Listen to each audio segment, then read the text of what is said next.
Hello, this is Rico Russworth, aka Record. I'm back again for another fan-made audiobook. I like doing these just for fun because I love books. I'm a literature major at UC Santa Cruz right now, at time of recording. I study creative writing. I'm a poet. I'm also a rapper and a recording artist. This is my favorite novel of all time. Harry Potter and the Sorcerer's Stone. There's a lot of different versions of this out there, as I'm sure you all know. The Harry Potter series is it's a series that's been very near and dear to my heart since I was a kid. Very famous, and it's my favorite series of all time for many reasons. And this book has been my favorite book for as long as I can remember. Mainly because it's kind of the perfect mixture of what I think a good book really needs to do is kind of transport you into a different world from your own. I think that's what a good book really does, mixed in with incredible writing, real characters, real story, a story that feels real, and characters that feel real. So it's kind of a perfect combination, and again, just the writing is incredible, great phrasing. So, I only know the Jim Dale version of this audiobook, but respect to many of the other people who have made it. But this is the record version of my favorite book, Harry Potter and the Sorcerer's Stone.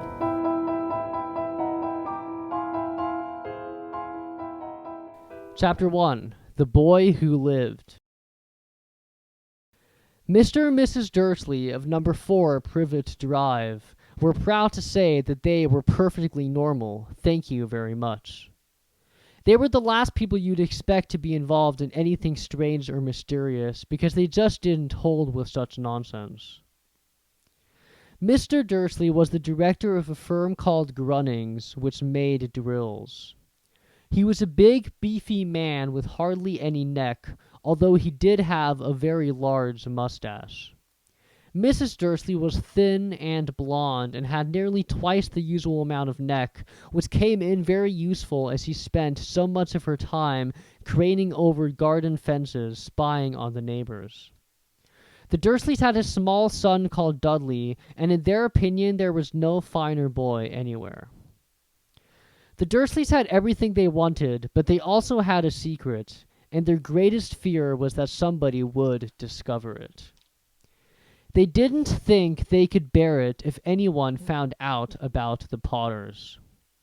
Mrs. Potter was Mrs. Dursley's sister, but they hadn't met for several years. In fact, Mrs. Dursley pretended she didn't have a sister because her sister and her good-for-nothing husband were as un-Dursleyish as it was possible to be. The Dursleys shuddered to think what the neighbors would say if the Potters arrived in the street. The Dursleys knew that the Potters had a small son, too, but they had never even seen him. This boy was another good reason for keeping the Potters away. They didn't want Dudley mixing with a child like that. When Mr. and Mrs. Dursley woke up on the dull, gray Tuesday our story starts, there was nothing about the cloudy sky outside to suggest that strange and mysterious things would soon be happening all over the country.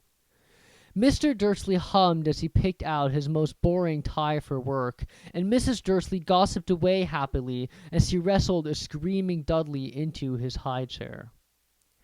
None of them noticed a large tawny owl flutter past the window.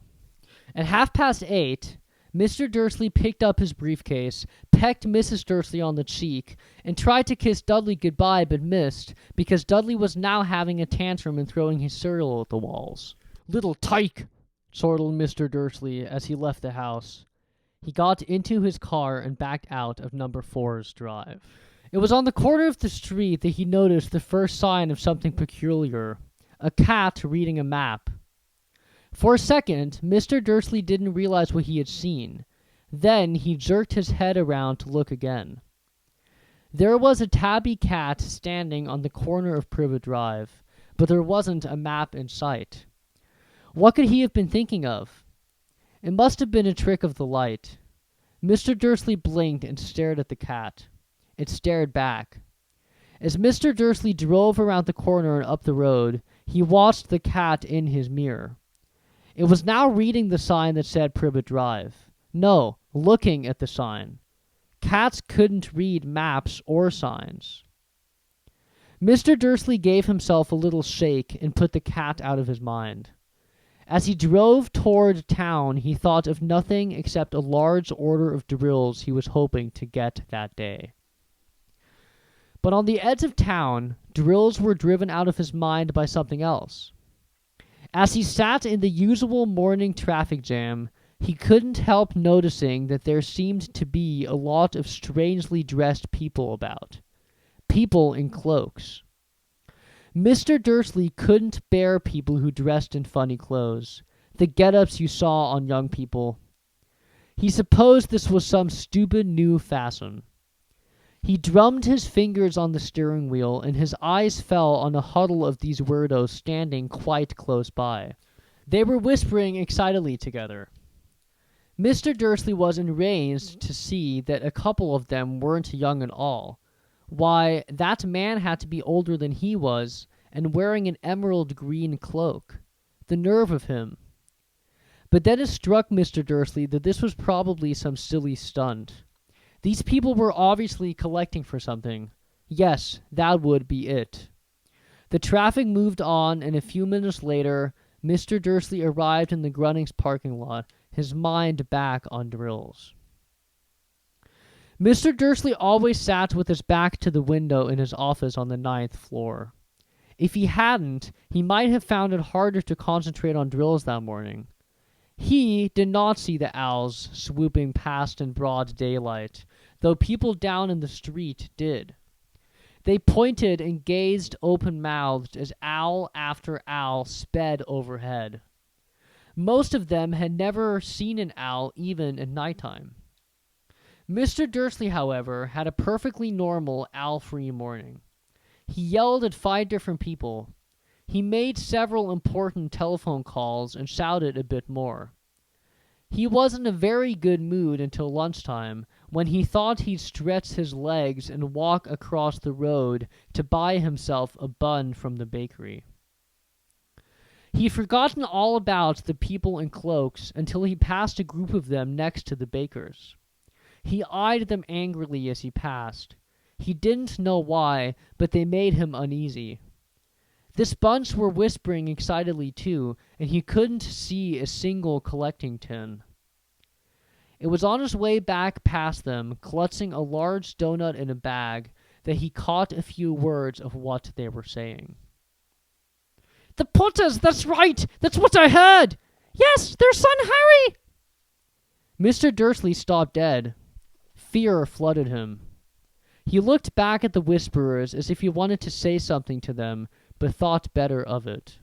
He dashed back across the road, hurried up to his office, snapped at his secretary not to disturb him, seized his telephone, and had almost finished dialing his home number when he changed his mind.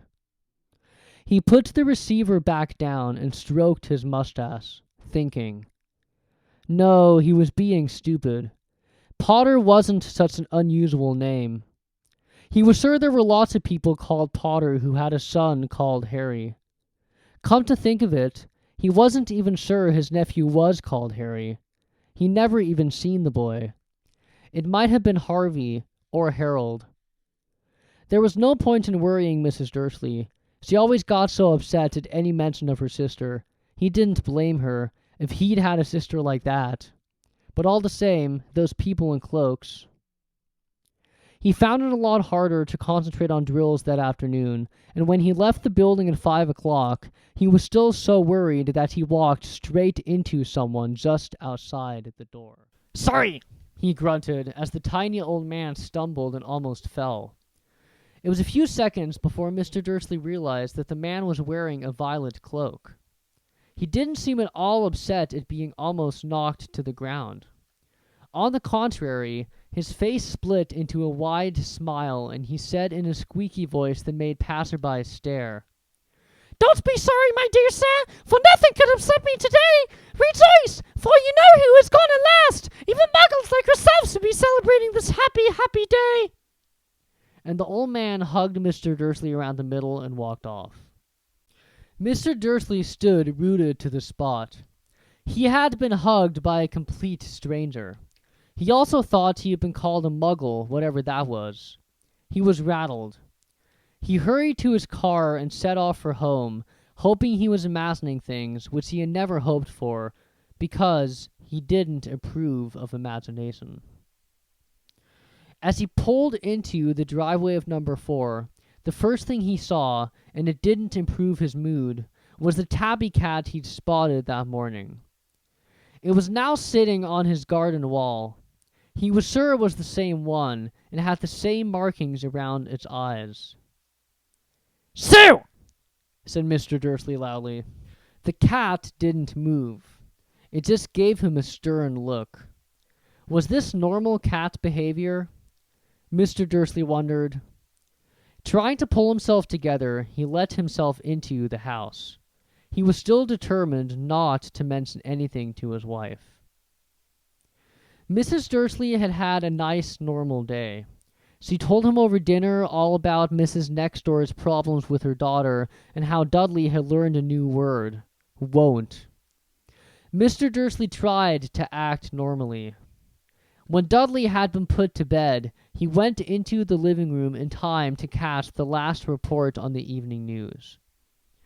"And finally, bird watchers everywhere have reported that the nation's owls have been behaving very unusually today. Although owls normally hunt at night and are hardly ever seen at daylight, there have been hundreds of sightings of these birds flying in every direction since sunrise. Experts are unable to explain why the owls have suddenly changed their sleeping pattern." The newscaster allowed himself a grin. "Most mysterious. And now over to Jim McGuffin with the weather. Going to be any more showers of owls tonight, Jim?" "Well, Ted," said the weatherman, "I don't know about that, but it's not only the owls that have been acting oddly today. The others as far apart as Kent, Yorkshire, and Dundee have been phoning in to tell me that instead of the rain I promised yesterday, they've had a downpour of shooting stars. Perhaps people have been celebrating Bonfire Night early. It's not until next week, folks, but I can promise a wet night tonight." Mr. Dursley sat frozen in his armchair. Shooting stars all over Britain, owls flying by daylight, mysterious people in cloaks all over the place, and a whisper about the Potters. Mrs. Dursley came into the living room carrying 2 cups of tea. It was no good. He'd have to say something to her. He cleared his throat nervously. "Petunia, dear, you haven't heard from your sister lately, have you?" As he had expected, Mrs. Dursley looked shocked and angry. After all, they normally pretended she didn't have a sister. "No," she said sharply. "Why?" "Funny stuff on the news," Mr. Dursley mumbled. "Owls shooting stars, and there were a lot of funny-looking people in town today." "So?" snapped Mrs. Dursley. "Well, I just thought maybe it was something to do with, her crowd." Mrs. Dursley sipped her tea through pursed lips. Mr. Dursley wondered whether he dared tell her he'd heard the name Potter. He decided he didn't dare. Instead, he said as casually as he could, "Their son, he'd be about Dudley's age now, wouldn't he?" "I suppose so," said Mrs. Dursley stiffly. "What's his name again? Howard, isn't it?" "Harry. Nasty common name, you're asking me." "Oh, yes," said Mr. Dursley, his heart sinking horribly. "Yes, I quite agree." He didn't say another word on the subject as they went upstairs to bed. While Mrs. Dursley was in the bathroom, Mr. Dursley crept to the bedroom window and peered down into the front garden. The cat was still there. It was staring down Privet Drive as though it were waiting for something. Was he imagining things? Could all this have anything to do with the Potters? If it did, if it got out that they were related to a pair of, well, he didn't think he could bear it. The Dursleys got into bed. Mrs. Dursley fell asleep quickly, but Mr. Dursley lay awake, turning it all over in his mind. His last comforting thought before he fell asleep was that even if the Potters were involved, there was no reason for them to come near him and Mrs. Dursley. The Potters knew very well what he and Petunia thought about them and their kind. He couldn't see how he and Petunia could get mixed up in anything that might be going on. He yawned and turned over. It couldn't affect them. How very wrong he was. Mr. Dursley might have been drifting into an uneasy sleep, but the cat on the wall outside was showing no sign of sleepiness. It was sitting as still as a statue, its eyes fixed unblinkingly on the far corner of Privet Drive. It didn't so much as quiver when a car door slammed on the next street, nor when two owls swooped overhead. In fact, it was nearly midnight before the cat moved at all. A man appeared on the corner the cat had been watching, appeared so suddenly and silently you'd have thought he just popped out of the ground. The cat's tail twitched and his eyes narrowed. Nothing like this man had ever been seen on Privet Drive. He was tall, thin, and very old, judging by the silver of his hair and beard, which were both long enough to tuck into his belt. He was wearing long robes, a purple cloak that swept the ground, and high-heeled, buckled boots. His blue eyes were light, bright, and sparkling behind half-moon spectacles, and his nose was very long and crooked, as though it had been broken at least twice. This man's name was Albus Dumbledore. Albus Dumbledore didn't seem to realize that he had just arrived in a street where everything from his name to his boots was unwelcome. He was busy rummaging in his cloak, looking for something. But he did seem to realize he was being watched, because he looked up suddenly at the cat, which was still staring at him from the other end of the street. For some reason, the sight of the cat seemed to amuse him. He chuckled and muttered, "I should have known." He found what he was looking for in his inside pocket. It seemed to be a silver cigarette lighter. He flicked it open, held it up in the air, and clicked it. The nearest street lamp went out with a little pop. He clicked it again. The next lamp flickered into darkness. 12 times he clicked the put-outer, until the only lights left on the whole street were two tiny pinpricks in the distance, which were the eyes of the cat watching him. If anyone looked out of their window now, even beady-eyed Mrs. Dursley, they wouldn't be able to see anything that was happening down on the pavement. Dumbledore slipped the put-outer back inside his cloak and set off down the street toward number 4, where he sat down on the wall next to the cat. He didn't look at it, but after a moment he spoke to it. "Fancy seeing you here, Professor McGonagall." He turned to smile at the tabby, but it had gone. Instead, he was smiling at a rather severe-looking woman who was wearing square glasses exactly the shape of the markings the cat had had around its eyes. She, too, was wearing a cloak, an emerald one. Her black hair was drawn into a tight bun. She looked distinctly ruffled. "How did you know it was me?" she asked. "My dear Professor, I've never seen a cat sit so stiffly." "You'd be stiff if you'd been sitting on a brick wall all day," said Professor McGonagall. "All day, when you could have been celebrating. I must have passed a dozen feasts and parties on my way here." Professor McGonagall sniffed angrily. "Oh, yes, everyone's celebrating all right," she said impatiently. "You think they'd be a bit more careful, but no, even the Muggles have noticed something's going on. It was on their news." She jerked her head back at the Dursleys' dark living room window. "I heard it. Flocks of owls, shooting stars. Well, they're not completely stupid. They were bound to notice something. Shooting stars down at Kent. I'll bet that was Daedalus Diggle. He never had much sense." "You can't blame them," said Dumbledore gently. "We've had precious little to celebrate for 11 years. "I know that," said Professor McGonagall irritably. "But that's no reason to lose our heads. People are being downright careless, out on the streets in broad daylight, not even dressed in Muggle clothes, swapping rumours." She threw a sharp, sideways glance at Dumbledore here, as though hoping he was going to tell her something, but he didn't, so she went on. "A fine thing it would be if, on the very day you-know-who seems to have disappeared at last, the Muggles found out about us all. I suppose he really has gone, Dumbledore." "It certainly seems so," said Dumbledore. We have much to be thankful for. Would you care for a lemon drop? A what? A lemon drop. They're a kind of muggle sweet I'm rather fond of. No, thank you, said Professor McGonagall coldly, as though she didn't think this was the moment for lemon drops. As I say, even if you know who has gone, my dear Professor, surely a sensible person like yourself can call him by his name. All this you know who nonsense.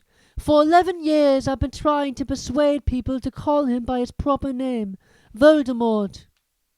Professor McGonagall flinched, but Dumbledore, who was unsticking 2 lemon drops, seemed not to notice. It all gets so confusing if we keep saying you know who. I've never seen any reason to be frightened of saying Voldemort's name. I know you haven't, said Professor McGonagall, sounding half exasperated, half admiring. But you're different. Everyone knows you're the only one you know who, all right, Voldemort was frightened of. You flatter me, said Dumbledore calmly. Voldemort had powers I will never have.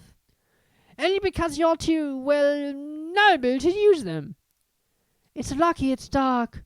I haven't blushed so much since Madame Pomfrey told me she liked my new earmuffs. Professor McGonagall shot a sharp look at Dumbledore and said, The owls are nothing next to the rumors that are flying around. You know what everyone's saying about why he's disappeared, about what finally stopped him? It seemed that Professor McGonagall had reached the point she was most anxious to discuss. The real reason she had been waiting on a cold, hard wall all day, for neither as a cat nor as a woman had she fixed Dumbledore with such a piercing stare as she did now.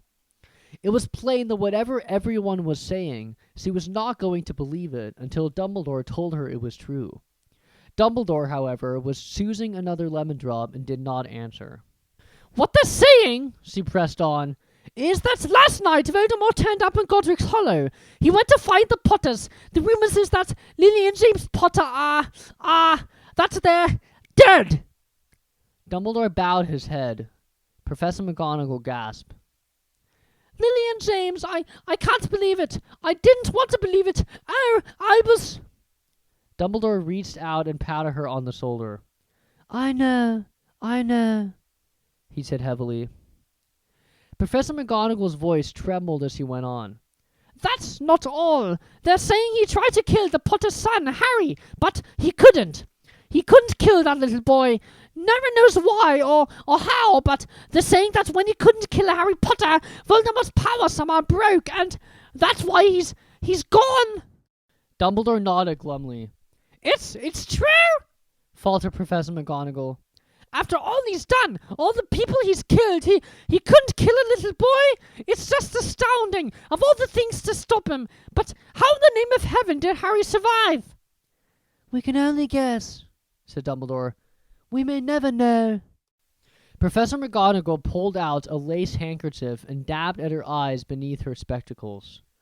Dumbledore gave a great sniff as he took a golden watch from his pocket and examined it. It was a very odd watch.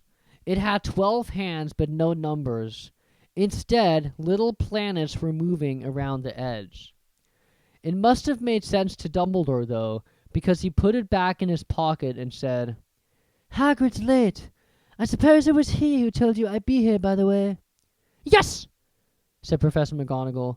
And I don't suppose you're going to tell me why you're here, of all places? I've come to bring Harry to his aunt and uncle. They're the only family he has left now. You don't mean... You can't mean the people who live here! Cried Professor McGonagall, jumping to her feet and pointing at number 4. Dumbledore, you can't! I've been watching them all day. You couldn't find 2 people who are less like us. And they've got the son. I saw him kicking his mother all the way up the street, screaming for sweets. Harry Potter, come and live here. It's the best place for him, said Dumbledore firmly. His aunt and uncle will be able to explain everything to him when he's older. I've written them a letter. A letter? Repeated Professor McGonagall faintly, sitting back down on the wall. Really, Dumbledore, you think you can explain all this in a letter?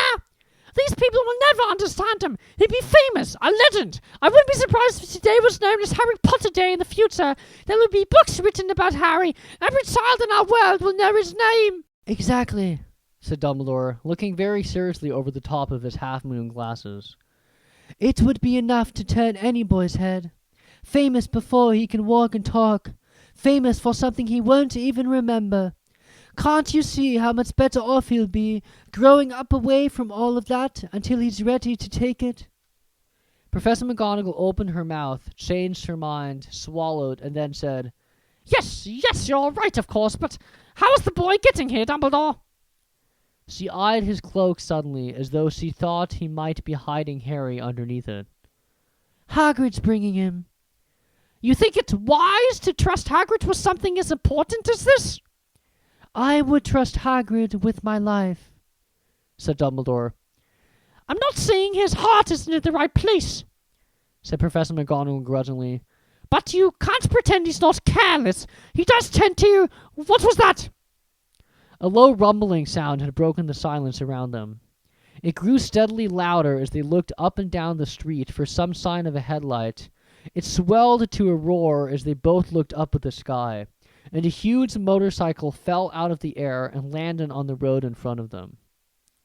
If the motorcycle was huge, it was nothing to the man sitting astride it. He was almost twice as tall as a normal man and at least 5 times as wide. He looked simply too big to be allowed, and so wild. Long tangles of bushy black hair and beard hid most of his face. He had hands the size of trash can lids, and his feet in their leather boots were like baby dolphins. In his vast, muscular arms he was holding a bundle of blankets. "Hagrid," said Dumbledore, sounding relieved. "At last! And where did you get that motorcycle?" "Borrowed it, Professor Dumbledore, sir," said the giant, climbing carefully off the motorcycle as he spoke. "Young Sirius Black lent it to me. I've got him, sir." "No problems, were there?" "No, sir. House was almost destroyed, but I got him out all right before the muggles started swarming around. He fell asleep as we was flying over Bristol." Dumbledore and Professor McGonagall bent forward over the bundle of blankets. Inside, just visible, was a baby boy, fast asleep. Under a tuft of jet black hair over his forehead, they could see a curiously shaped cut, like a bolt of lightning. "Is that where?" whispered Professor McGonagall. "Yes," said Dumbledore. "He'll have that scar forever." "Couldn't you do something about it, Dumbledore?" "Even if I could, I wouldn't. Scars can come in handy. I have one myself above my left knee that is a perfect map of the London Underground. Well, give him here, Hagrid. We'd better get this over with." Dumbledore took Harry in his arms and turned toward the Dursleys' house. Could I say goodbye to him, sir?" asked Hagrid. He bent his great, shaggy head over Harry and gave him what must have been a very scratchy, whiskery kiss. Then, suddenly, Hagrid let out a howl like a wounded dog. "Shh!" hissed Professor McGonagall. "You'll wake the muggles!" Sorry," sobbed Hagrid, taking out a large spotted handkerchief and burying his face in it. "But I can't stand it. Lily and James dead, and poor little Harry off to live with the muggles." Yes, it's all very sad, but get a grip on yourself, Hagrid, or we'll be found." Professor McGonagall whispered, patting Hagrid gingerly on the arm, as Dumbledore stepped over the low garden wall and walked to the front door. He laid Harry gently on the doorstep, took a letter out of his cloak, tucked it inside Harry's blankets, and then came back to the other two. For a full minute, the 3 of them stood and looked at the little bundle. Hagrid's shoulders shook, Professor McGonagall blinked furiously, and the twinkling light that usually shone from Dumbledore's eyes seemed to have gone out. "Well," said Dumbledore finally, "that's that. We've no business staying here. We may as well go and join the celebrations." "Yeah," said Hagrid in a very muffled voice. "I'd best get this bike away. Good night, Professor McGonagall, Professor Dumbledore, sir." Wiping his streaming eyes on his jacket sleeve, Hagrid swung himself onto the motorcycle and kicked the engine into life. With a roar, it rose into the air and off into the night. "I shall see you soon, I expect, Professor McGonagall," said Dumbledore, nodding to her. Professor McGonagall blew her nose in reply. Dumbledore turned and walked back down the street. On the corner, he stopped and took out the silver put-outer. He clicked it once, and 12 balls of light sped back to their street lamps, so the Privet Drive glowed suddenly orange, and he could make out a tabby cat slinking around the corner at the other end of the street. He could just see the bundle of blankets on the step of number 4.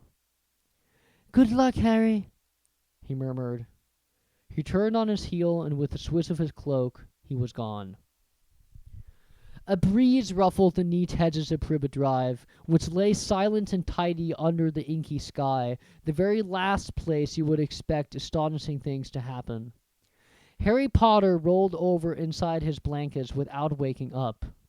One small hand closed on the letter beside him, and he slept on, not knowing he was special, not knowing he was famous, not knowing he would be woken in a few hours' time by Mrs. Dursley's scream as she opened the front door to put out the milk bottles, nor that he would spend the next few weeks being prodded and pinched by his cousin Dudley.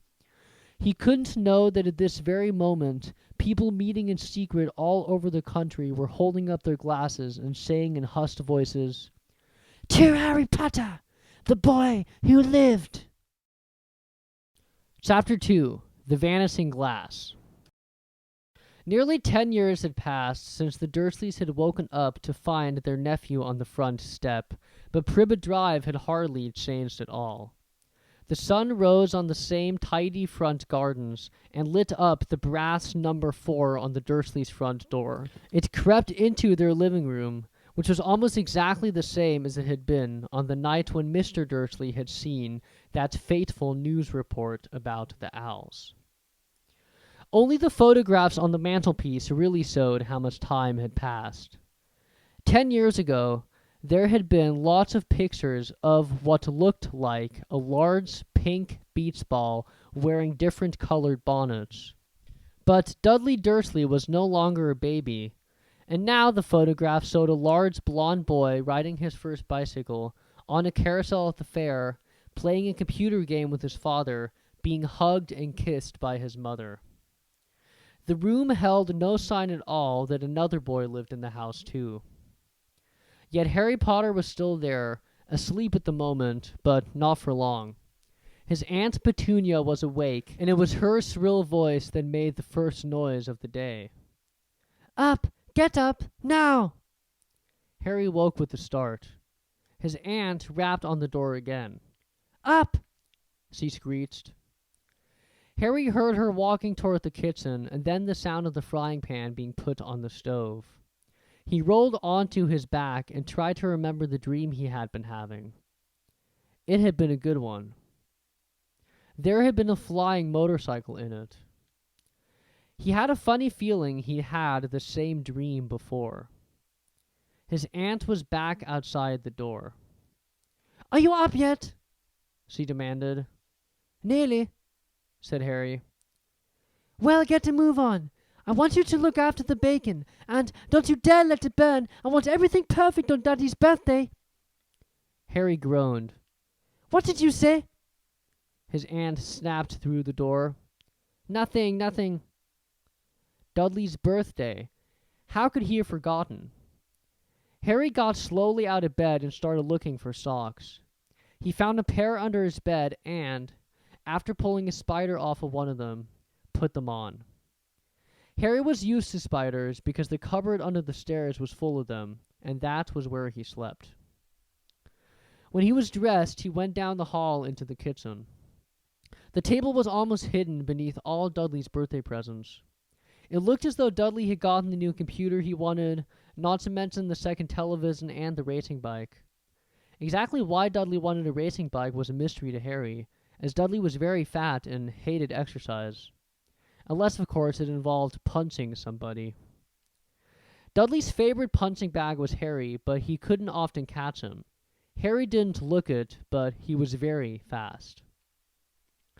Perhaps it had something to do with living in a dark cupboard, but Harry had always been small and skinny for his age.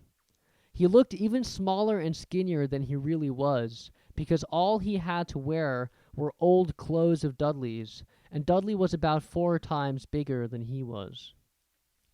Harry had a thin face, knobbly knees, black hair, and bright green eyes. He wore round glasses held together with a lot of Scotch tape because of all the times Dudley had punched him on the nose. The only thing Harry liked about his own appearance was a very thin scar on his forehead that was shaped like a bolt of lightning. He had had it as long as he could remember, and the first question he could ever remember asking his Aunt Petunia was how he had gotten it. "In the car crash when your parents died," she had said. "And don't ask questions." Don't ask questions. That was the first rule for a quiet life with the Dursleys. Uncle Vernon entered the kitchen as Harry was turning over the bacon. "Come your here!" he barked by way of a morning greeting. About once a week, Uncle Vernon looked over the top of his newspaper and shouted that Harry needed a haircut. Harry must have had more haircuts than the rest of the boys in his class put together, but it made no difference. His hair simply grew that way, all over the place. Harry was frying eggs by the time Dudley arrived in the kitchen with his mother. Dudley looked a lot like Uncle Vernon. He had a large pink face, not much neck, small watery blue eyes, and thick blonde hair that lay smoothly on his thick, fat head. Aunt Petunia often said that Dudley looked like a baby angel. Harry often said that Dudley looked like a pig in a wig. Harry put the plates of egg and bacon on the table, which was difficult as there wasn't much room. Dudley, meanwhile, was counting his presents. His face fell. 36, he said, looking up at his mother and father. "That's 2 less than last year." "Darling, you haven't counted Auntie Marge's present. See, it's here under this big one from Mummy and Daddy." "All right, 37 then," said Dudley, going red in the face. Harry, who could see a huge Dudley tantrum coming on, began wolfing down his bacon as fast as possible in case Dudley turned the table over. Aunt Petunia obviously scented danger too, because he said quickly, "Aunt will buy you another 2 presents while we're out today. How's that, Pumpkin? 2 more presents. Is that all right?" Dudley thought for a moment. It looked like hard work. Finally, he said slowly, "So I'll have 39, sweetums," said Aunt Petunia. "Oh." Dudley sat down heavily and grabbed the nearest parcel. "All right then." Uncle Vernon chuckled. "Little Tyke wants his money's worth, just like his father. Attaboy, Dudley." He ruffled Dudley's hair. At that moment, the telephone rang, and Aunt Petunia went to answer it, while Harry and Uncle Vernon watched Dudley unwrap the racing bike, a video camera, a remote-control airplane, 16 new computer games, and a VCR. He was ripping the paper off a gold wristwatch when Aunt Petunia came back from the telephone, looking both angry and worried. "Bad news, Vernon," she said. "Mrs. Fig's broken her leg. She can't take him." She jerked her head in Harry's direction. Dudley's mouth fell open in horror, but Harry's heart gave a leap. Every year on Dudley's birthday, his parents took him and a friend out for the day, to adventure parks, hamburger restaurants, or the movies. Every year, Harry was left behind with Mrs. Fig, a mad old lady who lived 2 streets away. Harry hated it there. The whole house smelled of cabbage, and Mrs. Fig made him look at photographs of all the cats she'd ever owned. "Now what?" said Aunt Petunia, looking furiously at Harry as though he'd planned this. Harry knew he ought to feel sorry that Mrs. Fig had broken her leg, but it wasn't easy when he reminded himself it would be a whole year before he had to look at Tibbles, Snowy, Mr. Paws, and Tufty again. "We can phone Marge," Uncle Vernon suggested. "Don't be silly, Vernon. She hates the boy." The Dursleys often spoke about Harry like this, as though he wasn't there, or rather as though he was something very nasty that couldn't understand them, like a slug. "What about what's-her-name, your friend, Yvonne?" "On vacation in Mallorca," snapped Aunt Petunia. "You could just leave me here," Harry put in hopefully. He'd be able to watch what he wanted on television for a change, and maybe even have a go on Dudley's computer. Aunt Petunia looked as though she just swallowed a lemon. And come back and find the house in ruins, she snarled. I won't blow up the house, said Harry, but they weren't listening. I suppose we could take him to the zoo, said Aunt Petunia slowly, and leave him in the car. That car's new. He's not sitting in it alone. Dudley began to cry loudly. In fact, he wasn't really crying. It had been years since he'd really cried, but he knew that if he screwed up his face and wailed, his mother would give him anything he wanted. Dinky Daddy Dums, don't cry. Mummy won't let him spoil your special day, she cried, flinging her arms around him. I don't want him to come, Dudley yelled between huge pretend sobs. He always spoils everything. He saw Harry a nasty grin through the gap in his mother's arms. Just then, the doorbell rang. Oh, good Lord, they're here, said Aunt Petunia frantically. And a moment later, Dudley's best friend, Pyrrhus Polkus, walked in with his mother. Pyrrhus was a scrawny boy with a face like a rat. He was usually the one who held people's arms behind their backs while Dudley hit them. Dudley stopped pretending to cry at once. Half an hour later, Harry, who couldn't believe his luck, was sitting in the back of the Dursleys' car with Pyrrhus and Dudley, on the way to the zoo for the first time in his life. His aunt and uncle hadn't been able to think of anything else to do with him, but before they left, Uncle Vernon had taken Harry aside. I'm warning you, he had said, putting his large purple face right up close to Harry's. I'm warning you now, boy.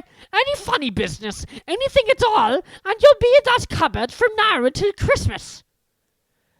I'm not going to do anything, said Harry. Honestly. But Uncle Vernon didn't believe him. No one ever did. The problem was, strange things often happened around Harry, and it was just no good telling the Dursleys he didn't make them happen. Once, Aunt Petunia, tired of Harry coming back from the barber's looking as though he hadn't been at all, had taken a pair of kits and scissors and cut his hair so short he was almost bald except for his bangs, which he left to hide that horrible scar. Dudley had laughed himself silly at Harry, who spent a sleepless night imagining school the next day, where he was already laughed at for his baggy clothes and taped glasses. Next morning, however, he had gotten up to find his hair exactly as it had been before Aunt Petunia had sheared it off.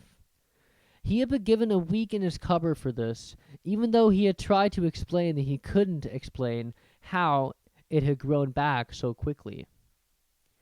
Another time, Aunt Petunia had been trying to force him into a revolting old sweater of Dudley's, brown with orange puffballs. The harder she tried to pull it over his head, the smaller it seemed to become, until finally it might have fitted a hand puppet, but certainly wouldn't fit Harry. Aunt Petunia had decided it must have shrunken the wash, and, to his great relief, Harry wasn't punished. On the other hand, he got into terrible trouble for being found on the roof of the school kitchens. Dudley's gang had been chasing him as usual when, as much to Harry's surprise as anyone else's, there he was, sitting on the chimney. The Dursleys had received a very angry letter from Harry's headmistress telling them Harry had been climbing school buildings.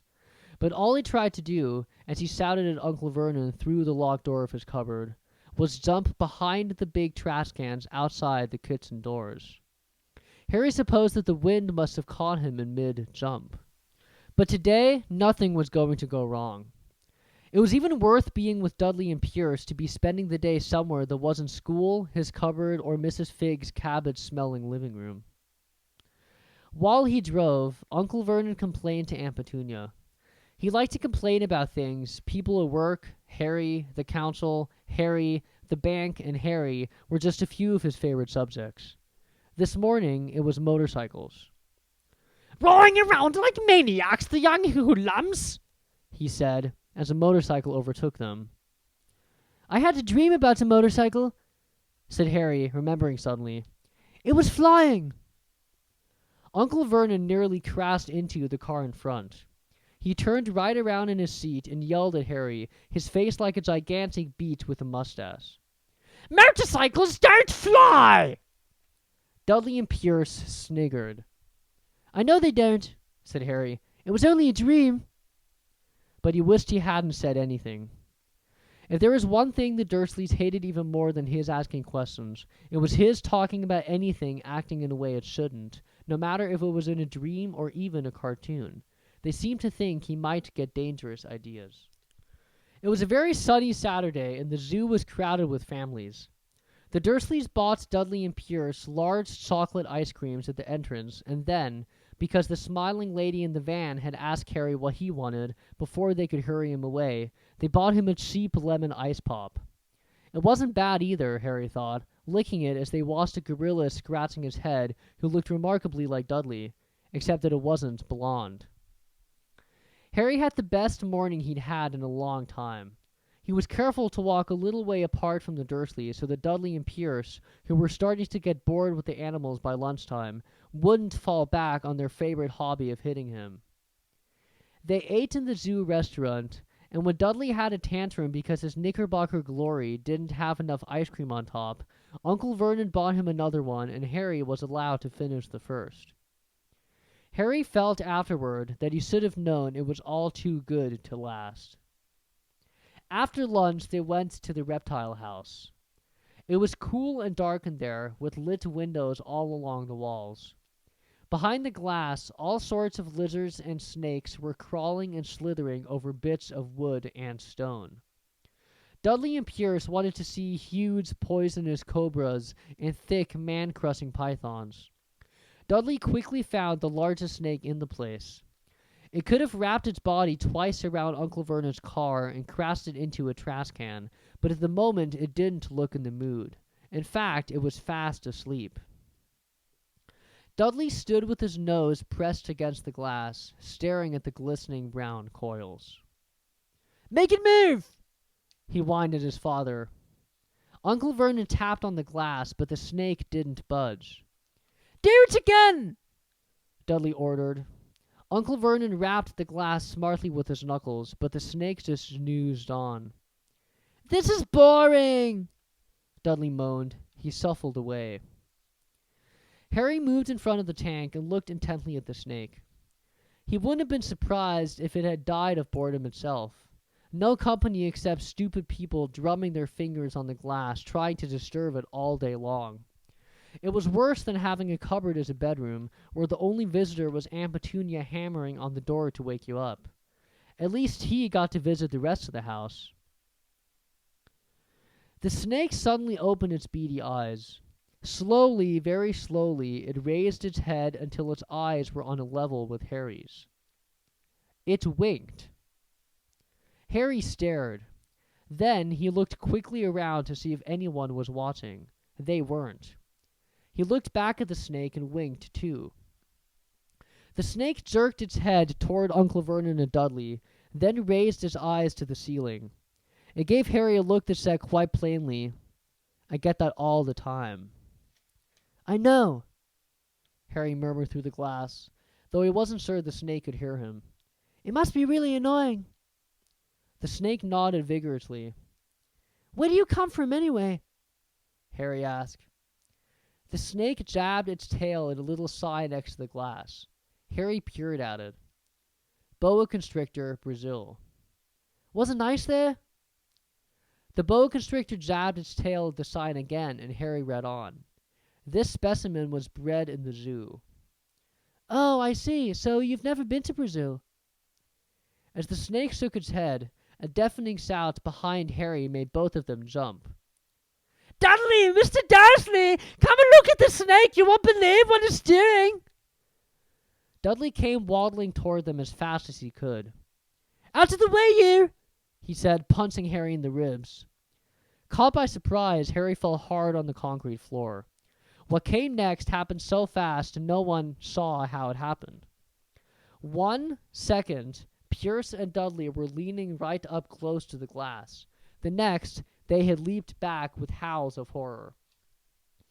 Harry sat up and gasped. The glass front of the boa constrictor's tank had vanished. The great snake was uncoiling itself rapidly, slithering out onto the floor. People throughout the reptile house screamed and started running for the exits. As the snake slid swiftly past him, Harry could have sworn a low, hissing voice said, "Brazil, here I come. amigo. The keeper of the reptile house was in shock. But the glass! He kept saying. Where did the glass go? The zoo director himself made Aunt Petunia a cup of strong, sweet tea while he apologized over and over again. Pierce and Dudley could only gibber.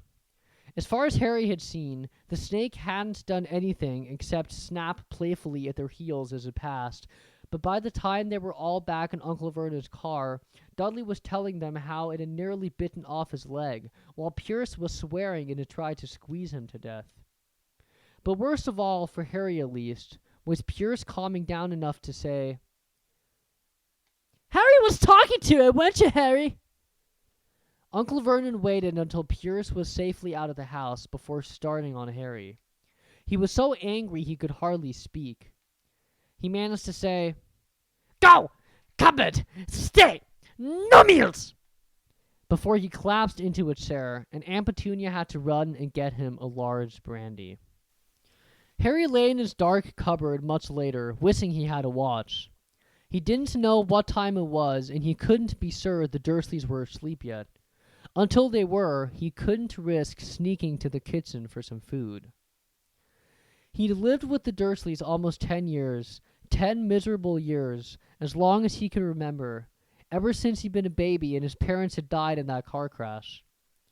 He couldn't remember being in the car when his parents had died. Sometimes, when he strained his memory during long hours in his cupboard, he came up with a strange vision.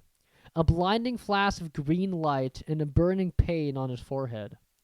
This, he supposed, was the crash, though he couldn't imagine where all the green light came from. He couldn't remember his parents at all. His aunt and uncle never spoke about them, and of course he was forbidden to ask questions. There were no photographs of them in the house. When he had been younger, Harry had dreamed and dreamed of some unknown relation coming to take him away, but it had never happened. The Dursleys were his only family.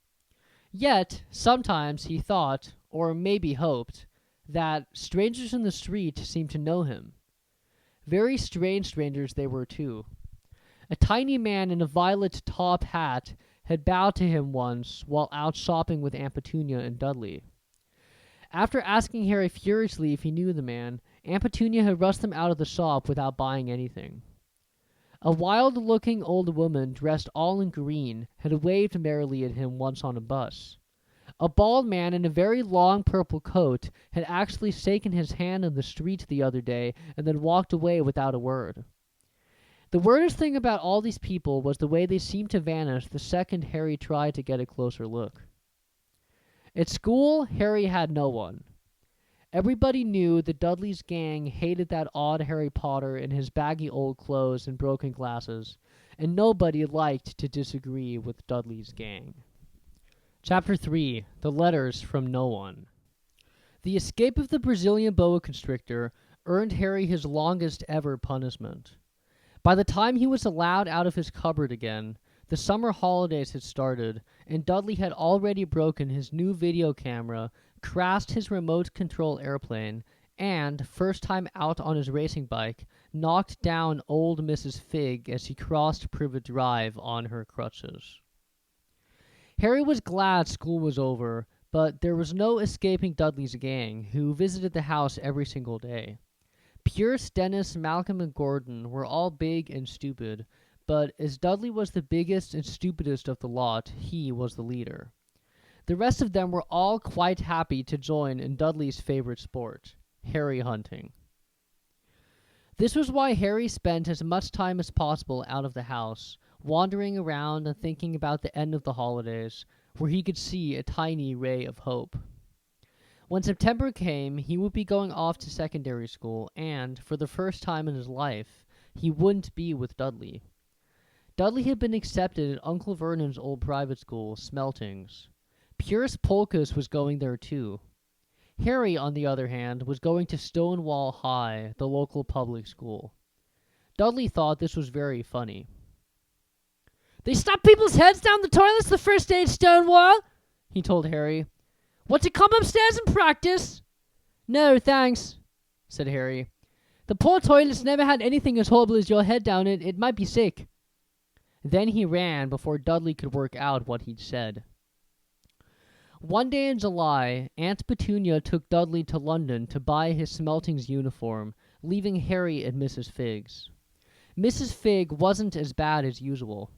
It turned out she'd broken her leg tripping over one of her cats, and she didn't seem quite as fond of them as before. She let Harry watch television and gave him a bit of chocolate cake that tasted as though she'd had it for several years. That evening, Dudley paraded around the living room for the family in his brand-new uniform. Smelting's boys wore maroon tailcoats, orange knickerbockers, and flat straw hats called boaters. They also carry knobbly sticks, used for hitting each other while the teachers weren't looking. This was supposed to be good training for later life. As he looked at Dudley in his new knickerbockers, Uncle Vernon said gruffly that it was the proudest moment of his life. Aunt Petunia burst into tears and said she couldn't believe it was her Ickle Duddykins. He looked so handsome and grown up. Harry didn't trust himself to speak. He thought 2 of his ribs might already have cracked from trying not to laugh. There was a horrible smell in the kitchen the next morning when Harry went in for breakfast. It seemed to be coming from a large metal tub in the sink. He went to have a look. The tub was full of what looked like dirty rags swimming in gray water. "What's this?" he asked Aunt Petunia. Her lips tightened as they always did if he dared to ask a question. "Your new school uniform," she said.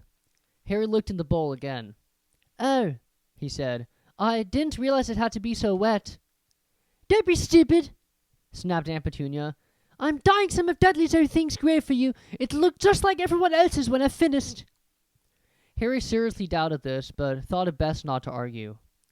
He sat down at the table and tried not to think about how he was going to look on his first day at Stonewall High, like he was wearing bits of old elephant skin, probably. Dudley and Uncle Vernon came in, both with wrinkled noses because of the smell from Harry's new uniform. Uncle Vernon opened his newspaper as usual, and Dudley banged his smelting stick, which he carried everywhere, on the table. They heard the click of the mail slot and flop of letters on the doormat. "Get the mail, Dudley," said Uncle Vernon from behind his paper. "Make Harry get it." "Get the mail, Harry." "Make Dudley get it." "Pack up with your smelting sticks, Dudley." Harry dodged the smelting stick and went to get the mail. 3 things lay on the doormat. A postcard from Uncle Vernon's sister Marge, who was vacationing on the Isle of Wight, a brown envelope that looked like a bill, and a letter for Harry. Harry picked it up and stared at it, his heart twanging like a giant elastic band.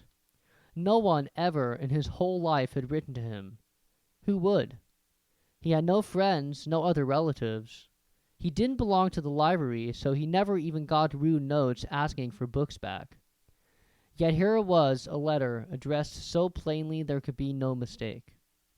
Mr. H. Potter, The Cupboard Under the Stairs, 4 Privet Drive, Little Whinging, Surrey. The envelope was thick and heavy, made of yellowish parchment, and the address was written in emerald green ink.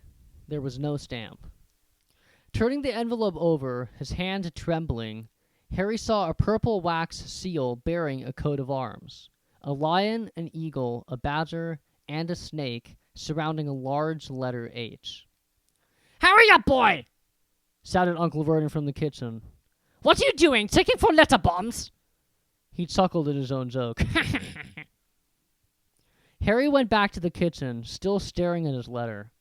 He handed Uncle Vernon the bill and the postcard, sat down, and slowly began to open the yellow envelope. Uncle Vernon ripped open the bill, snorted in disgust, and flipped over the postcard. "Matt is ill," he informed Aunt Petunia. "It's a funny whelk." "Dad!" said Harry suddenly. "Dad, Harry's got something!" Harry was on the point of unfolding his letter, which was written on the same heavy parchment as the envelope, when it was jerked sharply out of his hand by Uncle Vernon. "That's mine!"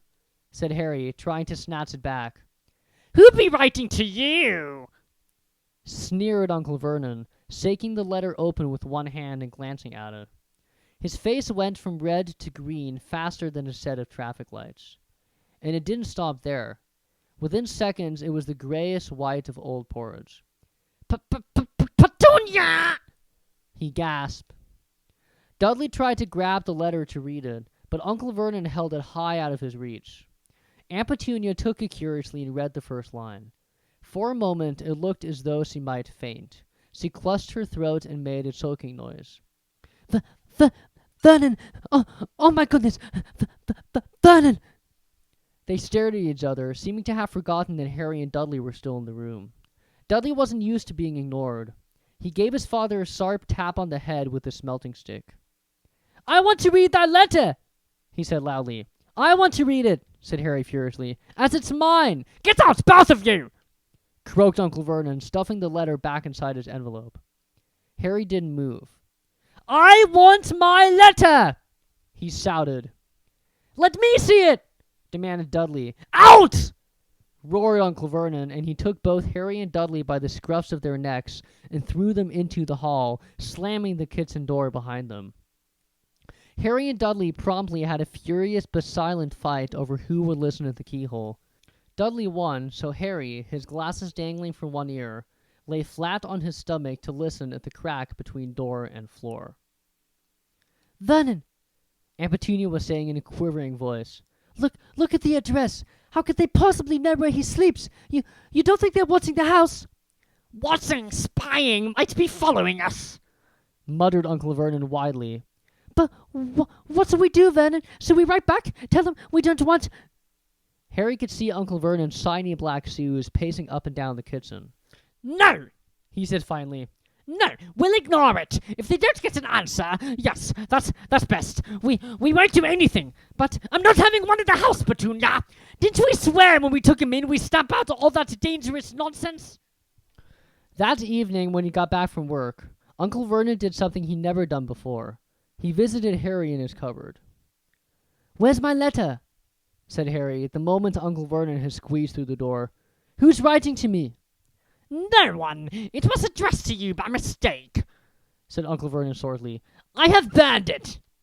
It was not a mistake, said Harry angrily. It had my cupboard on it. Silence! Yelled Uncle Vernon, and a couple of spiders fell from the ceiling. He took a few deep breaths and then forced his face into a smile, which looked quite painful. Yes, Harry, about this cupboard. Your aunt and I have been thinking. You're really getting a bit big for it. We think it might be nice if you moved into Dudley's second bedroom. Why? Said Harry. Don't ask questions, snapped his uncle. Take the stuff upstairs, now!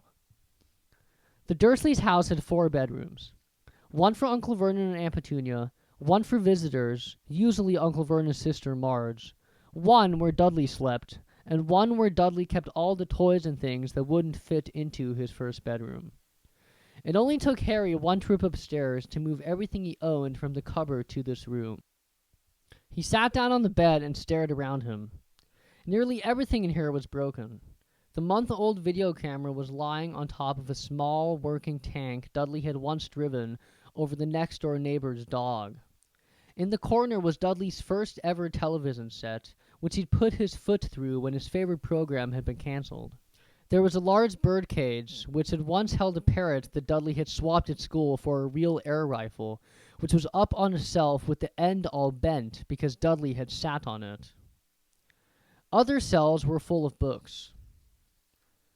They were the only things in the room that looked as though they'd never been touched. From downstairs came the sound of Dudley bawling at his mother. I don't want him in there! I need that room! Make him get out! Harry sighed and stretched out on the bed. Yesterday he'd have given anything to be up here. Today he'd rather be back in his cupboard with that letter than up here without it. Next morning at breakfast, everyone was rather quiet. Dudley was in shock. He'd screamed, whacked his father with a smelting stick, been sick on purpose, kicked his mother, and thrown his tortoise through the greenhouse roof, and he still didn't have his room back. Harry was thinking about this time yesterday and bitterly wishing he'd opened the letter in the hall. Uncle Vernon and Aunt Petunia kept looking at each other darkly. When the mail arrived, Uncle Vernon, who seemed to be trying to be nice to Harry, made Dudley go and get it. They heard him banging things with a smelting stick all the way down the hall. Then he shouted, "There's another one! Mr. Aids Potter! The smallest bedroom, 4 Privet Drive!" With a strangled cry, "Ah!" Uncle Vernon leaped from his seat and ran down the hall, Harry right behind him. Uncle Vernon had to wrestle Dudley to the ground to get the letter from him, which was made difficult by the fact that Harry had grabbed Uncle Vernon around the neck from behind. After a minute of confused fighting, in which everyone got hit a lot by the smelting stick, Uncle Vernon straightened up, gasping for breath, with Harry's letter clutched in his hand. "Go to your cupboard! Your bedroom!" he wheezed at Harry. "Dudley, go! Just go!" Harry walked round and round his new room. Someone knew he had moved out of his cupboard, and they seemed to know he hadn't received his first letter. Surely that meant they'd try again? And this time he'd make sure they didn't fail. He had a plan. The repaired alarm clock ran at 6 o'clock the next morning. Harry turned it off quickly and dressed silently. He mustn't wake the Dursleys. He stole downstairs without turning on any of the lights. He was going to wait for the postman on the corner of Privet Drive and get the letters for number 4 first. His heart hammered as he crept across the dark hall toward the front door. Ah! Harry leaped into the air. He trodden on something big and squashy on the doormat. Something alive. Lights clicked on upstairs, and to his horror, Harry realized that the big, squashy something had been his uncle's face. Uncle Vernon had been lying at the foot of the front door in a sleeping bag, clearly making sure that Harry didn't do exactly what he'd been trying to do. He shouted at Harry for about half an hour, and then told him to go and make a cup of tea.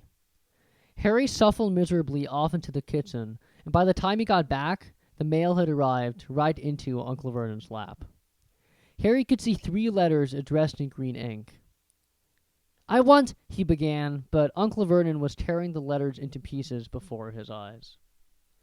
Uncle Vernon didn't go to work that day. He stayed at home and nailed up the mail slot. "See?" he explained to Aunt Petunia through a mouthful of nails. "If they can't deliver them, they'll just give up." "I'm not sure that'll work, Vernon." "Oh, these people's minds work in strange ways, Petunia. They're not like you and me," said Uncle Vernon, trying to knock in a nail with a piece of fruitcake Aunt Petunia had just brought him. On Friday, no less than 12 letters arrived for Harry. As they couldn't go through the mail slot, they had been pushed under the door, slotted through the sides, and a few even forced through the small window in the downstairs bathroom. Uncle Vernon stayed at home again. After burning all the letters, he got out a hammer and nails and boarded up the cracks around the front and back doors so no one could go out. He hummed Tiptoe Through the Tulips as he worked and jumped at small noises. On Saturday, things began to get out of hand. 24 letters to Harry found their way into the house, rolled up and hidden inside each of the 24 eggs that their very confused milkman had handed Aunt Petunia through the living room window. While Uncle Vernon made furious telephone calls to the post office and the dairy, trying to find someone to complain to, Aunt Petunia shredded the letters in her food processor. "Who on earth wants to talk to you this badly?" Dudley asked Harry in amazement. On Sunday morning, Uncle Vernon sat down at the breakfast table looking tired and rather ill, but happy. "No post on Sundays," he reminded them cheerfully as he spread marmalade on his newspapers. "No damn letters today." Something came whizzing down the kitchen chimney as he spoke and caught him sharply on the back of the head. Next moment, 30 or 40 letters came pelting out of the fireplace like bullets.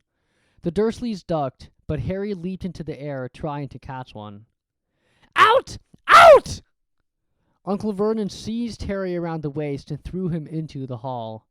When Aunts Petunia and Dudley had run out with their arms over their faces, Uncle Vernon slammed the door shut. They could hear the letters still streaming into the room, bouncing off the walls and floor. "That does it," said Uncle Vernon, trying to speak calmly but pulling great tufts out of his mustache at the same time. "I want you all back here in 5 minutes, ready to leave. We're going away. Just pack some clothes. No arguments." He looked so dangerous with half his mustache missing that no one dared argue. 10 minutes later, they had wrenched their way through the boarded-up doors and were in the car, speeding toward the highway. Dudley was sniffling in the back seat.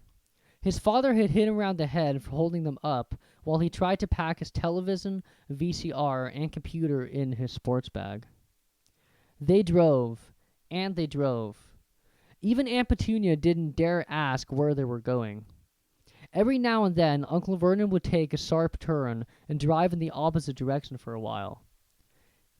"Shake him off! Shake him off!" he would mutter whenever he did this. They didn't stop to eat or drink all day. By nightfall, Dudley was howling. He never had such a bad day in his life. He was hungry, he'd missed 5 television programs he wanted to see, and he'd never gone so long without blowing up an alien on his computer. Uncle Vernon stopped at last outside a gloomy-looking hotel on the outskirts of a big city. Dudley and Harry shared a room with twin beds and damp, musty seats. Dudley snored, but Harry stayed awake, sitting on the windowsill, staring down at the lights of passing cars and wondering. They ate stale cornflakes and cold tinned tomatoes on toast for breakfast the next day. They had just finished when the owner of the hotel came over to their table. "Excuse me, but is one of you Mr. Ace Potter? I only got about 100 of these at the front desk." She held up a letter so they could read the green ink address. Mr. H. Potter, Room 17, Railview Hotel, Cokeworth. Harry made a grab for the letter, but Uncle Vernon knocked his hand out of the way. The woman stared. "I'll take them," said Uncle Vernon, standing up quickly and following her from the dining room. "Wouldn't it be better just to go home, dear?" Aunt Petunia suggested timidly, hours later, but Uncle Vernon didn't seem to hear her. Exactly what he was looking for, none of them knew. He drove them into the middle of a forest, got out, looked around, shook his head, got back in the car, and off they went again. The same thing happened in the middle of a plowed field, halfway across a suspension bridge, and at the top of a multi-level parking garage. "Daddy's gone mad, hasn't he?"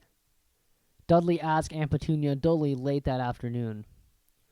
Uncle Vernon had parked at the coast, locked them all inside the car, and disappeared. It started to rain. Great drops beat on the roof of the car. Dudley sniffled. "It's Monday," he told his mother. "The Great Unbear's on tonight. I want to stay somewhere with the television." Monday. This reminded Harry of something. If it was a Monday, and you could usually count on Dudley to know the days of the week because of television, then tomorrow, Tuesday, was Harry's 11th birthday. Of course, his birthdays were never exactly fun. Last year, the Dursleys had given him a coat hanger and a pair of Uncle Vernon's old socks. Still, you weren't 11 every day. Uncle Vernon was back and he was smiling. He was also carrying a long, thin package and didn't answer Aunt Petunia when she asked what he'd bought. "Found the perfect place," he said. "Come on, everyone out." It was very cold outside the car. Uncle Vernon was pointing at what looked like a large rock way out at sea. Perched on top of the rock was the most miserable little shack you could imagine. One thing was certain. There was no television in there. "Star forecast for tonight," said Uncle Vernon gleefully, clapping his hands together. "And this gentleman's kindly agreed to let us his boat." A toothless old man came ambling up to them, pointing, with a rather wicked grin, at an old rowboat bobbing in the iron-gray water below them. "I've already got us some rations," said Uncle Vernon. "So all aboard." It was freezing in the boat. Icy sea spray and rain crept down their necks, and a chilly wind whipped their faces. After what seemed like hours, they reached the rock, where Uncle Vernon, slipping and sliding, led the way to the broken-down house. The inside was horrible. It smelled strongly of seaweed, the wind whistled through the gaps in the wooden walls, and the fireplace was damp and empty. There were only 2 rooms. Uncle Vernon's rations turned out to be a bag of chips each and 4 bananas. He tried to start a fire, but the empty chip bags just smoked and shriveled up. Get down with some of those letters now, eh? He said cheerfully. He was in a very good mood. Obviously, he thought nobody stood a chance of reaching them here in a storm to deliver mail. Harry privately agreed, though the thought didn't cheer him up at all. As night fell, the promised storm blew up around them. Spray from the high waves splattered the walls of the hut, and a fierce wind rattled the filthy windows. Aunt Petunia found a few moldy blankets in the second room and made up a bed for Dudley on the moth-eaten sofa. She and Uncle Vernon went off to the lumpy bed next door, and Harry was left to find the softest bit of floor he could and to curl up under the thinnest, most ragged blanket. The storm raged more and more furiously as the night went on. Harry couldn't sleep. He shivered and turned over, trying to get comfortable, his stomach rumbling with hunger. Dudley's snores were drowned by the low rolls of thunder that started near midnight. The lighted dial of Dudley's watch, which was dangling over the edge of the sofa on his fat wrist, told Harry he'd be 11 in 10 minutes' time. He lay and watched his birthday tick nearer, wondering if the Dursleys would remember it all, wondering where the letter writer was now. 5 minutes to go. Harry heard something creak outside. He hoped the roof wasn't going to fall in, although he might be warmer if it did. 4 minutes to go. Maybe the house in Privet Drive would be so full of letters when they got back that he'd be able to steal one somehow. 3 minutes to go. Was that the sea, slapping hard on the rock like that? And 2 minutes to go. What was that funny crunching noise? Was the rock crumbling into the sea? 1 minute to go and he'd be 11. 30 seconds, 20, 10, 9. Maybe he'd wake Dudley up just to annoy him. 3, 2, 1. BOOM! The whole sack shivered, and Harry sat bolt upright, staring at the door. Someone was outside, knocking to come in. Chapter 4. The Keeper of the Keys. Boom! They knocked again. Dudley jerked awake. "Where's the cannon?" he said stupidly. There was a crash behind them, and Uncle Vernon came skidding into the room. He was holding a rifle in his hands. Now they knew what had been in the long, thin package he had brought with him. "Who's there?" he shouted. "I warn you, I'm armed." There was a pause. Then, smash! The door was hit with such force that it swung clean off its hinges and with a deafening crash landed flat on the floor. A giant of a man was standing in the doorway. His face was almost completely hidden by a long, shaggy mane of hair and a wild, tangled beard, but you could make out his eyes, glinting like black beetles under all the hair. The giant squeezed his way into the hut, stooping so that his head just brushed the ceiling. He bent down, picked up the door, and fitted it easily back into its frame. The noise of the storm outside dropped a little. He turned to look at them all. "Couldn't make us a cup of tea, could you? Stopping an easy journey." He strode over to the sofa where Dudley sat, frozen with fear. "Buzz up, you great lump," said the stranger. Dudley squeaked and ran to hide behind his mother, who was crouching terrified behind Uncle Vernon. "And here's Harry," said the giant. Harry looked up into the fierce, wild, shadowy face and saw that the beetle eyes were crinkled in a smile. "Last time I saw you, you was only a baby," said the giant. "You look a lot like your dad, but you got your mum's eyes." Uncle Vernon made a funny rasping sound. "I demand you leave at once, sir," he said. "You're breaking and entering." "Ah, shut up, Dursley, you great prune," said the giant.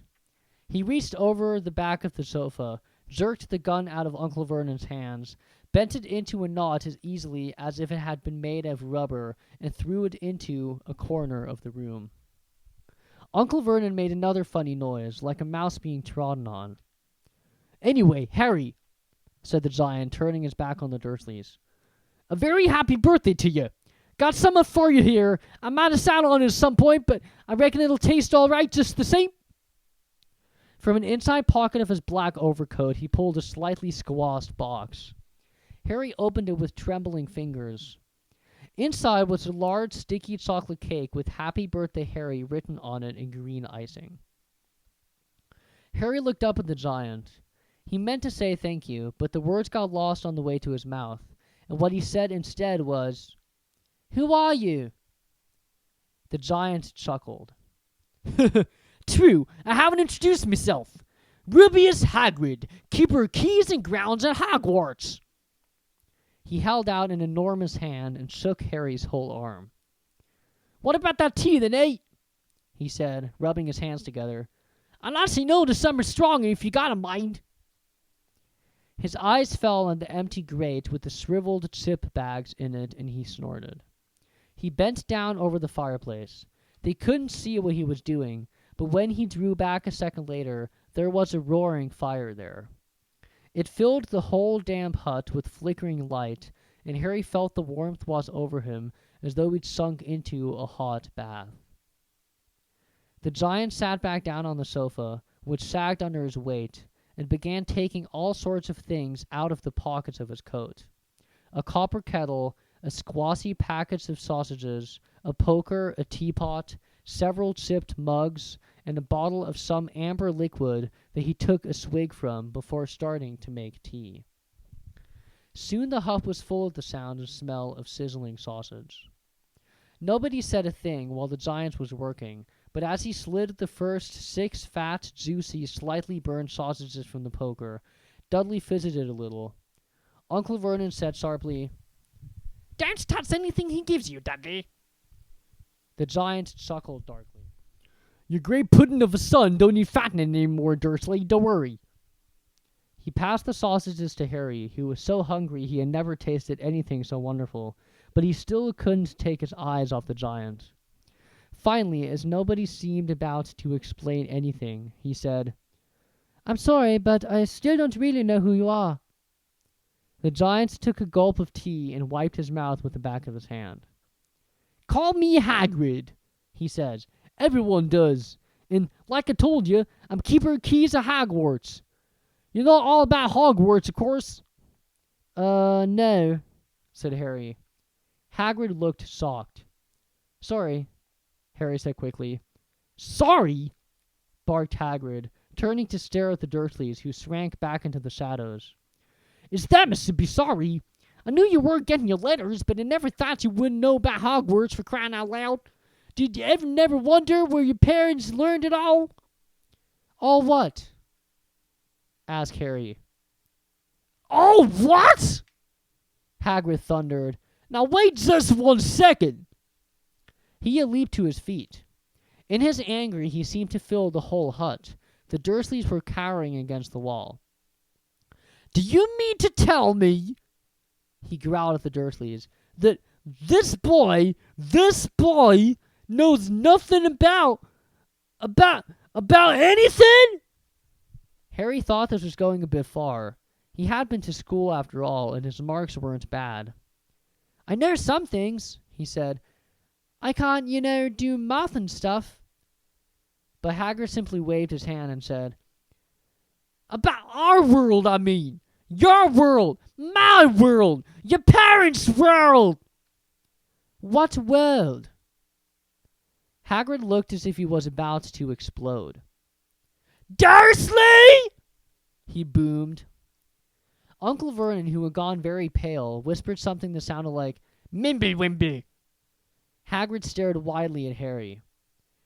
"But you must know about your mom and dad," he said. "I mean, they're famous. You're famous."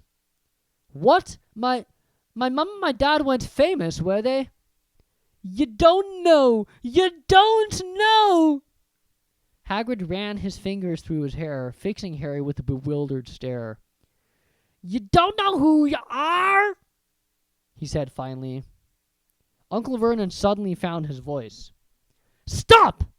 he commanded. "Stop right there, sir. I forbid you to tell the boy anything." A braver man than Vernon Dursley would have quailed under the furious look Hagrid now gave him. When Hagrid spoke, his every syllable trembled with rage. You never told him! Never told him what was in the letter Dumbledore left for him. I was there. I saw Dumbledore leave it, Dursley. And you've kept it from him all these years? Kept what from me? Said Harry eagerly. Stop! I forbid you! Yelled Uncle Vernon in panic. Aunt Petunia gave a gasp of horror. Go boil your heads, both of you, said Hagrid. Harry, you're a wizard. There was silence inside the hut. Only the sea and the whistling wind could be heard. I'm a what? Gasped Harry. A wizard, of course, said Hagrid, sitting back down on the sofa, which groaned and sank even lower. And a thump a good one, I'd say, once you've been trained up a bit. With a mum and dad like yours, what else would you be? And I reckon it's about time you read your letter.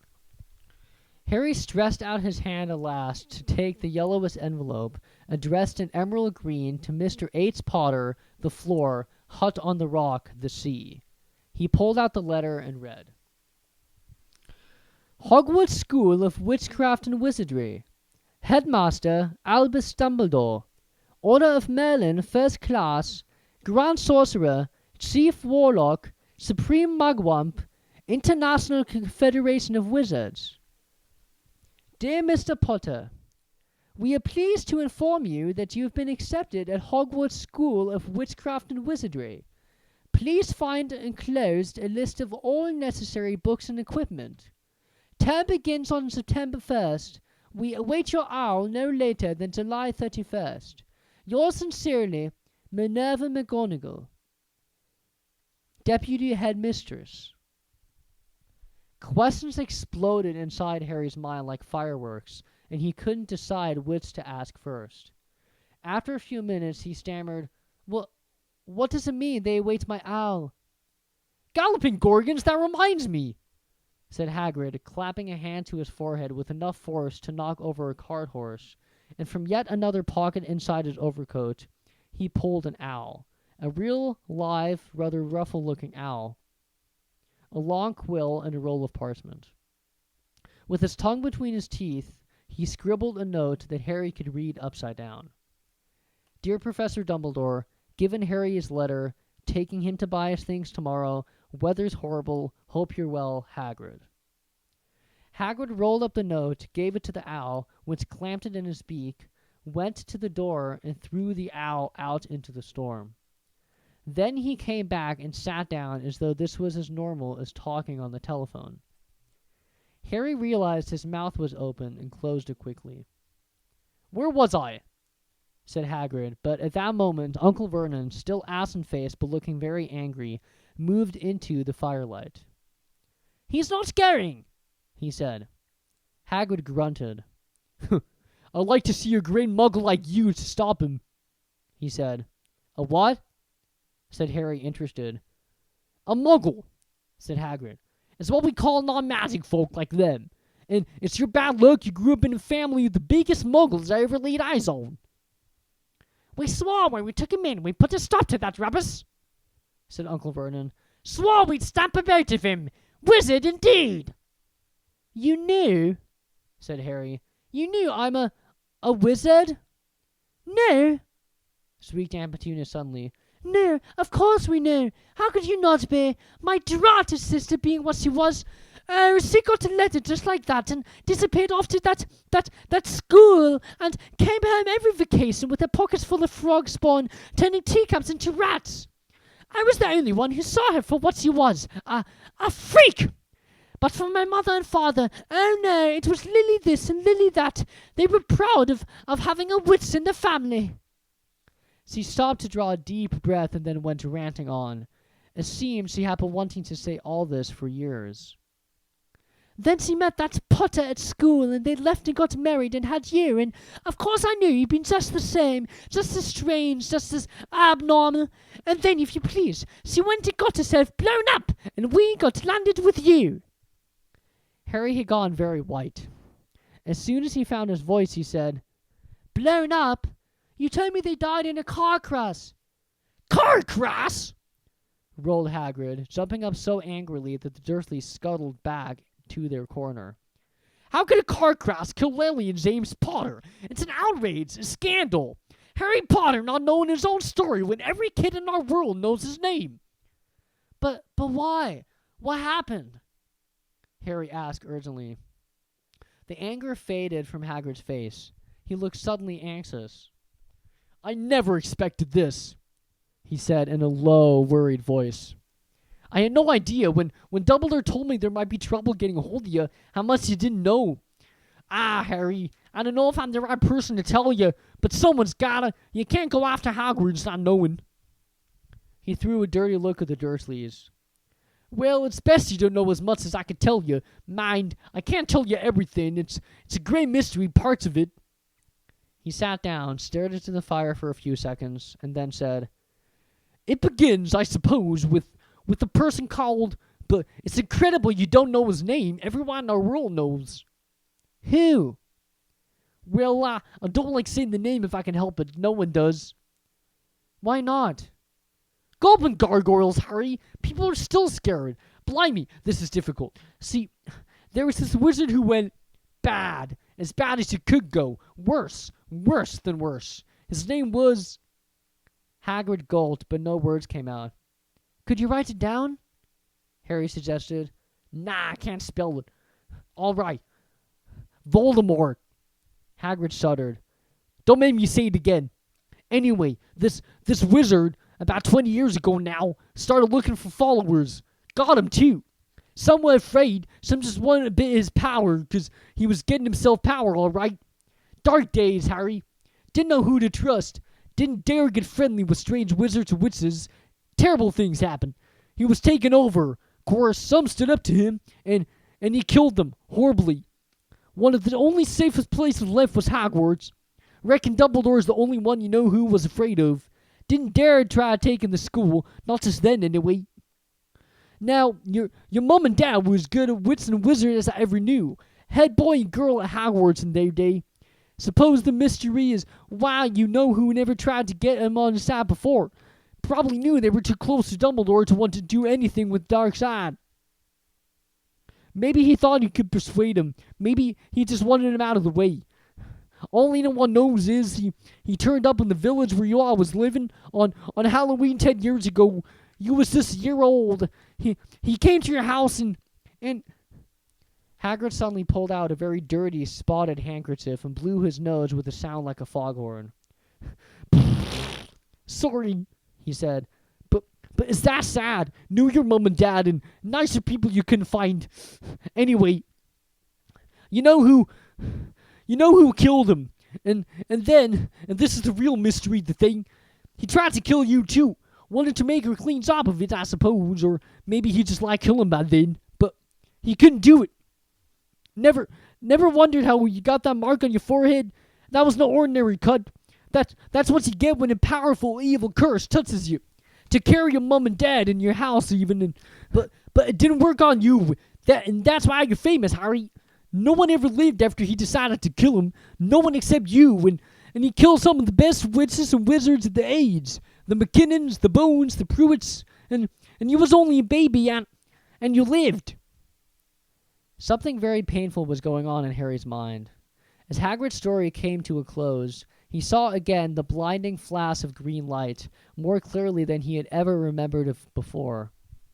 And he remembered something else, for the first time in his life, a high, cold, cruel laugh. Hagrid was watching him sadly. Took you from the ruined house myself, on Dumbledore's orders, brought you to this lot. Lauderveltars!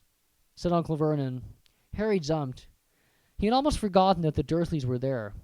Uncle Vernon certainly seemed to have gotten back his courage. He was glaring at Hagrid and his fists were clenched. Now you listen here, boy, he snarled. I accept there's something strange about y'all. Probably nothing a good beating wouldn't have cured. And as for this about your parents, well, they were weirdos, no denying it, and the world's better off without them, in my opinion. Ask for all they got, getting mixed up with these wizarding types. Just what I expected. Always knew they'd come to a sticky end. But at that moment, Hagrid leaped from the sofa and drew a battered pink umbrella from inside his coat. I'm warning you, Dursley. I'm warning you. One more word. In danger of being speared on the end of an umbrella by a bearded giant, Uncle Vernon's courage failed again. He flattened himself against the wall and fell silent. "That's better," said Hagrid, breathing heavily and sitting back down on the sofa, which this time sagged right down to the floor. Harry, meanwhile, still had questions to ask, hundreds of them. "But what happened to Sorry, I mean, you know who." "Good question, Harry. Disappeared, vanished. Seemed like he tried to kill you. Makes you even more famous. That's the biggest mystery, see? He was getting more and more powerful. Why'd he go? Some say he died. Cub swallowed, in my opinion. Dunno if he had enough human left in him to die. Some say he's out there biding his time, but I don't believe it. People who was on his side came back to ours. Some of them came out in kind of trances. Don't reckon they could have done if he was coming back. Most of us reckon he's still out there somewhere, but lost his powers. Too weak to carry on. 'Cause something about you finished him, Harry. There was something going on that night he hadn't counted on.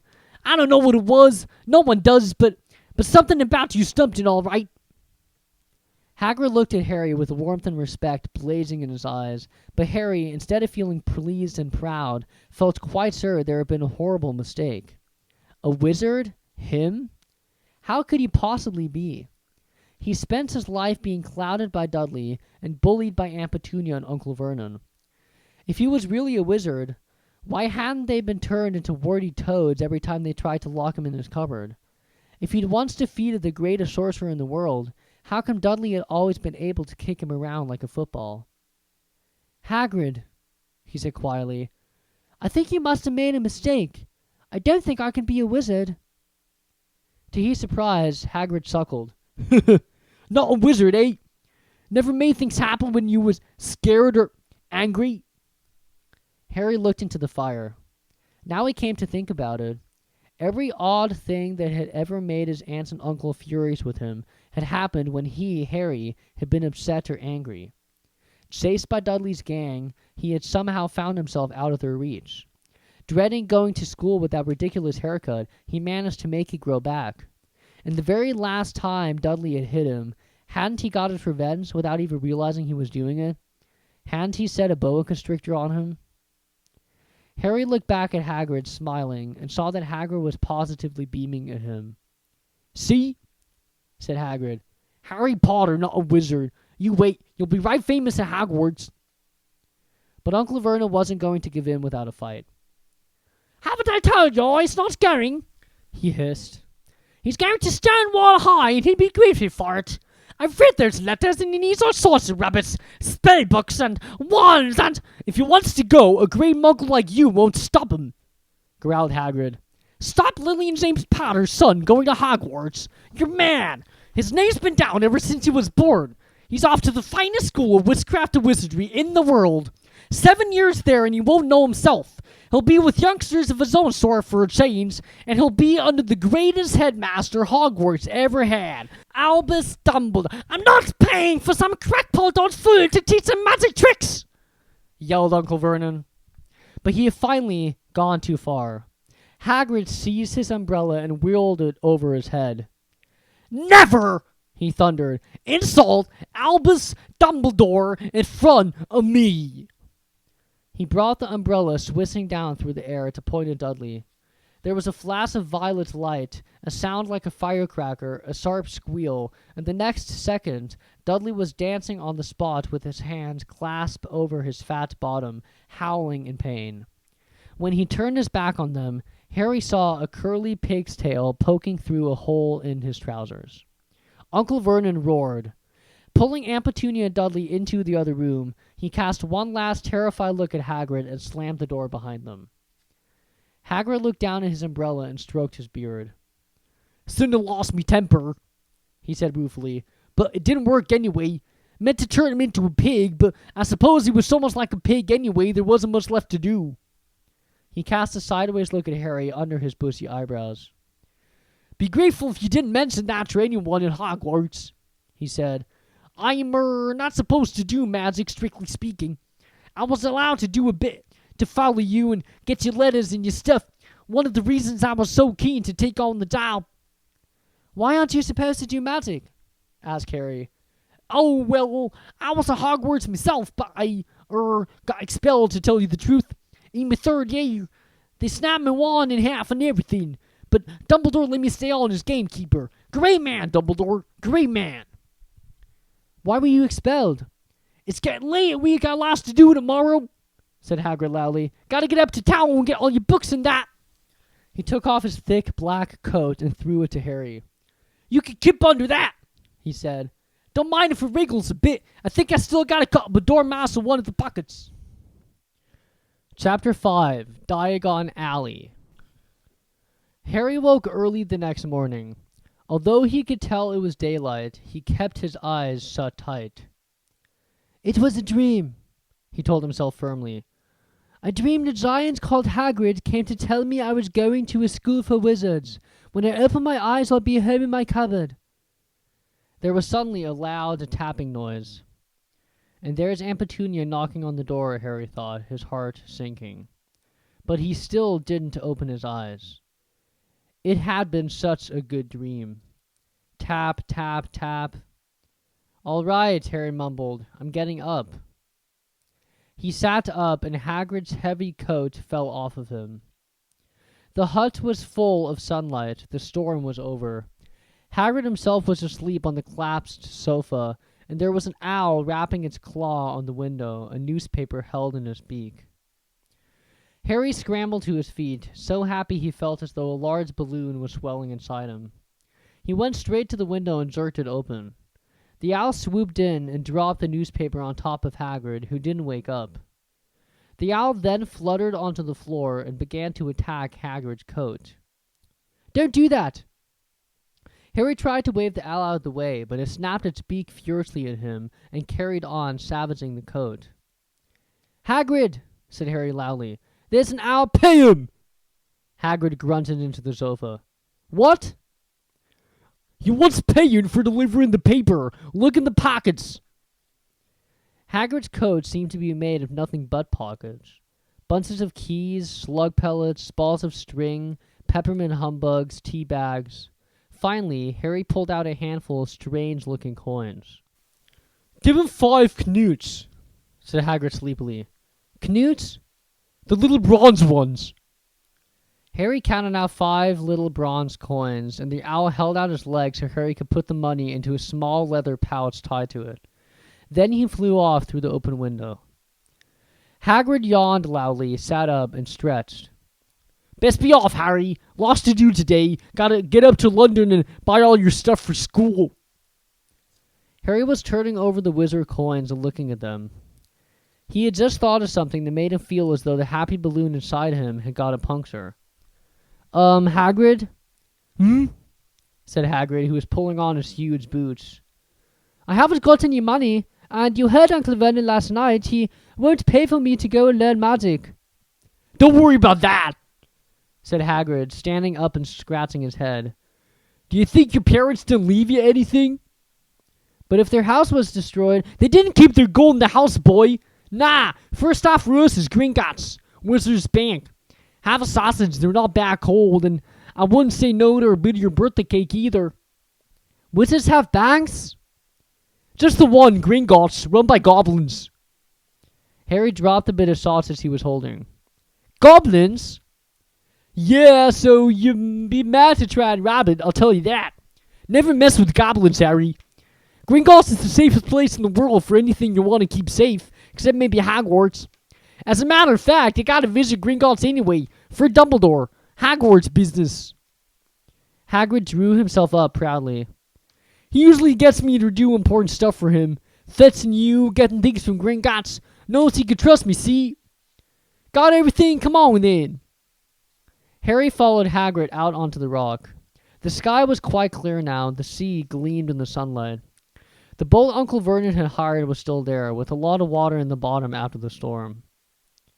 How did you get here? Harry asked, looking around for another boat. Flew, said Hagrid. Flew? Yeah, but we'll go back on this. Not supposed to use magic, now I've got you. They settled down in the boat, Harry still staring at Hagrid, trying to imagine him flying. Seems the same to row, though, said Hagrid, giving Harry another of his sideways looks. If I was to, speed things up a bit, would you mind not mentioning it in Hogwarts? Of course not, said Harry, eager to see more magic. Hagrid pulled out the pink umbrella again, tapped it twice on the side of the boat, and they sped off toward land. Why would you be mad to try to rob Gringotts? Harry asked. Spells, enchantments, said Hagrid, unfolding his newspaper as he spoke. They say there's dragons guarding the high-security vaults, and then you gotta find your way. Gringotts is hundreds of miles under London, see? Deep under the underground. You die of hunger trying to get out, even if you did manage to get your hands on something. Harry sat and thought about this while Hagrid read his newspaper, The Daily Prophet. Harry had learned from Uncle Vernon that people liked to be left alone while they did this, but it was very difficult. He never had so many questions in his life. Ministry of Magic messing things up as usual, Hagrid muttered, turning the page. There's a Ministry of Magic? Harry asked, before he could stop himself. Course, said Hagrid.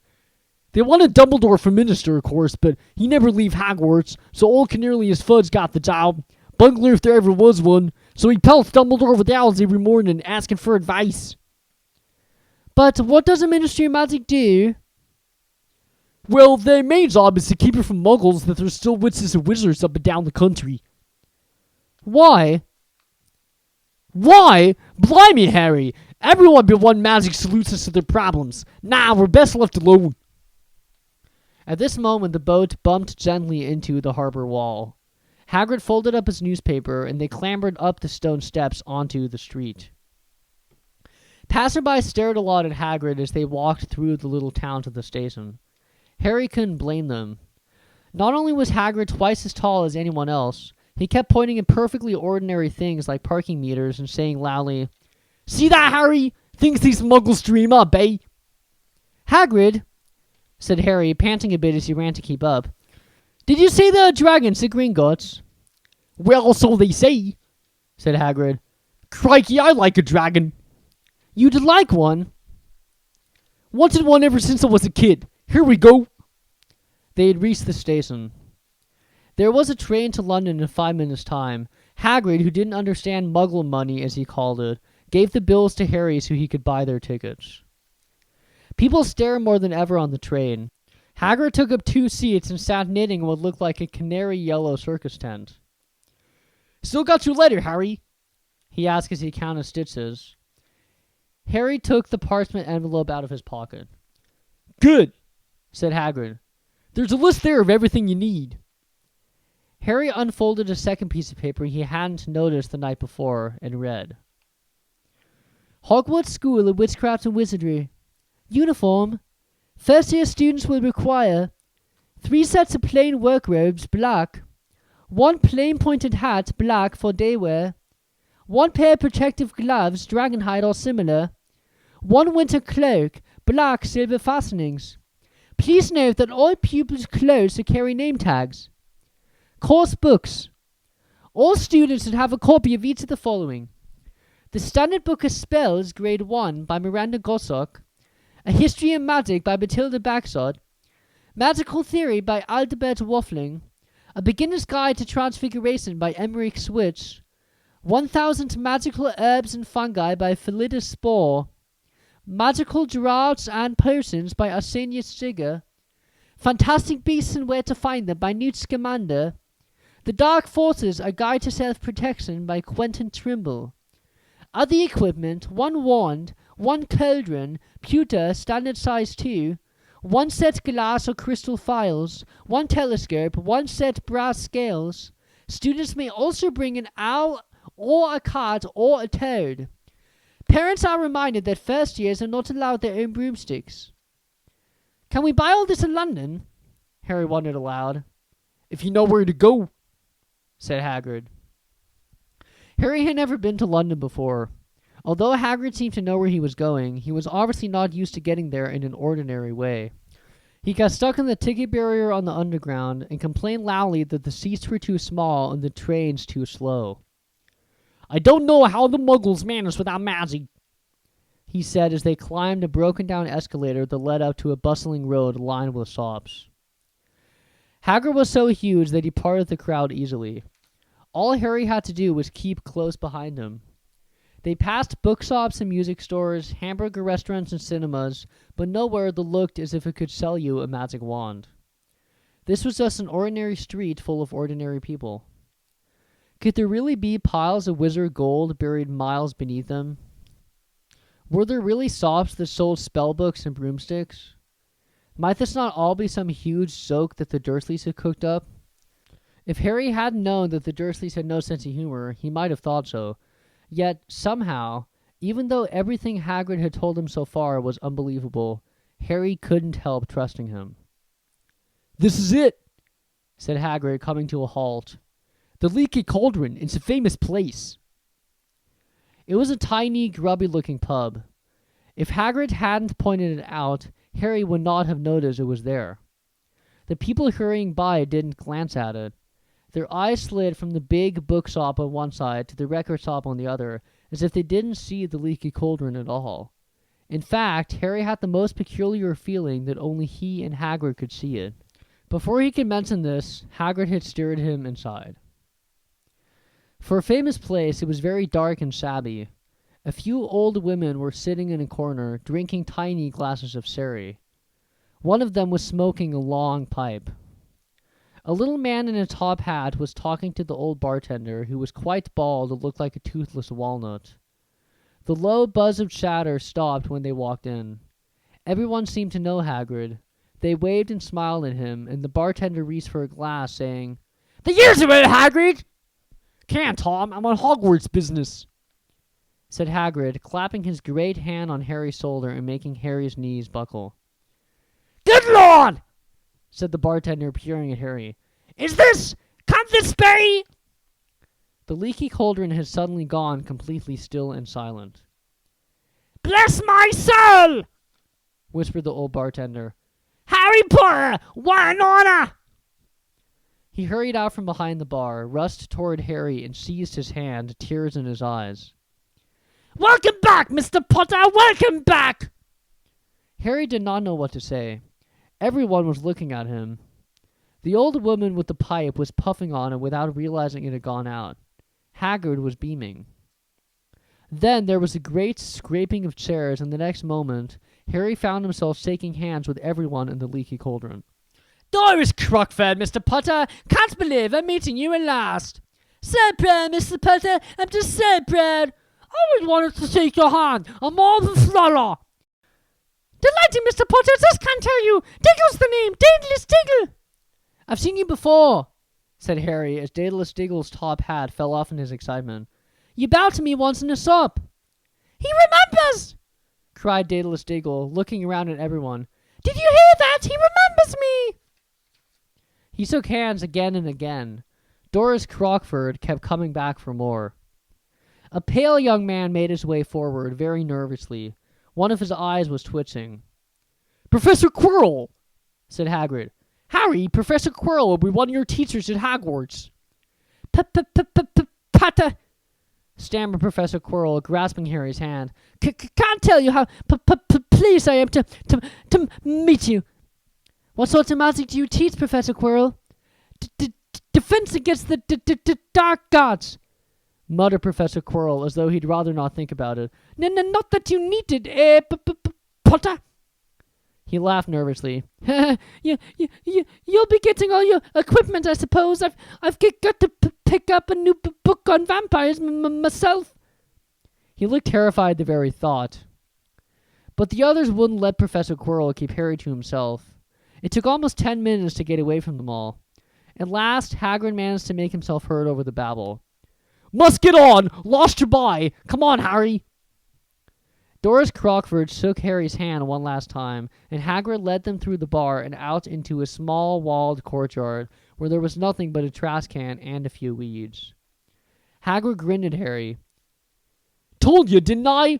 Told you was famous. Even Professor Quirrell was trembling to meet you. Mind you, he's usually trembling." "Is he always that nervous?" "Oh yeah, poor bloke. Brilliant mind. He was fine while he was studying out of books, but then he took a year off to get some first-hand experience. They say he met vampires in the Black Forest, and there was a nasty bit of trouble with the hag. Never been the same since. Scared of the students, scared of his own subject. Now, where's me umbrella? Vampires? Hags? Harry's head was swimming.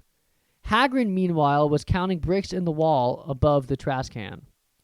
3 up, 2 across, he muttered. Right, stand back, Harry.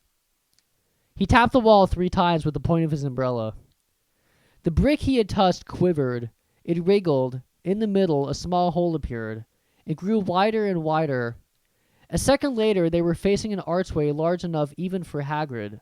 An archway onto a cobbled street that twisted and turned out of sight. Welcome, said Hagrid, to Diagon Alley. He grinned at Harry's amazement. They stepped through the archway.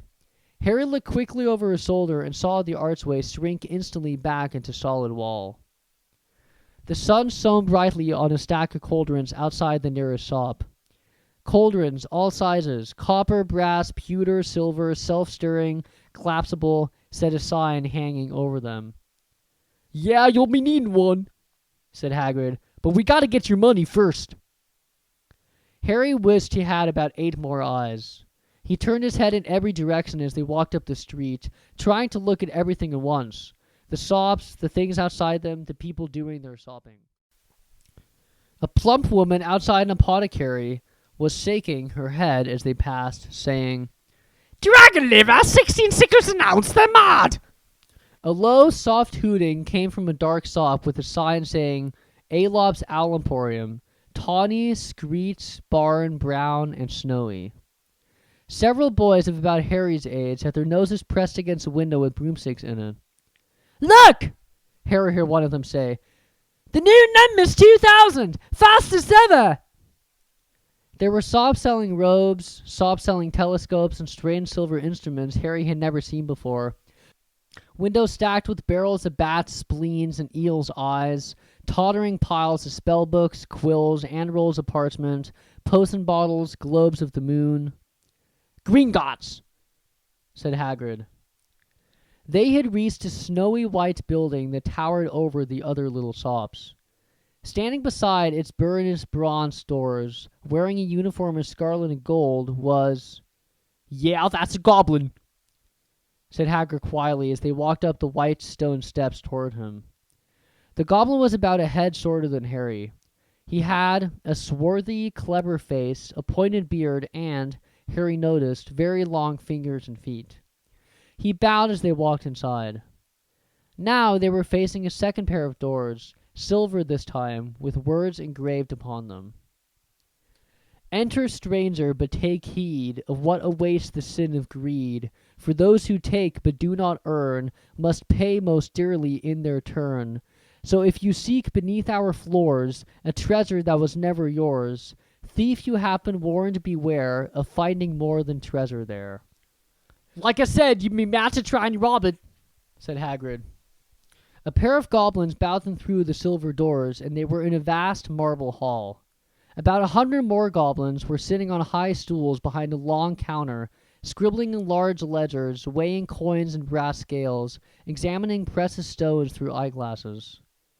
There were too many doors to count leading off the hall, and yet more goblins were showing people in and out of these. Hagrid and Harry made for the counter.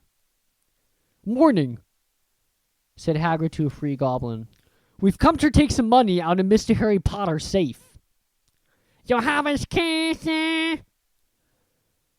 Got it here somewhere, said Hagrid, and he started emptying his pockets onto the counter, scattering a handful of moldy dog biscuits over the goblin's book of numbers. The goblin wrinkled his nose. Harry watched the goblin on their right weighing a pile of rubies as big as glowing coals. Got it, said Hagrid at last, holding up a tiny golden key. The goblin looked at it closely. That seems to be in order. And I've also got a letter here from Professor Dumbledore, said Hagrid importantly, throwing out his chest. It's about the you-know-what in Vault 713. The goblin read the letter carefully. Very well, he said, handing it back to Hagrid. I will have someone take you down to both vaults. Griphook! Griphook was yet another goblin. Once Hagrid had crammed all the dog biscuits back inside his pockets, He and Harry followed Griphook toward one of the doors leading off the hall. "What's the you-know-what's in Vault 713? Hagrid asked. "Can't tell you that," said Hagrid mysteriously. "Very secret. Hogwarts business. Dumbledore's trusting me. More than my job's worth to tell you that." Griphook held the door open for them. Harry, who had expected more marble, was surprised. They were in a narrow stone passageway lit with flaming torches. It sloped steeply downward, and there were little railway tracks on the floor. Griphook whistled, and a small cart came hurtling up the tracks toward them. They climbed in, Hagrid with some difficulty, and were off. At first, they just hurtled through a maze of twisting passages. Harry tried to remember left, right, right, left, middle fork, right, left, but it was impossible. The rattling car seemed to know its own way because Griphook wasn't steering. Harry's eyes stung as the cold air rushed past them, but he kept them wide open. Once, he thought he saw a burst of fire at the end of a passage and twisted around to see if it was a dragon, but too late. They plunged even deeper, passing an underground lake where huge stalactites and stalagmites grew from the ceiling and floor. "I never know," Harry called to Hagrid over the noise of the cart. "What's the difference between a stalagmite and a stalactite?" "Stalagmite's got an M in it," said Hagrid. "And don't ask me questions just now. Think I'm going to be sick." He did look very green, and when the cart stopped at last beside a small door in the passage wall, Hagrid got out and had to lean against the wall to stop his knees from trembling. Griphook unlocked the door. A lot of green smoke came billowing out, and as it cleared, Harry gasped. Inside were mounds of gold coins, columns of silver, heaps of little bronze knoots. "All yours," smiled Hagrid. All Harry's. It was incredible. The Dursleys couldn't have known about this, or they'd have had it from him faster than blinking. How often had they complained how much Harry cost them to keep? And all the time there had been a small fortune belonging to him, buried deep under London. Hagrid helped Harry pile some of it into a bag. "The gold ones are galleons," he explained. 17 silver sickles to a galleon and 29 knoots to a sickle. It's easy enough. Right, that'll be enough for a couple of terms. We'll keep the rest safe for you. He turned to Griphook. "Vault 713 now, please, and can we go more slowly?" "One speed only," said Griphook. They were going even deeper now and gathering speed. The air became colder and colder as they hurtled round tight corners. They went rattling over an underground ravine, and Harry leaned over the side to try to see what was down at the dark bottom, but Hagrid groaned and pulled him back by the scruff of his neck.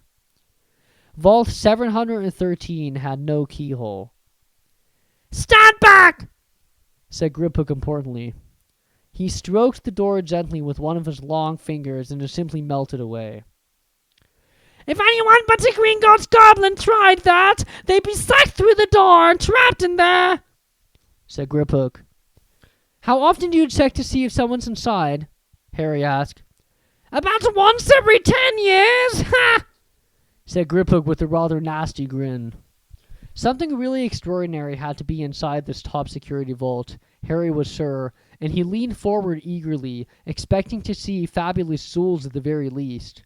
But at first he thought it was empty. Then he noticed a grubby little package wrapped up in brown paper lying on the floor. Hagrid picked it up and tucked it deep inside his coat. Harry longed to know what it was, but knew better than to ask. "Come on, back in this infernal cart, and don't talk to me on the way back. It's best if I keep my mouth shut," said Hagrid. One wild cart ride later, they stood blinking in the sunlight outside Gringotts. Harry did not know where to run first, now that he had a bag full of money. He didn't have to know how many galleons there were to a pound to know that he was holding more money than he'd had in his whole life. More money than even Dudley had ever had. "Might as well get your uniform," said Hagrid, nodding toward Madame Malkin's robes for all occasions. "Listen, Harry, would you mind if I slipped off for a pick-me-up in the leaky cauldron? I hate them Gringotts carts." He did still look a bit sick, so Harry entered Madame Malkin's shop alone, feeling nervous. Madame Malkin was a squat, smiling witch dressed all in mauve. Hogwarts, dear, she said when Harry started to speak. got the law here. Another young man being fitted up to snare, in fact. In the back of the shop, a boy with a pale, pointed face was standing on a footstool while a second witch pinned up his long black robes. Madame Malkin stood Harry on a stool next to him, slipped a long robe over his head, and began to pin it to the right length. Hello, said the boy. Hogwarts too? Yes, said Harry. My father's next door buying my books, and mother's up the street looking at wands, said the boy. He had a bored, drawling voice. Then I'm going to drag them off to look at racing brooms. I don't see why first years can't have their own. I think I'll bully father into getting me one, and I'll smuggle it in somehow. Harry was strongly reminded of Dudley. Have you got your own broom? The boy went on. No, said Harry. Play Quidditch at all? No, Harry said again, wondering what on earth Quidditch could be. I do. Father says it's a crime if I'm not picked to play for my house, and I must say I agree. Know what house you'll be in yet? No, said Harry, feeling more stupid by the minute. Well, no one really knows until they get there, do they? But I know I'll be in Slytherin. All the family have been. Imagine being in Hufflepuff. I think I'd leave, wouldn't you? Said Harry, wishing he could say something a bit more interesting. I say, look at that man, said the boy suddenly, nodding toward the front window. Hagrid was standing there, grinning at Harry and pointing at 2 large ice creams to show he couldn't come in. That's Hagrid, said Harry, pleased to know something the boy didn't. He works at Hogwarts. Oh, said the boy. I've heard of him. He's sort of a servant, isn't he? He's the gamekeeper, said Harry. He was liking the boy less and less every second. Yes, exactly. I heard he's the sort of savage. Lives in a hut on the school grounds, and every now and then he gets drunk, tries to do magic, and ends up setting fire to his bed. I think he's brilliant, said Harry coldly. Do you? Said the boy with a slight sneer. Why is he with you? Where are your parents? They're dead, said Harry shortly. He didn't feel much like going into the matter with this boy. Oh, sorry, said the other, not sounding sorry at all. But they were our kind, weren't they? They were wits and a wizard, if that's what you mean. I really don't think they should let the other sort in, do you? They're just not the same. They've never been brought up to know our ways. Some of them have never even heard of Hogwarts until they get the letter, imagine. I think they should keep it in the old wizarding families. What's your surname, anyway? But before Harry could answer, Madame Malkin said, That's you done, my dear. And Harry, not sorry for an excuse to stop talking to the boy, hopped down from the footstool. Well, I'll see you at Hogwarts, I suppose, said the drawling boy. Harry was rather quiet as he ate the ice cream Hagrid had bought him, chocolate and raspberry with chopped nuts. What's up? Said Hagrid. Nothing, Harry lied. They stopped to buy parchment and quills. Harry cheered up a bit when he found a bottle of ink that changed color as he wrote. When they had left the shop, he said, Hagrid, what's Quidditch? Blimey, Harry, I keep forgetting how little you know. Not knowing about Quidditch. Don't make me feel worse, said Harry. He told Hagrid about the pale boy in Madame Malkin's. And he said people from Muggle families shouldn't even be allowed in. You're not from a Muggle family. If you know who you were, he's grown up knowing your name if its parents are wizarding folk. You saw what everyone in Leaky Cauldron was like when they saw you. Anyway, what does he know about it? Some of the best I ever saw were the ones with magic in them for a long line of Muggles. Look at your mum. Look at what she had for a sister. So what is Quidditch? It's our sport, wizard sport. It's like soccer in the Muggle world. Everyone follows Quidditch. Played up in the air on broomsticks, and there's 4 balls. Sort of hard to explain the rules. And what's a Slytherin and Hufflepuff? Schoolhouses. There's 4. Everyone says Hufflepuffs are a lot of duffers, but I bet I'm in Hufflepuff, said Harry gloomily. Better Hufflepuff than Slytherin, said Hagrid darkly. There's not a single witch or wizard who went bad who wasn't a Slytherin. You know who was one. Well, sorry, you know who was at Hogwarts? Years and years ago, said Hagrid. They bought Harry's school books in a shop called Fleurs and Blots, where the cells were stacked to the ceiling with books as large as paving stones bound in leather. Books the size of postage stamps and covers of silk. Books full of peculiar symbols and a few books with nothing in them at all. Even Dudley, who never read anything, would have been wild to get his hands on some of these. Hagrid almost had to drag Harry away from curses and counter-curses, bewitch your friends and befuddle your enemies with the latest revenges, hair loss, jelly legs, tongue-tying, and much, much more by Professor Vindictus Viridian. I was trying to find out how to curse Dudley. I'm not saying this is not a good idea, but you're not to use magic in the Muggle world except in very special circumstances, said Hagrid. And anyway, you couldn't work any of them curses yet. You'll need a lot more study before you get to that level. Hagrid wouldn't let Harry buy a solid gold cauldron either. It says pewter on your list. But they got a nice set of scales for weighing potion ingredients and a collapsible brass telescope. Then they visited the apothecary, which was fascinating enough to make up for its horrible smell and mixture of bad eggs and rotted cabbages. Barrels of slimy stuff stood on the floor. Jars of herbs, dried roots, and bright powders lined the walls. Bundles of feathers, strings of fangs, and snarled claws hung from the ceiling. While Hagrid asked the man behind the counter for a supply of some basic potion ingredients for Harry, Harry himself examined silver unicorn horns at 21 galleons each and minuscule, glittery black beetle eyes, 5 knuts a scoop. Outside the apothecary, Hagrid checked Harry's list again. Just your wand left. Oh yeah, and I still haven't got your birthday present. Harry felt himself go red. You don't have to. I know I don't have to. Tell you what, I'll get your animal. Not a toad. Toads went out of fashion years ago. You'd be laughed at. And I don't like cats. They make me sneeze. I'll get you an owl. All the kids want owls. They're dead useful. Carry your mail and everything. 20 minutes later, they left Alob's Owl Emporium, which had been dark and full of rustling and flickering jewel-bright eyes. Harry now carried a large cage that held a beautiful snory owl, fast asleep with her head under her wing. He couldn't stop stammering his thanks, sounding just like Professor Quirrell. Don't mention it, said Hagrid gruffly. Don't expect you've had a lot of presents from the Dursleys. Just Ollivander's left now. Only place for wands, Ollivanders, and you gotta have the best wand. A magic wand. This was what Harry had really been looking forward to. The last shop was narrow and shabby. Peeling gold letters over the door read Ollivanders, makers of fine wands since 382 BC. A single wand lay on a faded purple cushion in the dusty window. A tinkling bell rang somewhere in the depths of the shop as they stepped inside.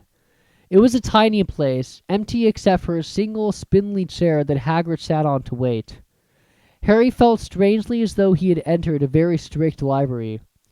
He swallowed a lot of new questions that had just occurred to him, and looked instead at the thousands of narrow boxes piled neatly right up to the ceiling. For some reason, the back of his neck prickled. The very dust and silence in here seemed to tingle with some secret magic. Good afternoon, said a soft voice. Harry jumped. Hagrid must have jumped too, because there was a loud crunching noise and he got quickly off the spindly chair. An old man was standing before them, his wide, pale eyes shining like moons through the gloom of the shop. "Hello," said Harry awkwardly. Ah, yes, said the man. Yes, I thought I'd be seeing you soon, Harry Potter. It wasn't a question. You have your mother's eyes. It seems only yesterday she was in here herself, buying her first wand. 10 1/4 inches long, Swissy, made of willow. Nice wand for charm work. Mr. Ollivander moved closer to Harry. Harry wished he would blink. Those silvery eyes were a bit creepy. Your father, on the other hand, favored a mahogany wand. 11 inches, pliable. A little more power and excellent for transfiguration. Well, I say your father favored it. It's really the wand that chooses the wizard, of course.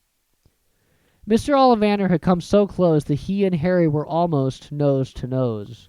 Harry could see himself reflected in those misty eyes. And that's where... Mr. Ollivander touched the lightning scar on Harry's forehead with a long white finger. I'm sorry to say I sold the wand that did it, he said softly. 13.5 inches, you. Powerful wand, very powerful, and in the wrong hands. Well, if I knowed what that wand was going out in the world to do. He shook his head and then, to Harry's relief, spotted Hagrid. Rubius Hagrid, how nice to see you again. Oh, 16 inches, rather bendy, wasn't it? It was, sir, yes, said Hagrid. Good wand, that one, but I suppose they snapped it in half when you got expelled, said Mr. Ollivander, suddenly stern. Yes, they did, yes, said Hagrid, shuffling his feet. I've still got the pieces, though, he added brightly. But you don't use them, said Mr. Ollivander sharply. Oh, no, sir, said Hagrid quickly. Harry noticed he gripped his pink umbrella very tightly as he spoke. Said Mr. Ollivander, giving Hagrid a piercing look. Well now, Mr. Potter, let me see. He pulled a long tape measure with silver markings out of his pocket. Which is your wand, Well, I'm right-handed, said Harry. Hold at your arm, that's it. He measured Harry from shoulder to finger, then wrist to elbow, shoulder to floor, knee to armpit, and round his head. As he measured, he said, Every Ollivander wand has got a core of a powerful magical substance, Mr. Potter. We use unicorn hairs, phoenix tail feathers, and the heartstrings of dragons. No two Ollivander wands are the same, just as no two unicorns, dragons, or phoenixes are quite the same. And of course, you will never get such good results with another wizard's wand. Harry suddenly realized that the tape measure, which was measuring between his nostrils, was doing this on its own. Mr. Ollivander was flitting around the shelves, taking down boxes.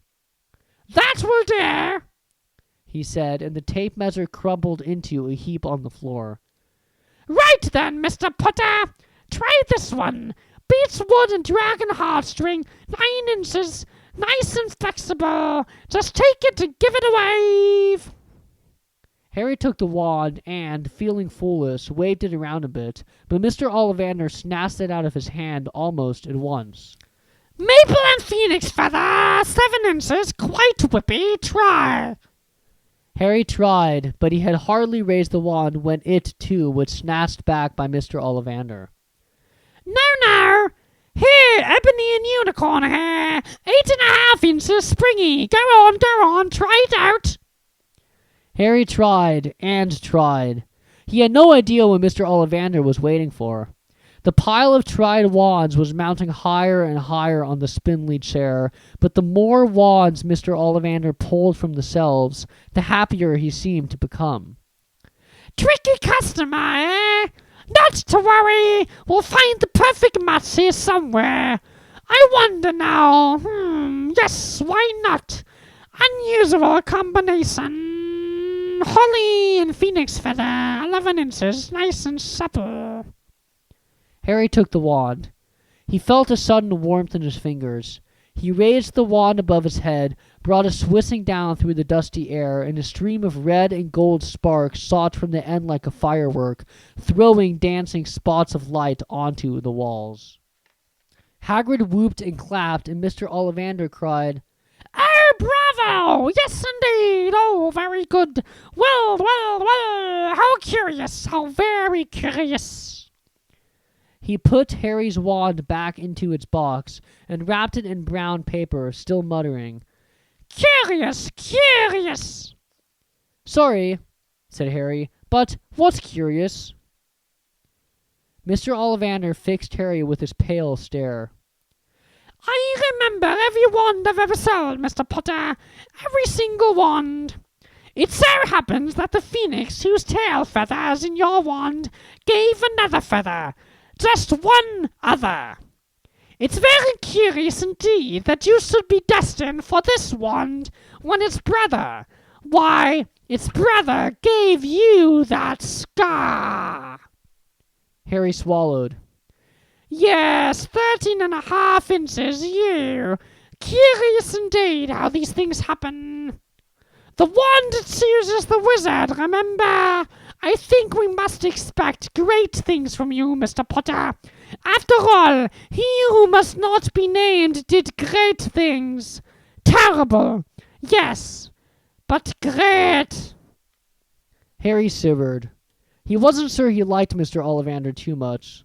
He paid 7 gold galleons for his wand, and Mr. Ollivander bowed to them from his shop.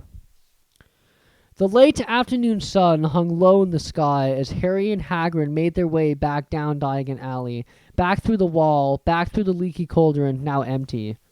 They didn't even notice how much people were gawking at them on the underground, laden as they were with all their funny-shaped packages, with a snowy owl asleep in its cage on Harry's lap.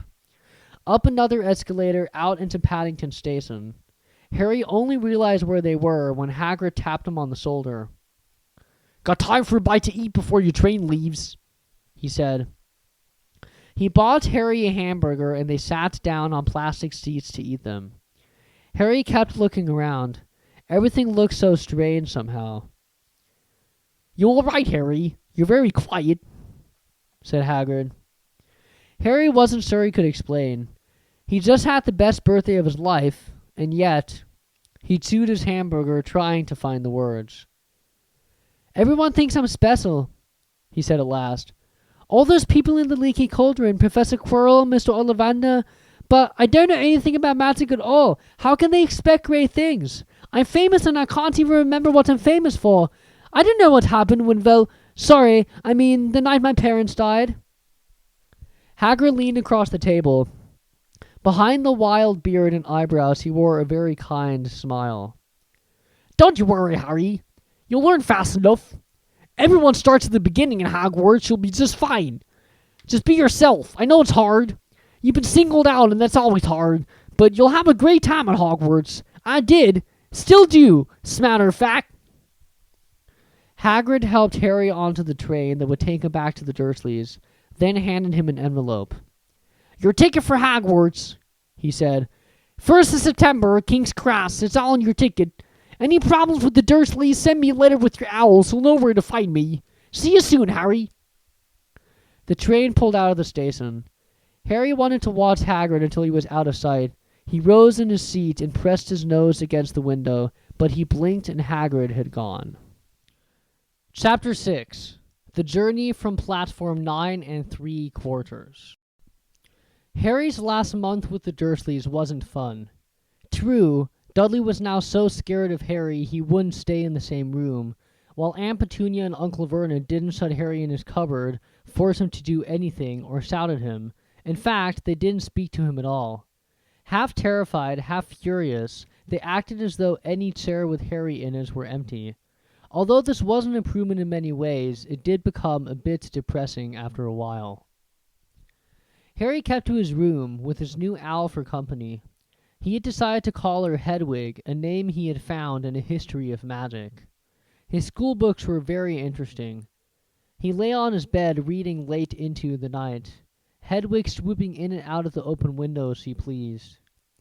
It was lucky that Aunt Petunia didn't come in to vacuum anymore, because Hedwig kept bringing back dead mice. Every night before he went to sleep, Harry ticked off another day on the piece of paper he had pinned to the wall, counting down to September the 1st.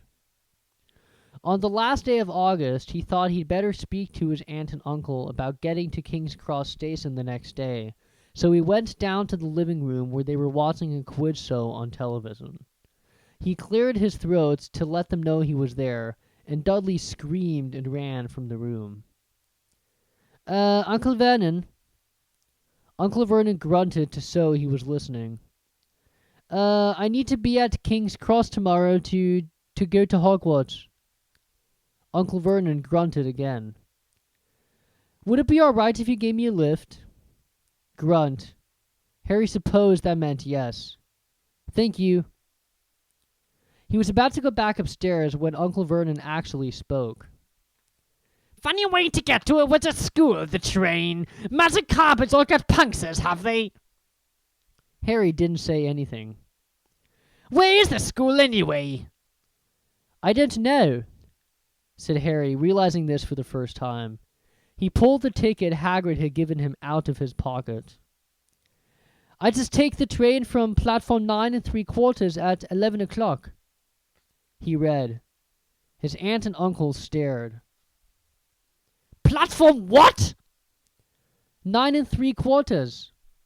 Don't talk rubbish, said Uncle Vernon. There's no platform 9 3/4. It's on my ticket, Barking, said Uncle Vernon. howling mad, the lot of them. You'll see, you'll just wait. All right, we'll take you to King's Cross. We're going up to London tomorrow anyway, or I wouldn't bother. Why are you going to London? Harry asked, trying to keep things friendly. Taking Dudley to the hospital, Growled Uncle Vernon. Got to have that ruddy tail removed before he goes to Smeltings. Harry woke at 5 o'clock the next morning and was too excited and nervous to go back to sleep. He got up and pulled on his jeans because he didn't want to walk into the station in his wizard's robes. He'd change on the train. He checked his Hogwarts list yet again to make sure he had everything he needed, saw that Hedwig was shut safely in her cage, and then paced the room, waiting for the Dursleys to get up. 2 hours later, Harry's huge, heavy trunk had been loaded into the Dursleys' car. Aunt Petunia had talked Dudley into sitting next to Harry, and they had set off. They reached King's Cross at 10:30. Uncle Vernon dumped Harry's trunk onto a cart and wheeled it into the station for him. Harry thought this was strangely kind until Uncle Vernon stopped dead, facing the platforms with a nasty grin on his face. Well, there you are, boy. Platform 9 and platform 10. Your platform should be somewhere in the middle, but they don't seem to have built it yet, do they? He was quite right, of course. There was a big plastic number 9 over one platform and a big plastic number 10 over the one next to it, and in the middle, nothing at all. Have a good time, said Uncle Vernon with an even nastier smile. He left without another word. Harry turned and saw the Dursleys drive away. All three of them were laughing. Harry's mouth went rather dry. What on earth was he going to do? He was starting to attract a lot of funny looks because of Hedwig. He'd have to ask someone. He stopped a passing guard, but didn't dare mention platform 9 3/4. The guard had never heard of Hogwarts, and when Harry couldn't even tell him what part of the country it was in, he started to get annoyed, as though Harry was being stupid on purpose. Getting desperate, Harry asked for the train that left at 11 o'clock, but the guard said there wasn't one.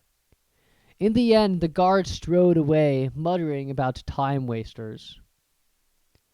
Harry was now trying hard not to panic. According to the large clock over the arrivals board, he had 10 minutes left to get on the train to Hogwarts, and he had no idea how to do it. He was stranded in the middle of a station with a trunk he could hardly lift, a pocket full of wizard money, and a large owl. Hagrid must have forgotten to tell him something he had to do, like tapping the third brick on the left to get into Diagon Alley.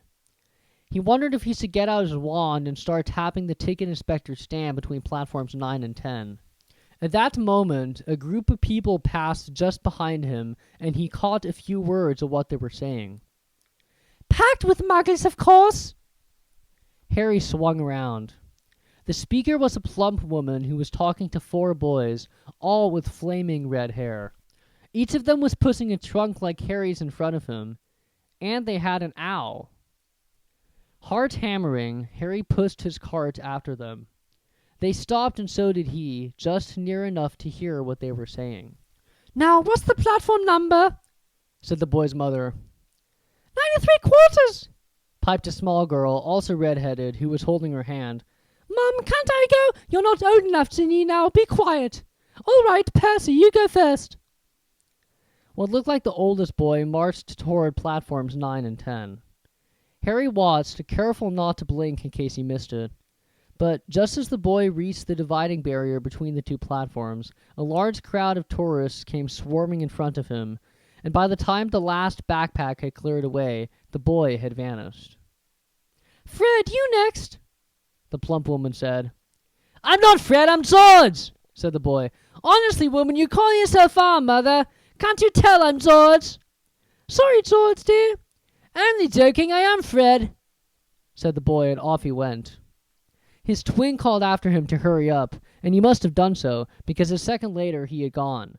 But how had he done it? Now the third brother was walking briskly toward the barrier. He was almost there, and then, quite suddenly, he wasn't anywhere. There was nothing else for it. Excuse me, Harry said to the plump woman. Hello, dear, she said. First time at Hogwarts. Ron's new too.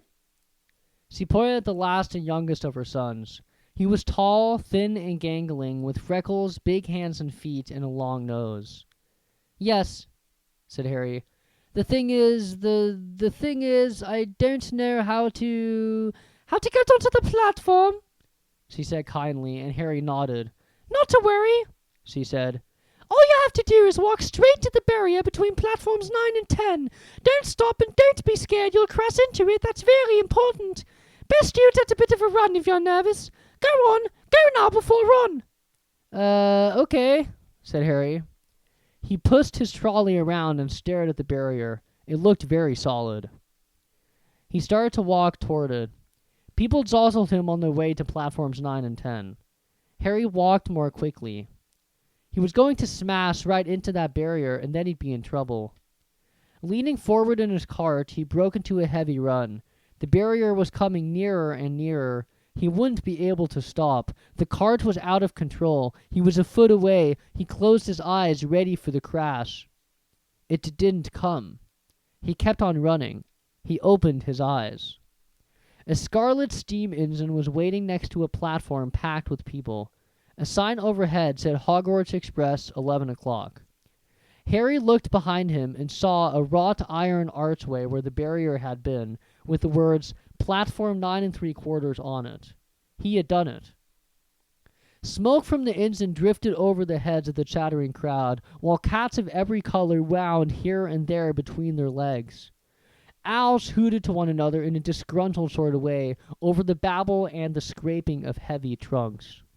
The first few carriages were already packed with students, some hanging out of the window to talk to their families, some fighting over seats. Harry pushed his cart off down the platform in search of an empty seat. He passed a round-faced boy who was saying, Gran, I've lost my turret again. Oh, never! He heard the old woman sigh. A boy with dreadlocks was surrounded by a small crowd. Give us a look, Lee, go on! The boy lifted the lid of a box in his arms, and the people around him shrieked and yelled as something inside poked out a long, hairy leg. Harry pressed on through the crowd until he found an empty compartment near the end of the train. He put Hedwig inside first, and then started to shove and heave his trunk toward the train door. He tried to lift it up the steps but could hardly raise one end, and twice he dropped it painfully on his foot. Want a hand? It was one of the red-haired twins he'd followed through the barrier. Yes, please, Harry panted. Oi, Fred, come here and help! With the twins' help, Harry's trunk was at last tucked away in a corner of the compartment. Thanks, said Harry, pushing his sweaty hair out of his eyes. What's that? Said one of the twins suddenly, pointing at Harry's lightning scar. Blimey, said the other twin. Are you? He is, said the first twin. Aren't you? He added to Harry. What? Said Harry. Harry Potter! Chorused the twins. Oh, him, said Harry. I mean, yes, I am. The two boys gawked at him, and Harry felt himself turning red. Then, to his relief, a voice came floating in through the train's open door. Fred, George, are you there?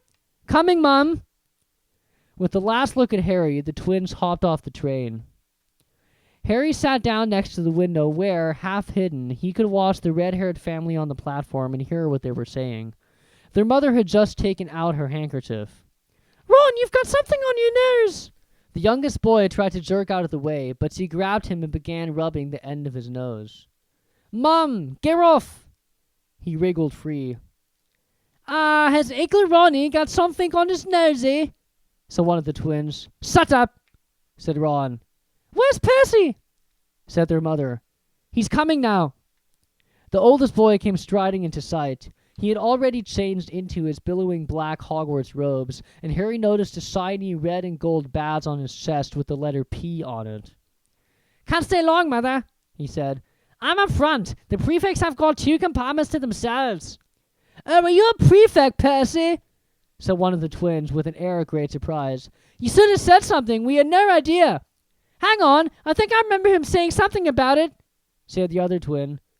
Once, or twice, a minute, or a summer. Oh, shut up, said Percy the prefect. How come Percy gets new robes anyway? Said one of the twins. Because he's a prefect, said their mother fondly. All right, dear. Well, have a good time. Send me out when you get there. She kissed Percy on the cheek and he left. Then she turned to the twins. Now you two, this year you behave yourselves. If I get one more owl telling me you've blown up a toilet or blown up a toilet, we've never blown up a toilet. Great idea though, thanks, Mum. It's not funny, and look after Ron. Don't worry, Uncle Ronikins is safe with us. Shut up, said Ron again. He was almost as tall as the twins already, and his nose was still pink where his mother had rubbed it. Hey, Mum, guess what? Guess who we just met on the train? Harry leaned back quickly so they couldn't see him looking. You know that black-eyed boy who was near us in the station? You know who he is? Who? Harry Potter. Harry heard the little girl's voice. Oh, Mum, can I go to the train and see him, Mum? Oh, please. You've already seen him, Jenny. And the poor boy isn't something you Google at the zoo. Is he really, Fred? How do you know? Ask him. Saw his scar. It's really there, like lightning. Poor dear. No wonder he was alone. I wondered. He was ever so polite when he asked Harry to get onto the platform. Never mind that. Do you think he remembers what you know who looks like? Their mother suddenly became very stern. I forbid you to ask him, Fred. No, don't you dare. As though he needs reminding of that on his first day at school. All right, keep your hair on. A whistle sounded. Hurry up, their mother said, and the 3 boys clambered onto the train. They leaned out at the window for her to kiss them goodbye, and their youngest sister began to cry. Don't, Zinny, we'll send you loads of owls. We'll send you a Hogwarts toilet seat. George! Only joking, Mum. The train began to move. Harry saw the boys' mother waving and their sister half laughing, half crying, running to keep up with the train until it gathered too much speed. Then she fell back and waved. Harry watched the girl and her mother disappear as the train rounded the corner. Houses flashed past the window. Harry felt a great leap of excitement. He didn't know what he was going to, but it had to be better than what he was leaving behind. The door of the compartment slid open, and the youngest red-headed boy came in. Anyone sitting there? He asked, pointing at the seat opposite Harry. Everywhere else is full. Harry shook his head, and the boy sat down. He glanced at Harry and then looked quickly out at the window, pretending he hadn't looked. Harry saw he still had a black mark on his nose. Hey, Ron! The twins were back. Listen, we're going down to the middle of the train. Lee Zorn's got a giant tarantula down there. Right, mumbled Ron. Harry, said the other twin. Did we introduce ourselves? Fred and George Weasley, and this is Ron, our brother. See you later then. Bye, said Harry and Ron. The twins slid the compartment door shut behind them. Are you really Harry Potter? Ron blurted out. Harry nodded. Oh, well, I thought it might be one of Fred and George's jokes, said Ron. And have you really got, you know... He pointed at Harry's forehead. Harry pulled back his bangs to show the lightning scar. Ron stared. So that's where you know who... Yes, said Harry. But I can't remember it. Nothing? Said Ron eagerly. Well, I remember lots of green lights, but nothing else. Whoa, said Ron. He sat and stared at Harry for a few moments. Then, as though he had suddenly realized what he was doing, he looked quickly out at the window again. Are all your family wizards? Asked Harry, who found Ron just as interesting as Ron found him. Yes, I think so, said Ron. I think Mom's got a second cousin who's an accountant, but we never talk about him. So you must know loads of magic already. The Weasleys were clearly one of those old wizarding families the pale boy in Diagon Alley had talked about. I heard you went to live with Muggles, said Ron. What are they like? Horrible. Well, not all of them. My aunt and uncle and cousin are, though. Wish I'd had 3 wizard brothers. 5, said Ron. For some reason, he was looking gloomy. I'm the 6th in our family to go to Hogwarts. You could say I've got a lot to live up to. Bill and Charlie have already left. Bill was head boy, and Charlie was captain of Quidditch. Now Percy's a prefect. Fred and George mess around a lot, but they still get really good marks, and everyone thinks they're really funny. Everyone expects me to do as well as the others, but if I do, it's no big deal, because they did it first. You never get anything new either with 5 brothers. I've got Bill's old robes, Charlie's old wand, and Percy's old rat. Ron reached inside his jacket and pulled out a fat grey rat, which was asleep. His name's Scabbers, and he's useless. He hardly ever wakes up. Percy got an owl from my dad for being made a prefect, but they couldn't have... I got Scabbers instead. Ron's ears went pink. He seemed to think he said too much because he went back to staring out of the window. Harry didn't think there was anything wrong with not being able to afford an owl. After all, he never had any money in his life until a month ago, and he told Ron so, all about having to wear Dudley's old clothes and never getting proper birthday presents. This seemed to cheer Ron up. And until Hagrid told me, I didn't know anything about being a wizard or about my parents or Voldemort. Ron gasped. What? Said Harry. You said you know whose name, said Ron, sounding both shocked and impressed. I'd have thought you, of all people, I'm not trying to be brave or anything saying the name, said Harry. I just never knew you shouldn't. See what I mean? I've got loads to learn, I bet, he added, voicing for the first time something that had been worrying him a lot lately. I bet I'm the worst in the class. You won't be. There's loads of people who come from Muggle families, and they learn quick enough. While they had been talking, the train had carried them out of London. Now they were speeding past fields full of cows and sheep. They were quiet for a time, watching the fields and lanes flick past. Around 12:30, there was a great clattering outside in the corridor, and a smiling, dimpled woman slid back their door and said, Anything after cards, dears? Harry, who hadn't had any breakfast, leaped to his feet, but Ron's ears went pink again, and he muttered that he'd brought sandwiches. Harry went out into the corridor. He had never had any money for candy with the Dursleys, and now that he had pockets rattling with gold and silver, he was ready to buy as many Mars bars as he could carry. But the woman didn't have Mars bars. What she did have were Bertie Bott's every flavor beans, Drubel's best blowing gum, chocolate frogs, pumpkin pasties, cauldron cakes, licorice wands, and a number of other strange things Harry had never seen in his life. Not wanting to miss anything, he got some of everything and paid the woman 11 silver sickles and 7 bronze knuts. Ron stared as Harry brought it all back into the compartment and tipped it onto an empty seat. Hungry, are you? Starving, said Harry, taking a large bite out of a pumpkin pasty. Ron had taken out a lumpy package and unwrapped it. There were 4 sandwiches inside. He pulled one of them apart and said, She always forgets I don't like corned beef. Swap you for one of these, said Harry, holding up a pasty.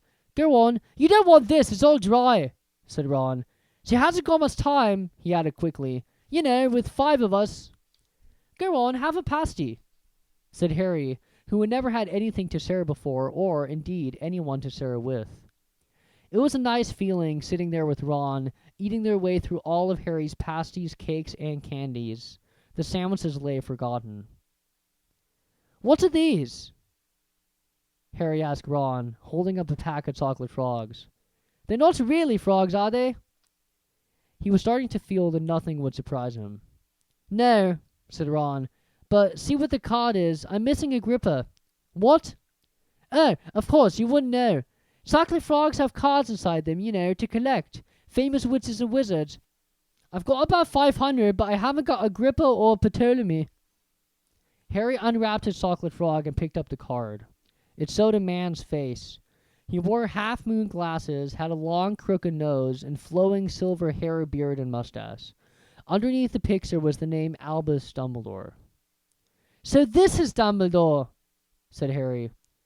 Don't tell me you've never heard of Dumbledore, said Ron. Can I have a frog? I might get a gripper. Thanks. Harry turned over his card and read. Albus Dumbledore, currently headmaster of Hogwarts. Considered by many the greatest wizard of modern times, Dumbledore is particularly famous for his defeat of the Dark Wizard Grindelwald in 1945, for the discovery of the 12 uses of dragon's blood, and his work on alchemy with his partner Nicolas Flamel. Professor Dumbledore enjoys chamber music and tin pan bowling. Harry turned the card back over and saw, to his astonishment, that Dumbledore's face had disappeared. He's gone! Well, you can't expect him to hang around all day, said Ron. He'll be back. No, I've got Morgana again. I've got about 6 of her. Do you want it? You can start collecting. Ron's eyes strayed to the pile of chocolate frogs waiting to be unwrapped. Help yourself, said Harry. But in, the Muggle world, people just stay put in photos. Do they? What, they don't move at all? Ron sounded amazed. Weird. Harry stared as Dumbledore sidled back into the picture on his card and gave him a small smile. Ron was more interested in eating the frogs than looking at the famous Witches and Wizards cards, but Harry couldn't keep his eyes off them. Soon he had not only Dumbledore and Morgana, but Hengist of Woodcroft, Alberic Grunion, Circe, Paracelsus, and Merlin.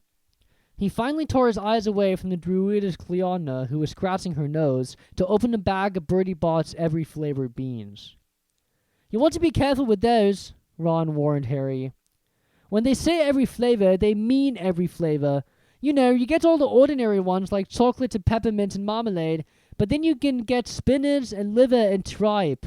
George reckons he got a bogey flavored one once. Ron picked up a green bean, looked at it carefully, and bit into a corner. Black! See? Sprouts! They had a good time eating the every flavored beans. Harry got toast, coconut, baked beans, strawberry, curry, grass, coffee, sardine, and was even brave enough to nibble the end off of a funny gray one Ron wouldn't touch, which turned out to be pepper. The countryside now flying past the window was becoming wilder. The neat fields had gone. Now there were woods, twisting rivers, and dark green hills. There was a knock on the door of the compartment, and the round-faced boy Harry had passed on platform 9 3/4 came in. He looked tearful. Sorry, he said, but have you seen a toad at all? When they shook their heads, he wailed. I've lost him. He keeps getting away from me. He'll turn up, said Harry. Yes, said the boy miserably. Well, if you see him. He left. Don't know why he's so bothered, said Ron. If I brought a toad, I'd lose it as quick as I could. Mind you, I brought Scabbard, so I can't talk. The rat was still snoozing on Ron's lap. He might have died and you wouldn't know the difference, said Ron in disgust. I tried to turn him yellow yesterday to make him more interesting, but the spell didn't work. I'll tell you, look. He rummaged around in his trunk and pulled out a very battered-looking wand. It was chipped in places and something white was glinting at the end. Unicorn hair's nearly poking out. Anyway, he had just raised his wand when the compartment door slid open again. The toadless boy was back, but this time he had a girl with him. She was already wearing her new Hogwarts robes. Has anyone seen a toad? Neville's lost one, she said. She had a bossy sort of voice, lots of bushy brown hair, and rather large front teeth. We've already told him we haven't seen it, said Ron, but the girl wasn't listening. She was looking at the wand in his hand. Oh, are you doing magic? Let's see it then. She sat down. Ron looked taken aback. All right. He cleared his throat. Sunshine, daisies, buttermellow, turn the stupid fat rat yellow. He waved his wand, but nothing happened. Scabbard stayed grey and fast asleep. Are you sure that's a real spell? Said the girl. Well, it's not very good, is it? I've tried a few simple spells just for practice, and it's all worked for me. Nobody in my family's magic at all. It was ever such a surprise when I got my letter, but I was ever so pleased, of course. I mean, it's the very best school of witchcraft there is, I've heard. I've learned all the course books by heart, of course. I just hope it will be enough. I'm Hermione Granger, by the way. Who are you? She said all this very fast. Harry looked at Ron and was relieved to see by his stunned face that he hadn't learned all the course books by heart either.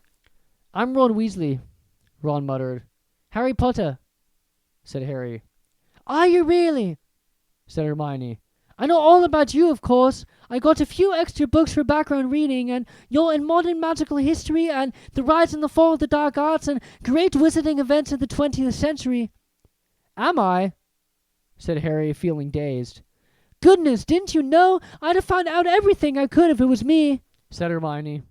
Do either of you know what house you'll be in? I've been asking around, and I hope I'm in Gryffindor. It sounds by far the best. I hear Dumbledore himself was in it, but I suppose Ravenclaw wouldn't be too bad. Anyway, we better go and look for Neville's toad. You two are better trained, you know. I expect we'll be there soon. And she left, taking the toadless boy with her. Whatever house I'm in, I hope she's not in it, said Ron. He threw his wand back into his trunk. Stupid spell. Judge gave it to me. I bet you knew it was a dud. What house are your brothers in? Asked Harry. Gryffindor, said Ron. Gloom seemed to be settling on him again. Mom and Dad were in it too. I don't know what they say if I'm not. I don't suppose Ravenclaw would be too bad, but imagine if they put me in Slytherin. That's the house you know who was in. Yeah, said Ron. He flopped back into his seat, looking depressed. You know, I think the ends of Scabbers' whiskers are a bit lighter, said Harry, trying to take Ron's mind off of houses. So what do your oldest brothers do now that they've left anyway? Harry was wondering what a wizard did once he'd finished school. Sally's in Romania studying dragons, and Bill's in Africa doing something for Gringotts, said Ron. Did you hear about Gringotts? It's been all over the Daily Prophet, but I don't suppose you get that with the Muggles. Someone tried to rob a high-security vault. Harry stared. Really? What's happened to them? Nothing. That's why it's such big news. They haven't been caught. My dad says it must have been a powerful dark wizard to get around Gringotts, but they don't think they took anything. That's what's odd. 'Cause everyone gets scared when something like this happens in case you know who's behind it. Harry turned this news over in his mind. He was starting to get a prickle of fear every time you know who was mentioned. He supposed this was all part of entering the magical world, but it happened a lot more comfortable saying Voldemort without worrying. What's your Quidditch team? Ron asked. I don't know any, Harry confessed. What? Ron looked dumbfounded. Oh, you wait. It's the best game in the world. And he was off, explaining all about the 4 balls and the positions of the 7 players, describing famous games he'd been to with his brothers and the broomstick he'd like to get if he had the money. He was just taking Harry through the finer points of the game when the compartment door slid open yet again, but it wasn't Neville the Toadless Boy or Hermione Granger this time. 3 boys entered, and Harry recognized the middle one at once. It was the pale boy from Madame Malkin's rope shop. He was looking at Harry with a lot more interest than he'd shown back in Diagon Alley. Is it true? He said. They're saying all down the train that Harry Potter's in this compartment, so it's you, is it? Yes, said Harry. He was looking at the other boys. Both of them were thick-set and looked extremely mean. Standing on either side of the pale boy, they looked like bodyguards. Oh, this is Crabbe and this is Goyle, said the pale boy carelessly, noticing where Harry was looking. And my name's Malfoy, Draco Malfoy. Ron gave a slight cough, which might have been hiding a snigger. Draco Malfoy looked at him. Think my name's funny, do you? No need to ask who you are. My father told me all the Weasleys have red hair, freckles, and more children than they can afford. He turned back to Harry. You'll soon find out some wizarding families are better than others, Potter. You don't want to go making friends with the wrong sort. I can help you there. He held out his hand to shake Harry's, but Harry didn't take it. I think I can tell who the wrong sort are for myself, thanks, he said coolly. Draco Malfoy didn't go red, but a pink tinge appeared in his pale cheeks. I'd be careful if I were you, Potter, he said slowly. Unless you're a bit politer, you'll go the same way as your parents. They didn't know what was good for them either. You'll hang around with riffraff like the Weasleys and that Hagrid, and it'll rub off on you. Both Harry and Ron stood up. Say that again, Ron said, his face as red as his hair. Oh, you're going to fight with us, are you? Malfoy sneered. Unless you get out now, said Harry, more bravely than he felt, because Crabbe and Goyle were a lot bigger than him or Ron. But we don't feel like leaving, do we, boys? We've eaten all our food, and you still seem to have some. Goyle reached toward the chocolate frogs next to Ron. Ron leaned forward, but before he'd so much as touched Goyle, Goyle let out a horrible yell. Scabbers the rat was hanging off his finger, sharp little teeth sunk deep into Goyle's knuckle. Crabbe and Malfoy backed away as Goyle swung Scabbers round and round, howling, and when Scabbers finally flew off and hit the window, all three of them disappeared at once. Perhaps they thought there were more rats lurking among the suites, or perhaps they heard footsteps, because a second later Hermione Granger had come in. "What has been going on?" she said, looking at the suites all over the floor, and Ron picking up Scabbers by his tail. "I think he's been knocked out," Ron said to Harry. He looked closer at Scabbers. "No, I don't believe it. He's gone back to sleep." And so he had. "You've met Malfoy before?" Harry explained about their meeting in Diagon Alley. "I've heard of his family," said Ron darkly. "They were some of the first to come back to our side after you know who disappeared. Said they'd been bewitched. My dad doesn't believe it. He says Malfoy's father didn't need an excuse to go over to the dark side." He turned to Hermione. "Can we help you with something?" "You better hurry up and put your robes on. I've just been up to the front to ask the conductor, and he says we're nearly there. You haven't been fighting, have you? You'll be in trouble before we even get there." "Scabbers has been fighting, not us," said Ron, scowling at her. "Would you mind leaving while we change?" "All right. I only came in here because people outside are behaving very childishly, racing up and down the corridors," said Hermione in a sniffy voice. "And you've got dirt on your nose, by the way. Did you know? Just there." Ron glared at her as he left. Harry peered out of the window. It was getting dark. He could see the mountains and forests under a deep purple sky. The train did seem to be slowing down. He and Ron took off their jackets and pulled on their long black robes. Ron's were a bit short for him. You could see his sneakers underneath them. A voice echoed through the train. "We will be reaching Hogwarts in 5 minutes' time. Please leave your luggage on the train. It will be taken to the school separately." Harry's stomach lurched with nerves, and Ron, he saw, looked pale under his freckles. They crammed their pockets with the last of the sweets and joined the crowd thronging the corridor. The train slowed right down and finally stopped. People pushed their way toward the door and out onto a tiny, dark platform. Harry shivered in the cold night air.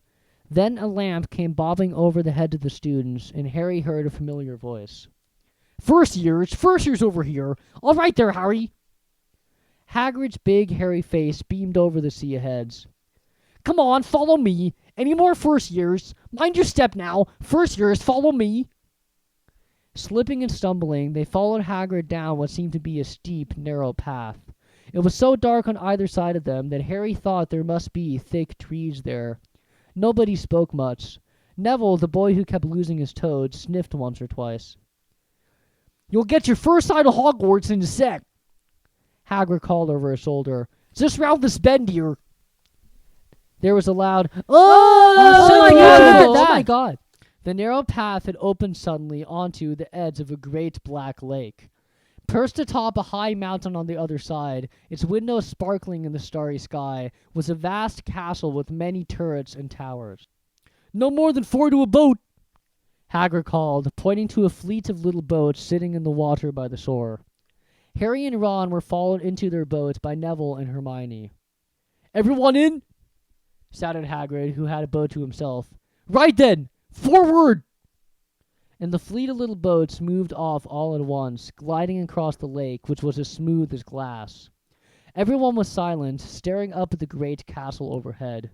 It towered over them as they sailed nearer and nearer to the cliff on which it stood.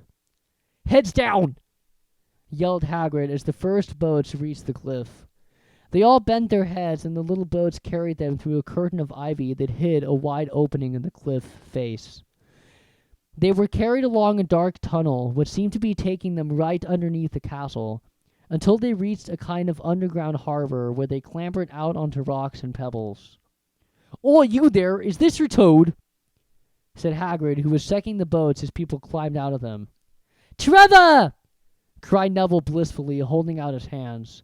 Then they clambered up a passageway in the rock after Hagrid's lamp, coming out at last onto smooth, damp grass right in the shadow of the castle. They walked up a flight of stone steps and crowded around the huge oak front door. Everyone here, you there, still got your toad. Hagrid raised a gigantic fist and knocked 3 times on the castle door. Chapter 7. The Sorting Hat. The door swung open at once. A tall, black-haired witch in emerald-green robe stood there. She had a very stern face, and Harry's first thought was that this was not someone to cross. The first years, Professor McGonagall, said Hagrid. Thank you, Hagrid. I will take them from here. She pulled the door wide. The entrance hall was so big you could have fit the whole of the Dursleys' house in it. The stone walls were lit with flaming torches like the ones in Gringotts. The ceiling was too high to make out, and a magnificent marble staircase facing them led to the upper floors. They followed Professor McGonagall across the flagstone floor. Harry could hear the drone of hundreds of voices from a doorway to the right. The rest of the school must already be here.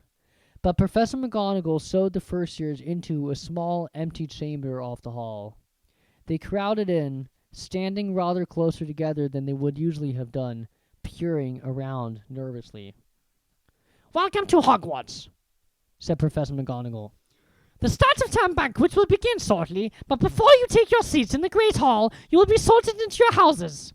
The sorting is a very important ceremony because, while you are here, your house will be something like your family within Hogwarts. You will have classes with the rest of your house, sleep in your house dormitory, and spend free time in your house common room. The 4 houses are called Gryffindor, Hufflepuff, Ravenclaw, and Slytherin. Each house has its own noble history, and each has produced outstanding witches and wizards. While you are at Hogwarts, your triumphs will earn you house points, while any rule breaking will lose house points. At the end of the year, the house with the most house points is awarded the House Cup, a great honor. I hope each of you will be a credit to whichever house becomes yours. The sorting ceremony will take place in a few minutes in front of the rest of the school. I suggest you all smarten yourselves up as much as you can while you are waiting. Her eyes lingered for a moment on Neville's cloak, which was fastened under his left ear, and on Ron's smudged nose. Harry nervously tried to flatten his hair. I shall return when we are ready for you, said Professor McGonagall. Please wait quietly. She left the chamber. Harry swallowed. How exactly do they sort us into houses? He asked Ron. Some sort of test, I think. Fred said it hurts a lot, but I think he was joking. Harry's heart gave a horrible jolt. A test in front of the whole school? But he didn't know any magic yet. What on earth would he have to do? He hadn't expected something like this the moment they arrived. He looked around anxiously and saw that everyone else looked terrified too. No one was talking much except Hermione Granger, who was whispering very fast about all the spells he learned and wondering which ones he need. Harry tried hard not to listen to her. He'd never been more nervous, never, not even when he had to take a school report home to the Dursleys, saying that he'd somehow turned his teacher's wig blue. He kept his eyes fixed on the door. Any second now, Professor McGonagall would come back and lead him to his doom. Then something happened that made him jump about a foot in the air. Several people behind him screamed. "What the—" he gasped. So did the people around him. About 20 ghosts had just streamed through the back wall. Purely white and slightly transparent, they glided across the room, talking to one another and hardly glancing at the first years. They seemed to be arguing. What looked like a fat little monk was saying, Forgive and forget, I say. We ought to give him a second chance. My dear friar, haven't we given Pebs all the chances he deserves? He gives us all a bad name, and you know he's not even really a ghost. I say, what are you all doing here? A ghost wearing a ruff and tights had suddenly noticed the first years. Nobody answered. "No students," said the frat friar, smiling around at them. "About to be sorted, I suppose." A few people nodded mutely. "Hope to see you in Hufflepuff," said the friar. "My old house, you know." Move along now, said a sharp voice. The sorting ceremony is about to start.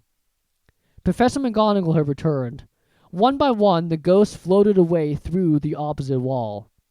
Now form a line, Professor McGonagall told the first years, and follow me. Feeling oddly as though his legs had turned to lead, Harry got into line behind a boy with sandy hair, with Ron behind him, and they walked out of the chamber, back across the hall, and through a pair of double doors into the Great Hall. Harry had never even imagined such a strange and splendid place. It was lit by thousands and thousands of candles that were floating in midair over 4 long tables, where the rest of the students were sitting. These tables were laid with glittering golden plates and goblets. At the top of the hall was another long table where the teachers were sitting. Professor McGonagall led the first years up here so that they came to a halt in a line facing the other students, with the teachers behind them. The hundreds of faces staring at them looked like pale lanterns in the flickering candlelight. Dotted here and there among the students, the ghosts shone misty silver. Mainly to avoid all the staring eyes, Harry looked upward and saw a velvety black ceiling dotted with stars. He heard Hermione whisper, It's bewitched to look like the sky outside. I read about it in Hogwarts, a history. It was hard to believe there was a ceiling there at all, and that the Great Hall did not simply open onto the heavens. Harry quickly looked down again as Professor McGonagall silently placed a 4-legged stool in front of the first years. On top of the stools he put a pointed wizard's hat. This hat was patched and frayed and extremely dirty. Aunt Petunia wouldn't have let it in the house. Maybe they had to try and get a rabbit out of it, Harry thought widely. That seemed the sort of thing. Noticing that everyone in the hall was now staring at the hat, he stared at it too. For a few seconds there was complete silence. Then the hat twitched. A rip near the brim opened wide like a mouth, and the hat began to sing. Oh, you may not think I'm pretty, but don't judge on what you say. I'll eat myself if you can find a smarter hat than me. You can't keep your bell as black, your top hat sleek and tall. For I'm the Hogwarts sorting hat, and I can cap 'em all. There's something hidden in your head the sorting hat can't say. So try me on and I will tell you where you ought to be. You might belong in Gryffindor, where dwell the brave at heart. The daring nerve and chivalry set Gryffindors apart. You might belong in Hufflepuff, where they are just and loyal. There's pace in Hufflepuff's true and unafraid of toil, or yet in wise Ravenclaw if you've a ready mind, where those who went to learning will always find their kind, or perhaps a Slytherin you'll make your real friends. Those cunning folk use any means to achieve their ends, so put me on, don't be afraid and don't get in a flout. You're in safe hands though I have none, for I'm a thinking cap. The whole hall burst into applause as the hat finished its song. It bowed to each of the 4 tables and then became quite still again. So we've just got to try on the hat, Ron whispered to Harry. I'll kill Fred. He was going on about wrestling and troll. Harry smiled weakly. Yes, trying on the hat was a lot better than having to do a spell, but he did wish they could have tried it on without everyone watching. The hat seemed to be asking rather a lot. Harry did not feel brave or quick-witted or any of it at the moment. If only the hat had mentioned a house for people who felt a bit queasy, that would have been the one for him. Professor McGonagall now stepped forward, holding a long roll of parchment. When I call your name, you will put on the hat and sit on the stool to be sorted, she said. Abbott Hannah. A pink-faced girl with blonde pigtails stumbled out of the line, put on the hat, which fell right down over her eyes, and sat down. A moment's pause. Hufflepuff! shouted the hat. The table on the right cheered and clapped as Hannah went to sit down at the Hufflepuff table. Harry saw the ghost of the fat friar waving merrily at her. Bones, Susan! Hufflepuff! shouted the hat again, and Susan scuffled off to sit next to Hannah. Boot, Terry! Ravenclaw! The table second from the left clapped this time. Several Ravenclaws stood up to shake hands with Terry as he joined them. Brooklehurst Mandy went to Ravenclaw too, but Brown Lavender became the first new Gryffindor, and the table on the far left exploded with cheers. Harry could see Ron's twin brothers catcalling. Bulstrode Millicent then became a Slytherin. Perhaps it was Harry's imagination. After all he'd heard about Slytherin, but he thought they looked like an unpleasant lot. He was starting to feel definitely sick now. He remembered being picked for teams during gym in his old school. He had always been last to be chosen, not because he was no good, but because no one wanted Dudley to think they liked him. Finch Flesley, Justin! Hufflepuff! Sometimes, Harry noticed, the hats shouted out the house at once, but others it took a little while to decide. Finnegan Seamus! The sandy-haired boy next to Harry in the line sat on the stool for almost a whole minute before the hat declared him a Gryffindor. Granger Hermione! Hermione almost ran to the stool and jammed the hat eagerly on her head. Gryffindor! Shouted the hat. Ron groaned. A horrible thought struck Harry, as horrible thoughts always do when you're very nervous. What if he wasn't chosen at all? What if he just sat there with the hat over his eyes for ages until Professor McGonagall jerked it off his head and said there had obviously been a mistake and he'd better get back on the train? When Neville Longbottom, the boy who kept losing his toad, was called, he fell over on his way to the stool. The hats took a long time to decide with Neville. When it finally shouted, Gryffindor! Neville ran off still wearing it, and had to jog back amid gales of laughter to give it to McDougal Morag! Malfoy swaggered forward when his name was called and got his wish at once. The hats had barely touched his head when it screamed, Slytherin! Malfoy went to join his friends Crabbe and Goyle, looking pleased with himself. There weren't many people left now. Moon! Not! Parkinson! Then a pair of twin girls, Patil! And Patil! then, Paxalian! and then at last, Potter! Harry! as Harry stepped forward, whispers suddenly broke out like little hissing fires all over the hall. Potter, did she say? The Harry Potter? The last thing Harry saw before the hats dropped over his eyes was the hall full of people craning to get a good look at him. Next second, he was looking at the black inside of the hat. He waited. Said a small voice in his ear. Difficult, very difficult. Plenty of courage, I say. Not a bad mind either. There's talent, oh my goodness, yes. And a nice thirst to prove yourself. Now that's interesting. So where shall I put you? Harry gripped the edges of the stool and thought, not Slytherin, not Slytherin. Not Slytherin, eh? Said the small voice. Are you so? You could be great, you know. It's all here in your head. And Slytherin will help you on the way to greatness. No doubt about that. No? Well, if you're sir, better be Gryffindor! Harry heard the hat shout the last word to the whole hall. He took off the hat and walked shakily toward the Gryffindor table. He was so relieved to have been chosen and not put in Slytherin, he hardly noticed that he was getting the loudest cheer yet. Percy the prefect got up and shook his hand vigorously, while the Weasley twins yelled, We got poor! We got poor! Harry sat down opposite the ghost on the roof he'd seen earlier.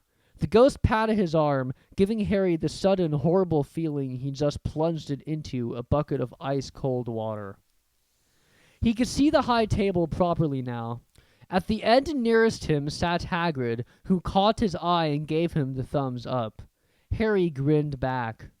And there, in the center of the high table, in a large gold chair, sat Albus Dumbledore. Harry recognized him at once from the card he'd gotten out of the chocolate frog on the train. Dumbledore's silver hair was the only thing in the whole hall that shone as brightly as the ghost's. Harry spotted Professor Quirrell, too, the nervous young man from the Leaky Cauldron. He was looking very peculiar in a large purple turban. And now there were only 4 people left to be sorted. Thomas Dean! A black boy, even taller than Ron, joined Harry at the Gryffindor table. Tappin Lisa! Became a Ravenclaw, and then it was Ron's turn. He was pale green by now. Harry crossed his fingers under the table, and a second later the hat had shouted, Gryffindor! Harry clapped loudly with the rest as Ron collapsed into the chair next to him. Well done, Ron. Excellent, said Percy Weasley pompously across Harry as Zabini Blaze was made a Slytherin. Professor McGonagall rolled up her scroll and took the sorting hat away. Harry looked down at his empty gold plate. He had only just realized how hungry he was. The pumpkin pasties seemed ages ago. Albus Dumbledore had gotten to his feet. He was beaming at the students, his arms opened wide, as if nothing could have pleased him more than to see them all there. "Welcome," he said. "Welcome to a new year at Hogwarts. Before we begin our banquet, I would like to say a few words. And here they are. Nitwit, Blubber, Oddment, Twig. Thank you." He sat back down. Everybody clapped and cheered. Harry did not know whether to laugh or not. "Is he a bit mad?" he asked Percy uncertainly. "Mad?" said Percy airily. "He's a genius, best wizard in the world, but he is a bit mad, yes. Potatoes, Harry." Harry's mouth fell open. The dishes in front of him were now piled with food. He had never seen so many things he'd like to eat on one table. Roast beef, roast chicken, pork chops and lamb chops, sausages, bacon and steak, boiled potatoes, roast potatoes, fries, Yorkshire pudding, peas, carrots, gravy, ketchup, and, for some strange reason, peppermint humbugs. The Dursleys had never exactly starved Harry, but he'd never been allowed to eat as much as he liked. Dudley had always taken anything that Harry really wanted, even if it made him sick. Harry piled his plate with a bit of everything except the peppermints and began to eat. It was all delicious. "That does look good," said the ghost in the rough sadly, watching Harry cut up his steak. "Can't you?" "I haven't eaten for nearly 500 years," said the ghost. "I don't need to, of course, but what does miss it? I don't think I've introduced myself. Sir Nicholas de Mimsy Poppington, at your service, resident ghost in Gryffindor." "I know who you are," said Ron suddenly. "My brothers told me about you. You're nearly headless snake." "I would prefer you to call me Sir Nicholas de Mimsy," the ghost began stiffly, but sandy-haired Seamus Finnegan interrupted. "Nearly headless? How can you be nearly headless?" Sir Nicholas looked extremely miffed, as if their little chat wasn't going at all the way he wanted. "Like this," he said irritably. He seized his left ear and pulled. His whole head swung off his neck and fell onto his shoulder as if it was on a hinge. Someone had obviously tried to behead him, but not done it properly. Looking pleased at the stunned looks on their faces, nearly headless Nick flipped his head back onto his neck, coughed, and said, "So, no Gryffindors! I hope you're going to help us win the host championship this year. Gryffindors have never gone so long without winning. Slytherins have got the cup 6 years in a row. The Bloody Baron's becoming almost unbearable. He's the Slytherin ghost." Harry looked over at the Slytherin table and saw a horrible ghost sitting there, with blank staring eyes, a gaunt face, and robes stained with silver blood. He was right next to Malfoy, who, Harry was pleased to see, did not look too pleased with the seating arrangements. "How did you get covered in blood?" asked Seamus with great interest. "I've never asked," said nearly headless Nick delicately. When everyone had eaten as much as they could, the remains of the food faded from the plates, leaving them sparkling clean as before. A moment later the desserts appeared, blocks of ice cream in every flavor you could think of, apple pies, treacle tarts, chocolate eclairs, and jam donuts, trifles, strawberries, jello, rice pudding. As Harry helped himself to a treacle tart, the talk turned to their families. "I'm half and half," said Seamus. "Me dad's a muggle, and Mum didn't tell him she was a witch till after they got married. Bit of a nasty sock for him." The others laughed. "What about you, Neville?" said Ron. "Well, my gran brought me up and she's a witch," said Neville. "but the family thought I was all muggle for ages. My great-uncle Algy kept trying to catch me off guard and force some magic out of me. He pushed me off the end of Blackpool Pier once. I nearly drowned. But nothing happened until I was 8. Great-uncle Algy came round for dinner, and he was hanging me out of an upstairs window by my ankles when my great-auntie Enid offered him a marin's and he accidentally let go. But I bounced all the way down the garden and into the road. They were all really pleased. Gran was crying. She was so happy. And you should have seen their faces when I got in here. They thought I might not be magic enough to come, you see. Great Uncle Algy was so pleased he bought me my toad. On Harry's other side, Percy, Weasley, and Hermione were talking about lessons. I do hope they start right away. There's so much to learn. I'm particularly interested in transfiguration, you know. Turning something into something else, of course. It's supposed to be very difficult. You'll be starting small, just matches and needles and that sort of thing. Harry, who was starting to feel warm and sleepy, looked up at the high table again. Hagrid was drinking deeply from his goblet. Professor McGonagall was talking to Professor Dumbledore. Professor Quirrell, in his absurd turban, was talking to a teacher with greasy black hair, a hooked nose, and sallow skin. It happened very suddenly. The hooked-nosed teacher looked past Quirrell's turban straight into Harry's eyes, and a sharp, hot pain shot across the scar on Harry's forehead. Ouch! Harry clapped a hand to his head. What is it? Asked Percy. Nothing. The pain had gone as quickly as it had come. Harder to shake off was the feeling Harry had gotten from the teacher's look, a feeling that he did not like Harry at all. Who's that teacher talking to Professor Quirrell? He asked Percy. Oh, you know Quirrell already, do you? No wonder he's looking so nervous. That's Professor Snape. He teaches potions, but he doesn't want to. Everyone knows he's after Quirrell's job. Knows an awful lot about the dark arts, Snape. Harry watched Snape for a while, but Snape didn't look at him again. At last, the desserts too had disappeared, and Professor Dumbledore got to his feet again. The hall fell silent. Ahem. Just a few more words now that we are all fed and watered. I have a few start-of-term notices to give you. First year should note that the forest on the grounds is forbidden to all pupils, and a few of our older students would do well to remember that as well. Dumbledore's twinkling eyes flashed in the direction of the Weasley twins. I have also been asked by Mr. Filch, the caretaker, to remind you all that no magic should be used between classes in the corridors. Quidditch trials will be held in the second week of the term. Anyone interested in playing for their house team should contact Madam Hooch. And finally, I must tell you that this year, the third floor corridor on the right-hand side is out of bounds to anyone who does not wish to die a very painful death. Harry laughed, but he was one of the few who did. He's not serious, he muttered to Percy. Must be, said Percy, frowning at Dumbledore. It's odd, because he usually gives us a reason why we're not allowed to go somewhere. The forest's full of dangerous beasts, everyone knows that. I do think he might have told us prefects at least. And now, before we go to bed, let us sing the school song, cried Dumbledore. Harry noticed that the other teacher's smiles had become rather fixed. Dumbledore gave his wand a little flick, as if he was trying to get a fly off the end, and a long golden ribbon flew out of it, which rose high above the tables and twisted itself snake-like into words. Everyone pick their favorite tune, said Dumbledore, and off we go. And the school bellowed. Hogwarts! Hogwarts!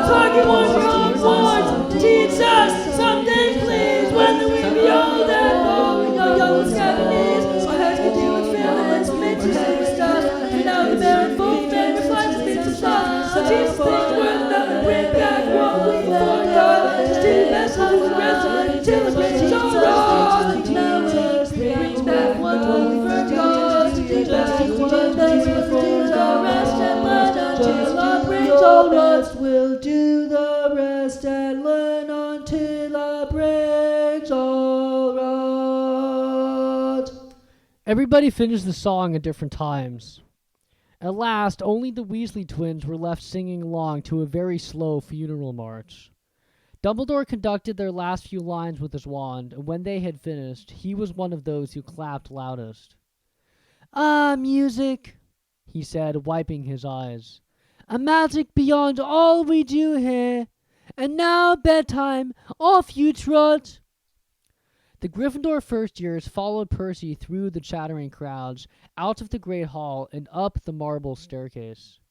Harry's legs were like lead again, but only because he was so tired and full of food. He was too sleepy even to be surprised that the people in the portraits along the corridors whispered and pointed as they passed, or that twice Percy led them through doorways hidden behind sliding panels and hanging tapestries. They climbed more staircases, yawning and dragging their feet, and Harry was just wondering how much further they had to go when they came to a sudden halt. A bundle of walking sticks was floating in midair ahead of them, and as Percy took a step toward them, they started throwing themselves at him. Peeves! Percy whispered to the first-years. A poltergeist! He raised his voice. Peeves, show yourself! A loud, rude sound, like the air being let out of a balloon, answered. Do you want me to go to the Bloody Baron? There was a pop, and a little man with wicked, dark eyes and a wide mouth appeared, floating cross-legged in the air, clutching the walking sticks. Ah! He said with an evil cackle. Ha ha ha ha! It goes fast, stairs! What fun! He swooped suddenly at them. They all ducked. Go away, Peeves, or the Baron will hear about this. I mean it! Barked Percy. Peeves stuck out his tongue and vanished, dropping the walking sticks on Neville's head. They heard him zooming away, rattling coats of armor as he passed. You want to watch out for Peeves, said Percy as they set off again.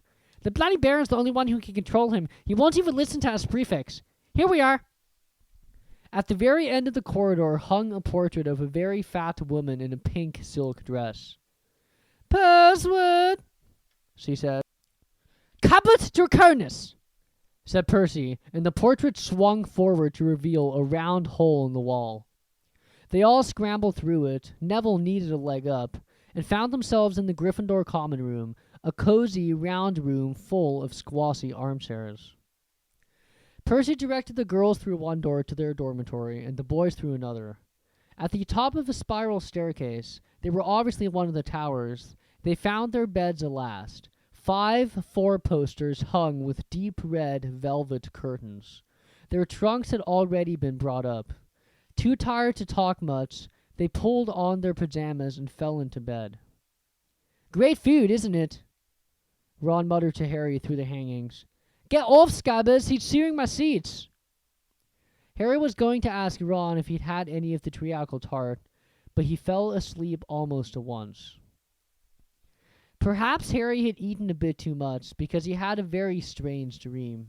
He was wearing Professor Quirrell's turban, which kept talking to him, telling him he must transfer to Slytherin at once, because it was his destiny. Harry told the turban he didn't want to be in Slytherin. It got heavier and heavier. He tried to pull it off, but it tightened painfully. And there was Malfoy laughing at him as he struggled with it. Then Malfoy turned into the hooked-nosed teacher, Snape, whose laugh became high and cold. There was a burst of green light, and Harry woke, sweating and shaking. He rolled over and fell asleep again, and when he woke next day, he did not remember the dream at all. Chapter 8. The Potion's Master. There, look! Where? Next to the tall kid with the red hair. Wearing the glasses? Did you see his face? Did you see his scar?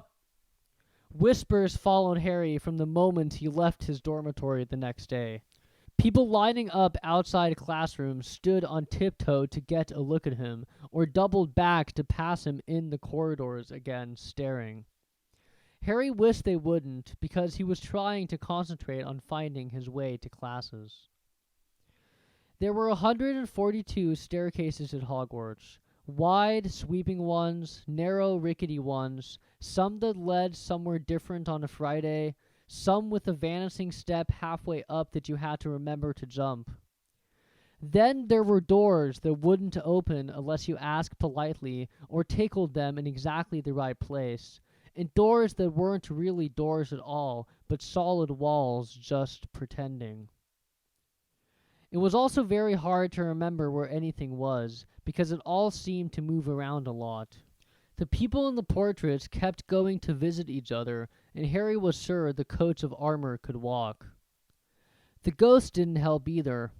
It was always a nasty sock when one of them glided suddenly through a door you were trying to open. Nearly Headless Nick was always happy to point new Gryffindors in the right direction, but Peeves the Poltergeist was worth 2 locked doors and a trick staircase if you met him when you were late for class. He would drop wastepaper baskets on your head, pull rugs from under your feet, pelt you with bits of chalk, or sneak up behind you, invisible, grab your nose, and screech, "Gotcha, conk!" Even worse than Peeves, if that was possible, was the caretaker, Argus Filch. Harry and Ron managed to get on the wrong side of him on their very first morning. Filch found them trying to force their way through a door that unluckily turned out to be the entrance to the out-of-bounds corridor on the 3rd floor. He wouldn't believe they were lost, was sure they were trying to break into it on purpose, and was threatening to lock them in the dungeons when they were rescued by Professor Quirrell, who was passing. Filch owned a cat called Mrs. Norris, a scrawny, dust-colored creature with bulging, lamp-like eyes just like Filch's. She patrolled the corridors alone. Break a rule in front of her, put just one toe out of line, and she'd whisk you off for Filch, who'd appear wheezing 2 seconds later. Filch knew the secret passages of the school better than anyone, except perhaps the Weasley twins, and could pop up as suddenly as any of the ghosts. The students all hated him, and it was the dearest ambition of many to give Mrs. Norris a good kick. And then, once you had managed to find them, there were the classes themselves. There was a lot more to magic, as Harry quickly found out, than waving your wand and saying a few funny words. They had to study the night skies through their telescopes every Wednesday at midnight and learn the names of different stars and the movements of the planets. 3 times a week, they went out to the greenhouses behind the castle to study herbology with a dumpy little witch called Professor Sprout, where they learned how to take care of all the strange plants and fungi and found out what they were used for. Easily the most boring class was History and Magic, which was the only one taught by a ghost. Professor Binns had been very old indeed when he had fallen asleep in front of the staff room fire and got up next morning to teach, leaving his body behind him. Binns droned on while they scribbled down names and dates and got Emmerich the Evil and Uric the Oddball mixed up. Professor Flitwick, the charms teacher, was a tiny little wizard who had to stand on a pile of books to see over his desk. At the start of their first class, he took the roll call, and when he reached Harry's name, he gave an excited squeak and toppled out of sight. Professor McGonagall was again different. Harry had been quite right to think she wasn't a teacher to cross. Strict and clever, she gave them a talking to the moment they sat down in her first class. "Transfiguration is some of the most complex and dangerous magic you will learn at Hogwarts," she said. "Anyone messing around in my class will leave and not come back. You have been warned." Then she changed her desk into a pig and back again. They were all very impressed and couldn't wait to get started, but soon realized they weren't going to be changing the furniture into animals for a long time. After taking a lot of complicated notes, they were each given a match and started trying to turn it into a needle. By the end of the lesson, only Hermione Granger had made any difference to her match. Professor McGonagall showed the class how it had gone all silver and pointy and gave Hermione a rare smile. The class everyone had really been looking forward to was Defense Against the Dark Arts, but Quirrell's lessons turned out to be a bit of a joke. His classroom smelled strongly of garlic, which everyone said was to ward off a vampire he'd met in Romania and was afraid would be coming back to get him one of these days. His turban, he told them, had been given to him by an African prince as a thank you for getting rid of a troublesome zombie, but they weren't sure they believed the story. For one thing, when Seamus Finnegan asked eagerly to hear how Quirrell had fought off the zombie, Quirrell went pink and started talking about the weather. For another, they had noticed that a funny smell hung around the turban, and the Weasley twins insisted that it was stuffed full of garlic as well, so the Quirrell was protected wherever he went. Harry was relieved to find out that he wasn't miles behind everyone else. Lots of people had come from Muggle families and, like him, hadn't had any idea that they were witches and wizards. There was so much to learn that even people like Ron didn't have much of a head start. Friday was an important day for Harry and Ron. They finally managed to find their way down to the Great Hall for breakfast without getting lost once. What have we got today? Harry asked Ron as he poured sugar on his porridge. Double potions with the Slytherins, said Ron. Snape's head of Slytherin House. They say he always favors them. We'll be able to see if it's true. Wish McGonagall favored us, said Harry. Professor McGonagall was head of Gryffindor House, but it hadn't stopped her from giving them a huge pile of homework the day before. Just then, the mail arrived. Harry had gotten used to this by now, but it had given him a bit of a shock on the first morning, when about 100 owls had suddenly streamed into the Great Hall during breakfast, circling the tables until they saw their owners, and dropping letters and packages onto their laps. Hedwig hadn't brought Harry anything so far. She sometimes flew in to nibble his ear and have a bit of toast before going off to sleep in the owlery with the other school owls. This morning, however, she fluttered down between the marmalade and the sugar bowl and dropped a note onto Harry's plate. Harry tore it open at once. It said, in a very untidy scrawl, Dear Harry, I know you get Friday afternoons off, so would you like to come and have a cup of tea with me around 3? I want to hear all about your first week. Send us an answer back with Hedwig. Hagrid. Harry borrowed Ron's quill, scribbled, "Yes, please, see you later," on the back of the note, and sent Hedwig off again. It was lucky that Harry had tea with Hagrid to look forward to, because the potions lesson turned out to be the worst thing that had happened to him so far. At the start of term banquet, Harry had gotten the idea that Professor Snape disliked him. By the end of the first potions lesson, he knew he'd been wrong. Snape didn't dislike Harry, he hated him. Potions lessons took place down in one of the dungeons. It was colder here than up in the main castle, and would have been quite creepy enough without the pickled animals floating in glass jars all around the walls. Snape, like Flitwick, started the class by taking the roll call, and like Flitwick, he paused at Harry's name. Ah, yes, he said softly. Harry Potter, our new celebrity. Draco Malfoy and his friends Crabbe and Goyle sniggered behind their hands. Snape finished calling the names and looked up at the class.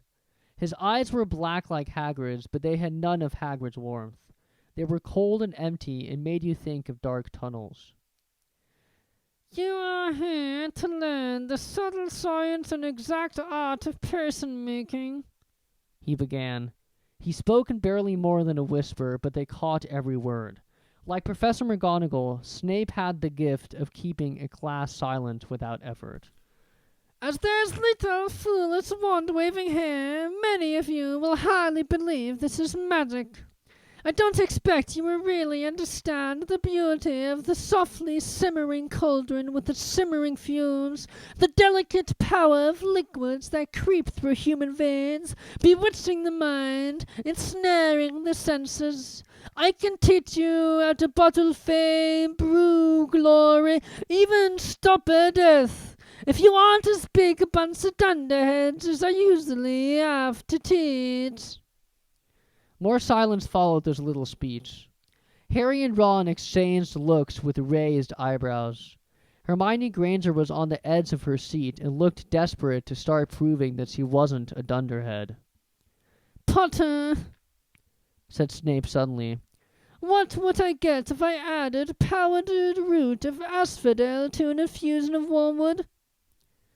Powdered root of what to an infusion of what? Harry glanced at Ron, who looked as stumped as he was. Hermione's hand had shot into the air. I don't know, sir, said Harry. Snape's lips curled into a sneer. Tut, tut. Fame clearly isn't everything. He ignored Hermione's hand. Let's try again, Potter. Where would you look if I told you to find me a bezoar? Hermione stretched her hand as high into the air as it would go without leaving her seat, but Harry did not have the faintest idea what a bezoar was. He tried not to look at Malfoy, Crabbe, and Goyle, who were shaking with laughter. I don't know, sir. Thought you wouldn't open a book before coming, Potter?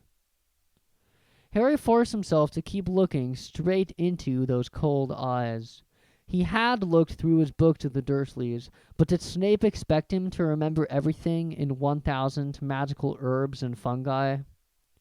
Snape was still ignoring Hermione's quivering hand. What is the difference, Potter, between monkshood and wolfsbane? At this, Hermione stood up, her hand stretching toward the dungeon ceiling. I don't know, said Hermione quietly. I think Hermione does, though. Why don't you try her? A few people laughed. Harry caught Seamus's eye, and Seamus winked. Snape, however, was not pleased. Sit down, he snapped at Hermione. For your information, Potter, asphodel and wormwood make a sleeping person so powerful it is known as the draught of living death. A bezoar is a stone taken from the stomach of a goat, and it will save you from most poisons. As for monkshood and wolfsbane, they are the same plant, which also goes by the name of aconite. Well, why aren't you all copying that down? There was a sudden rummaging for quills and parchment. Over the noise, Snape said, And a point will be taken from Gryffindor House for your sake, Potter. Things did not improve for the Gryffindors as the potions lesson continued. Snape put them all into pairs and set them to mixing up a simple potion to cure boils. He swept around in his long black cloak, watching them weigh dried nettles and crush snake fangs, criticizing almost everyone except Malfoy, who he seemed to like. He was just telling everyone to look at the perfect way Malfoy had stewed his horned slugs when clouds of acid-green smoke and a loud hissing filled the dungeon.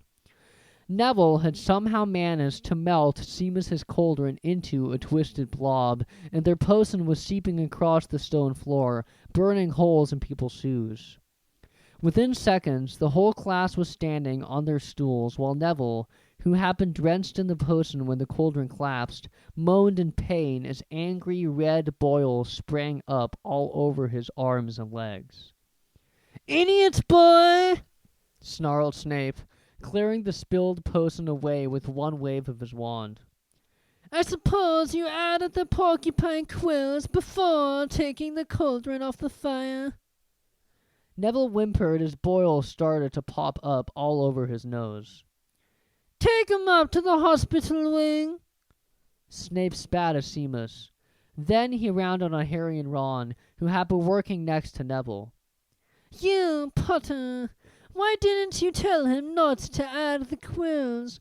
Thought it'd make you look good if you got it wrong, did you? That's another point you've lost for Gryffindor." This was so unfair that Harry opened his mouth to argue, but Ron kicked him behind their cauldron. "Don't push it," he muttered. "I thought Snape can turn very nasty." As they climbed the steps out of the dungeon an hour later, Harry's mind was racing and his spirits were low. He'd lost 2 points for Gryffindor in his very first week. Why did Snape hate him so much? "Cheer up," said Ron. "Snape's always taking points off Fred and George.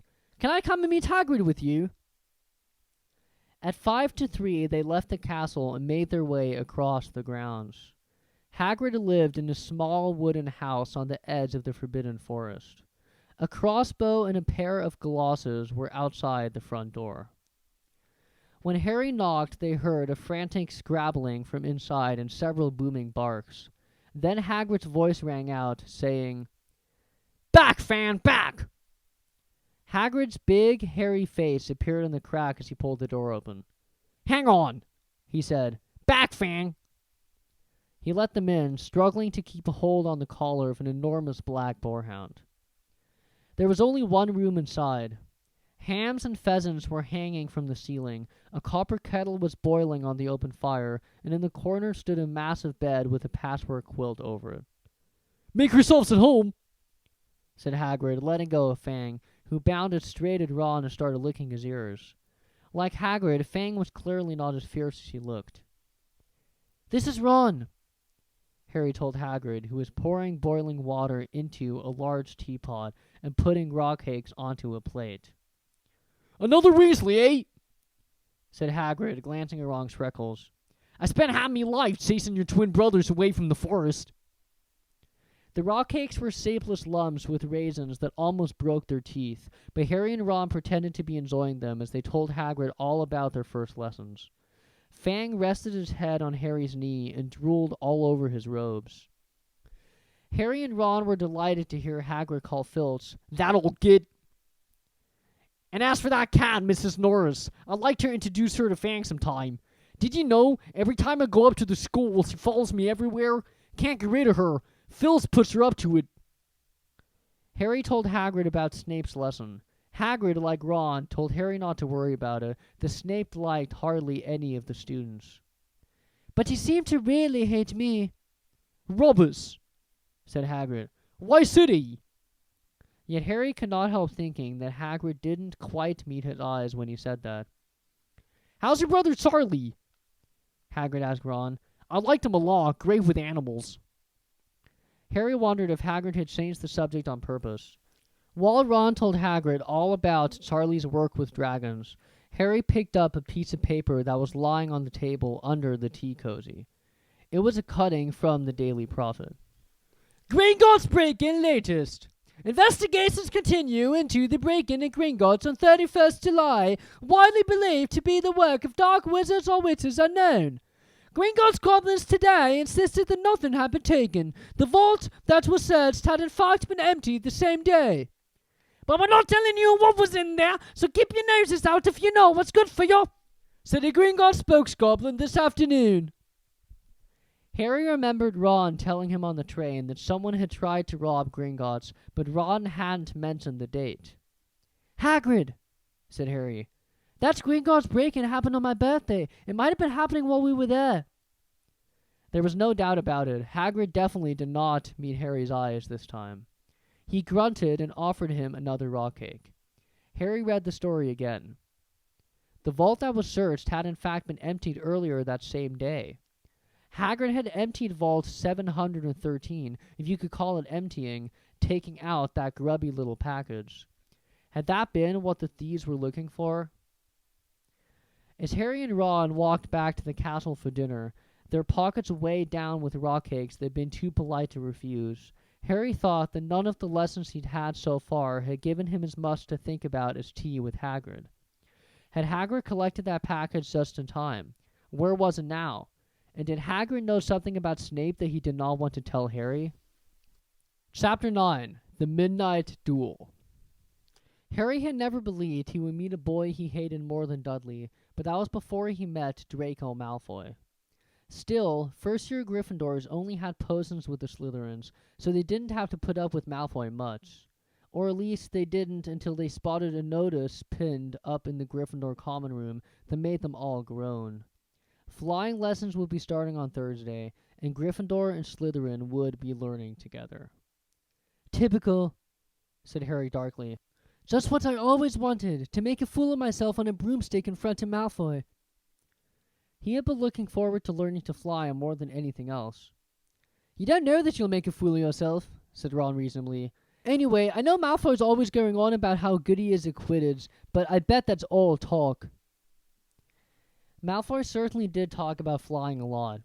He complained loudly about first-years never getting on the house Quidditch teams and told long, boastful stories that always seemed to end with him narrowly escaping muggles and helicopters. He wasn't the only one, though. The way Seamus Finnegan told it, he'd spent most of his childhood zooming around the countryside on his broomstick. Even Ron would tell anyone who listened about the time he'd almost hit a hang glider on Charlie's old broom. Everyone from visiting families talked about Quidditch constantly. Ron had already had a big argument with Dean Thomas, who shared their dormitory, about soccer. Ron could not see what was exciting about a game with only one ball where no one was allowed to fly. Harry had caught Ron prodding Dean's poster of West Ham soccer team, trying to make the players move. Neville had never been on a broomstick in his life because his grandmother had never let him near one. Privately, Harry felt he'd had a good reason, because Neville managed to have an extraordinary number of accidents even with both feet on the ground. Hermione Granger was almost as nervous about flying as Neville was. This was something you could not learn by heart out of a book, not that she hadn't tried. At breakfast on Thursdays, he bored them all stupid with flying tips he'd gotten out of a library book called Quidditch Through the Ages. Neville was hanging on to her every word, desperate for anything that might help him hang on to his broomstick later, but everybody else was pleased when Hermione's lecture was interrupted by the arrival of the mail. Harry hadn't had a single letter since Hagrid's note, something that Malfoy had been quick to notice, of course. Malfoy's eagle owl was always bringing him packages of sweets from home, which he opened gloatingly at the Slytherin table. A barn owl brought Neville a small package from his grandmother. He opened it excitedly and showed them a glass ball the size of a large marble, which seemed to be full of white smoke. "It's a remembrall," he explained. "Grand knows I forget things. This tells you if there's something you've forgotten to do. Look, you hold it tight like this, and if it turns red, oh." His face fell because the remembrall had suddenly glowed scarlet. "You've forgotten something." Neville was trying to remember what he'd forgotten when Draco Malfoy, who was passing the Gryffindor table, snatched the remembrall out of his hand. Harry and Ron jumped to their feet. They were half hoping for a reason to fight Malfoy, but Professor McGonagall, who could spot trouble quicker than any teacher in the school, was there in a flash. "What's going on?" "Malfoy's got my remembrall, Professor." Scowling, Malfoy quickly dropped the remembrall back on the table. "Just looking," he said, and he sloped away with Crabbe and Goyle behind him. At 3:30 that afternoon, Harry, Ron, and the other Gryffindors hurried down the front steps onto the grounds for their first flying lesson. It was a clear, breezy day, and the grass rippled under their feet as they marched down the sloping lawns toward a smooth, flat lawn on the opposite side of the grounds to the Forbidden Forest, whose trees were swaying darkly in the distance. The Slytherins were already there, and so were 20 broomsticks lying in neat lines on the ground. Harry had heard Fred and George Weasley complain about the school brooms, saying that some of them started to vibrate if you flew too high, or always flew slightly to the left. Their teacher, Madame Hooch, arrived. She had short, gray hair and yellow eyes like a hawk. "What are you waiting for?" She barked. "Everyone stand by a broomstick. Come on, hurry up." Harry glanced down at his broom. It was old and some of the twigs stuck out at odd angles. "Stick your right hand over your broom," called Madame Hooch up at the front. "and say, up, Up! up, up, up." Everyone shouted.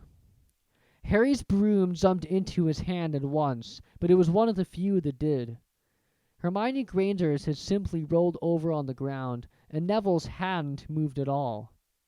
Perhaps brooms, like horses, could tell when you were afraid, thought Harry. There was a quaver in Neville's voice that said only too clearly that he wanted to keep his feet on the ground. Madame Hooch then showed them how to mount their brooms without sliding off the end, and walked up and down the rows correcting their grips. Harry and Ron were delighted when she told Malfoy he'd been doing it wrong for years.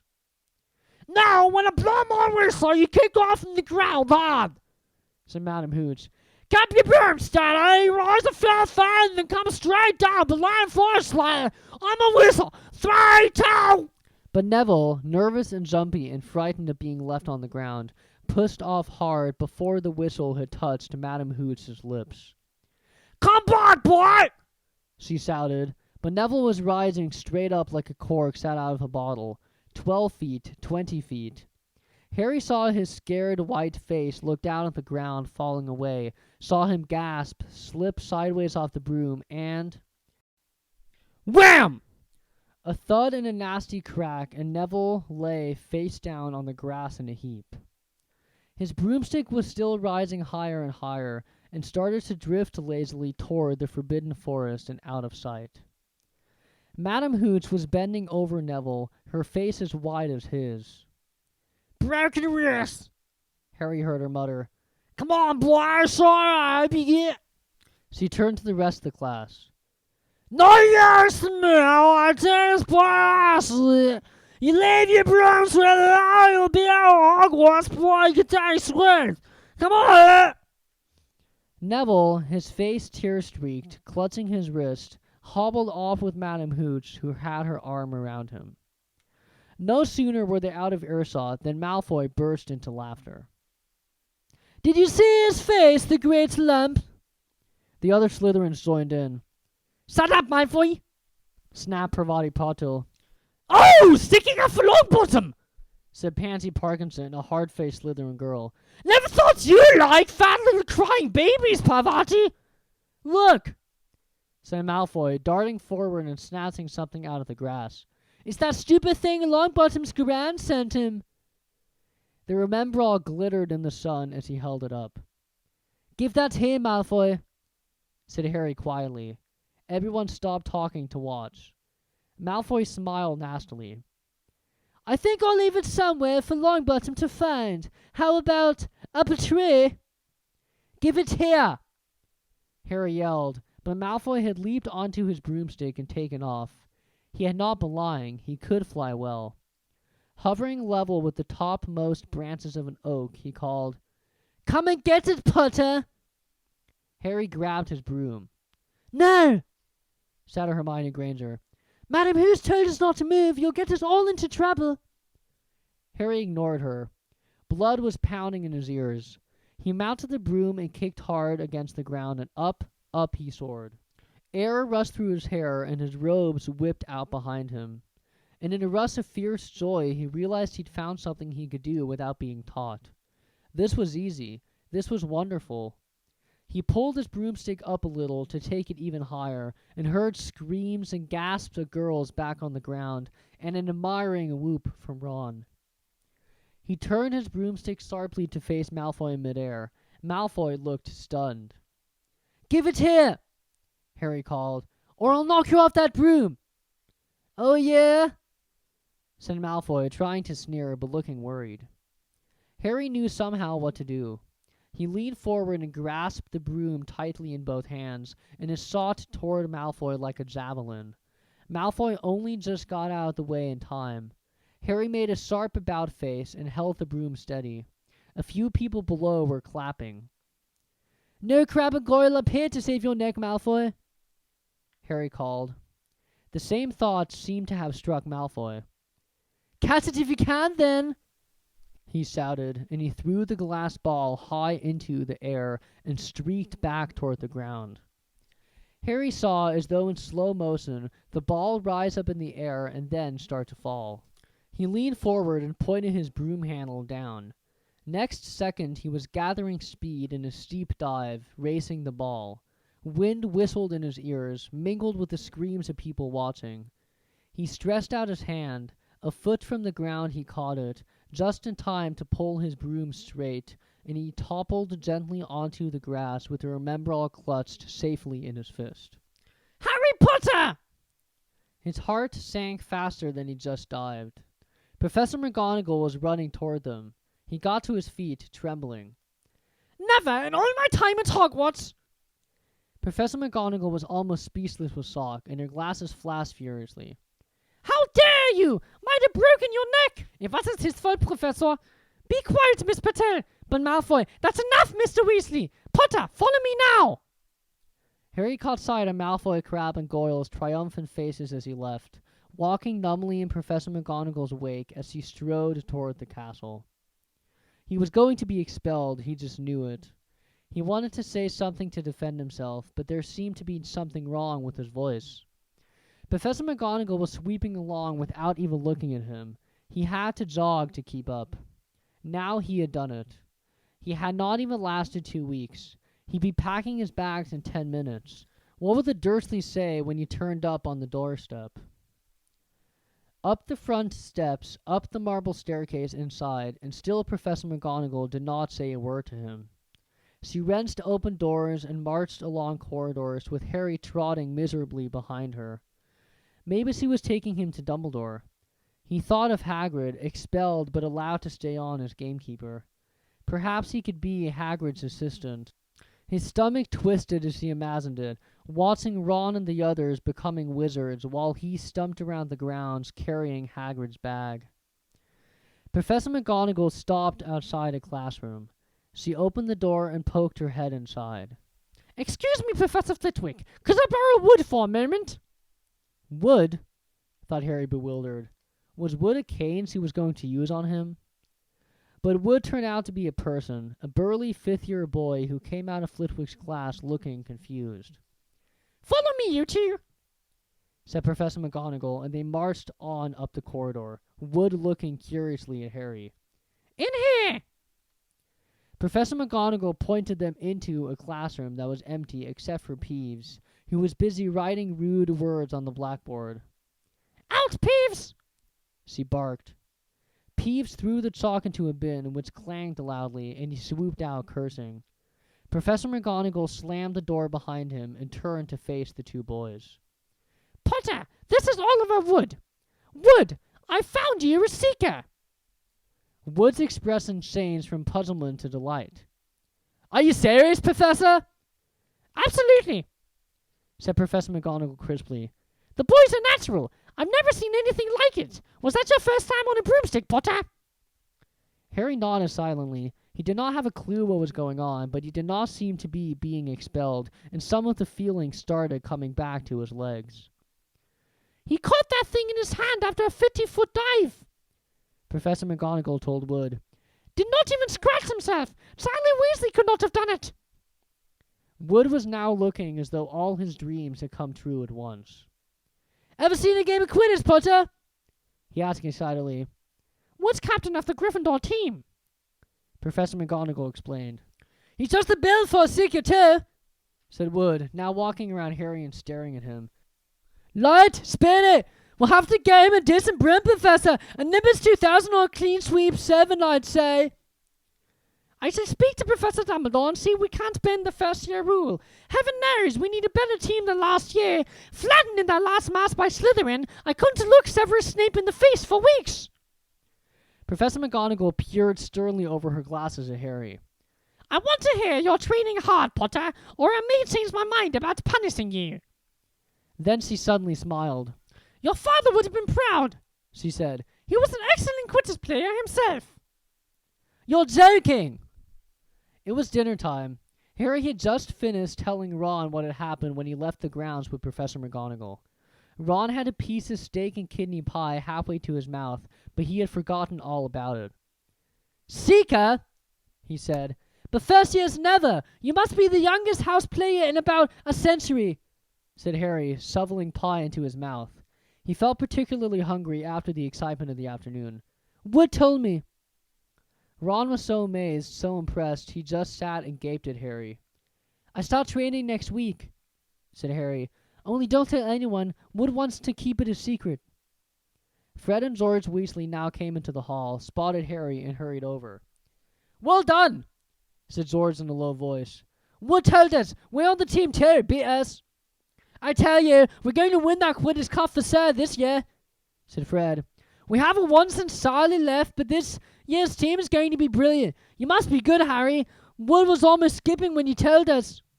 Anyway, we've got to go. Leeds on reckons he found a new secret passageway out of the school. Bet it's that one behind the statue of Gregory the Swarmy that we found in our first week. See you! Fred and George had hardly disappeared when someone far less welcome turned up. Malfoy, flanked by Crabbe and Goyle. Having a last meal, Potter? When are you getting the train back to the Muggles? You're lots braver now that you're back on the ground and you've got your little friends with you, said Harry coolly. There was, of course, nothing at all little about Crabbe and Goyle, but as the high table was full of teachers, neither of them could do more than crack their knuckles and scowl. I'll take you any time on my own, said Malfoy. Tonight if you want. Wizard's duel. Wands only. No contact. What's the matter? Never heard of a wizard's duel before, I suppose. Of course he has, said Ron, wheeling around. I'm his second. Who's yours? Malfoy looked at Crabbe and Goyle, sizing them up. Crabbe, he said. Midnight, all right. We'll meet you in the trophy room. That's always unlocked. When Malfoy had gone, Ron and Harry looked at each other. What is a wizard's duel? Said Harry. And what do you mean you're my second? Well, a second's there to take over if you die, said Ron casually, getting started at last on his cold pie. Catching the look on Harry's face, he added quickly, But people only die in proper duels, you know, with real wizards. The most you and Malfoy would be able to do is send sparks at each other. Not if you knows enough magic to do any real damage. I bet he expected you to refuse, anyway. And what if I have my wand and nothing happens? Throw it away and punch him on the nose, Ron suggested. Excuse me! They both looked up. It was Hermione Granger. Can't a person eat in peace in this place? Said Ron. Hermione ignored him and spoke to Harry. I couldn't help but overhearing what you and Malfoy were saying. Bet you could, Ron muttered. And you mustn't go wandering around the school at night. Think of the points you lose Gryffindor if you're caught, and you're bound to be. It's really very selfish of you. And it's really none of your business, said Harry. Goodbye, said Ron. All the same, it wasn't what you call the perfect end to the day, Harry thought, as he lay awake much later listening to Dean and Seamus falling asleep. Neville wasn't back from the hospital wing. Ron had spent all evening giving him advice such as, If he tries to curse you, you better dodge it because I can't remember how to block them. There was a very good chance they were going to get caught by Phillips or Mrs. Norris, and Harry felt he was pushing his luck, breaking another school rule today. On the other hand, Malfoy's sneering face kept looming up out of the darkness. This was his big chance to beat Malfoy face to face. He could not miss it. 11:30, Ron muttered at last. We better go. They pulled on their bathrobes, picked up their wands, and crept across the tower room, down the spiral staircase, and into the Gryffindor common room. A few embers were still glowing in the fireplace, turning all the armchairs into hunched black shadows. They had almost reached the portrait hole when a voice spoke from the chair nearest them. I can't believe you're going to do this, Harry. A lamp flickered on. It was Hermione Granger wearing a pink bathrobe and a frown. You, said Ron furiously. Go back to bed. I almost told your brother, Hermione snapped. Percy, he's a prefect. He put a stop to this. Harry could not believe anyone could be so interfering. Come on, he said to Ron. He pushed open the portrait of the fat lady and climbed through the hole. Hermione wasn't going to give up that easily. She followed Ron through the portrait hole, hissing at them like an angry goose. Don't you care about Gryffindor? Do you only care about yourselves? I don't want Slytherin to win the House Cup, and you lose all the points I got from Professor McGonagall for knowing about switching spells. Go away. All right, but I warned you. You just remember what I said when you're on the train home tomorrow. You're so... But what they were, they did not find out. Hermione had turned to the portrait of the fat lady to get back inside and found herself facing an empty painting. The fat lady had gone on a nighttime visit, and Hermione was locked out of Gryffindor Tower. Now what am I going to do? She asked shrilly. That's your problem, said Ron. We've got to go. We're going to be late. They hadn't even reached the end of the corridor when Hermione caught up with them. I'm coming with you, she said. You are not. Do you think I'm going to stand out here and wait for Phyllis to catch me? If he finds all three of us, I'll tell him the truth, that I was trying to stop you, and you can back me up. You've got some nerve, said Ron loudly. Shut up, both of you, said Harry sharply. I heard something. It was a sort of snuffling. Mrs. Norris?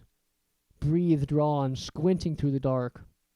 It wasn't Mrs. Norris, it was Neville. He was curled up on the floor, fast asleep, but jerked suddenly awake as they crept nearer. Thank goodness you found me. I've been out here for hours. I couldn't remember the new password to get in bed. Keep your voice down, Neville. The password's Pix now, but it won't help you now. The fat lady's gone off somewhere. How's your arm? Said Harry. Fine, said Neville, showing them. Madame Pomfrey mended it in about a minute. good. Well, look, Neville, we've got to be somewhere. We'll see you later. Don't leave me, said Neville, scrambling to his feet. I don't want to stay out here alone. The bloody Baron's been passed twice already. Ron looked at his watch and then glared furiously at Hermione and Neville. If either of you gets us caught, I'll never rest until I've learned that curse of the bogies Quirrell told us about and used it on you. Hermione opened her mouth, perhaps to tell Ron exactly how to use the curse of the bogies, but Harry hissed at her to be quiet and beckoned them all forward. They flitted along corridors striped with bars of moonlight from the high windows. At every turn, Harry expected to run into Filch or Mrs. Norris, but they were lucky. They sped up a staircase to the third floor and tiptoed toward the trophy room. Malfoy and Crabbe weren't there yet. The crystal trophy cases glimmered where the moonlight caught them. Cups, shields, plates, and statues winked silver and gold in the darkness. They edged along the walls, keeping their eyes on the doors at either side of the room. Harry took out his wand in case Malfoy leaped in and started at once. The minutes crept by. He's late. Maybe he's sickened out, Ron whispered. Then a noise in the next room made them jump. Harry had only just raised his wand when they heard someone speak, and it wasn't Malfoy. Sniff around, Mr. White. There might be lurking in the corner. It was Filch speaking to Mrs. Norris. Horror-struck, Harry waved madly at the other three to follow him as quickly as possible. They scurried silently toward the door, away from Filch's voice. Neville's robes had barely whipped round the corner when they heard Filch enter the trophy room. They're in there somewhere, they heard him mutter. Probably eyeing. This way, Harry mouthed to the others, and petrified, they began to creep down a long gallery full of suits of armor. They could hear Filch getting nearer. Neville suddenly let out a frightened squeak and broke into a run. He tripped, grabbed Ron around the waist, and the pair of them toppled right into a suit of armor. The clanging and crashing were enough to wake the whole castle. "Run!" Harry yelled, and the four of them sprinted down the gallery, not looking back to see whether Filch was following. They swung around the doorpost and galloped down one corridor, then another, Harry in the lead, without any idea where they were or where they were going. They ripped through a tapestry and found themselves in a hidden passageway, hurtled along it, and came out near their charms classroom, which they knew was miles from the trophy room. "I think we've lost him," Harry panted, leaning against the cold wall and wiping his forehead. Neville was bent double, wheezing and spluttering. "I told you!" Hermione gasped, clutching at the stitch in her chest. "I told you!" "We've got to get back to Gryffindor Tower," said Ron, "quickly as possible." "Malfoy tricked you," Hermione said to Harry. "You realize that, don't you? He was never going to meet you. Filch knew someone was going to be in the trophy room. Malfoy must have tipped him off." Harry thought she was probably right, but he wasn't going to tell her that. "Let's go." It wasn't going to be that simple. They had not gone more than a dozen paces when a doorknob rattled and something came shooting out of a classroom in front of them. It was Peeves. He caught sight of them and gave a squeal of delight. "Shut up, Peeves, please. You'll get us thrown out." Peeves cackled. "Wandering around till midnight, Ickle first is. Tut tut! Naughty! You'll get caughty!" "Not if you don't give us away, Peeves, please." "So tell Filch, I said Peeves in a saintly voice, but his eyes glittered wickedly. "It's for your own good, you know." "Get out of the way!"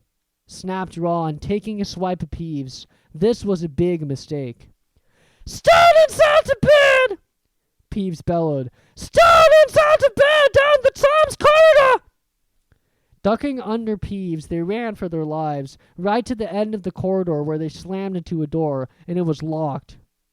"This is it," Ron moaned as they pushed helplessly at the door. "We're done for. This is the end." They could hear her footsteps, Filch running as fast as he could toward Peeves' couch. "Oh, move over," Hermione snarled. She grabbed Harry's wand, tapped the lock, and whispered, "Alohomora." The lock clicked and the door swung open. They piled through it, shuddered quickly, and pressed their ears against it, listening. Which way did they go, please? Phillips was saying. Quick, tell me. Say, please! Don't matter, my babes. Now, where'd they go? Don't say nothing if you don't, say, please! Said Peeves in his annoying sing-song voice. All right, play. Nothing! Ha ha ha! Told you I wouldn't say nothing if you didn't say please! Ha ha ha ha! And they heard the sound of Peeves whistling away and Phillips cursing in rage. He thinks this door is locked, Harry whispered. I think we'll be okay. Get off, Neville! For Neville had been tugging on the sleeve of Harry's bathrobe for the last minute. What? Harry turned around and saw quite clearly what. For a moment he was sure he'd walked into a nightmare. This was too much, on top of everything that had happened so far. They were not in a room, as he had supposed. They were in a corridor, the forbidden corridor on the 3rd floor, and now they knew why it was forbidden. They were looking straight into the eyes of a monstrous dog, a dog that filled the whole space between ceiling and floor. It had 3 heads. 3 pairs of rolling, mad eyes, 3 noses twitching and quivering in their direction, 3 drooling mouths, saliva hanging in slippery ropes from yellowish fangs. It was standing quite still, all 6 eyes staring at them, and Harry knew that the only reason they weren't already dead was that their sudden appearance had taken them by surprise. But it was quickly getting over that. There was no mistaking what those thunderous growls meant. Harry groped for the doorknob. Between Filch and death, he would take Filch. They fell backwards. Harry slammed the door shut, and they ran. They almost flew back down the corridor. Filch must have hurried off to look for them somewhere else, because they did not see him anywhere, but they hardly cared. All they wanted to do was put as much space as possible between them and that monster. They did not stop running until they reached the portrait of the fat lady on the 7th floor. Where on earth have you all been?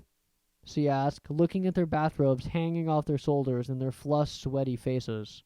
Never mind that! Pig snout! Pig snout! Panted Harry, and the portrait swung forward. They scrambled into the common room and collapsed, trembling, into armchairs. It was a while before any of them said anything. Neville, indeed, looked as if he'd never speak again. What do they think they're doing, keeping a thing like that locked up in a school? Said Ron finally. If any dog needs exercise, that one does. Hermione had got both her breath and her bad temper back again. You don't use your eyes, any of you, do you? She snapped. Didn't you see what it was standing on? The floor, Harry suggested. I wasn't looking at its feet. I was too busy with its heads. No, not the floor. It was standing on a trapdoor. It's obviously guarding something. She stood up, glaring at them. I hope you're pleased with yourselves. We could have all been killed, or worse, expelled. Now, if you don't mind, I'm going to bed. Ron stared after her, his mouth open. No, we don't mind, he said. You think we dragged her along, wouldn't you? But Hermione had given Harry something else to think about as he climbed back into bed. The dog was guarding something.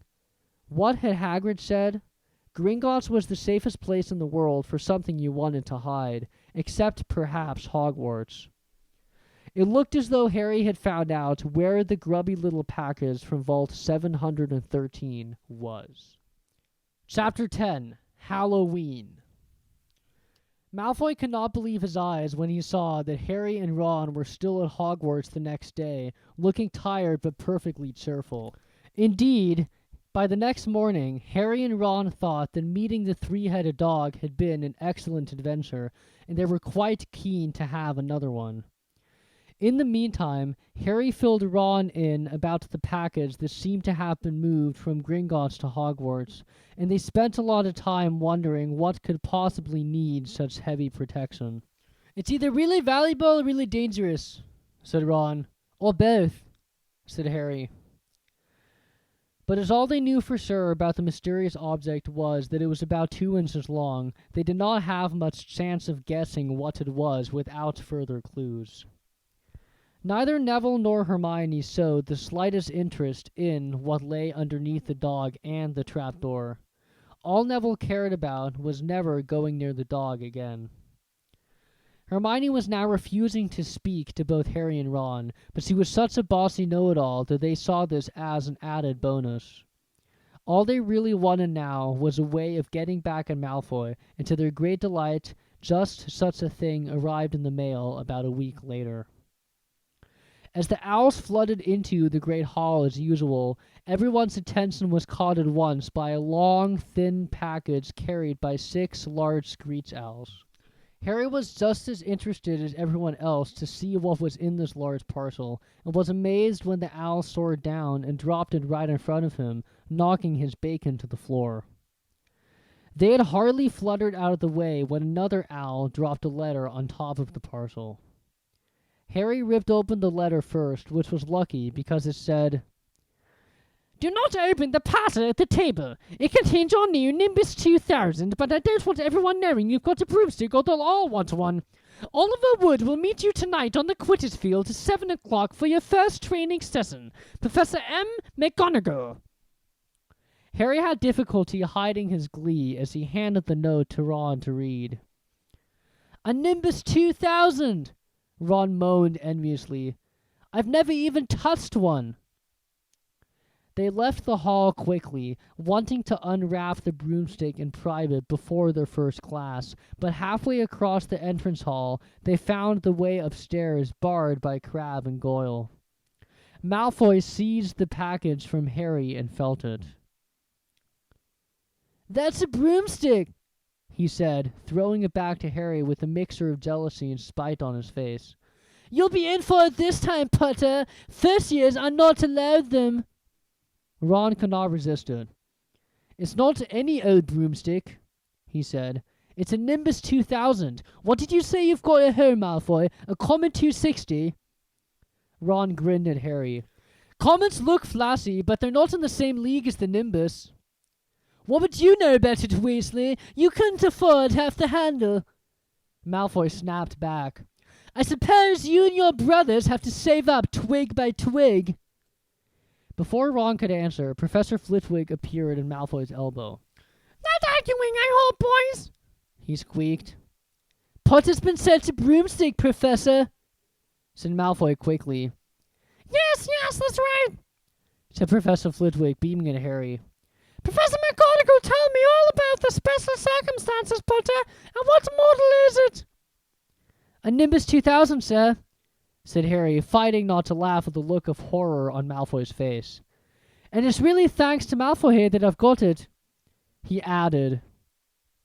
Harry and Ron headed upstairs, smothering their laughter at Malfoy's obvious rage and confusion. Well, it's true, Harry chortled as they reached the top of the marble staircase. If he hadn't stolen Neville's Remembrall, I wouldn't be on the team. So I suppose you think that's a reward for breaking rules? Came an angry voice from just behind them.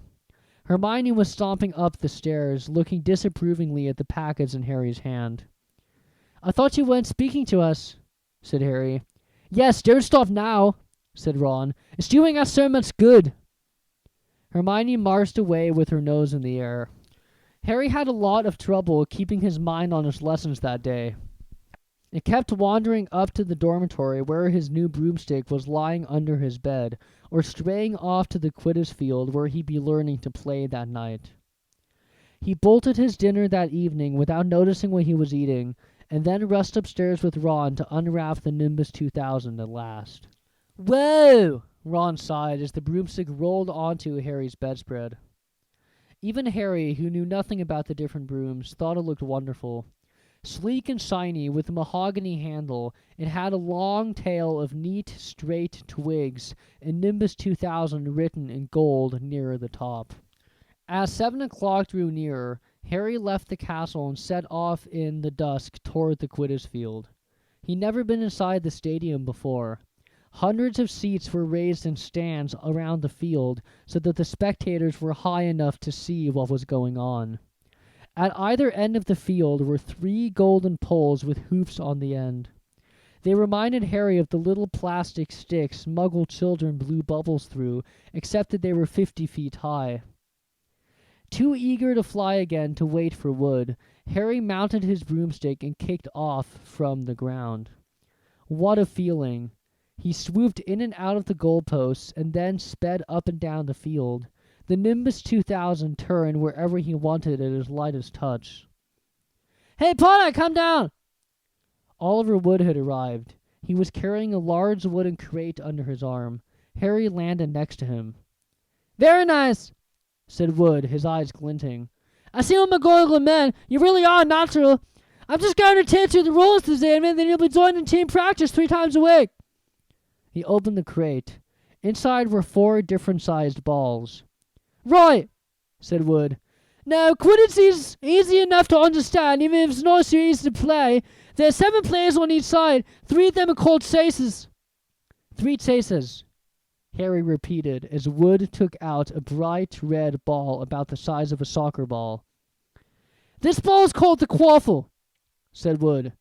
The chasers throw the quaffle to each other and try and get it through one of the hoops to score a goal. 10 points every time the quaffle goes through one of the hoops. Follow me? The chasers throw the quaffle and put it through the hoops to score, Harry recited. So that's sort of like basketball and broomsticks with 6 hoops, isn't it? What's basketball? Said Wood curiously. Never mind, said Harry quickly. Now, there's another player on each side who's called the keeper. I'm keeper for Gryffindor. I have to fly around our hoops to stop the other team from scoring.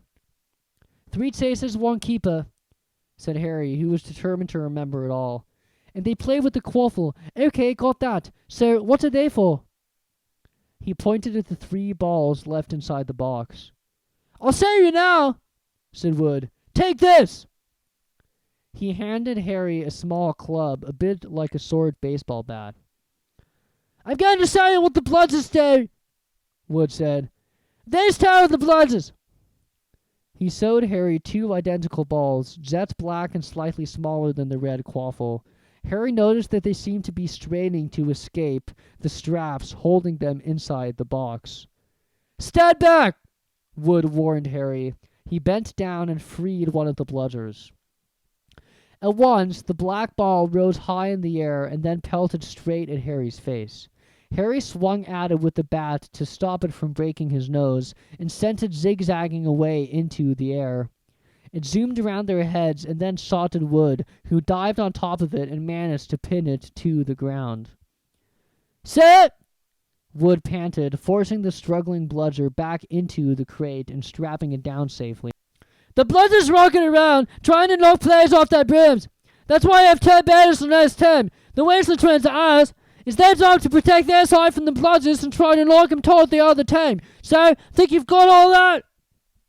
3 chasers try and score with the quaffle. The keeper guards the goalposts. The beaters keep the bludgers away from their team. Harry reeled off. Very good, said Wood. Have the bludgers ever killed anyone? Harry asked, hoping he sounded offhand. Never at Hogwarts. We've had a couple of broken jaws, but nothing worse than that. Now, the last member of the team is the Shaker. That's you, and you don't have to worry about the quaffle or the bludgers, unless they crack my head open. Don't worry, the Weasleys are more than a match for the bludgers. I mean, they're like a pair of human bludgers themselves. Wood reached into the crate and took out the 4th and last ball. Compared with the quaffle and the bludgers, it was tiny, about the size of a large walnut. It was bright gold and had little fluttering silver wings. This, said Wood, is the golden snitch, and it's the most important ball of the lot. It's very hard to catch because it's so fast and difficult to say. It's the thickest job to catch it. You've got to wave in and out the chasers, baiters, bludgers, and quaffle to get it before the other team, Shaker, because whatever Shaker catches the snitch wins his team an extra 150 points, so they nearly always win. That's why Shakers get fouled so much. A game of Quidditch only ends when the Shaker is called, so he can go on for ages. I think the record is 3 months. They had to keep bringing on substitutes so the players could get some sleep. Well, that's it. Any questions? Harry shook his head. He understood what he had to do all right. It was doing it that was going to be the problem. We haven't practiced with the snitch yet, said Wood, carefully setting him back inside the crate. It's too dark. We might lose it. Let's try it out with a few of these.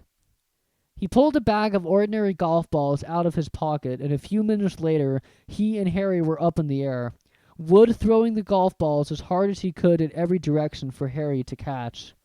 Harry did not miss a single one, and Wood was delighted. After half an hour, night had really fallen, and they could not carry on. "That Quidditch Club will have our name on it this year," said Wood happily as they trudged back up to the castle. "I wouldn't be surprised if you turned out better than Tyler Waitley, and he could have played for England if he hadn't gone off chasing dragons." Perhaps it was because he was now so busy, what with Quidditch practice 3 evenings a week on top of all his homework, but Harry could hardly believe it when he realized that he'd already been in Hogwarts 2 months. The castle felt more like home than Privet Drive ever had.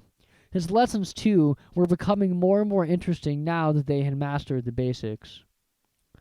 On Halloween morning, they woke to the delicious smell of baking pumpkin wafting through the corridors. Even better, Professor Flitwick announced in charms that he thought they were ready to start making objects fly, something they had all been dying to try since they'd seen him make Neville's toad zoom around the classroom. Professor Flitwick put the class into pairs to practice. Harry's partner was Seamus Finnegan, which was a relief because Neville had been trying to catch his eye. Ron, however, was to be working with Hermione Granger. It was hard to tell whether Ron or Hermione was angrier about this. She had not spoken to either of them since the day Harry's broomstick had arrived. "Now don't forget that nice little wrist movement we've been practicing," squeaked Professor Flitwick, perched on top of his pile of books as usual. "Swiss and flick, remember? Swiss and flick. And saying the magic words properly is very important too. Never forget Wizard Berufio, who said S instead of F and found himself on the floor with a buffalo on his chest." It was very difficult. Harry and Seamus swissed and flicked, but the feather they were supposed to be sending skyward just lay on the desktop. Seamus got so impatient that he prodded it with his wand and set fire to it. Harry had to put it out with his hat. Ron at the next table wasn't having much more luck. "Wingardium Leviosa!" he shouted, waving his long arms like a windmill. "You're saying it's wrong." Harry heard Hermione snap. "It's Wingardium Leviosa. Make the gar nice and long." "You do it then if you're so clever," Ron snarled. Hermione rolled up the sleeves of her gown, flicked her wand, and said, "Wingardium Leviosa." Their feather rose off the desk and hovered about 4 feet above their heads. "Oh, well done!" cried Professor Flitwick, clapping. "Everyone see here! Miss Granger has done it!" Ron was in a very bad mood by the end of the class. "It's no wonder no one can stand her," he said to Harry as they pushed their way into the crowded corridor. "She's a nightmare, honestly." Someone knocked into Harry as they hurried past him. It was Hermione. Harry caught a glimpse of her face and was startled to see that she was in tears. "I think she heard you." "So?" said Ron, but he looked a bit uncomfortable. "She must have noticed he's got no friends." Hermione did not turn up for the next class and wasn't seen all afternoon. On their way down to the Great Hall for the Halloween feast, Harry and Ron overheard Parvati Patil telling her friend Lavender that Hermione was crying in the girls' bathroom and wanted to be left alone. Ron looked still more awkward at this, but a moment later they had entered the Great Hall where the Halloween decorations put Hermione out of their minds. 1,000 live bats fluttered from the walls and ceiling, while 1,000 more swooped over the tables in low black clouds, making the candles in the pumpkins stutter. The feast appeared suddenly on the golden plates, as it had at the start-of-term banquet. Harry was just helping himself to a baked potato when Professor Quirrell came sprinting into the hall, his turban askew and terror on his face. Everyone stared as he reached Professor Dumbledore's chair, slumped against the table, and gasped, "Trill in the dungeons. Thought you ought to know." He then sank to the floor in a dead faint. There was an uproar. It took several purple firecrackers exploding from the end of Professor Dumbledore's wand to bring silence. "Prefects," he rumbled, "lead your houses back to the dormitories immediately." Percy was in his element. "Follow me, stick together, first years. No need to fear the trail if you follow my orders. Stay close behind me now. Make way, first years coming through. Excuse me, I'm a prefect." "How could a trail get in?" Harry asked as they climbed the stairs. "Don't ask me. They're supposed to be really stupid," said Ron. "Maybe Peeves let it in for a Halloween joke."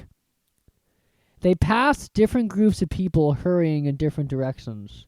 As they jostled their way through a crowd of confused Hufflepuffs, Harry suddenly grabbed Ron's arm.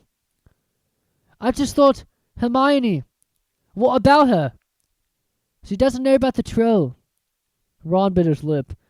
"Oh, all right," he snapped, "but Percy'd better not see us." Ducking down, they joined the Hufflepuffs going the other way, slipped down a deserted side corridor, and hurried off toward the girls' bathroom.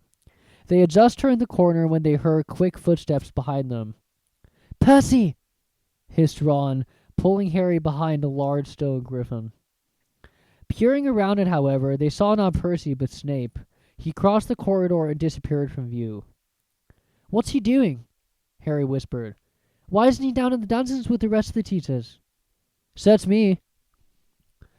Quietly as possible, they crept along the next corridor after Snape's fading footsteps. "He's heading for the 3rd floor," Harry said, but Ron held up his hand. "Can you smell something?" Harry sniffed, and a foul stench reached his nostrils, a mixture of old socks and the kind of public toilet no one seems to clean. And then they heard it, a low grunting and the shuffling footfalls of gigantic feet. Ron pointed. At the end of a passage to the left, something huge was moving toward them. They shrank into the shadows and watched as it emerged into a patch of moonlight. It was a horrible sight. 12 feet tall, its skin was a dull granite gray, its great lumpy body like a boulder with its small bald head perched on top like a coconut. It had short legs, thick as tree trunks, with flat, horny feet. The smell coming from it was incredible. It was holding a huge wooden club, which dragged along the floor because its arms were so long. The troll stopped next to a doorway and peered inside. It waggled its long ears, making up its tiny mind, then slouched slowly into the room. "The key's in the lock," Harry muttered. "We could lock it in." "Good idea," said Ron nervously. They edged toward the open door, mouths dry, praying the troll wasn't about to come out of it. With one great leap, Harry managed to grab the key, slam the door, and lock it. Yes! Flushed with their victory, they started to run back up the passage, but as they reached the corner, they heard something that made their hearts stop. A high, petrified scream, and it was coming from the chamber they just chained up. "Oh no!" said Ron, pale as the Bloody Baron. "It's the girls' bathroom," Harry gasped. "Hermione!" they said together. It was the last thing they wanted to do, but what choice did they have? Wheeling around, they sprinted back to the door and turned the key, fumbling in their panic. Harry pulled the door open, and they ran inside. Hermione Granger was shrinking against the wall opposite, looking as if she was about to faint. The troll was advancing on her, knocking the sinks off the walls as it went. "Confuse it!" Harry said desperately to Ron, and, seizing a tap, he threw it as hard as he could against the wall. The troll stopped a few feet from Hermione. It lumbered around, blinking stupidly to see what had made the noise. Its mean little eyes saw Harry. It hesitated, then made for him instead, lifting its club as it went. "Oi, pea-brain!" yelled Ron from the other side of the chamber, and he threw a metal pipe at it. The troll did not even seem to notice the pipe hitting its shoulder, but it heard the yell and paused again, turning its ugly snout toward Ron instead, giving Harry time to run around it. "Come on, run! Run!" Harry yelled at Hermione, trying to pull her toward the door, but she couldn't move. She was still flat against the wall, her mouth open with terror. The shouting and the echoes seemed to be driving the troll berserk. It roared again and started toward Ron, who was nearest and had no way to escape. Harry then did something that was both very brave and very stupid. He took a great running jump and managed to fasten his arms around the troll's neck from behind. The troll couldn't feel Harry hanging there, but even the troll will notice if you stick a long bit of wood up its nose, and Harry's wand had still been in his hand when he jumped. It had gone straight up one of the troll's nostrils. Howling with pain, the troll twisted and flailed its club, with Harry clinging on for dear life. Any second, the troll was going to rip him off, or catch him a terrible blow with the club. Hermione had sunk to the floor in fright. Ron pulled out his own wand. Not knowing what he was going to do, he heard himself cry the first spell that came into his head. Wingardium Leviosa! The club flew suddenly out of the troll's hand, rose high, high up into the air, turned slowly over, and dropped with a sickening crack onto its owner's head. The troll swayed on the spot and then fell flat on his face with a thud that made the whole room tremble. Harry got to his feet. He was shaking out of breath. Ron was standing there with his wand still raised, staring at what he had done. It was Hermione who spoke first. Is it dead? I don't think so, said Harry. I think it's just been knocked out. He bent down and pulled his wand out of the troll's nose. It was covered in what looked like lumpy gray glue. Ah, troll boogers! He wiped it on the troll's trousers. A sudden slamming and loud footsteps made the three of them look up. They had not realized what a racket they had been making, but of course, someone downstairs must have heard the crashes in the troll's roars.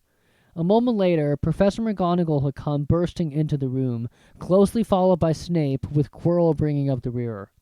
Quirrell took one look at the troll, let out a faint whimper, and sat quickly down on a toilet, clutching his heart. Snape bent over the troll. Professor McGonagall was looking at Ron and Harry. Harry had never seen her look so angry. Her lips were white. Hopes of winning 50 points for Gryffindor faded quickly from Harry's mind. What on earth were you thinking of? Said Professor McGonagall with cold fury in her voice. Harry looked at Ron, who was still standing with his wand in the air. You're lucky you weren't killed! Why aren't you in your dormitory? Snape gave Harry a swift, piercing look. Harry looked at the floor. He wished Ron would put his wand down. Then a small voice came out of the shadows. Please, Professor McGonagall, they were looking for me.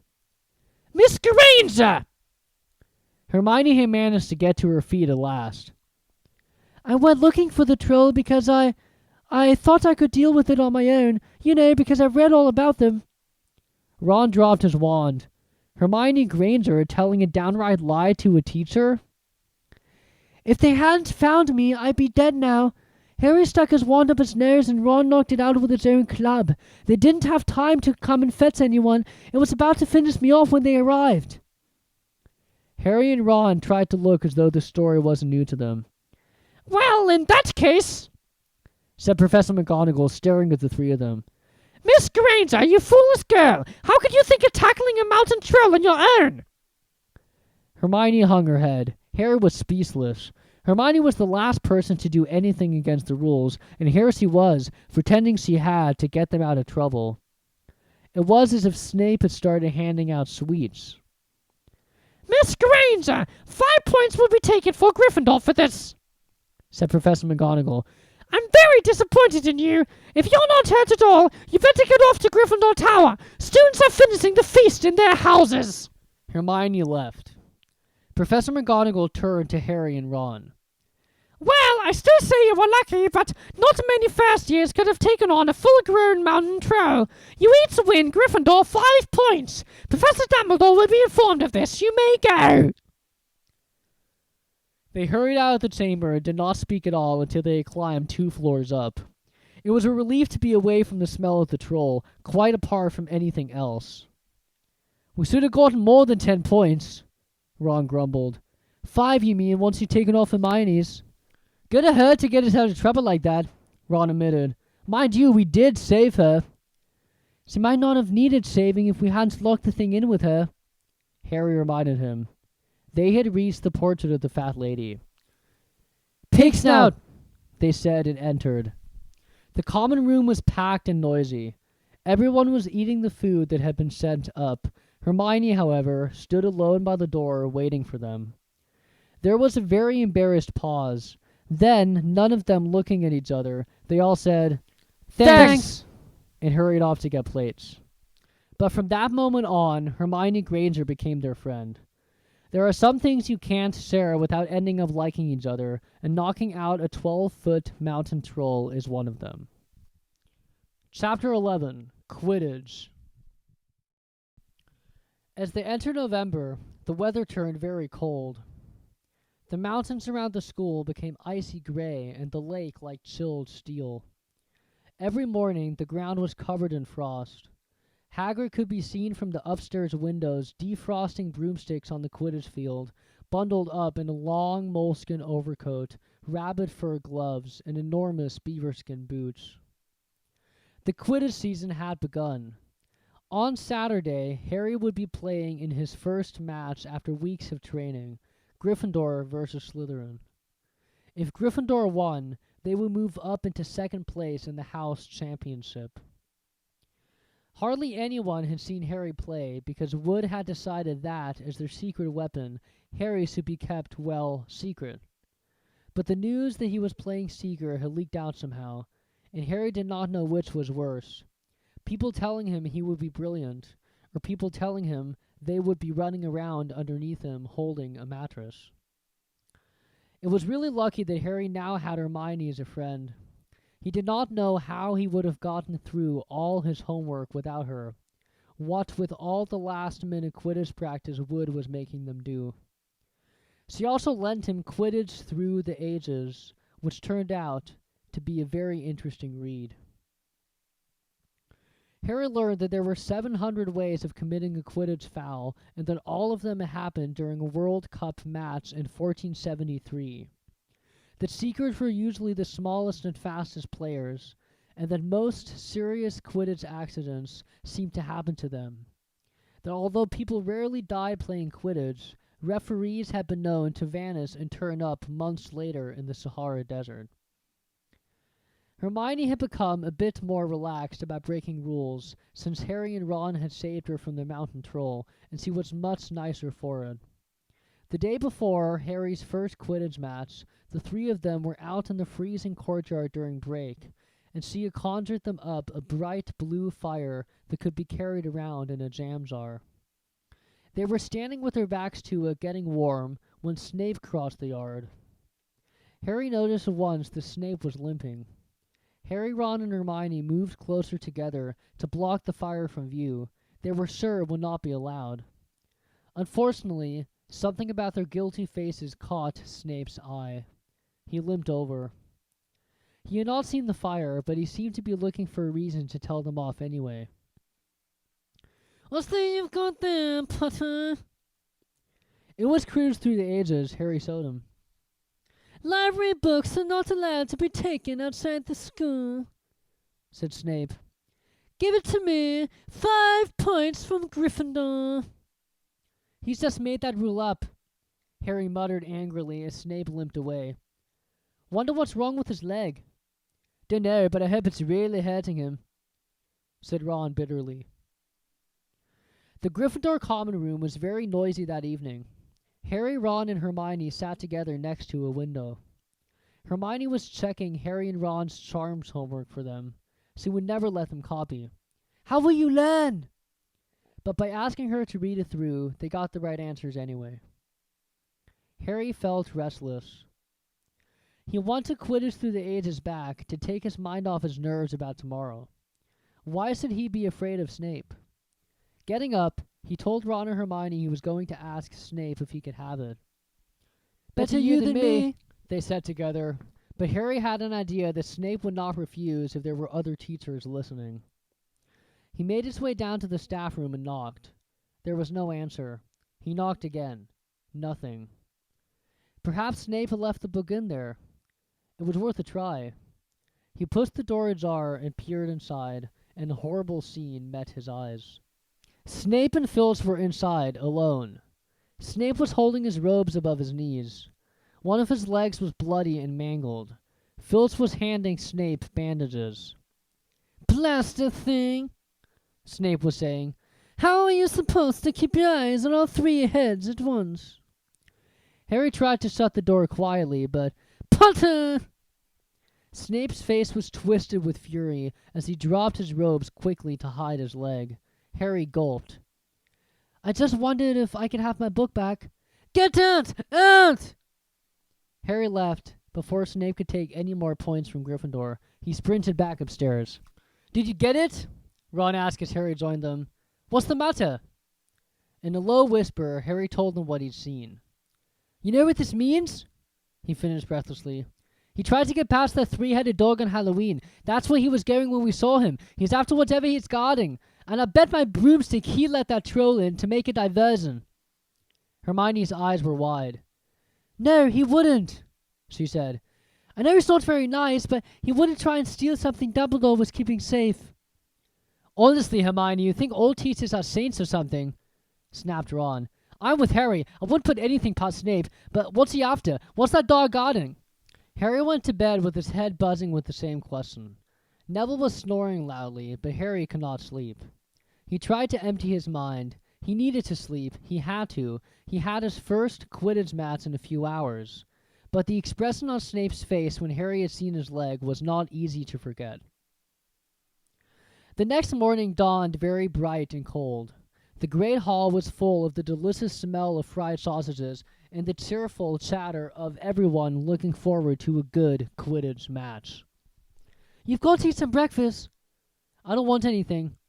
"Just a bit of toast," wheedled Hermione. "I'm not hungry." Harry felt terrible. In an hour's time, he'd be walking onto the field. "Harry, you need your strength," said Seamus Finnegan. "Seekers are always the ones who get clobbered by the other team." "Thanks, Seamus," said Harry, watching Seamus pile ketchup on his sausages. By 11 o'clock, the whole school seemed to be out in the stands around the Quidditch pitch. Many students had binoculars. The seats might be raised high in the air, but it was still difficult to see what was going on sometimes. Ron and Hermione joined Neville, Seamus, and Dean the West Ham fan up in the top row. As a surprise for Harry, they had painted a large banner on one of the seats Scabbers had ruined.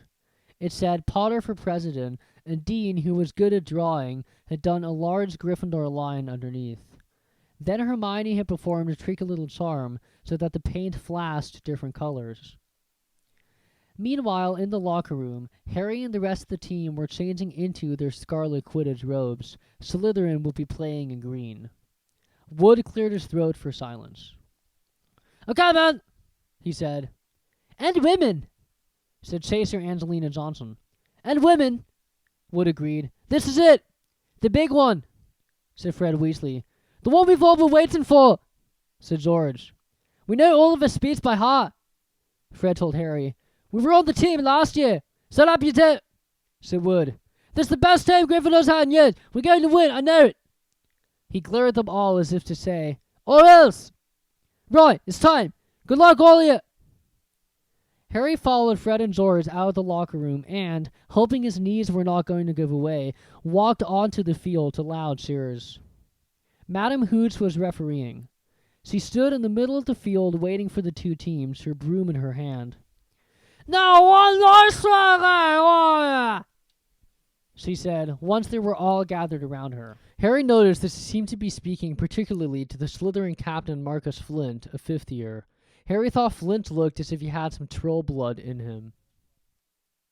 Out of the corner of his eye, he saw the fluttering banner high above, flashing Potter for President over the crowd. His heart skipped. He felt braver.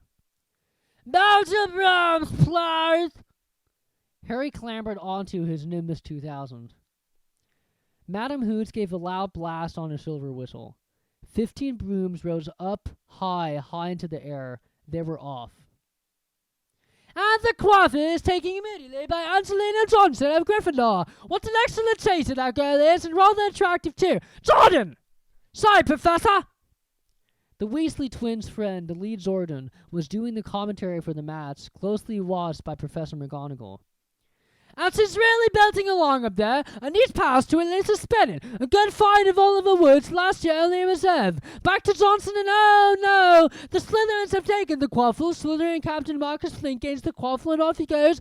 Flint flying like an eagle out there. He's going to No! Stop by an excellent move by Gryffindor keeper Wood, and the Gryffindors take the quaffle. That's Chaser Katie Bell, the Gryffindor there. Nice dive around Flint, up off the field, and ouch! That must have hurt. Hit in the back of the head. ahead by Blutter. Quaffle taken by the Slytherins. That's Adrian Pusey spinning off toward the goalpost, but he's blocked by a second Blutter. Sent his way by Fred Edwards, Weasley can't tell which. Nice play by the Gryffindor beater. Anyway, and Johnson back and possessing the Quaffle. A clear field ahead and off she goes. She's really flying. Dodges the spinning Blutter. The goalposts are ahead. Come on now, Angelina. Keeper Bletchley dives, misses. Gryffindor score!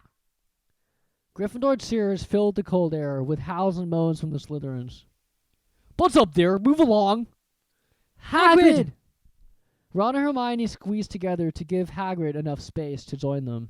But Watson from behind, said Hagrid, patting a large pair of binoculars around his neck. But it isn't the same as being in the crowd. No sign of the snitch yet, eh? Nope, said Ron. Harry hasn't had much to do yet. Kept out of trouble, though, that's something, said Hagrid, raising his binoculars and peering skyward at the speck that was Harry. Way up above them, Harry was gliding over the game, squinting about for some sign of the snitch. This was part of his and Wood's game plan. Keep out of the way until you catch sight of the snitch, Wood had said. We don't want you to attack before you activate. When Angelina had scored, Harry had done a couple of loop-de-loops to let off his feelings. Now he was back to staring around for the snitch. Once he caught sight of a flash of gold, but it was just a reflection from one of the Weasleys' wristwatches. And once, a bludger decided to come pelting his way, more like a cannonball than anything.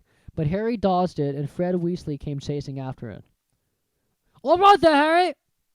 He had time to yell as he beat the bludger furiously toward Marcus Flint. Slytherin in possession! Lee Jordan was saying, Chase a Pewsey, docks 2 bludgers, 2 Weasleys, and chase a Bell, and speeds off toward the... Wait a moment, was that the snitch? A murmur ran through the crowd as Adrian Pusey dropped the quaffle, too busy looking over his shoulder at the flash of gold that had passed his left ear. Harry saw it. In a great rush of excitement, he dived downward after the streak of gold. Slytherin seeker Terrence Higgs had seen it too. Neck and neck, they hurtled toward the snitch. All the chasers seemed to have forgotten what they were supposed to be doing, as they hung in midair to watch. Harry was faster than Higgs. He could see the little round ball, wings fluttering, darting up ahead. He put on an extra spurt of speed. Wham! A roar of rage echoed from the Gryffindors below. Marcus Flint had blocked Harry on purpose, and Harry's broom spun off course, Harry holding on for dear life. Foul! Foul! That's a foul! Screamed the Gryffindors. Madam Hooch spoke angrily to Flint, and then ordered a free shot at the goalpost for Gryffindor. But in all the confusion, of course, the golden snitch had disappeared from sight again. Down in the stands, Dean Thomas was yelling, Send him off, ref! Red card! What are you talking about, Dean? Said Ron. Red card! Said Dean furiously. In soccer, you can send the red card and you're out of the game. But this isn't soccer, Dean, Ron reminded him. Hagrid, however, was on Dean's side. They ought to change the rules. Flint could have knocked Harry out of the air. Lee Jordan was finding it difficult not to take sides. So, after that obvious and disgusting bit of cheating, Jordan! Growled Professor McGonagall. I mean, after that open and revolting foul, Jordan, I'm warning you. All right. Flint nearly kills the Gryffindor Seeker, which can happen to anyone, I'm sure. So, a penalty to Gryffindor. Taken by Spinach, who puts it away. No trouble, and we continue to play. Gryffindor still in possession. It was as Harry dodged another bludger, which went spinning dangerously past his head, that it happened. His broom gave a sudden, frightening lurch. For a split second, he thought he was going to fall. He gripped the broom tightly with both of his hands and knees. He never felt anything like that. It happened again. It was as though the broom was trying to buck him off. But Nimbus 2000s did not suddenly decide to buck their riders off. Harry tried to turn backward toward the Gryffindor goalposts. He had half a mind to ask Wood to call timeout, and then he realized that his broom was completely out of his control. He could not turn it. He could not direct it at all. It was zigzagging through the air, and every now and then making violent, swishing movements that almost unseated him. Lee was still commentating. Slytherin in possession, Flint with a quaffle, passes spinning, passes Bell, hits hard in the face by Bledger, Herbie broke his nose. Only Jacob Professor, Slytherin score, oh, no! The Slytherins were cheering. No one seemed to have noticed that Harry's broom was behaving strangely. It was carrying him slowly higher, away from the game, jerking and twisting as it went. Dunno what Harry thinks he's doing, Hagrid mumbled. He stared through his binoculars. If I didn't know better, I'd say he lost control of his broom, but he can't have. Suddenly, people were pointing up at Harry all over the stands. His broom had started to roll over, with him only just managing to hold on. Then the whole crowd gasped. Harry's broom had given a wild jerk, and Harry swung off of it. He was now dangling from it, holding on with only one hand. Did something happen to him when Flynn plucked him? Seamus whispered. Can't have. Hagrid said, his voice shaking. Can't nothing interfere with the broomstick except powerful dark magic. No kid could do that to a Nimbus 2000.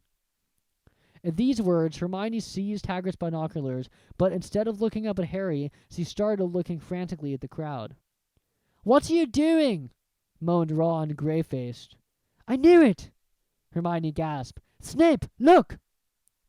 Ron grabbed the binoculars. Snape was in the middle of the stands opposite them. He had his eyes fixed on Harry and was muttering non-stop under his breath. He's doing something, jinxing the broom, said Hermione. What do we do? Leave it to me.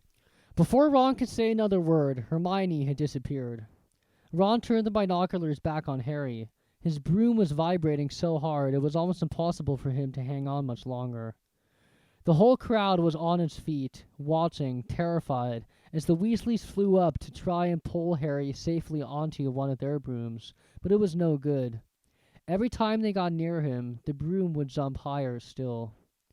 They dropped lower and circled beneath him, obviously hoping to catch him if he fell. Marcus Flint seized the quaffle and scored 5 times without anyone noticing. "Come on, Hermione," Ron muttered desperately. Hermione had fought her way across to the stand where Snape stood, and was now racing along the row behind him. She did not even stop to say sorry as she knocked Professor Quirrell headfirst into the row in front. Reaching Snape, she crouched down, pulled out her wand, and whispered a few well-chosen words. Bright blue flames shot from her wand onto the hem of Snape's robes. It took perhaps 30 seconds for Snape to realize that he was on fire. A sudden yelp told her she had done her job. Scooping the fire off him into a little jar in her pocket, she scrambled back along the row. Snape would never know what had happened. It was enough. Up in the air, Harry was suddenly able to clamber back onto his broom. "Neville, you can look!" Ron said. Neville had been sobbing into Hagrid's jacket for the last 5 minutes. Harry was speeding toward the ground when the crowd saw him clap his hand to his mouth as though he was about to be sick. He hit the field on all fours, coughed, and something gold fell into his hand. "I've caught the snitch!" he shouted, waving it above his head, and the game ended in complete confusion. I didn't catch it and he swallowed it! Flynn was still howling 20 minutes later, but it made no difference. Harry had not broken any rules, and Lee Jordan was still happily shouting the results. Gryffindor had won by 170 points to 60. Harry heard none of this, though. He was being made a cup of strong tea back in Hagrid's hut with Ron and Hermione. "It was Snape," Ron was explaining. "Hermione and I saw him. He was cursing our broomstick, muttering he wouldn't take his eyes off you." "Robbers," said Hagrid, who hadn't heard a word of what had gone on next to him in the stands. Why would Snape do something like that? Harry, Ron, and Hermione looked at one another, wondering what to tell him. Harry decided on the truth. "I found out something about him," he told Hagrid. "He tried to get past that 3-headed dog on Halloween. It bit him. We think he was trying to steal whatever it's guarding."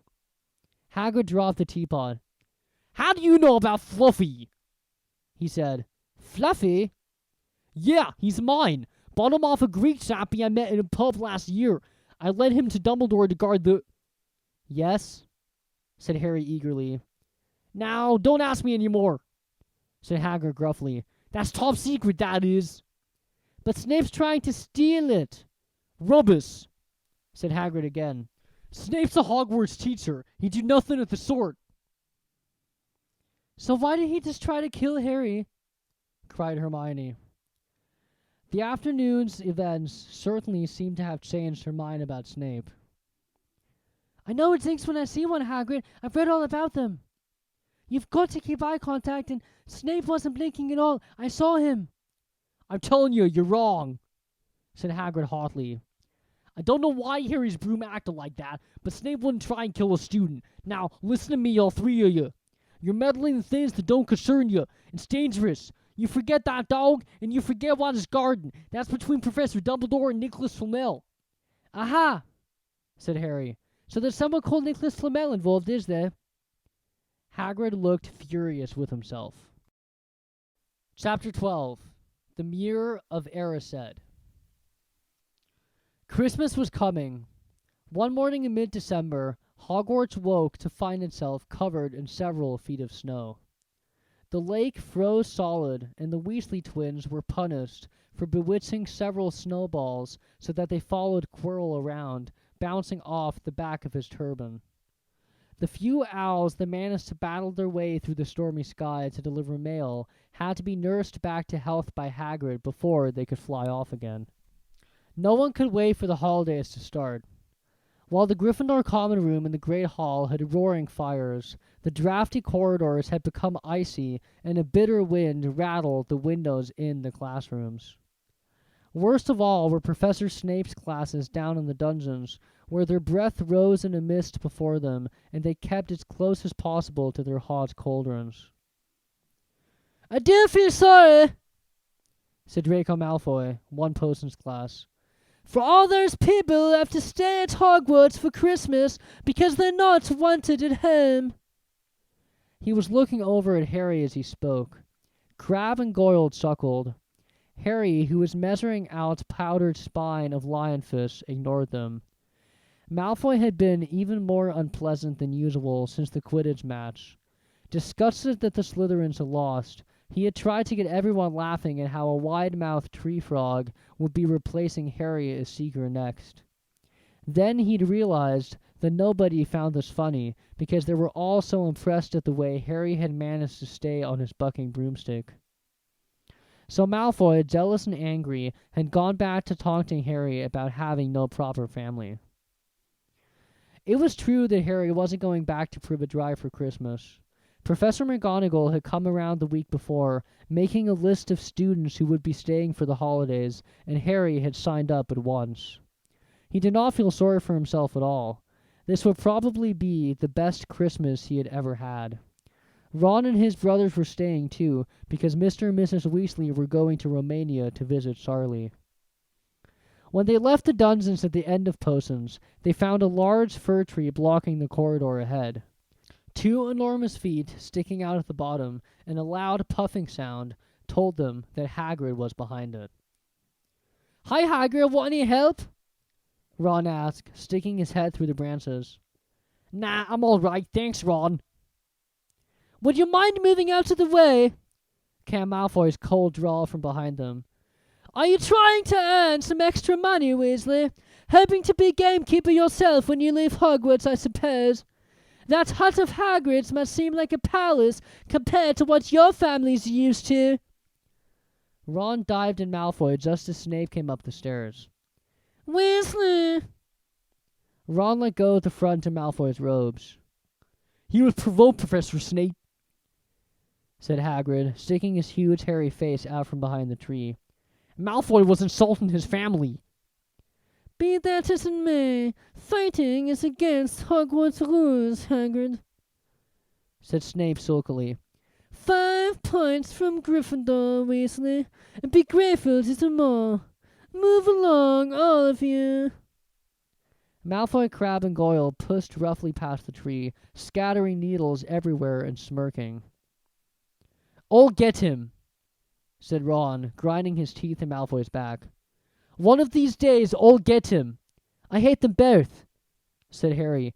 Malfoy and Snape. Come on, cheer up, it's nearly Christmas, said Hagrid.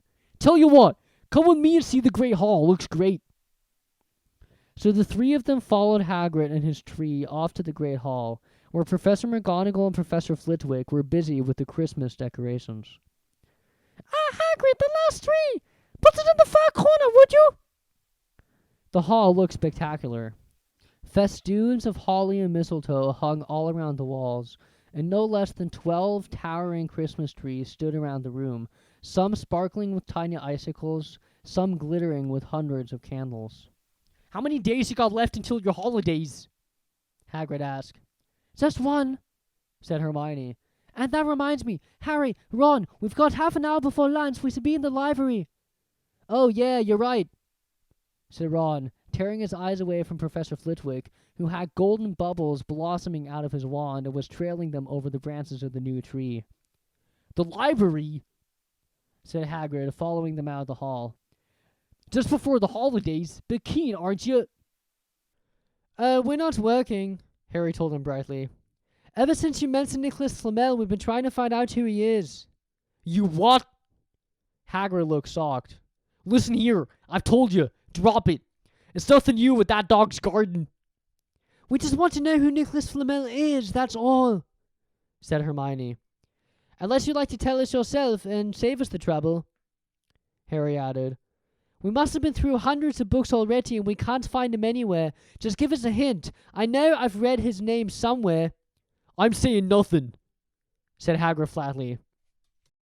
Just have to find out for ourselves then, said Ron, and they left Hagrid looking disgruntled and hurried off to the library. They had indeed been searching books for Flamel's name ever since Hagrid had let it slip, because how else were they going to find out what Snape was trying to steal? The trouble was, it was very hard to know where to begin, not knowing what Flamel might have done to get himself into a book. He wasn't in Great Wizards of the 20th Century, or Notable Magical Names of Our Time. He was missing, too, from Important Modern Magical Discoveries and A Study of Recent Developments of Wizardry. And then, of course, there was the sheer size of the library. Tens of thousands of books, thousands of shelves, hundreds of narrow rows. Hermione took out a list of subjects and titles she had decided to search, while Ron strode off down a row of books and started pulling them off the shelves at random. Harry wandered over to the restricted section. He had been wondering for a while if Flamel wasn't somewhere in there. Unfortunately, you needed a specially signed note from one of the teachers to look in any of the restricted books, and he knew he would never get one. These were the books containing powerful dark magic never taught at Hogwarts, and only read by older students studying advanced defense against the dark arts. What are you looking for, boy? Nothing, said Harry. Madam Pinch the librarian brandished a feather duster at him. You better get out then, go on out! Wishing he'd been a bit quicker at thinking up some story, Harry left the library. He, Ron, and Hermione had already agreed they'd better not ask Madam Pinch where they could find Flamel. They were sure she'd be able to tell them, but they could not risk Snape hearing what they were up to. Harry waited outside in the corridor to see if the other two had found anything, but he wasn't very hopeful. They had been looking for 2 weeks after all, but as they only had odd moments between lessons, it wasn't surprising they found nothing. What they really needed was a nice long search without Madam Pinch breathing down their necks. 5 minutes later, Ron and Hermione joined him, shaking their heads. They went off to lunch. You will keep looking while I'm away, won't you? Said Hermione. And send me an owl if you find anything. And you could ask your parents if they know who Flamel is, said Ron. It'd be safe to ask them. Very safe, as they're both dentists, said Hermione. Once the holidays had started, Ron and Harry were having too good a time to think much about Flamel. They had the dormitory to themselves, and the common room was far emptier than usual, so they were able to get the good armchairs by the fire. They sat by the hour eating anything they could spare on a toasting fork, bread, English muffins, marshmallows, and plotting ways of getting Malfoy expelled, which were fun to talk about even if they wouldn't work. Ron also started teaching Harry wizard chess. This was exactly like Muggle chess, except that the figures were alive, which made it a lot like directing troops in battle. Ron's set was very old and battered. Like everything else he owned, it had once belonged to someone else in his family, in this case his grandfather. However, old chessmen weren't a drawback at all. Ron knew them so well he never had trouble getting them to do what he wanted. Harry played with chessmen Seamus Finnegan had lent him, and they didn't trust him at all. He wasn't a very good player yet, and they kept sounding different bits of advice at him, which was confusing. Don't send me there. Can't you see his knight? Send him. We can afford to lose him. On Christmas Eve, Harry went to bed, looking forward to the next day for the food and the fun, but not expecting any presents at all. When he woke early in the morning, however, the first thing he saw was a small pile of packages at the foot of his bed. "Merry Christmas," said Ron sleepily as Harry scrambled out of bed and pulled on his bathrobe. "You too," said Harry. "Will you look at this? I've got some presents." "What did you expect, turnips?" said Ron, turning to his own pile, which was a lot bigger than Harry's. Harry picked up the top parcel. It was wrapped in thick brown paper, and scrawled across it was, "To Harry from Hagrid." Inside was a roughly cut wooden flute. Hagrid had obviously whittled it himself. Harry blew it. It sounded a bit like an owl. A second, very small parcel contained a note. "We received your message and enclose your Christmas presents from Uncle Vernon and Aunt Petunia." Taped to the note was a 50-pence piece. "That's friendly," said Harry. Ron was fascinated by the 50 pence. "Weird," he said. "What a shape! This is money?" "You can keep it," said Harry, laughing at how pleased Ron was. "Hagrid and my aunt and uncle, so who sent these?" "I think I know who that one's from," said Ron, turning a bit pink and pointing to a very lumpy parcel. "My mom. I told her you didn't expect any presents and—" "Oh no," he groaned. "She's made you a Weasley sweater." Harry had torn open the parcel to find a thick, hand-knitted sweater in emerald green and a large box of homemade fudge. "Every year she makes us a sweater," said Ron, unwrapping his own, "and mine's always maroon." "That's really nice of her," said Harry, trying the fudge, which was very tasty. His next present also contained candy, a large box of chocolate frogs from Hermione. This only left one parcel. Harry picked it up and felt it. It was very light. He unwrapped it. Something fluid and silvery gray went slithering to the floor where it lay in gleaming folds. Ron gasped. "I've heard of those," he said in a hushed voice, dropping the box of every flavor beans he'd gotten from Hermione. "If that's what I think it is, they're really rare and really valuable." "What is it?" Harry picked the shining, silvery cloth off the floor. It was strange to the touch, like water woven into material. "It's an invisibility cloak," said Ron, a look of awe on his face. "I'm sure it is. Try it on." Harry threw the cloak around his shoulders, and Ron gave a yell. "It is! Look down!" Harry looked down at his feet, but they were gone. He dashed to the mirror. Sure enough, his reflection looked back at him, just his head suspended in midair, his body completely invisible. He pulled the cloak over his head, and his reflection vanished completely. "There's a note," said Ron suddenly. "A note fell out of it." Harry pulled off the cloak and seized the letter. Written in narrow, loopy writing he had never seen before were the following words. "Your father left this in my possession before he died. It is time it was returned to you. Use it well. A very Merry Christmas to you." There was no signature. Harry stared at the note. Ron was admiring the cloak. "I'd give anything for one of these," he said. "Anything. What's the matter?" "Nothing," said Harry. He felt very strange. Who had sent the cloak? Had it really once belonged to his father? Before he could say or think anything else, the dormitory door was flung open and Fred and George Weasley bounded in. Harry stuffed the cloak quickly out of sight. He didn't feel like sharing it with anyone else yet. "Merry Christmas!" "Hey, look! Harry's got a Weasley sweater too!" Fred and George were wearing blue sweaters, one with a large yellow F on it, the other a G. "Harry's better than Oz, though," said Fred, holding up Harry's sweater. "She obviously makes more of an effort if you're not family." "Why aren't you wearing yours, Ron?" George demanded. "Come on, get it on. They're lovely and warm." "I hate maroon," Ron moaned half-heartedly as he pulled it over his head. "You haven't got a letter of yours," George observed. I suppose he thinks you don't forget your name, but we're not stupid. We never call Gred and Forge. What's all this noise? Percy Weasley stuck his head through the door, looking disapproving. He had clearly gotten halfway through unwrapping his presents as he, too, carried a lumpy sweater over his arm, which Fred seized. P for prefect! Get it on, Percy, come on! We're all wearing ours! Even Harry got one! I don't want... said Percy thickly, as the twins forced the sweater over his head, knocking his glasses askew. And you're not sitting with the prefects today either, said George. Christmas is a time for family. They frog-marched Percy from the room, his arms pinned to his side by a sweater. Harry had never in all his life had such a Christmas dinner. 100 fat roast turkeys, mountains of roast and boiled potatoes, platters of chipolatas, tureens of buttered peas, silver boats of thick, rich gravy and cranberry sauce, and stacks of wizard crackers every few feet along the table.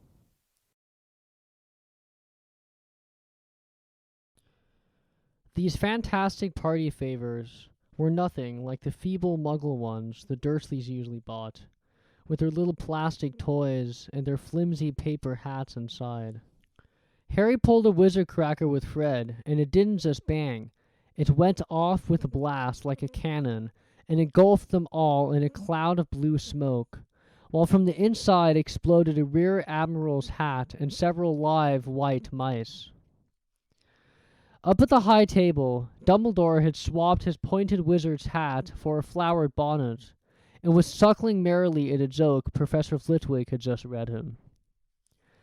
Flaming Christmas puddings followed the turkey. Percy nearly broke his teeth on a silver sickle, embedded in his slice. Harry watched Hagrid getting redder and redder in the face as he called for more wine, finally kissing Professor McGonagall on the cheek, who, to Harry's amazement, giggled and blushed, her top hat lopsided. When Harry finally left the table, he was laden down with a stack of things out of the crackers, including a pack of non-explodable luminous balloons, a grow-your-own-warts kit, and his own new wizard chess set. The white mice had disappeared, and Harry had a nasty feeling they were going to end up as Mrs. Norris's Christmas dinner. Harry and the Weasleys spent a happy afternoon having a furious snowball fight on the grounds. Then, cold, wet, and gasping for breath, they returned to the fire in the Gryffindor common room, where Harry broke in his new chess set by losing spectacularly to Ron. He suspected he would not have lost so badly if Percy had not tried to help him so much. After a meal of turkey sandwiches, crumpets, trifle, and Christmas cake, everyone felt too full and sleepy to do much more before bed, except sit and watch Percy chase Fred and George all over Gryffindor Tower because they had stolen his prefect badge. It had been Harry's best Christmas ever. Yet, something had been nagging at the back of his mind all day. Not until he climbed into bed was he free to think about it. The invisibility cloak and whoever had sent it. Ron, full of turkey and cake and with nothing mysterious to bother him, fell asleep almost as soon as he'd drawn the curtains of his four-poster. Harry leaned over the side of his own bed and pulled the cloak from under it. His father's. This had been his father's. He let the material flow over his hands, smoother than silk, light as air. Use it well, the note had said. He had to try it now. He slipped out of bed and wrapped the cloak around himself. Looking down at his legs, he saw only moonlight and shadows. It was a very funny feeling. Use it well. Suddenly, Harry felt wide awake. The whole of Hogwarts was open to him in this cloak. Excitement flooded through him as he stood there in the dark and silence. He could go anywhere in this, anywhere, and Filch would never know. Ron grunted in his sleep. Should Harry wake him? Something held him back. His father's cloak. He felt that this time, the first time, he wanted to use it alone. He crept out of the dormitory, down the stairs, across the common room, and climbed through the portrait hole. "Who's the—" squawked the fat lady. Harry said nothing. He walked quickly down the corridor. Where should he go? He stopped, his heart racing, and thought. And then it came to him. The restricted section in the library. He would be able to read as long as he liked, as long as it took to find out who Flamel was. He set off, drawing the invisibility cloak tight around him as he walked. The library was pitch black and very eerie. Harry lit a lamp to see his way along the rows of books. The lamp looked as if it was floating along midair, and even though Harry could feel his arm supporting it, the sight gave him the creeps. The restricted section was right at the back of the library. Stepping carefully over the rope that separated these books from the rest of the library, he held up his lamp to read the titles. They did not tell him much. Their peeling, faded gold letters spelled words and languages Harry could not understand. Some had no title at all. One book had a dark stain on it that looked horribly like blood. The hairs on the back of Harry's neck prickled. Maybe he was imagining it, maybe not, but he thought a faint whispering was coming from the books, as though they knew someone was there who should not be. He had to start somewhere. Setting the lamp down carefully on the floor, he looked along the bottom shelf for an interesting-looking book. A large black and silver volume caught his eye. He pulled it out with difficulty because it was very heavy, and, balancing it on his knee, let it fall open. A piercing, blood-curdling shriek split the silence. The book was screaming. Harry snapped it shut, but the shriek went on, one high, unbroken, ear-splitting note. He stumbled backward and knocked over his lamp, which went out at once. Panicking, he heard footsteps coming down the corridor outside. Stuffing the shrieking book back on the shelf, he ran for it. He passed Filch in the doorway. Filch's pale, wild eyes looked straight through him, and Harry slipped under Filch's outstretched arm and streaked off up the corridor, the book's shrieks still ringing in his ears. He came to a sudden halt in front of a tall suit of armor. He had been so busy getting away from the library, he had not paid attention to where he was going. Perhaps because it was dark, he did not recognize where he was at all.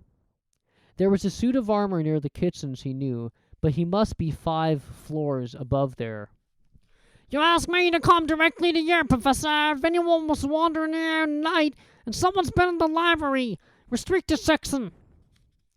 Harry felt the blood drain out of his face. Wherever he was, Filch must know a shortcut, because his soft, greasy voice was getting nearer, and to his horror, it was Snape who replied. The restricted section? Well, they can't be far. We'll catch them. Harry stood rooted to the spot as Filch and Snape came around the corner ahead. They could not see him, of course, but it was a narrow corridor, and if they came much nearer, they would knock right into him. The cloak did not stop him from being solid. He backed away as quietly as he could. A door stood ajar to his left. It was his only hope. He squeezed through it, holding his breath, trying not to move it, and to his relief, he managed to get inside the room without their noticing anything. They walked straight past, and Harry leaned against the wall, breathing deeply, listening to their footsteps dying away. That had been close, very close. It was a few seconds before he noticed anything about the room he had hidden in. It looked like an unused classroom. The dark shapes of desks and chairs were piled against the walls, and there was an upturned waste paper basket. But propped against the wall facing him was something that did not look as if it belonged there. Something that looked as if someone had just put it there to keep it out of the way. It was a magnificent mirror, as high as the ceiling, with an ornate gold frame standing on 2 clawed feet. There was an inscription carved around the top. Erised, stra, eru, oit, ube, kafru, oit, on, wasi. His panic fading now that there was no sound of Filch and Snape, Harry moved nearer to the mirror, wanting to look at himself but see no reflection again. He stepped in front of it. He had to clap his hands to his mouth and stop himself from screaming. He whirled around. His heart was pounding far more furiously than when the book had screamed, for he had seen not only himself in the mirror, but a whole crowd of people standing right behind him. But the room was empty. Breathing very fast, he turned slowly back to the mirror. There he was, reflected in it, white and scared-looking, and there, reflected behind him, were at least 10 others. Harry looked over his shoulder, but still no one was there. Or were they all invisible too? Was he in fact in a room full of invisible people, and this mirror's trick was that it reflected them, invisible or not? He looked in the mirror again. A woman standing right behind his reflection was smiling at him and waving. He reached out a hand and felt the air behind him. If she was really there, he would touch her. Their reflections were so close together, but he felt only air. She and the others existed only in the mirror. She was a very pretty woman. She had dark red hair and her eyes. Her eyes are just like mine, Harry thought, edging a little closer to the glass. Bright green, exactly the same shape. But then he noticed that she was crying, smiling but crying at the same time. The tall, thin, black-haired man standing next to her put his arm around her. He wore glasses and his hair was very untidy. It stuck up at the back, just as Harry's did. Harry was so close to the mirror now that his nose was nearly touching that of his reflection. "Mum?" he whispered. "Dad?" They just looked at him, smiling. And slowly Harry looked into the faces of the other people in the mirror and saw other pairs of green eyes like his, other noses like his, even a little old man who looked as though he had Harry's knobbly knees. Harry was looking at his family for the first time in his life. The Potter smiled and waved at Harry, and he stared hungrily back at them, his hands pressed flat against the glass as though he was hoping to fall right through it and reach them. He had a powerful kind of ache inside him, half joy, half terrible sadness. How long he stood there he did not know. The reflections did not fade, and he looked and looked until a distant noise brought him back to his senses. He could not stay here. He had to find his way back to bed. He tore his eyes away from his mother's face, whispered, "I'll come back," and hurried from the room. "You could have woken me up," said Ron crossly. "You can come tonight. I'm going back. I want to show you the mirror." "I'd like to see your mum and dad," Ron said eagerly. "And I want to see all your family, all the Weasleys. You'll be able to show me your other brothers and everyone." "You can see them any old time," said Ron. "Just come round my house this summer. Anyway, maybe it only serves dead people. Same about not finding Flamel, though. Have some bacon or something. Why aren't you eating anything?" Harry couldn't eat. He had seen his parents and would be seeing them again tonight. He had almost forgotten about Flamel. It did not seem very important anymore. Who cared what the three-headed dog was guarding? What did it matter if Snape stole it, really? "Are you all right?" said Ron. "You look odd." What Harry feared most was that he might not be able to find the mirror again. With Ron covered in the cloak, too, they had to walk much more slowly the next night. They tried retracing Harry's route from the library, wandering around the dark passageways for nearly an hour. "I'm freezing," said Ron. "Let's forget it and go back." "No," Harry hissed.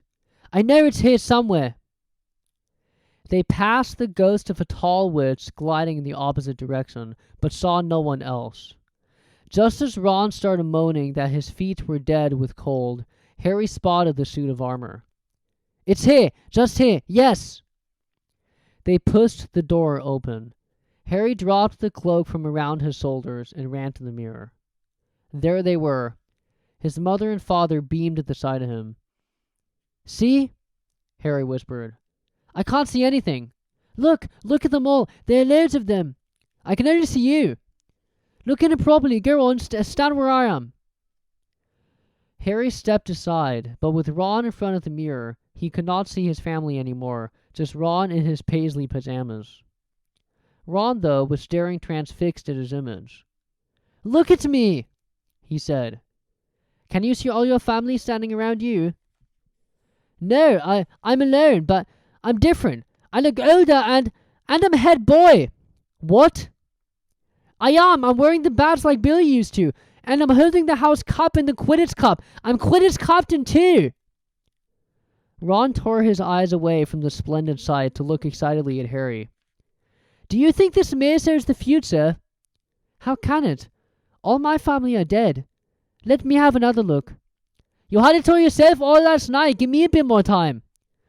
"You're only holding the Quidditch cup. What's interesting about that? I want to see my parents." "Don't push me!"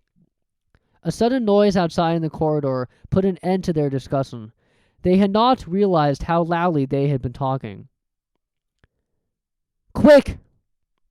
Ron threw the cloak back over them as the luminous eyes of Mrs. Norris came round the corner. Ron and Harry stood quite still, both thinking the same thing.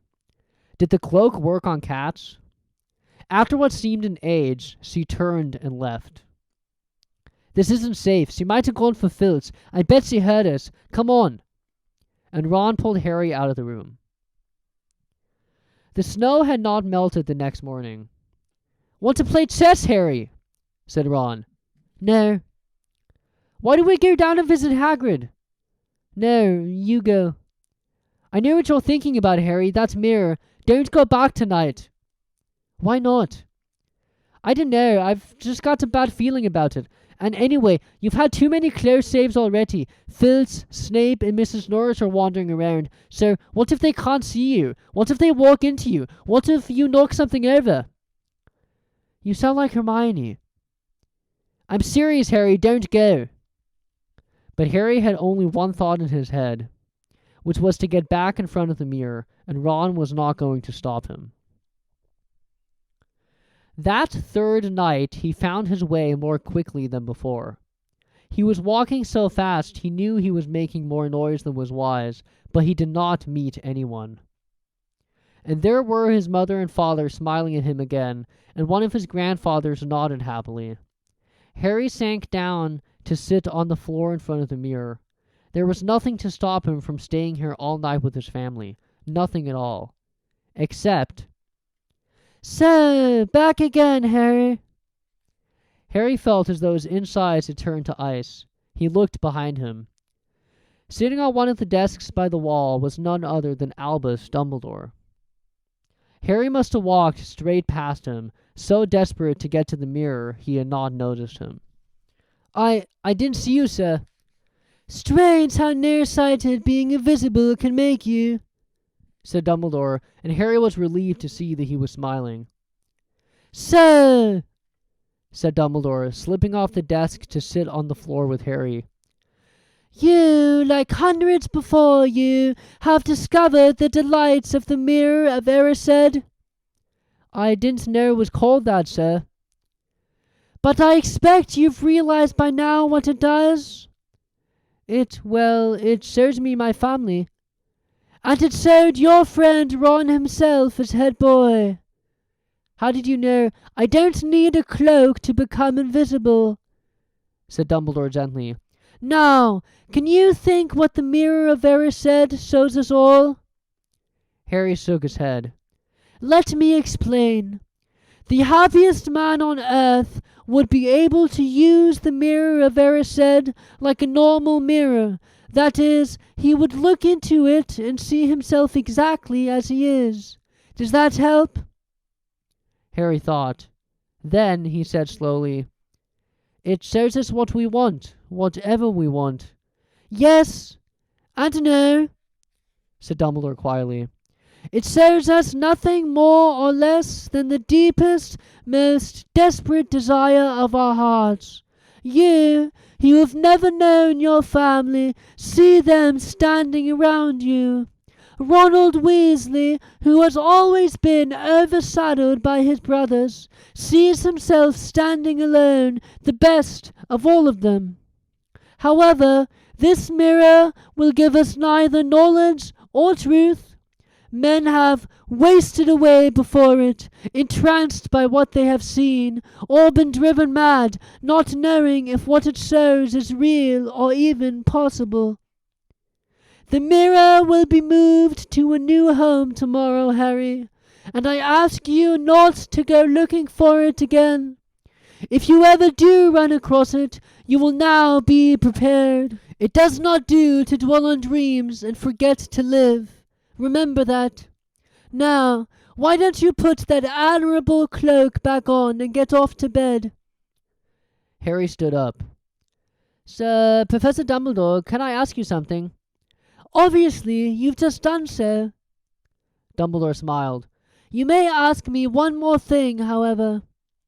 What do you see when you look in the mirror? I see myself holding a pair of thick woolen socks. Harry stared. One can never have enough socks, said Dumbledore. Another Christmas has come and gone, and I didn't get a single pair. People will insist on giving me books.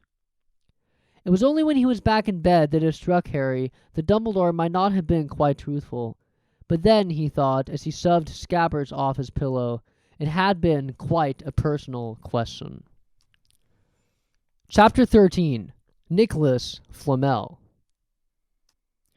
Dumbledore had convinced Harry not to go looking for the Mirror of Erised again, and for the rest of the Christmas holidays the invisibility cloak stayed folded at the bottom of his trunk. Harry wished he could forget what he had seen in the mirror as easily, but he couldn't. He started having nightmares. Over and over he dreamed about his parents disappearing in a flash of green light, while a high voice cackled with laughter. "You see, Dumbledore was right. That mirror could drive you mad," said Ron when Harry told him about these dreams.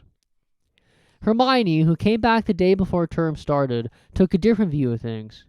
She was torn between horror at the idea of Harry being out of bed, roaming the school 3 nights in a row. "It fits, I caught you!" and disappointment that he hadn't, at least, found out who Nicolas Flamel was. They'd almost given up hope of ever finding Flamel in a library book, even though Harry was still sure he'd read the name somewhere. Once term had started, they were back to skimming through books for 10 minutes during their breaks. Harry had even less time than the other two because Quidditch practice had started again. Wood was working the team harder than ever. Even the endless rain that had replaced the snow couldn't dampen his spirits. The Weasleys complained that Wood was becoming a fanatic, but Harry was on Wood's side. If they won their next match against Hufflepuff, they would overtake Slytherin in the House Championship for the first time in 7 years. Quite apart from wanting to win, Harry found that he had fewer nightmares when he was tired after training. Then, during one particularly wet and muddy practice session, Wood gave the team a bit of bad news. He had just gotten very angry with the Weasleys, who kept dive-bombing each other and pretending to fall off their brooms. "Will you stop messing around?" he yelled. "That's exactly the sort of thing that leads us to match. Snape's refereeing this time, and he'll be looking for any excuse to knock points off Gryffindor." George Weasley really did fall off his broom with these words. "Snape's refereeing?" He spluttered through a mouthful of mud. "When has he ever refereed a Quidditch match? He's not going to be fair if we might ever take Slytherin." The rest of the team landed next to Doris to complain too. "It's not my fault," said Wood. "You just gotta mix up and play a clean game, so Snape hasn't got an excuse to pick on us." Which was all very well, thought Harry, but he had another reason for not wanting Snape near him while he was playing Quidditch. The rest of the team hung back to talk to one another as usual at the end of practice, but Harry headed straight back to the Gryffindor common room, where he found Ron and Hermione playing chess. Chess was the only thing Hermione ever lost at, something Harry and Ron thought was very good for her. "Don't talk to me for a moment," said Ron when Harry sat down next to him. "I need to He caught sight of Harry's face. "What's the matter with you? You look terrible." Speaking quietly so that no one else would hear, Harry told the other two about Snape's sudden, sinister desire to be a Quidditch referee. "Don't play," said Hermione at once. "Say you're ill," said Ron. "Pretend to break your leg," Hermione suggested. Really break your leg, said Ron. I can't, said Harry. There isn't a reserve seeker. If I back out, Gryffindor can't play at all. At that moment, Neville toppled into the common room. How he had managed to climb through the portrait hole was anyone's guess, because his legs had been stuck together with what they recognized at once as the leg locker curse. He must have had to bunny hop all the way up to Gryffindor Tower. Everyone fell over laughing except Hermione, who leaped up and performed the counter curse. Neville's leg sprang apart and he got to his feet, trembling. What happened?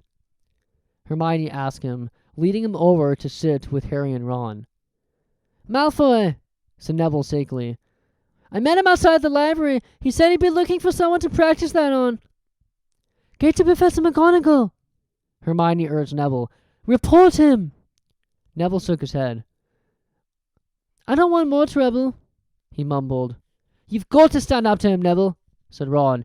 He's used to walking all over people, but that's no reason to lie down in front of him and make it easier.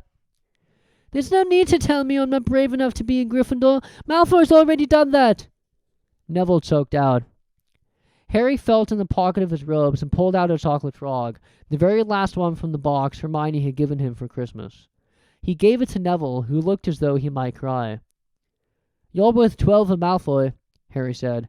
The Sorting Hat chose you for Gryffindor, didn't it? And where's Malfoy? In stinking Slytherin. Neville's lips twitched in a weak smile as he unwrapped the frog. Thanks, Harry. I think I'll go to bed. Do you want the card? You collect them, don't you? As Neville walked away, Harry looked at the famous wizard card. Dumbledore again, he said. He was the first one I ever... He gasped. He stared at the back of the card. Then he looked up at Ron and Hermione. I found him, he whispered. I found Flamel. I told you I read the name somewhere before. I read it on the train coming here. Listen to this. Dumbledore is particularly famous for his defeat of the Dark Wizard Grindelwald in 1945, for the discovery of the 12 uses of dragon's blood, and his work on alchemy with his partner Nicolas Flamel. Hermione jumped to her feet. She had not looked so excited since they had gotten back the marks for their very first piece of homework. Stay there, she said, and she sprinted up the stairs to the girls' dormitories. Harry and Ron barely had time to exchange mystified looks before she was dashing back, an enormous old book in her arms. I never thought to look in here, she whispered excitedly. I got this out of the library weeks ago for a bit of light reading. Light? Said Ron, but Hermione told him to be quiet until she looked something up, and started flicking frantically through the pages, muttering to herself. At last he found what he was looking for. I knew it! I knew it! Are we allowed to speak yet? Said Ron grumpily. Hermione ignored him. Nicolas Flamel, she whispered dramatically, is the only known maker of the Sorcerer's Stone. This did not have quite the effects he'd expected. The what? Said Harry and Ron. Oh, honestly, don't you two read? Look, read that, there. She pushed the book toward them, and Harry and Ron read. The ancient study of alchemy is concerned with making the Sorcerer's Stone, a legendary substance with astonishing powers. The stone will transform any metal into pure gold. It also produces the elixir of life, which will make the drinker immortal. There have been many reports of the Sorcerer's Stone over the centuries, but the only stone currently in existence belongs to Mr. Nicolas Flamel, the noted alchemist and opera lover. Mr. Flamel, who celebrated his 665th birthday last year, enjoys a quiet life in Devon with his wife, Perinelli, 658. See? Said Hermione when Harry and Ron had finished. The dog must be guarding Flamel's Sorcerer's Stone. I bet he asked Dumbledore to keep it safe for him, because they're friends and he knew someone was after it. That's why he wanted the stone moved out to Gringotts. A stone that makes gold and stops you from ever dying, said Harry. No wonder Snape's after it. Anyone would want it. And no wonder we couldn't find Flamel in that study of recent developments in wizardry, said Ron. He's not exactly recent if he's 655, is he? The next morning, in defense against the dark arts, while copying down different ways of treating werewolf bites, Harry and Ron were still discussing what they would do with the Sorcerer's Stone if they had one. It was not until Ron said he would buy his own Quidditch team that Harry remembered about Snape and the upcoming match. "I'm going to play," he told Ron and Hermione. "If I don't, all the Slytherins will think I'm just too scared to face Snape. I'll show them. It'll really wipe the smiles off their faces if we win." "Just as long as we're not wiping you off the field," said Hermione. As the match drew nearer, however, Harry became more and more nervous, whatever he told Ron and Hermione. The rest of the team was not too calm either. The idea of overtaking Slytherin in the House Championship was wonderful. No one had done it for 7 years, but would they be allowed to, with such a biased referee? Harry did not know whether he was imagining it or not, but he seemed to keep running into Snape wherever he went. At times, he even wondered whether Snape was following him, trying to catch him on his own. Potions lessons were turning into a sort of weekly torture. Snape was so horrible to Harry. Could Snape possibly know they had found out about the Sorcerer's Stone? Harry did not see how he could, yet he sometimes had the horrible feeling that Snape could read minds. Harry knew, when they wished him good luck outside the locker rooms the next afternoon, that Ron and Hermione were wondering whether they'd ever see him alive again. This was not what you'd call comforting. Harry hardly heard a word of Wood's pep talk as he pulled on his Quidditch robes and picked up his Nimbus 2000. Ron and Hermione, meanwhile, had found a place in the stands next to Neville, who could not understand why they looked so grim and worried, or why they had both brought their wands to the match. Little did Harry know that Ron and Hermione had been secretly practicing the leg locker curse. They had gotten the idea from Malfoy using it on Neville, and were ready to use it on Snape if he showed any sign of wanting to hurt Harry. "Now don't forget, it's Locomotor Mortis," Hermione muttered as Ron slipped his wand up his sleeve. "I know," Ron snapped. "Don't nag." Back in the locker room, Wood had taken Harry aside. "Don't want to press you, Potter, but if we ever need any other cops at the snitch, it's now. Finish the game before Snape can favor Hufflepuff too much." "The whole school's out there," said Fred Weasley, peering out the door. "Even, blimey, Dumbledore's come to watch." Harry's heart did a somersault. "Dumbledore," he said, dashing to the door to make sure. Fred was right. There was no mistaking that silver beard. Harry could have laughed out loud with relief. He was safe. There was simply no way that Snape would dare to try to hurt him if Dumbledore was watching. Perhaps that was why Snape was looking so angry as the teams marched onto the field, something that Ron noticed too. "I've never seen Snape look so mean," he told Hermione. "Look, they're off. Ouch!" Someone had poked Ron in the back of the head. It was Malfoy.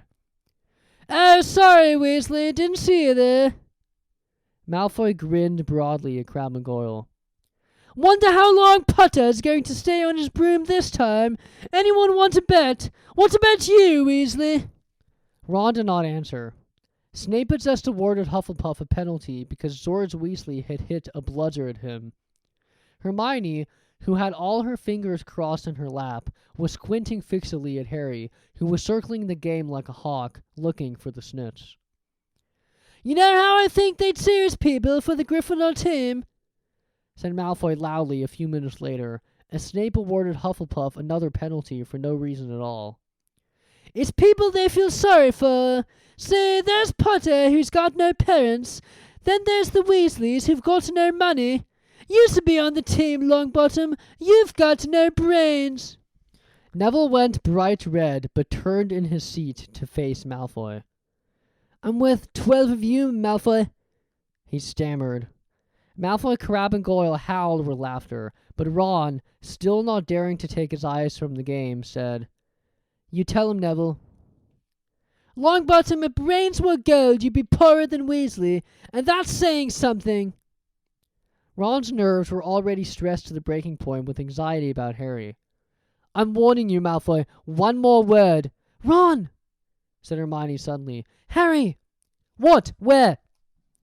Harry had suddenly gone into a spectacular dive, which drew gasps and cheers from the crowd.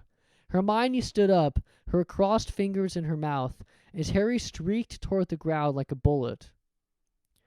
You're in luck, Weasley. Potter's obviously spotted some money on the ground.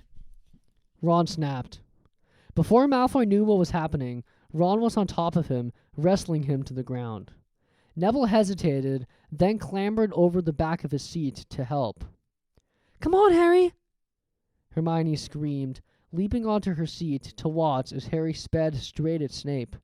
She did not even notice Malfoy and Ron rolling around under her seat, or the scuffles and yelps coming from the whirl of fists that was Neville, Crabbe, and Goyle. Up in the air, Snape turned on his broomstick just in time to see something scarlet shoot past him, missing him by inches.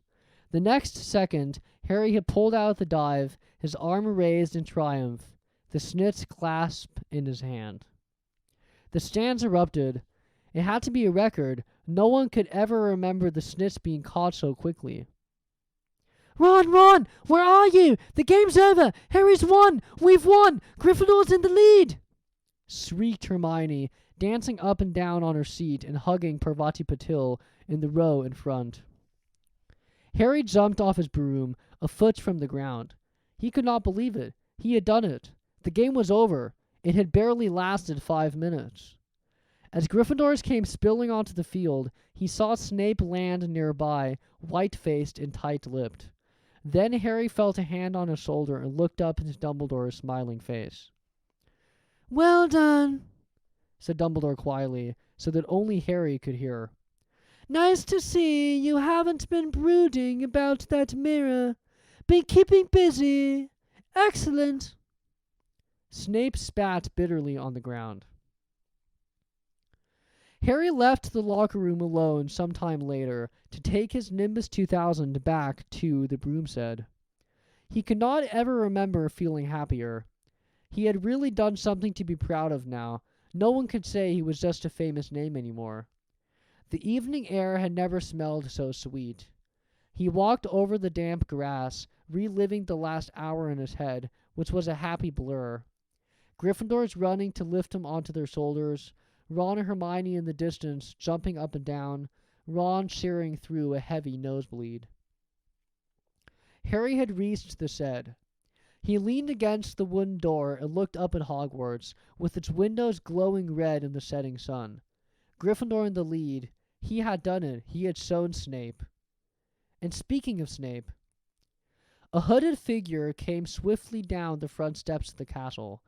Clearly not wanting to be seen, it walked as fast as possible toward the Forbidden Forest.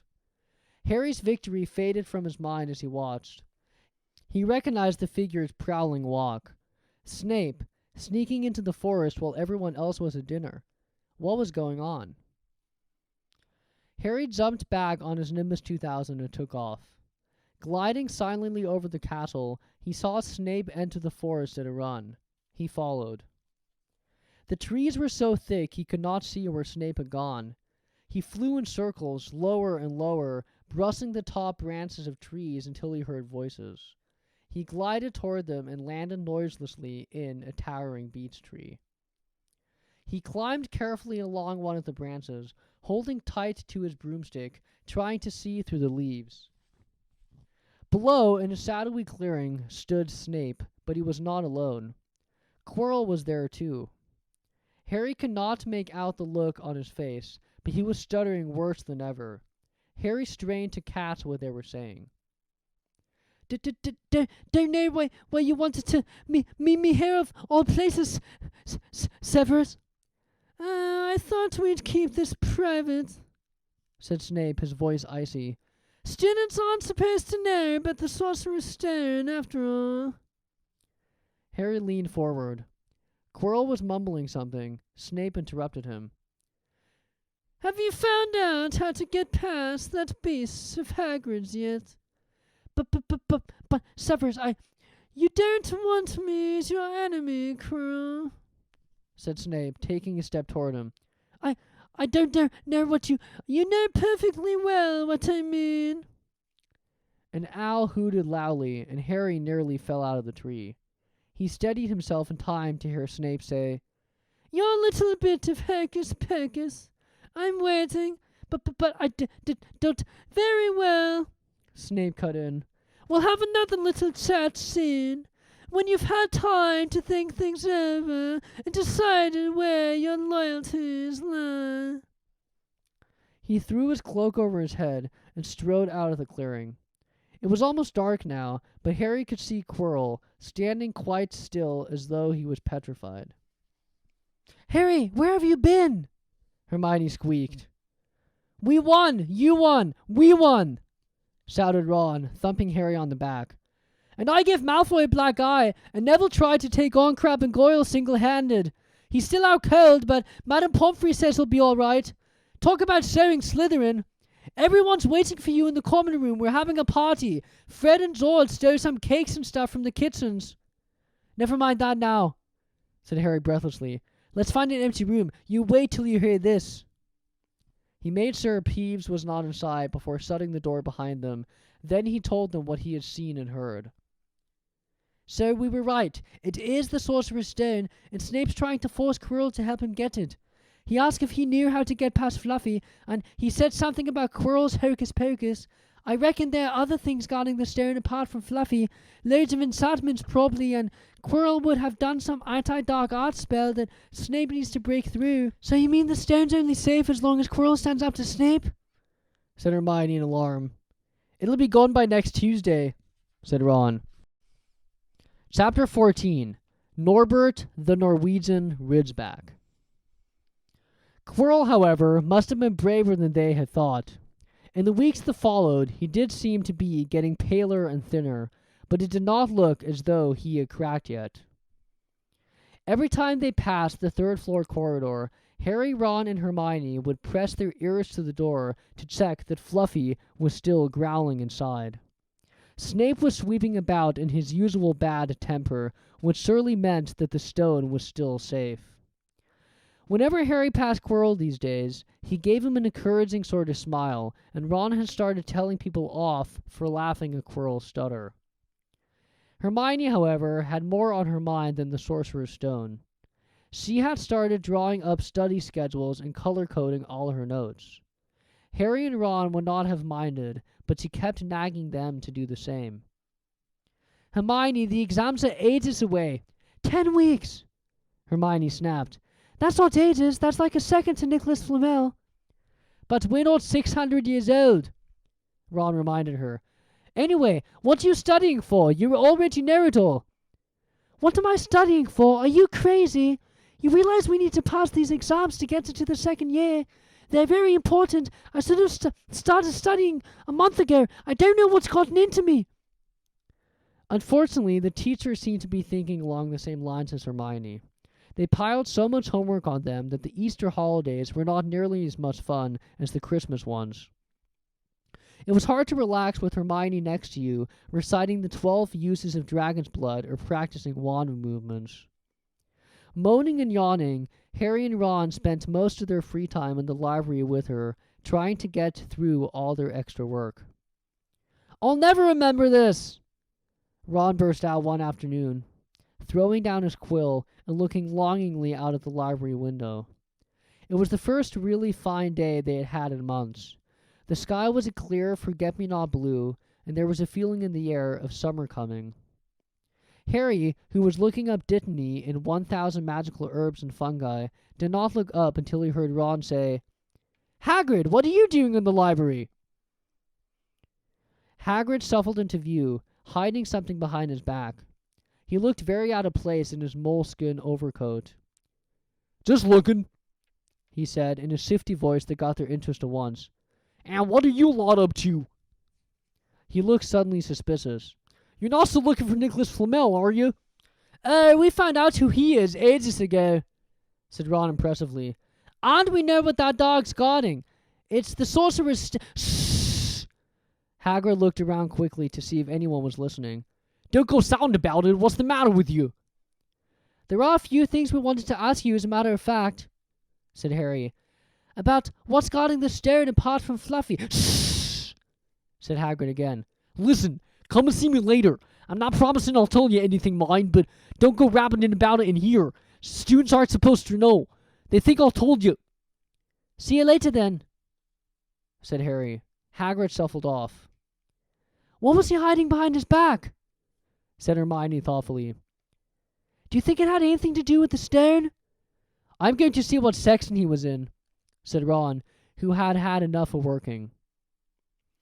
He came back a minute later with a pile of books in his arms and slammed them down on the table. Dragons! He whispered. Hagrid was looking up stuff about dragons. Look at these. Dragon species of Great Britain and Ireland from Egg to Inferno, a Dragon Keeper's Guide. Hagrid's always wanted a dragon. He told me so the first time I ever met him, said Harry. But it's against our laws, said Ron. Dragon breeding was outlawed by the Warlocks Convention of 1709. Everyone knows that. It's hard to stop Muggles from noticing us if we're keeping dragons in the back garden. Anyway, you can't tame dragons. It's dangerous. You see the burns sadly scored off wild ones in Romania. But there aren't wild dragons in Britain, said Harry. Of course there are, said Ron. Commonwealth's green and Hebridean blacks. The Ministry of Magic has a job passing them up, I can tell you. I kind of have to keep putting spells on Muggles who've spotted them to make them forget. So what on earth's Hagrid up to? Said Hermione. When they knocked on the door of the gamekeeper's hut an hour later, they were surprised to see that all of the curtains were closed. Hagrid called, "Who is it?" before he could let them in, and then shut the door quickly behind them. It was stifling hot inside. Even though it was such a warm day, there was a blazing fire in the grate. Hagrid made them tea and offered them stoat sandwiches, which they refused. "So, you wanted to ask me something?" "Yes," said Harry. There was no point beating around the bush. "We were wondering if you could tell us what's guarding the Sorcerer's Stone apart from Fluffy." Hagrid frowned at him. "Of course I can," he said. "Number 1, I don't know myself. Number 2, you know too much already, so I wouldn't tell you if I could. That stone's here for a good reason. It was almost stolen out of Gringotts. I suppose you've worked that out and all. Beats me how you even know about Fluffy." Oh, come on, Hagrid. You might not want to tell us, but you do know. You know everything that goes on around here, said Hermione in a warm, flattering voice. Hagrid's beard twitched, and they could tell that he was smiling. "We only wondered who had done the guarding, really," Hermione went on. "We wondered who Dumbledore had trusted enough to help him, apart from you." Hagrid's chest swelled at these last words. Harry and Ron beamed at Hermione. "Well, I don't suppose it can hurt to tell you that. Let's see. He borrowed Fluffy from me. Then some of the teachers did enchantments. Professor Sprout, Professor Flitwick, Professor McGonagall." He ticked them off on his fingers. "Professor Quirrell, and Dumbledore himself did something, of course. Hang on, I've forgotten someone. Oh yeah, Professor Snape." "Snape?" "Yeah, you're not so on about that, are you? Look, Snape helped protect the stone. He's not about to steal it." Harry knew Ron and Hermione were thinking the same as he was. If Snape had been in on protecting the stone, it must have been easy to find out how the other teachers had guarded it. He probably knew everything, except, it seemed, Quirrell's spell and how to get past Fluffy. "You're the only one who knows how to get past Fluffy, aren't you, Hagrid?" said Harry anxiously. "And you wouldn't tell anyone, would you? Not even one of the teachers?" "Not a soul knows except me and Dumbledore," said Hagrid proudly. "Well, that's something," Harry muttered to the others.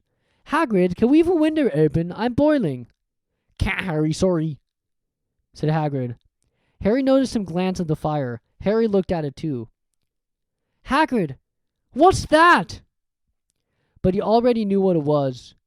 In the very heart of the fire, underneath the kettle, was a huge black egg. "Ah," said Hagrid, fiddling nervously with his beard. "That's, Where did you get it, Hagrid?"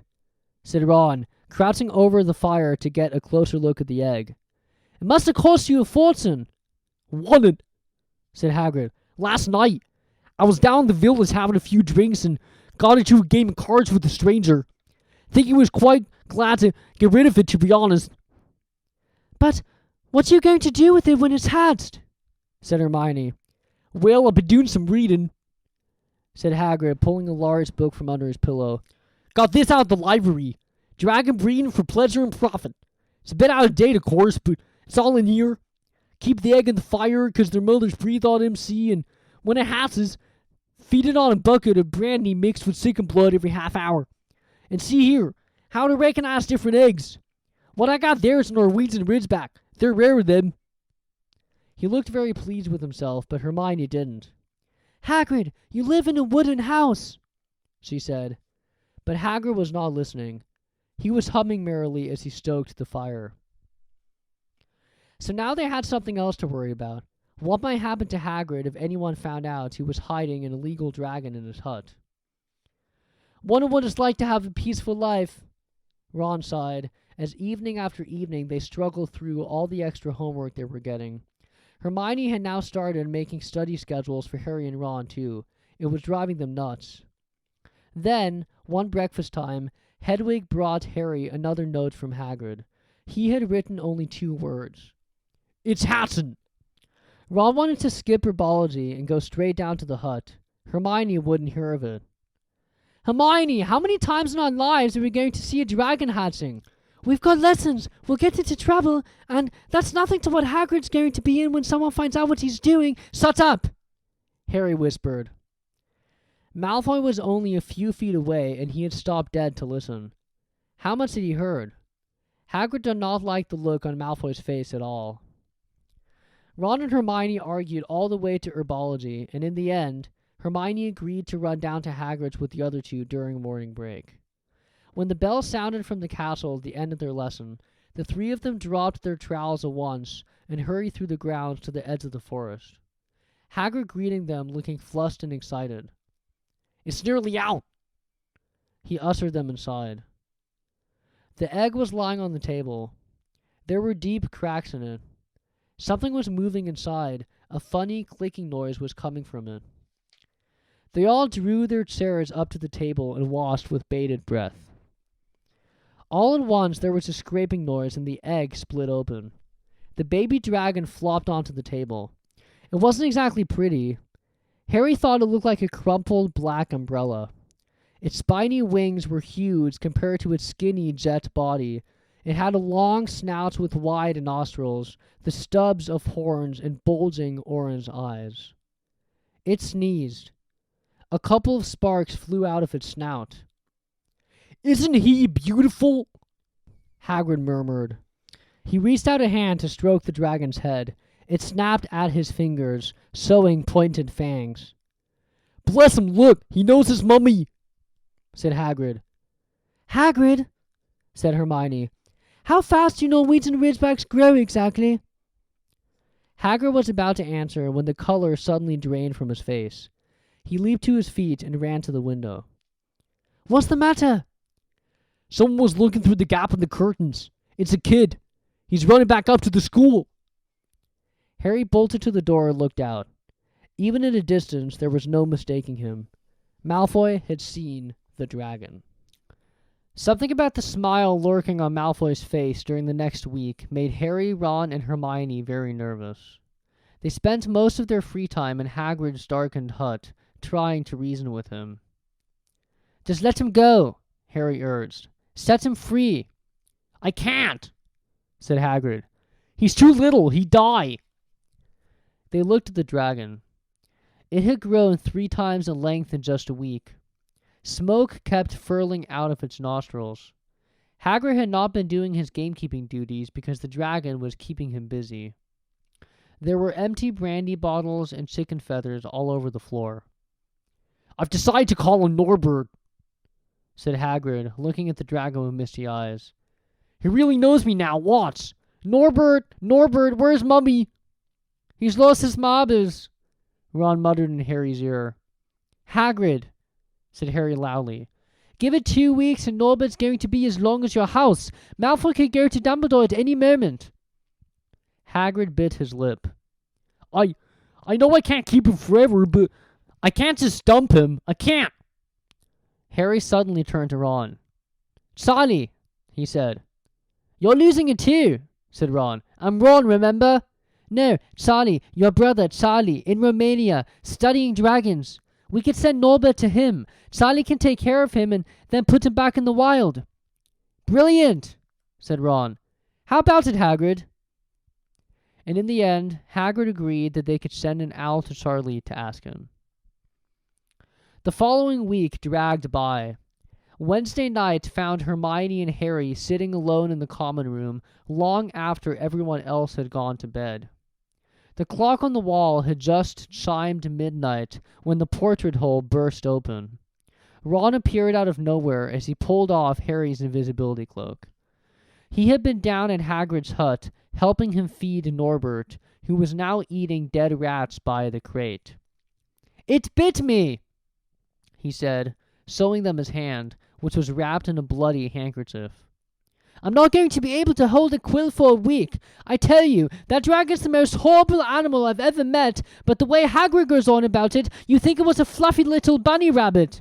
When it bit me, he told me off for frightening it, and when I left, he was singing it a lullaby." There was a tap on the dark window. "It's Hedwig," said Harry, hurrying to let her in. "She'll have Charlie's answer." The three of them put their heads together to read the note. "Dear Ron, how are you? Thanks for the letter. I'd be glad to take the Norwegian Ridgeback, but it won't be easy getting him here. I think the best thing would be to send him over with some friends of mine who are coming to visit me next week. Trouble is, they mustn't be seen carrying an illegal dragon. Could you get the Ridgeback up the tallest tower at midnight on Saturday? They can meet you there and take him away while it's still dark. Send me an answer as soon as possible. Love, Charlie." They looked at one another. "We've got the invisibility cloak," said Harry. "It shouldn't be too difficult. I think the cloak's big enough to cover two of us and Norbert." It was a mark of how bad the last week had been that the other two agreed with him. Anything to get rid of Norbert and Malfoy. There was a hitch. By the next morning, Ron's bitten hand had swollen to twice its usual size. He did not know whether it was safe to go to Madame Pomfrey. Would she recognize a dragon bite? By the afternoon, though, he had no choice. The cut had turned a nasty shade of green. It looked as if Norbert's fangs were poisonous. Harry and Hermione rushed up to the hospital wing at the end of the day to find Ron in a terrible state in bed. "It's not just my hand," he whispered, "although that feels like it's about to fall off. Malfoy told Madame Pomfrey he wanted to borrow one of my books so he could come and have a good laugh at me. He kept threatening to tell her what really bit me. I've told her it was a dog, but I don't think she believes me. I shouldn't have hit him at the Quidditch match. That's why he's doing this." Harry and Hermione tried to calm Ron down. "It'll all be over at midnight on Saturday," said Hermione, but this didn't soothe Ron at all. On the contrary, he sat bolt upright and broke into a sweat. "Midnight on Saturday," he said in a hoarse voice. Oh no, I've just remembered. Charlie's letter was in that book Malfoy took. He's going to know we're getting rid of Norbert." Harry and Hermione didn't get a chance to answer. Madame Pomfrey came over at that moment and made them leave, saying Ron needed sleep.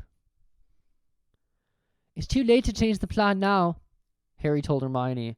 "We haven't got time to send Charlie another owl, and this could be our only chance to get rid of Norbert.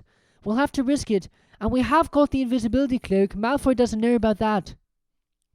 They found Fang the Boarhound sitting outside with the bandaged tail when they went to tell Hagrid, who opened a window to talk to them. "I won't let you in," he puffed. "Norbert's at a tricky state. Nothing I can't handle." When they told him about Charlie's letter, his eyes filled with tears, although they might have been because Norbert had just bitten him on the leg. "Ah! It's all right. He only got my boot. Just playing. He's only a baby after all." The baby banged its tail on the wall, making the windows rattle. Harry and Hermione walked back to the castle, feeling Saturday could not come quickly enough. They would have felt sorry for Hagrid when the time came for him to say goodbye to Norbert if they had not been so worried about what they had to do. It was a very dark, cloudy night, and they were a bit late arriving at Hagrid's hut because they had to wait for Peeves to get out of their way in the entrance hall when he had been playing tennis against the wall. Hagrid had Norbert packed and ready in a large crate. "He's got lots of rats and some brandy for the journey," said Hagrid in a muffled voice. "And I packed his teddy bear in case he gets lonely." From inside the crate came ripping noises that sounded to Harry as though the teddy was having his head torn off. Bye-bye, Norbert. Hagrid sobbed as Harry and Hermione covered the crate with the invisibility cloak and stepped underneath it themselves. Mummy will never forget you. How they managed to get the crate back up to the castle they never knew. Midnight ticked nearer as they heaved Norbert up the marble staircase in the entrance hall and along the dark corridors. Up another staircase, then another. Even one of Harry's shortcuts did not make the work much easier. Nearly there, Harry panted as they reached the corridor beneath the tallest tower. Then a sudden movement ahead of them made them almost drop the crate. Forgetting that they were already invisible, they shrank into the shadows, staring at the dark outlines of two people grappling with each other 10 feet away. A lamp flared. Professor McGonagall, in a tartan bathrobe and a hairnet, had Malfoy by the ear. Detention! She shouted. And 20 points from Slytherin! Wandering around in the middle of the night! How dare you!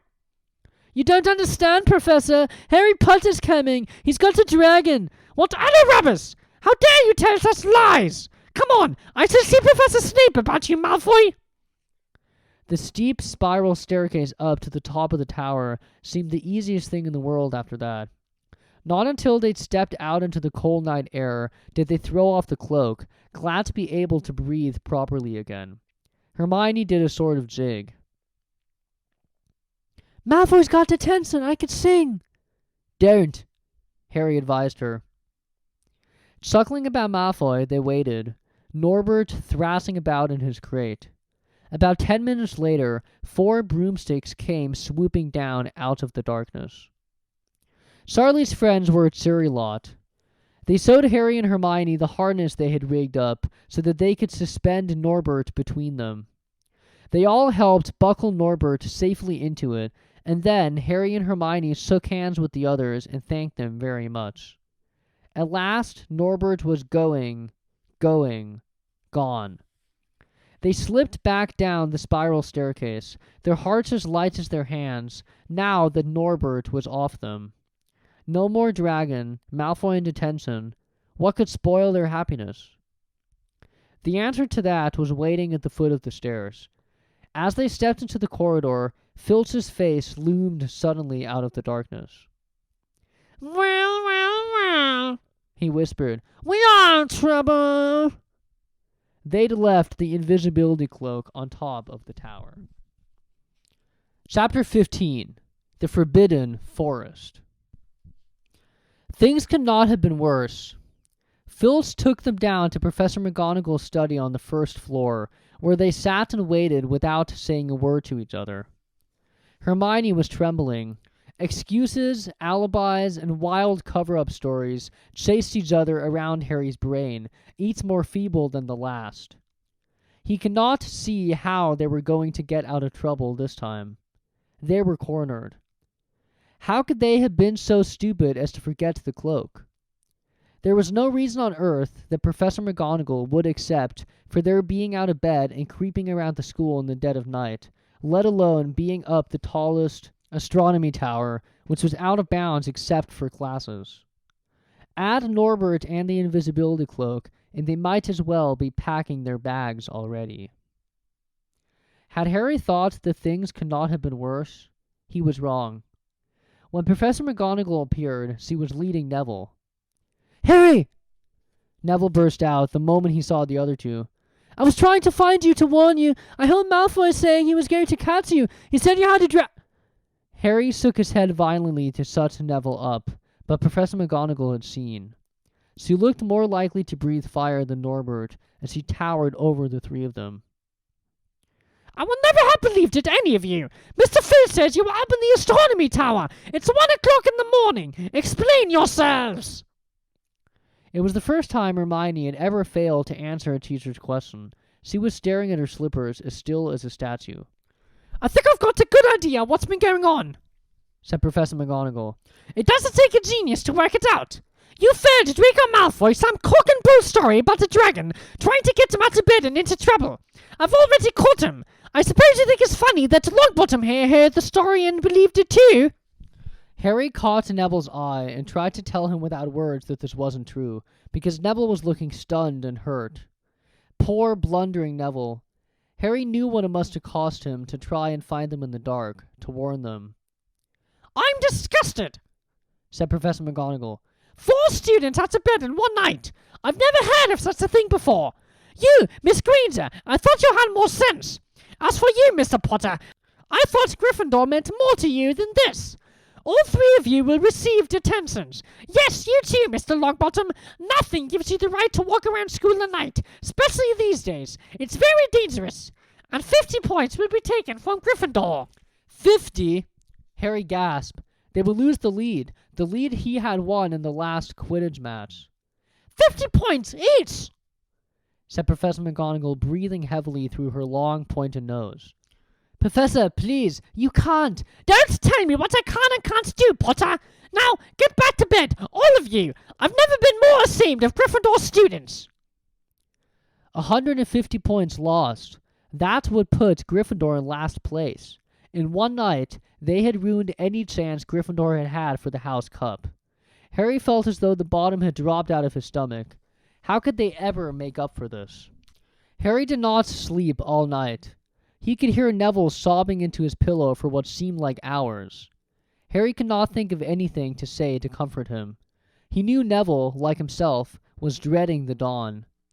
What would happen when the rest of Gryffindor found out what they had done? At first, Gryffindors passing the giant hourglasses that recorded the house points the next day thought there had been a mistake. How could they suddenly have 150 points fewer than yesterday? And then the story started to spread. Harry Potter, the famous Harry Potter, their hero of 2 Quidditch matches, had lost them all those points, him and a couple of other stupid first years. From being one of the most popular and admired people at the school, Harry was suddenly the most hated. Even Ravenclaws and Hufflepuffs turned on him, because everyone had been longing to see Slytherin lose the House Cup. Everywhere Harry went, people pointed and did not trouble to lower their voices as they insulted him. Slytherins, on the other hand, clapped as he walked past them, whistling and cheering. Thanks, Potter, we owe you one! Only Ron stood by him. They'll all forget this in a few weeks. Fred and George have lost loads of points in all the time they've been here, and people still like them. They've never lost 150 points in one go, though, have they? Said Harry miserably. Well, no, Ron admitted. It was a bit late to repair the damage, but Harry swore to himself not to meddle in things that were not his business from now on. He had had it with sneaking around and spying. He felt so ashamed of himself that he went to Wood and offered to resign from the Quidditch team. Resign? Wood thundered. What good of that do? How are we going to get 8 points back if we can't win a quiz? But even Quidditch had lost its fun. The rest of the team would not even speak to Harry during practice, and if they had to speak about him, they called him the Seeker. Hermione and Neville were suffering too. They did not have as bad a time as Harry because they were not as well known, but nobody would speak to them either. Hermione had stopped drawing attention to herself in class, keeping her head down and working in silence.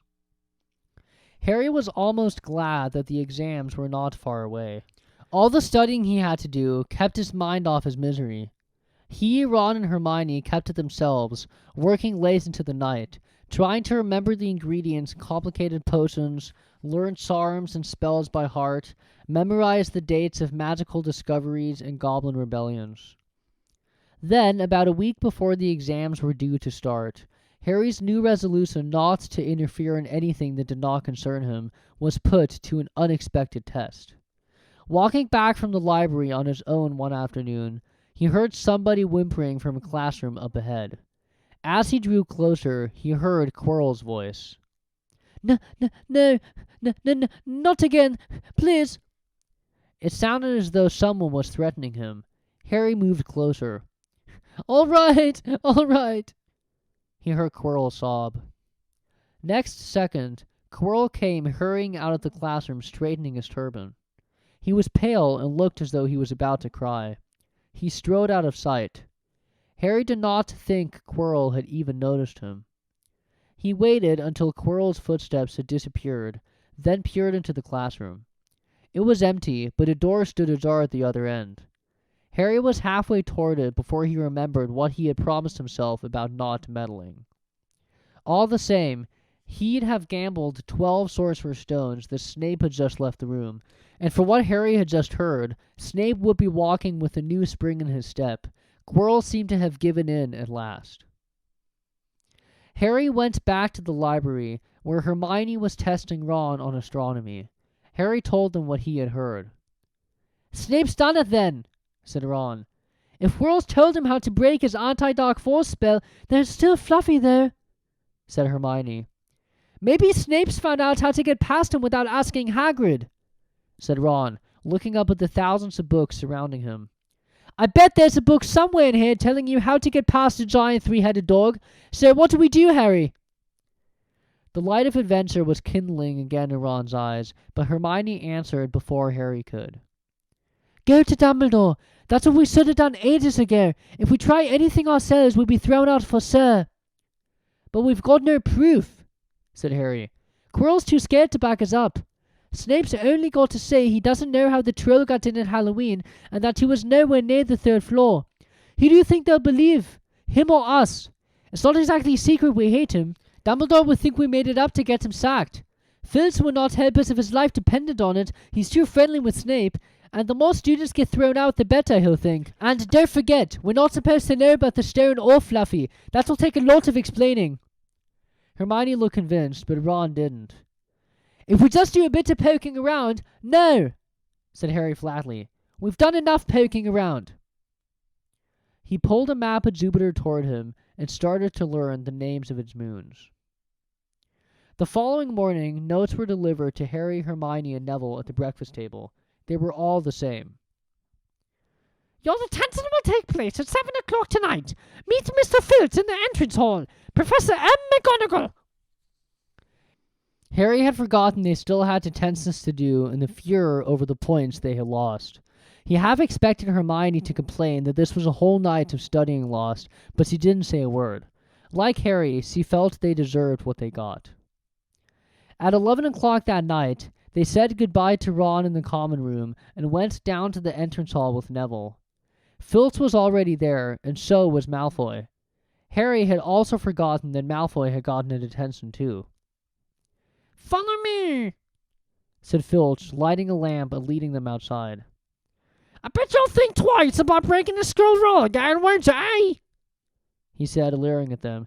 "Oh, yes. Hard work and pain are the best chances, if you ask me. It's just a pity they let the old punishment stay out. Hang you by your wrists from the ceiling for a few days. I've got the chain still in my office. Keep 'em well oiled in case they're ever needed. Right, off we go, and don't think of running off now. It'll be worse for you if you dare." They marched off across the dark grounds. Neville kept sniffing. Harry wondered what their punishment was going to be. It must be something really horrible, or Filch will not be sounding so delighted.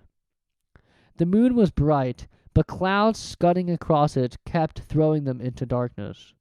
Ahead, Harry could see the lighted windows of Hagrid's hut. Then they heard a distant shout. "Is that you, Filch? Hurry up, I want to get started." Harry's heart rose. If they were going to be working with Hagrid, it would not be so bad. His relief must have shown in his face, because Filch said, "I suppose you think you'll be enjoying yourself with that oath? Well, think again, boy. It's into the forest you're going, or I must be mistaken if you'll all come out one piece." At this, Neville let out a little moan, and Malfoy stopped dead in his tracks. "The forest?" he repeated, and he didn't sound quite as cool as usual. "We can't go in there at night. There's all sorts of things in there. Werewolves, I heard." Neville clutched the sleeve of Harry's robe and made a choking noise. "That's your problem, isn't it?" said Filch, his voice cracking with glee. "So thought the werewolves before you got in trouble, shan't ya?" Hagrid came striding toward them out of the dark, Fang at his heel. He was carrying his large crossbow, and a quiver of arrows hung over his shoulder. "About time," he said. "I've been waiting for half an hour already. All right, Harry, Hermione?" "I shouldn't be too friendly with them, Hagrid," said Filch coldly.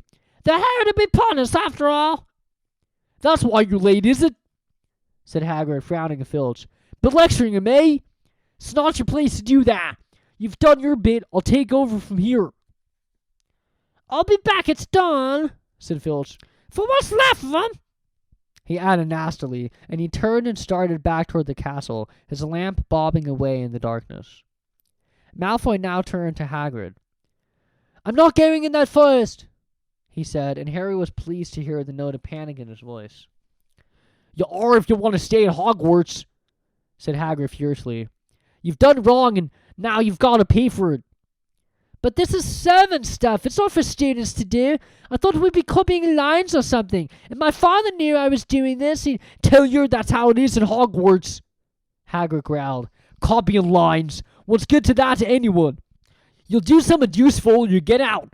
If you think you'd father rather you were expelled, then get back off to the castle and pack. Go on." Malfoy didn't move. He looked at Hagrid furiously, but then dropped his gaze. "Right then," said Hagrid. "Now listen carefully, 'cause it's dangerous what we're going to do tonight, and I don't want no one taking risks. Follow me over here a moment." He led them to the very edge of the forest. Holding his lamp up high, he pointed down a narrow, winding earth track that disappeared into the thick black trees. A light breeze lifted their hair as they looked into the forest. "Look there," said Hagrid. "See that stuff shining on the ground? Silvery stuff? That's unicorn blood. There's a unicorn in there been hurt badly by something. This is the second time in a week. I found one dead last Wednesday. We're going to try and find the poor thing. We might have to put it out of his misery." "And what if whatever hurt the unicorn finds us first?" said Malfoy, unable to keep the fear out of his voice. "There's something that lives in the forest that'll hurt you if you're with me or Fang," said Hagrid. "And keep to the path. Right, now we're going to split into two parties and follow the trail in different directions. There's blood all over the place. It must have been staggering around since last night at least." "I want Fang," said Malfoy quickly, looking at Fang's long teeth. "All right, but I warn you, he's a coward," said Hagrid. "So me, Harry, and Hermione go one way, and Draco, Neville, and Fang go the other. Now, if any of us finds the unicorn, we'll send him green sparks, right? Get your wands out and practice now. That's it. And if anyone gets in trouble, send him red sparks, and we'll all come and find you. So be careful. Let's go." The forest was black and silent. A little way into it, they reached a fork in the earth path, and Harry, Hermione, and Hagrid took the left path, while Malfoy, Neville, and Fang took the right. They walked in silence, their eyes on the ground. Every now and then, a ray of moonlight through the branches above lit a spot of silver-blue blood on the fallen leaves. Harry saw that Hagrid looked very worried. "Could a werewolf be killing the unicorns?" Harry asked. "Not fast enough," said Hagrid. "It's not easy to catch a unicorn. They're powerful magical creatures. I never knew one to be hurt before." They walked past a mossy tree stump. Harry could hear running water. There must be a stream somewhere close by. There were still spots of unicorn blood here and there along the winding path. "You're right, Hermione," Hagrid whispered. "Don't worry. It can't have gone far if it's this badly hurt, and then we'll be able to— Get behind that tree!" Hagrid seized Harry and Hermione and hoisted them off the path toward a towering oak. He pulled out an arrow and fitted it into his crossbow, raising it ready to fire. The three of them listened. Something was slithering over dead leaves nearby. It sounded like a cloak trailing along the ground. Hagrid was squinting up the dark path, but after a few seconds, the sound faded away. "I knew it," he murmured. "There's someone in here that shouldn't be." "A werewolf?" Harry suggested. "That wasn't no werewolf, and it wasn't no unicorn either," said Hagrid grimly. "Right, follow me, but careful now." They walked more slowly, ears straining for the faintest sound. Suddenly, in a clearing ahead, something definitely moved. "Who's there?" Hagrid called. "Show yourself, I'm armed." And into the clearing came. Was it a man or a horse? To the waist, a man, with red hair and beard, but below that was a horse's gleaming chestnut body with a long reddish tail. Harry and Hermione's jaw dropped. "Oh, it's you, Ronan," said Hagrid in relief. "How are you?"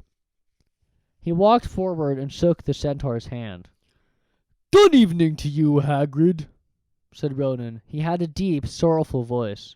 Were you going to suit me? Can't be too careful, Ronan, said Hagrid, patting his crossbow. There's something bad loose in this forest. This is Harry Potter and Hermione Granger, by the way, students up at the school. And this is Ronan, you two. He's a centaur. We noticed, said Hermione faintly. Good evening, said Ronan. Students, are you? And do you learn much up at the school? A bit, said Hermione timidly. A bit? Well, that's something. Ronan sighed. He flung back his head and stared at the sky. Mars is bright tonight. Yeah, said Hagrid, glancing up too.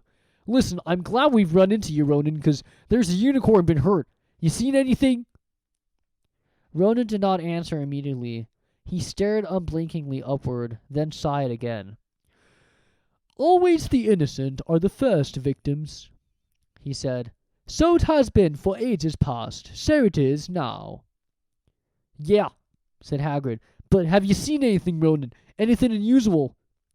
Mars is bright tonight, Ronan repeated while Hagrid watched him impatiently. Unusually bright. Yeah, but I was meaning anything unusual a bit nearer home, said Hagrid. So you haven't noticed anything strange? Yet again, Ronan took a while to answer. At last he said, The forest hides many secrets. A movement in the trees behind Ronan made Hagrid raise his bow again, but it was only a second centaur, black-haired and bodied and wilder looking than Ronan. Hello, Bane, said Hagrid. All right? Good evening, Hagrid. I hope you are well. Well enough. Look, I've just been asking Ronan. You seen anything odd in here lately? There's a unicorn been injured. Would you know anything about it? Bane walked over to stand next to Ronan. He looked skyward. Mars is bright tonight, he said simply. We've heard, said Hagrid grumpily. Well, if either of you do see anything, let me know, won't you? We'll be off then. Harry and Hermione followed him out of the clearing, staring over their shoulders to Ronan and Bane until the trees blocked their view. Never, said Hagrid irritably, try and get a straight answer out of a centaur. Ruddy stargazers, not interested in anything closer than the moon. Are there many of them in here? Asked Hermione. Oh, a fair few. Keep themselves to themselves mostly, but they're good enough about turning up if they ever want a word. They're deep-mind centaurs. They know things, just don't let on much. Do you think that was the centaur we heard earlier? Said Harry. Did that sound like hooves to you? Nah. If you ask me, that's what's been killing the unicorns. Never heard anything like it before. They walked on through the dense, dark trees. Harry kept looking nervously over his shoulder. He had the nasty feeling they were being watched. He was very glad they had Hagrid and his crossbow with them. They had just passed a bend in the path when Hermione grabbed Hagrid's arm. Hagrid, look! Red's box! The others are in trouble! You two wait here! Hagrid shouted. Stay on the path. I'll come back for you. They heard him crashing away through the undergrowth and stood looking at each other, very scared, until they could not hear anything but the rustling of leaves around them. You don't think they've been hurt, do you? Whispered Hermione. I don't care if Malfoy has, but if something's gone Neville, it's our fault he's in here in the first place. The minutes dragged by. Their ears seemed sharper than usual. Harry seemed to be picking up every sign of the wind, every cracking twig. What was going on? Where were the others? At last, a great crunching noise announced Hagrid's return. Malfoy, Neville, and Fang were with him. Hagrid was fuming. Malfoy, it seemed, had sneaked up behind Neville and grabbed him as a joke. Neville had panicked and sent up the sparks.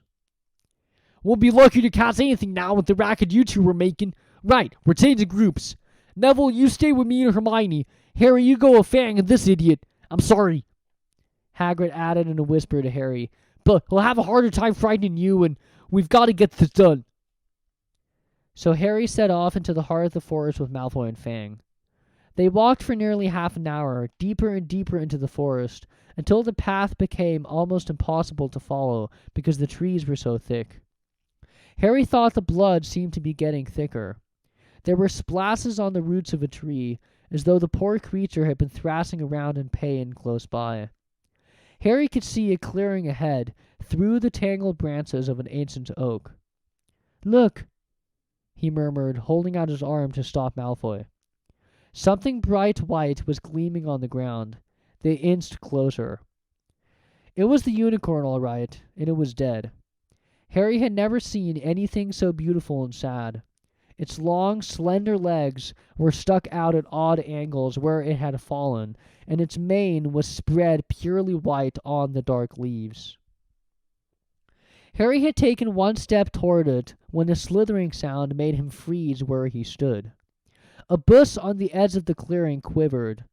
Then, out of the shadows, a hooded figure came crawling across the ground like some stalking beast. Harry, Malfoy, and Fang stood transfixed. The cloaked figure reached the unicorn, lowered its head over the wound in the animal's side, and began to drink its blood. "Ah!" Malfoy let out a terrible scream and bolted. So did Fang. The hooded figure raised its head and looked right at Harry. Unicorn blood was dribbling down its front. It got to its feet and came swiftly toward Harry. He could not move for fear. Then a pain like he never felt before pierced his head. It was as though his scar were on fire. Half blinded, he staggered backward. He heard hooves behind him, galloping, and something jumped clean over Harry, charging at the figure. The pain in Harry's head was so bad he fell to his knees. It took a minute or two to pass. When he looked up, the figure had gone. A centaur was standing over him, not Ronan or Bane. This one looked younger. He had white blonde hair and a palomino body. "Are you all right?" said the centaur, pulling Harry to his feet. "Yes, thank you. What was that?" The centaur did not answer. He had astonishingly blue eyes, like pale sapphires. He looked carefully at Harry, his eyes lingering on the scar that stood out, livid, on Harry's forehead. "You are the Potter boy," he said. "You had better get back to Hagrid. The forest is not safe at this time, especially for you. Can you ride? It will be quicker this way. My name is Firenze," he added as he lowered himself onto his front legs so that Harry could clamber onto his back. There was suddenly a sound of more galloping from the other side of the clearing. Ronan and Bane came bursting through the trees, their flanks heaving and sweaty. "Firenze," Bane thundered, "what are you doing? You have a human on your back. Have you no shame? Are you a common mule?" "Do you realize who this is?" said Firenze. "This is the Potter boy. The quicker he leaves this forest, the better." "What have you been telling him?" growled Bane. "Remember, Firenze, we are sworn not to set ourselves against the heavens. Have we not read what is to come in the movements of the planets?" Ronan pawed the ground nervously. "I'm sure Firenze thought he was acting for the best," he said in his gloomy voice. Bane kicked his back legs in anger. "For the best? What has that to do with us? Centaurs are concerned with what has been foretold. It is not our business to run around like donkeys after stray humans in our forest." Firenze suddenly reared onto his hind legs in anger, so that Harry had to grab his shoulders to stay on. "Do you not see that unicorn?" Firenze bellowed at Bane. "Do you not understand why I was killed? Or have the planets not let you in on that secret? I set myself against what is lurking in this forest, Bane, yes, with humans alongside me if I must." And Firenze whisked around, with Harry clutching on as best he could. They plunged off into the trees, leaving Ronan and Bane behind them. Harry did not have a clue what was going on. "Why is Bane so angry?" he asked. "What was that thing you saved me from anyway?" Firenze slowed to a walk, warned Harry to keep his head bowed in case of low-hanging branches, but did not answer Harry's question. They made their way through the trees in silence for so long that Harry thought Firenze did not want to talk to him anymore. They were passing through a particularly dense patch of trees, however, when Firenze suddenly stopped. Harry Potter, do you know what unicorn blood is used for? No, said Harry, startled by the odd question. We've only used the horn and tail hair in persons. That is because it is a monstrous thing to slay a unicorn, said Firenze. Only one who has nothing to lose and everything to gain will commit such a crime. The blood of a unicorn will keep you alive, even if you are an inch from death, but at a terrible price. You have slain something pure and defenseless to save yourself, and you will have but a half-life, a cursed life, from the moment the blood touches your lips. Harry stared at the back of Firenze's head, which was dappled silver in the moonlight. But who'd be that desperate? He wondered aloud. If you're going to be cursed forever, death's better, isn't it? It is, Firenze agreed. Unless all you need is to stay alive long enough to drink something else. Something that will bring you back to full strength and power. Something that will mean you can never die. Mr. Potter, do you know what is hidden in the school at this very moment? The Sorcerer's Stone, of course, the elixir of life. But I don't understand who... Can you think of nobody who has waited many years to return to power, who has clung to life, awaiting their chance? It was as though an iron fist had clenched suddenly around Harry's heart. Over the rustling of the trees, he seemed to hear once more what Hagrid had told him on the night they had met. Some say he died. Coswall, in my opinion. Don't know if he had enough human left in him to die. Do you mean... Harry croaked. That was Harry, are you all right? Hermione was running toward them down the path, Hagrid puffing along behind her. I'm fine, said Harry, hardly knowing what he was saying. One's dead, Hagrid. It's in that clearing back there. This is where I leave you, Firenze murmured as Hagrid hurried off to examine the unicorn. You are safe now. Harry slid off his back. Good luck, Harry Potter, said Firenze. The planets have been read wrongly before now, even by centaurs. I hope this is one of those times. He turned and cantered back into the depths of the forest, leaving Harry shivering behind him. Ron had fallen asleep in the dark common room, waiting for them to return. He shouted something about Quidditch fouls when Harry roughly shook him awake. In a matter of seconds, though, he was wide-eyed as Harry began to tell him and Hermione what had happened in the forest. Harry couldn't sit down. He paced up and down in front of the fire. He was still shaking. Snape wants the stone for Voldemort, and Voldemort's waiting in the forest. And all this time we thought Snape just wanted to get rich. Stop saying the name, said Ron in a terrified whisper, as if he thought Voldemort could hear them. Harry wasn't listening. Firenze saved me, but he shouldn't have done so. Bane was furious. He was talking about interfering with what the planets say is going to happen. They must say that Voldemort's coming back. Bane thinks Firenze should have let Voldemort kill me. I suppose that's written in the stars as well. Will you stop saying the name? Ron hissed. So all I've got to wait for now is Snape to steal the stone, Harry went on feverishly. Then Voldemort will be able to come and finish me off. Well, I suppose Bane will be happy. Hermione looked very frightened, but she had a word of comfort. Harry, everyone says Dumbledore's the only one you know who was ever afraid of. With Dumbledore around, you know who won't touch you. Anyway, who says the centaurs are right? It sounds like fortune-telling to me, and Professor McGonagall says that's a very imprecise branch of magic. The sky had turned light before they stopped talking. They went to bed exhausted, their throats sore. But the night's surprises were not over. When Harry pulled back his sheets, he found his invisibility cloak folded neatly underneath him. There was a note pinned to it, just in case. Chapter 16. Through the Trapdoor.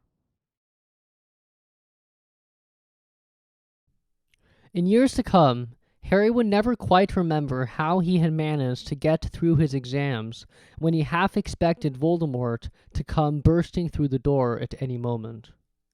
Yet the days crept by, and there could be no doubt that Fluffy was still alive and well behind the locked door.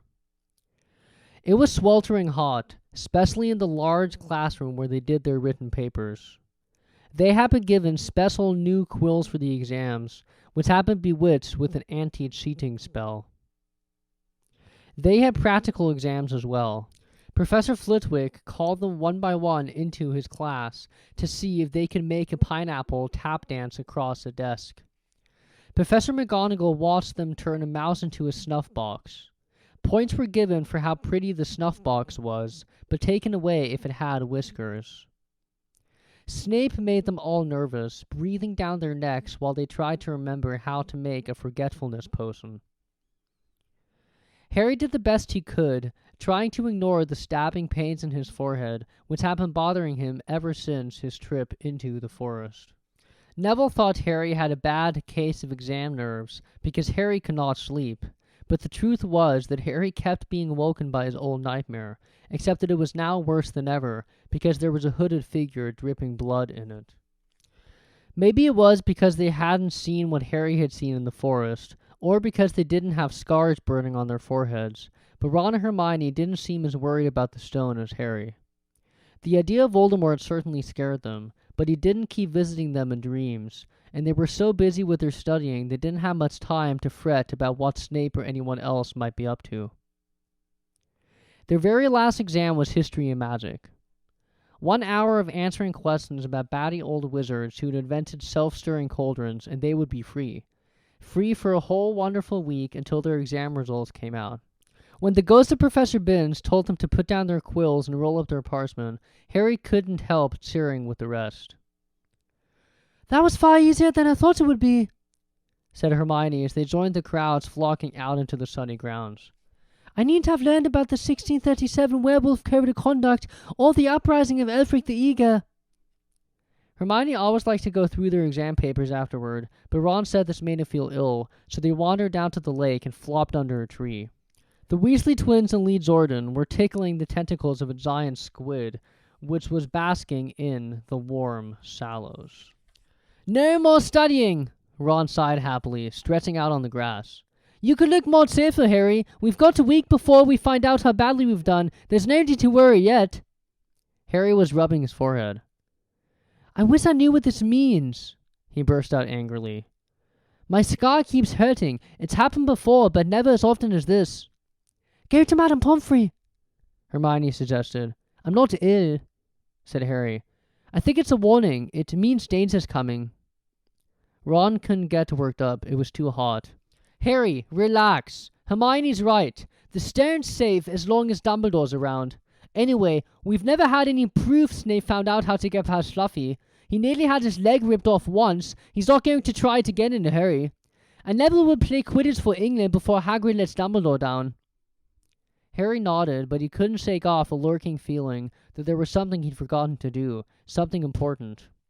When he tried to explain this, Hermione said, That's just the exams.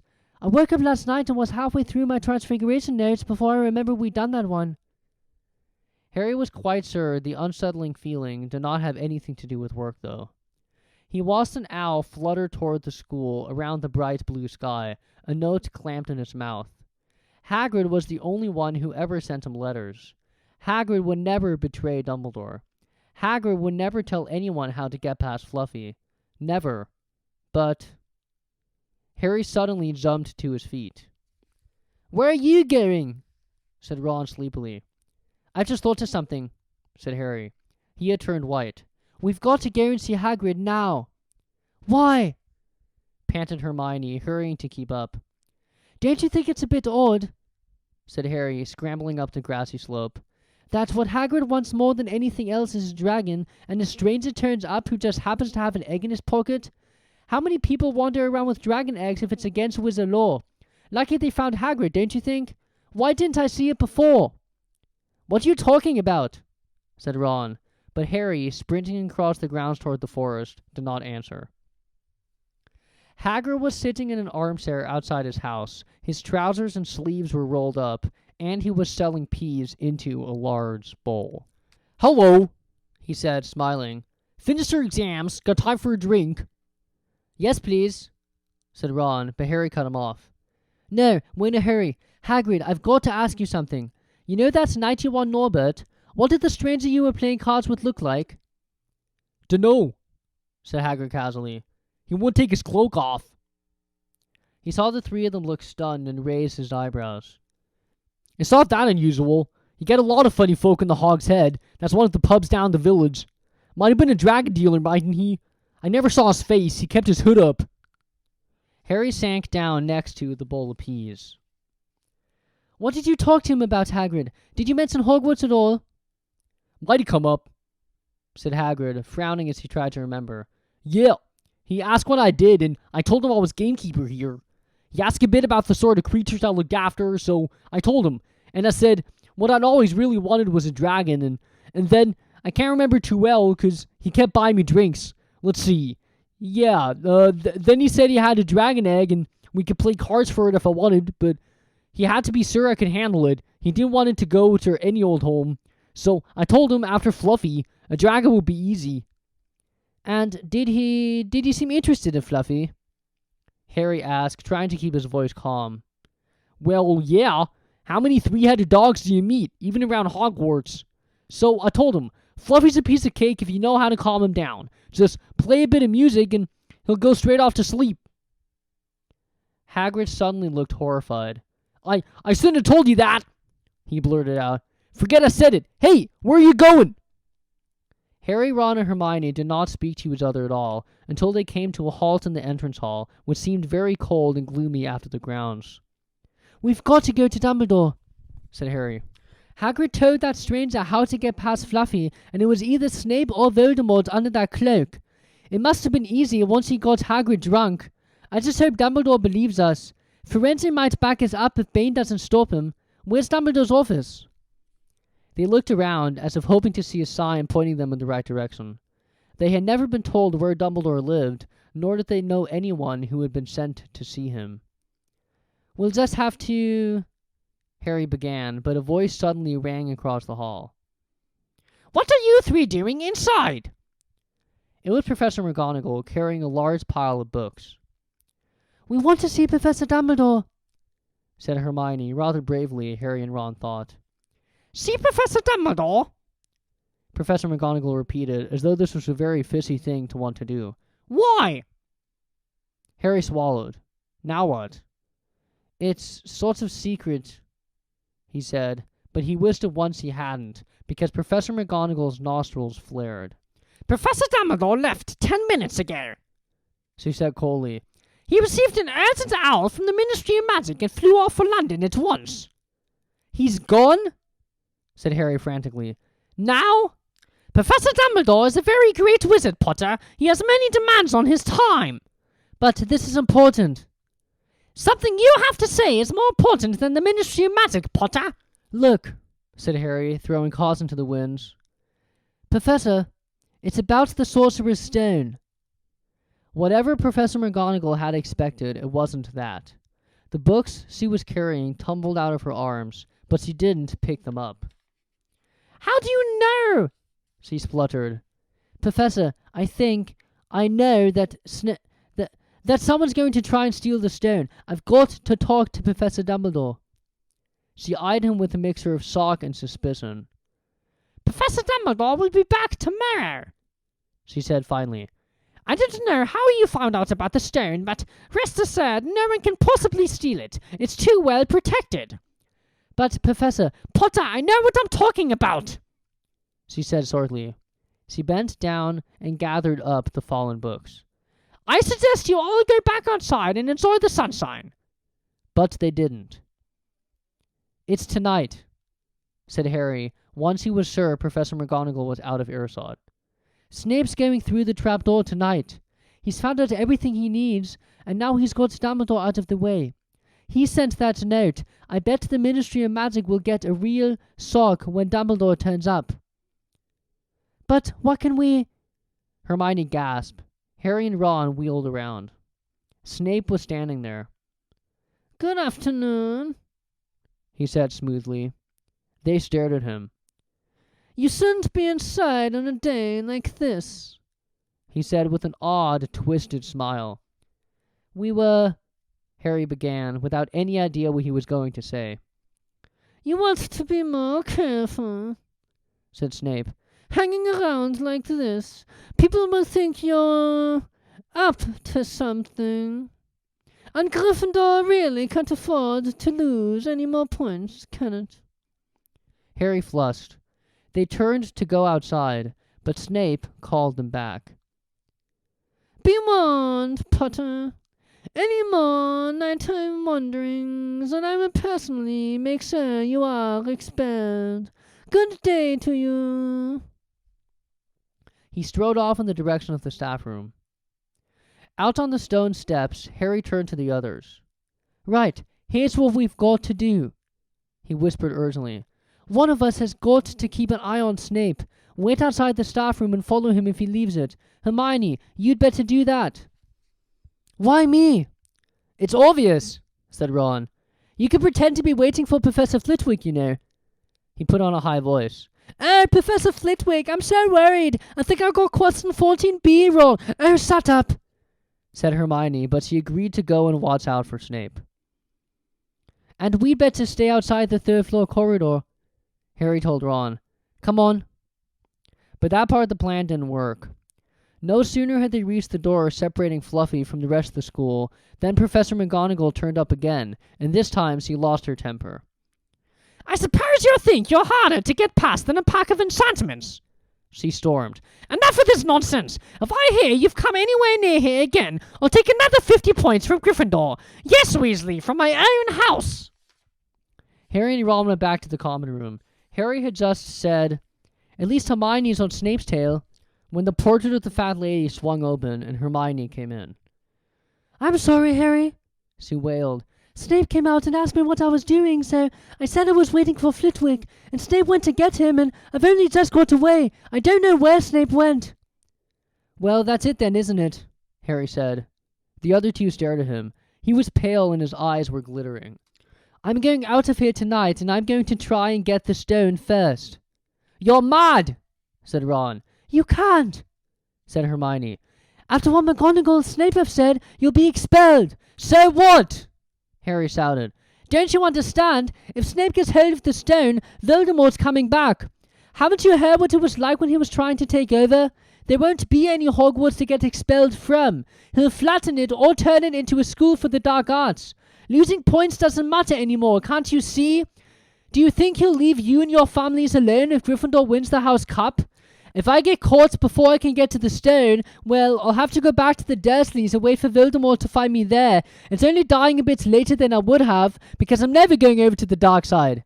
I'm going through that trapdoor tonight, and nothing you two say is going to stop me. Voldemort's killed my parents, remember? He glared at them. You're right, Harry, said Hermione in a small voice. I'll use the invisibility cloak, said Harry. It's just lucky I got it back. But will it cover all three of us? Said Ron. All three of us? Oh, come off it. You don't think we'd let you go alone? Of course not, said Hermione briskly. How do you think you get to the stone without us? I better go and look through my books. There might be something useful. But if we get caught, you two will be expelled too. Not if I can help it, said Hermione grimly. Flitwick told me in secret that I got 112% on his exam. They're not throwing me out after that. After dinner, the three of them sat nervously apart in the common room. Nobody bothered them. None of the Gryffindors had anything to say to Harry anymore after all. This was the first night he hadn't been upset by it.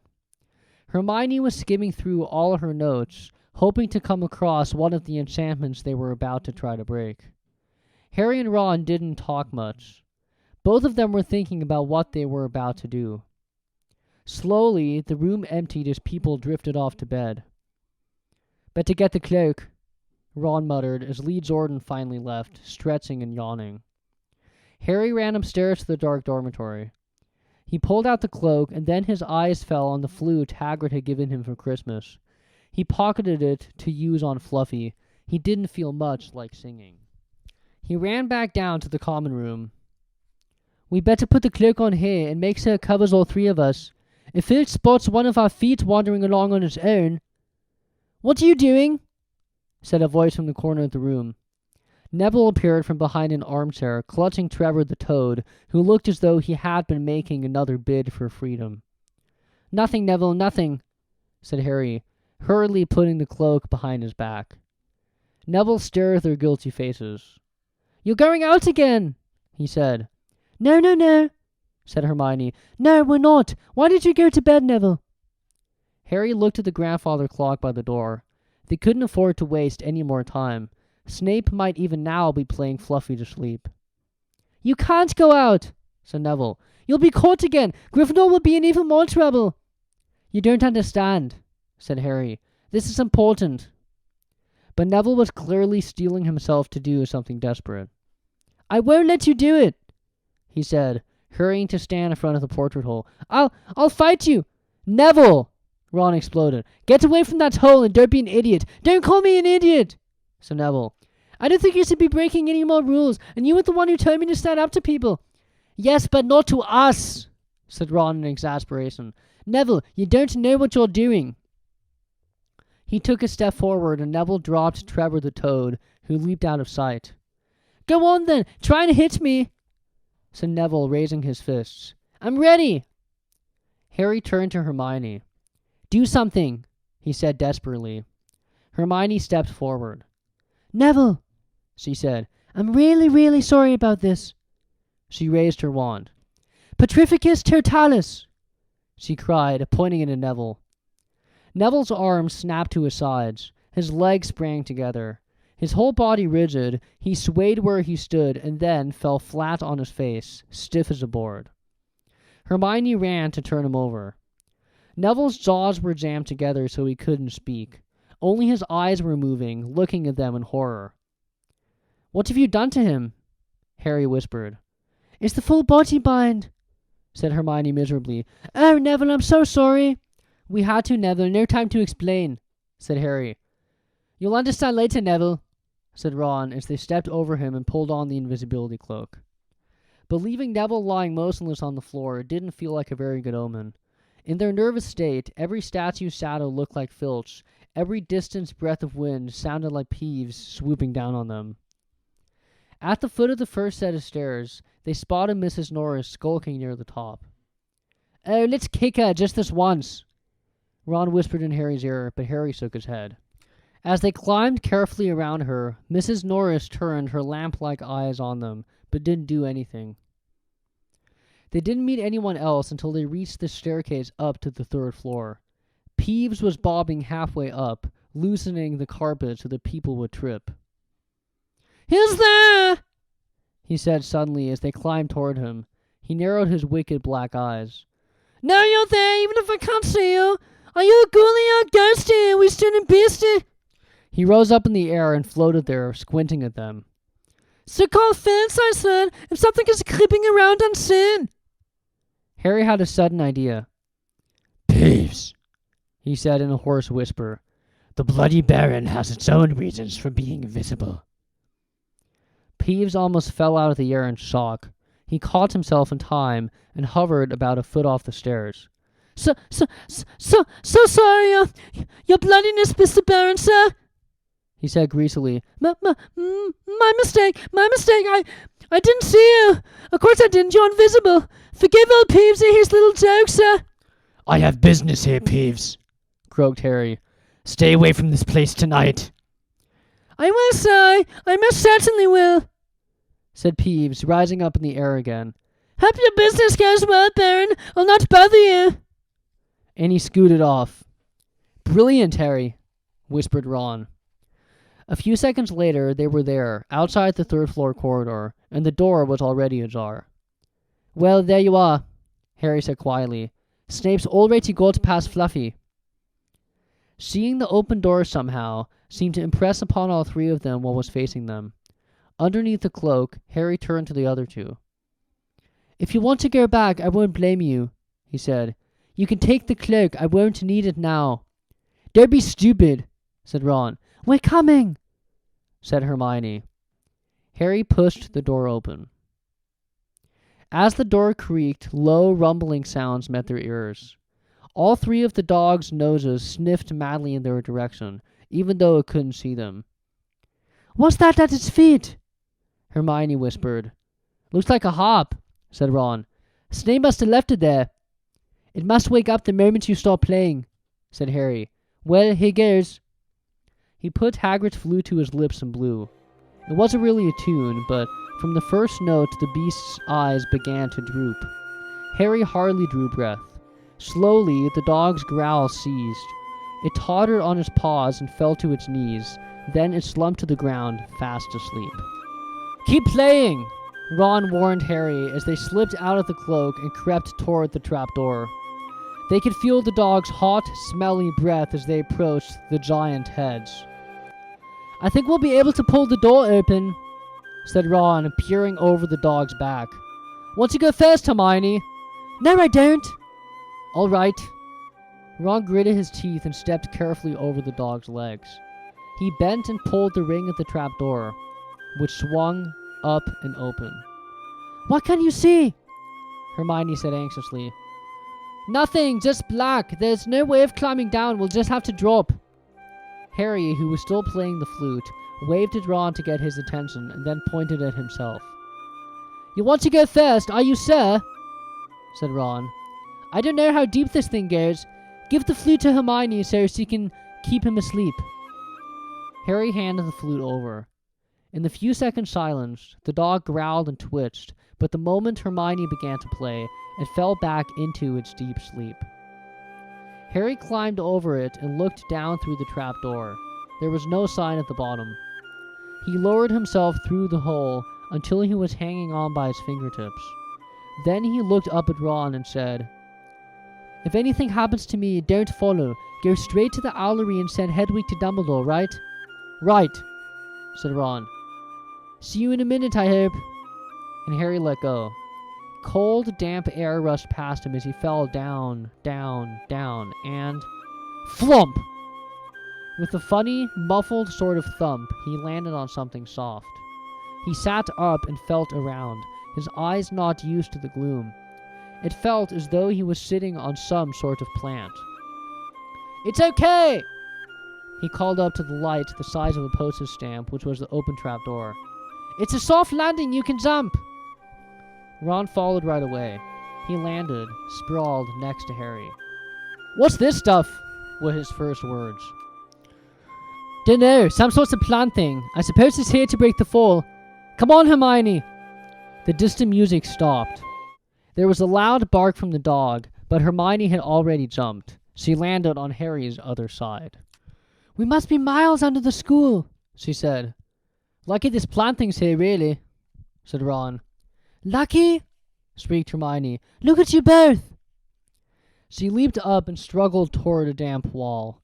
She had to struggle because the moment she had landed, the plant had started to twist snake-like tendrils around her ankles. As for Harry and Ron, their legs had already been bound tightly in long creepers without their noticing. Hermione had managed to free herself before the plant got a firm grip on her. Now she watched in horror as the two boys fought to pull the plant off them, but the more they strained against it, the tighter and faster the plant wound around them. Stop moving! Hermione ordered them. I know what this is. It's Devil's Snare. Oh, I'm so glad we know what it's called. That's a great help, snarled Ron, leaning back, trying to stop the plant from curling around his neck. Shut up! I'm trying to remember how to kill it, said Hermione. Well, hurry up, I can't breathe, Harry gasped, wrestling with it as it curled around his chest. Devil's Snare, what did Professor Sprout say? It likes the dark and the damp, so light a fire, Harry choked. Yes, of course, but there's no wood, Hermione cried, wringing her hands. Have you gone mad? Ron bellowed. Are you a witch or not?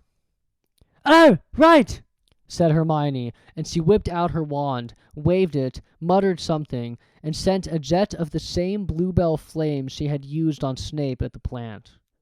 In a matter of seconds, the two boys felt it loosening its grip as it cringed away from the light and warmth.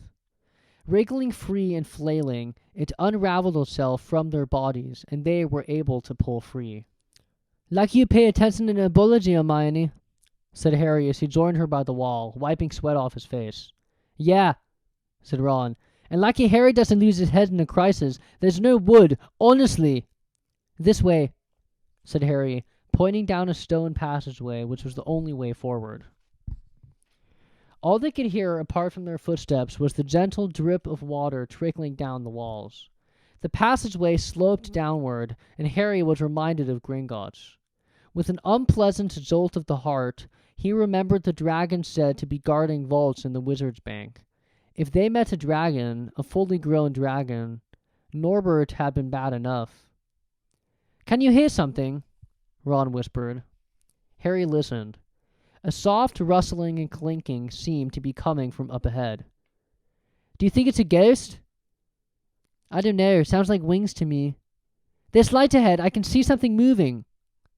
They reached the end of the passageway and saw before them a brilliantly lit chamber, its ceiling arching high above them. It was full of small, jewel-bright birds, fluttering and tumbling all around the room. On the opposite side of the chamber was a heavy wooden door. "Do you think they'll attack us if we cross the room?" said Ron. "Probably," said Harry. "They don't look very vicious, but I suppose if they all swoop down at once, well, there's no other choice. I'll run." He took a deep breath, covered his face with his arms, and sprinted across the room. He expected to feel sharp beaks and claws tearing at him at any second, but nothing happened. He reached the door untouched. He pulled the handle, but it was locked. The other two followed him. They tugged and heaved at the door, but it wouldn't budge, not even when Hermione tried her Alohomora charm. "Now what?" said Ron. "These birds, they can't be here just for decoration," said Hermione. They watched the birds soaring overhead, glittering. Glittering? "They're not birds," Harry said suddenly. "they're keys, winged keys. Look carefully. So that must mean—" He looked around the chamber while the other two squinted up at the flock of keys. "Yes, look, broomsticks. We've got to catch the key to the door." "But there are hundreds of them." Ron examined the lock on the door. "We're looking for a big, old-fashioned one, probably silver like the handle." They each seized a broomstick and kicked off into the air, soaring into the midst of the cloud of keys. They grabbed and snatched, but the bewitched keys darted and dived so quickly it was almost impossible to catch one. Not for nothing, though, was Harry the youngest seeker in a century. He had a knack for spotting things other people didn't. After a minute's weaving about through the whirl of rainbow feathers, he noticed a large silver key that had a bent wing, as if it had already been caught and stuffed roughly into the keyhole. "That one!" he called to the others. "That big one! There! No, there! With bright blue wings! The feathers are all crumpled on one side." Ron went speeding in the direction that Harry was pointing, crashed into the ceiling, and nearly fell off his broom. "We've got to close in on it," Harry called, not taking his eyes off the key with the damaged wing. "Ron, you come at it from above. Hermione, stay below and stop it from going down, and I'll try and catch it. Right now!" Ron dived, Hermione rocketed upward, the key dodged them both, and Harry streaked after it. It sped toward the wall. Harry leaned forward and with a nasty crunching noise pinned it against the stone with one hand. Ron and Hermione's cheers echoed around the high chamber. They landed quickly, and Harry ran to the door, the key struggling in his hand. He rammed it into the lock and turned. It worked. The moment the lock had clicked open, the key took flight again, looking very battered now that it had been caught twice. "Ready?" Harry asked the other two, his hand on the door handle. They nodded. He pulled the door open. The next chamber was so dark they could not see anything at all. But as they stepped into it, light suddenly flooded the room to reveal an astonishing sight. They were standing on the edge of a huge chessboard, behind the black chessmen, which were all taller than they were and carved from what looked like black stone. Facing them, way across the chamber, were the white pieces. Harry, Ron, and Hermione shivered slightly. The towering white chessmen had no faces. Now what do we do? Ron whispered. It's obvious, isn't it? Said Ron. We've got to play our way across the room. Behind the white pieces, they could see another door. How? Said Hermione nervously. I think, said Ron, we're going to have to be a chessman. He walked up to a black knight and put his hand out to touch the knight's horse. At once, the stone sprang to life. The horse pawed the ground, and the knight turned his helmeted head to look down at Ron. Do we, have to join you to get across? The black knight nodded. Ron turned to the other two. This needs thinking about, he said. I suppose we've got to take the plates of 3 of the black pieces. Harry and Hermione stayed quiet, watching Ron think. Finally, he said, Now, don't be offended or anything, but neither of you are that good at chess. We're not offended, said Harry quickly. Just tell us what to do. Well, Harry, you take the place of that bishop, and Hermione, you go there instead of that castle. What about you? I'm going to be a knight, said Ron. The chessmen seemed to have been listening, because of these words, a knight, a bishop, and a castle turned their backs on the white pieces and walked off the board, leaving 3 empty squares that Harry, Ron, and Hermione took. White always plays first in chess, said Ron, peering across the board. Yeah, look! A white pawn had moved forward 2 squares. Ron started to direct the black pieces. They moved silently wherever he sent them. Harry's knees were trembling. What if they lost? Harry, move diagonally 4 spaces to the right. Their first real shock came when their other knight was taken. The white queen smashed him to the floor and dragged him off the board, where he lay quite still, face down. Had to let that happen, said Ron, looking shaken. Leaves you free to take that bishop, Hermione. Go on. Every time one of their men was lost, the white pieces showed no mercy. Soon, there was a huddle of limp black players slumped along the wall. Twice, Ron only just noticed in time that Harry and Hermione were in danger. He himself darted around the board, taking almost as many white pieces as they had lost black ones.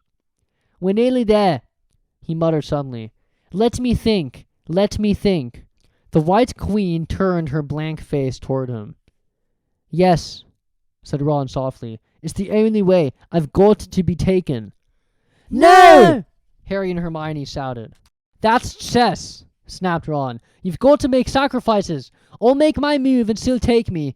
That leaves you free to checkmate the king, Harry. But do you want to stop Snape or not? Ron, look, if you don't hurry up, he'll already have the stone. There was no alternative. Ready? Ron called, his face pale but determined. Here I go. Now, don't hang around once you've won. He stepped forward and the white queen pounced. She struck Ron hard across the head with her stone arm, and he crashed to the floor. Hermione screamed but stayed on her square. The white queen dragged Ron to one side. He looked as if he'd been knocked out. Shaking, Harry moved 3 spaces to the left. The white king took off his crown and threw it at Harry's feet. They had won. The chessmen parted and bowed, leaving the door ahead clear. With one last, desperate look back at Ron, Harry and Hermione charged through the door and up the next passageway. What if he'll be all right, said Harry, trying to convince himself. What do you reckon's next?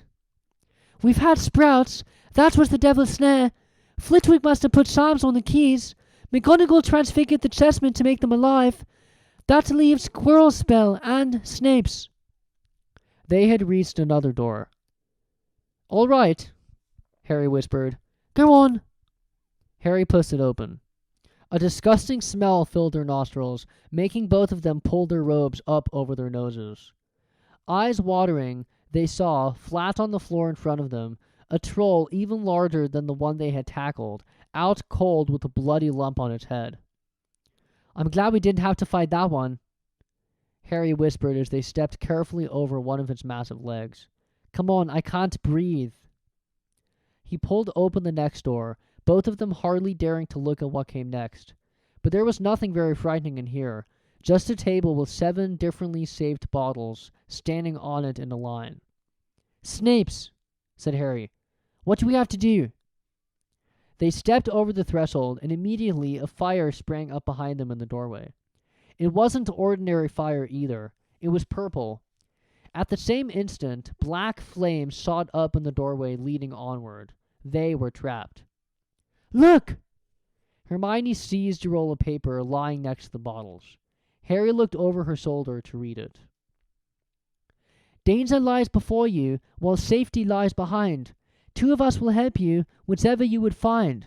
1 among us 7 will let you move ahead. Another will transport the drinker back instead. 2 among our number hold only natural wine. 3 of us are killers, waiting hidden in line. Choose unless you wish to stay here forevermore. To help you in your choice, we give you these clues 4. First, however slyly the poison tries to hide, you will always find some on natural wine's left side. Second, different are those who stand on either end, but if you would move onward, neither is your friend. Third, as you see clearly, all are different size. Neither dwarf nor giant holds death in their insides. Fourth, the second left and the second on the right are twins once you taste them, though different at first sight." Hermione let out a great sigh, and Harry, amazed, saw that she was smiling, the very last thing he felt like doing.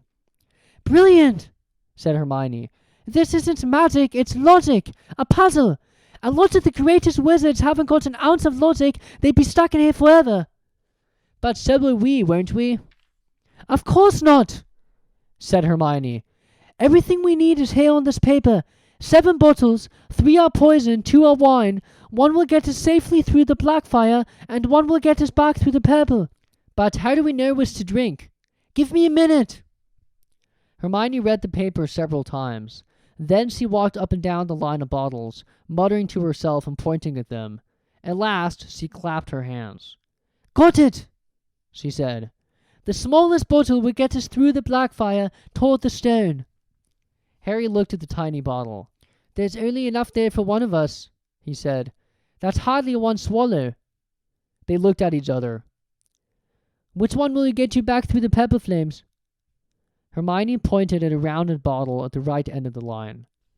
"You drink that," said Harry. "No, listen. Get back and get Ron. Grab brooms from the flying key room. They'll get you out of the trapdoor and past Fluffy. Go straight into the owlery and send Hedwig to Dumbledore. We need him. I might be able to hold Snape off for a while, but I'm no match for him, really." "But Harry, what if you know who's with him?" "Well, I was lucky once, wasn't I?" said Harry, pointing at his scar. "I might get lucky again." Hermione's lip trembled, and she suddenly dashed at Harry and threw her arms around him. "Hermione! Harry, you're a great wizard, you know." "I'm not as good as you," said Harry, very embarrassed as she let go of him. "Me?" said Hermione. "Books and cleverness, they're more important things. Friendship and bravery and... Oh, Harry, be careful." "You drink first," said Hermione. "You are Sir Witch's Wit, aren't you?" "Positive," said Hermione. She took a long drink from the round bottle at the end and shuddered. "It's not poison?" said Harry anxiously. "No, but it's like ice." "Quick, go before it wears off." "Good luck. Take care. Go!"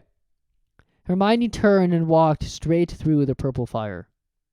Harry took a deep breath and picked up the smallest bottle. He turned to face the black flames. "Here I come," he said, and he drained the little bottle in 1 gulp. It was indeed as though ice was flooding his body. He put the bottle down and walked forward. He braced himself, saw the black flames licking his body, but couldn't feel them. For a moment he could see nothing but dark fire. Then he was on the other side in the last chamber. There was already someone there, but it wasn't Snape. It wasn't even Voldemort. Chapter 17. The Man with 2 Faces. It was Quirrell. "You!" gasped Harry. Quirrell smiled. His face wasn't twitching at all. "Me," he said calmly. "I wondered whether I'd be meeting you here, Potter. But I thought Snape! Severus! Quirrell laughed, and it wasn't his usual quivering treble either, but cold and sharp. Yes, Severus does seem the type, doesn't he? So useful to have him swooping around like an overgrown bat. Next to him, who would suspect poor stuttering Professor Quirrell? Harry couldn't take it in. This couldn't be true. It couldn't. But Snape tried to kill me. No. I tried to kill you. Your friend, Miss Granger, accidentally knocked me over as she rushed to set fire to Snape at that Quidditch match. She broke my eye contact with you. Another few seconds and I'd have got you off that broom. I'd have managed it before then if Snape hadn't been muttering a countercurse, trying to save you. Snape was trying to save me? Of course, said Quirrell coolly. Why do you think he wanted to referee our next match? He was trying to make sure I didn't do it again. Funny, really. He needn't have bothered. I couldn't do anything with Dumbledore watching. All the other teachers thought Snape was trying to stop Gryffindor from winning. He did make himself unpopular, and what a waste of time when, after all that, I'm going to kill you tonight. Quirrell snapped his fingers. Ropes sprang out of thin air and wrapped themselves tightly around Harry. You're too nosy to live, Potter. Scurrying around the school on Halloween like that, for all I knew you'd see me coming to look at what was guarding the stone. You let the troll in. Certainly, I have a special gift with trolls. You must have seen what I did to the one in the chamber back there. Unfortunately, while everyone else was running around looking for it, Snape, who already suspected me, went straight to the 3rd floor to head me off. And not only did my troll fail to beat you to death, that 3-headed dog didn't even manage to bite Snape's leg off properly. Now, wait quietly, Potter. I need to examine this interesting mirror. It was only then that Harry realized what was standing behind Quirrell. It was the Mirror of Erised. This mirror is the key to finding the stone, Quirrell murmured, tapping his way around the frame. Trust Dumbledore to come up with something like this, but he's in London. I'll be far away by the time he gets back. All Harry could think of doing was to keep Quirrell talking and stop him from concentrating on the mirror. I saw you and Snape in the forest, he blurted out. Yes, said Quirrell idly, walking around the mirror to look at the back. He was on to me by that time, trying to find out how far I'd got. He suspected me all along, tried to frighten me, as though he could, when I had Lord Voldemort on my side. Quirrell came back out from behind the mirror and stared hungrily into it. I see the stone. I'm presenting it to my master, but where is it? Harry struggled against the ropes binding him, but they didn't give. He had to keep Quirrell from giving his whole attention to the mirror. But Snape always seemed to hate me so much. Oh, he does, said Quirrell casually. Heavens, yes. He was at Hogwarts with your father, didn't you know? They loathed each other, but he never wanted you dead. But I heard you a few days ago, sobbing. I thought Snape was threatening you. For the first time, a spasm of fear flitted across Quirrell's face. Sometimes, he said, I find it hard to follow my master's instructions. He is a great wizard, and I am weak. You mean he was in there in the classroom with you? Harry gasped. He is with me wherever I go, said Quirrell quietly. I met him when I travelled around the world. A foolish young man I was then, full of ridiculous ideas about good and evil. Lord Voldemort showed me how wrong I was. There is no good and evil. There is only power, and those too weak to seek it. Since then I have served him faithfully, although I have let him down many times. He has had to be very hard on me. Quirrell shivered suddenly. He does not forgive mistakes easily. When I failed to steal the stone from Gringotts, he was most displeased. He punished me, deciding he would have to keep a closer watch on me. Quirrell's voice trailed away. Harry was remembering his trip to Diagon Alley. How could he have been so stupid? He'd seen Quirrell there that very day, shaken hands with him in the leaky cauldron. Quirrell cursed under his breath. I don't understand. Is the stone inside the mirror? Should I break it? Harry's mind was racing. What I want more than anything else in the world at the moment, he thought, is to find the stone before Quirrell does. So if I look in the mirror, I should see myself finding it, which means I'll see where it's hidden. But how can I look without Quirrell realizing what I'm up to? He tried to edge to the left, to get in front of the glass without Quirrell noticing, but the ropes around his ankles were too tight. He tripped and fell over. Quirrell ignored him. He was still talking to himself. What does this mirror do? How does it work? Help me, master. And to Harry's horror, a voice answered, and the voice seemed to come from Quirrell himself. Use the boy. Use the boy. Quirrell rounded on Harry. Yes, Potter, come here! He clapped his hands once, and the ropes binding Harry fell off. Harry got slowly to his feet. Come here! Quirrell repeated. Look in the mirror and tell me what you see. Harry walked toward him. I must lie, he thought desperately. I must look and lie about what I see, that's all. Quirrell moved close behind him. Harry breathed in the funny smell that seemed to come from Quirrell's turban. He closed his eyes, stepped in front of the mirror, and opened them again. He saw his reflection, pale and scared-looking at first. But a moment later, the reflection smiled at him. It put its hand into its pocket and pulled out a blood-red stone. It winked and put the stone back in its pocket. And as it did so, Harry felt something heavy drop into his real pocket. Somehow, incredibly, he'd gotten the stone. Well, said Quirrell impatiently, what do you see? Harry screwed up his courage. I see myself shaking hands with Dumbledore, he invented. I've won the House Cup for Gryffindor. Quirrell cursed again. Get out of the way, he said. As Harry moved aside, he felt the Sorcerer's Stone against his leg. Dare he make a break for it?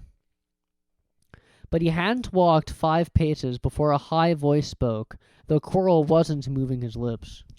He lies! He lies! Potter, come back here! Quirrell shouted. Tell the truth! What did you just say? The high voice spoke again. Let me speak to you. Face to face. Master, you are not strong enough! I have strength enough for this. Harry felt as if Devil's Snare was rooting him to the spot. He could not move a muscle. Petrified he watched as Quirrell reached up and began to unwrap his turban. What was going on? The turban fell away. Quirrell's head looked strangely small without it. Then he turned slowly on the spot. Harry would have screamed, but he couldn't make a sound. Where there should have been a back to Quirrell's head, there was a face, the most terrible face Harry had ever seen. It was chalk white with glaring red eyes and slits for nostrils like a snake. It whispered. Harry tried to take a step backward, but his legs would not move. The face said, I fall when I say nothing but there have always been when they do let into Unicorn has strengthened me these past weeks. You saw faithful Quirrell drinking for me in the forest. And once I have the elixir, I will be able to create a body. Now, why don't you give me that stone in your pocket? So he knew. The feeling suddenly surged back into Harry's legs. He stumbled backward.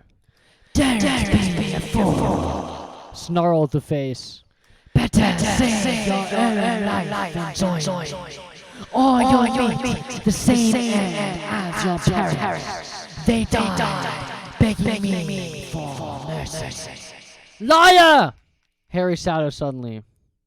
Quirrell was walking backward at him so that Voldemort could still see him. The evil face was now smiling. It hissed. I always value bravery. Yes, boy. Your parents were brave. I killed your father first, and he put up a courageous fight. But your mother needn't have died. She was trying to protect you. Now, give me the stone, unless you want her to have died in me. Never! Harry sprang toward the flame door, but Voldemort screamed, Seize his head! and the next second, Harry felt Quirrell's hand close on his wrist. At once, a needle-sharp pain seared across Harry's scar. His head felt as though it was about to split in two. He yelled, struggling with all his might, and to his surprise, Quirrell let go of him. The pain in his head lessened. He looked around widely to see where Quirrell had gone, and saw him hunched in pain, looking at his fingers. They were blistering before his eyes.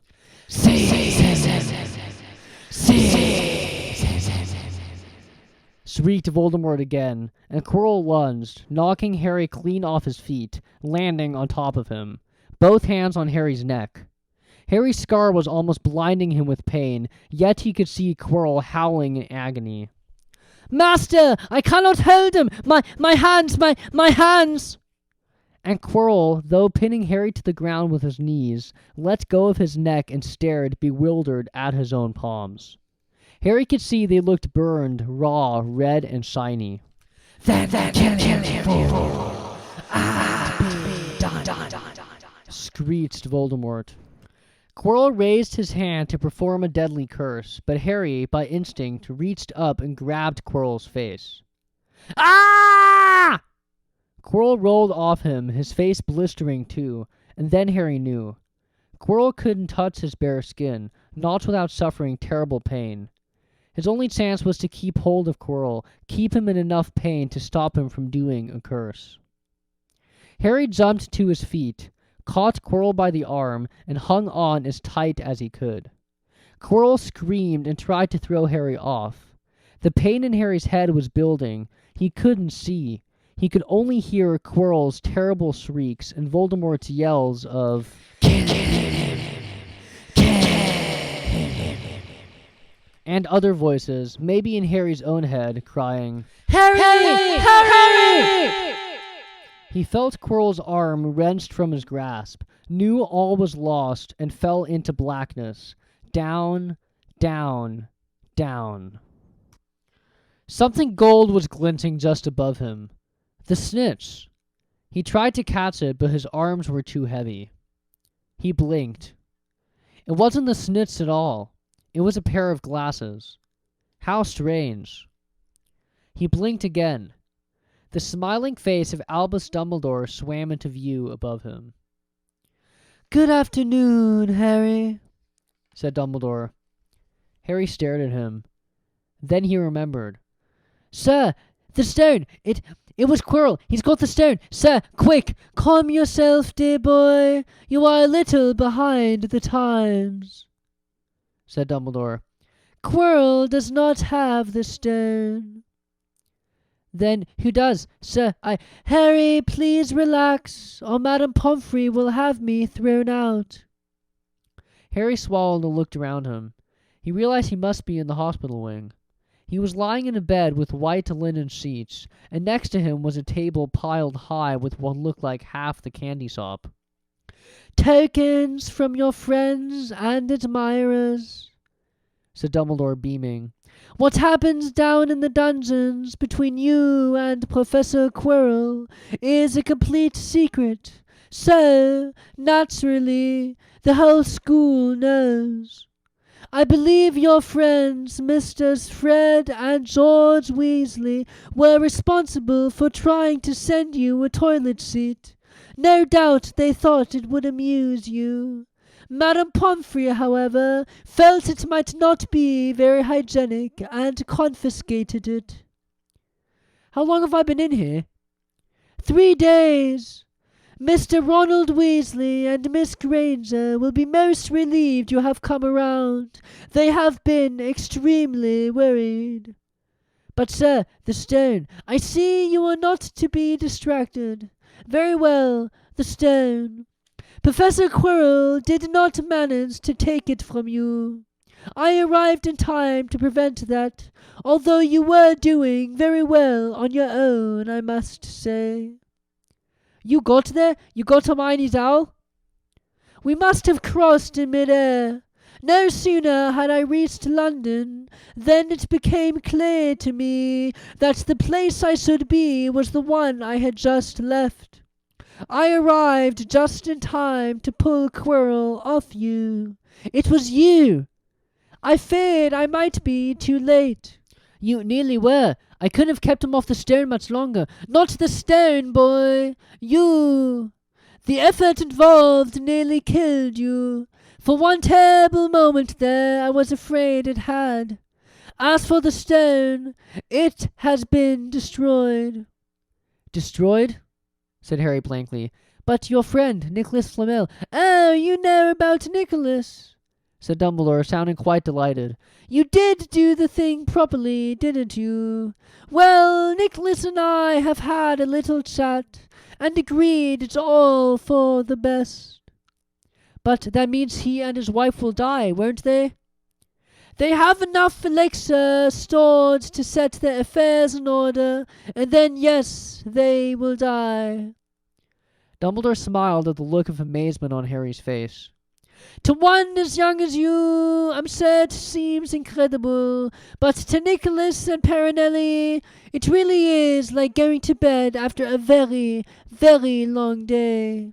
After all, to the well-organized mind, death is but the next great adventure.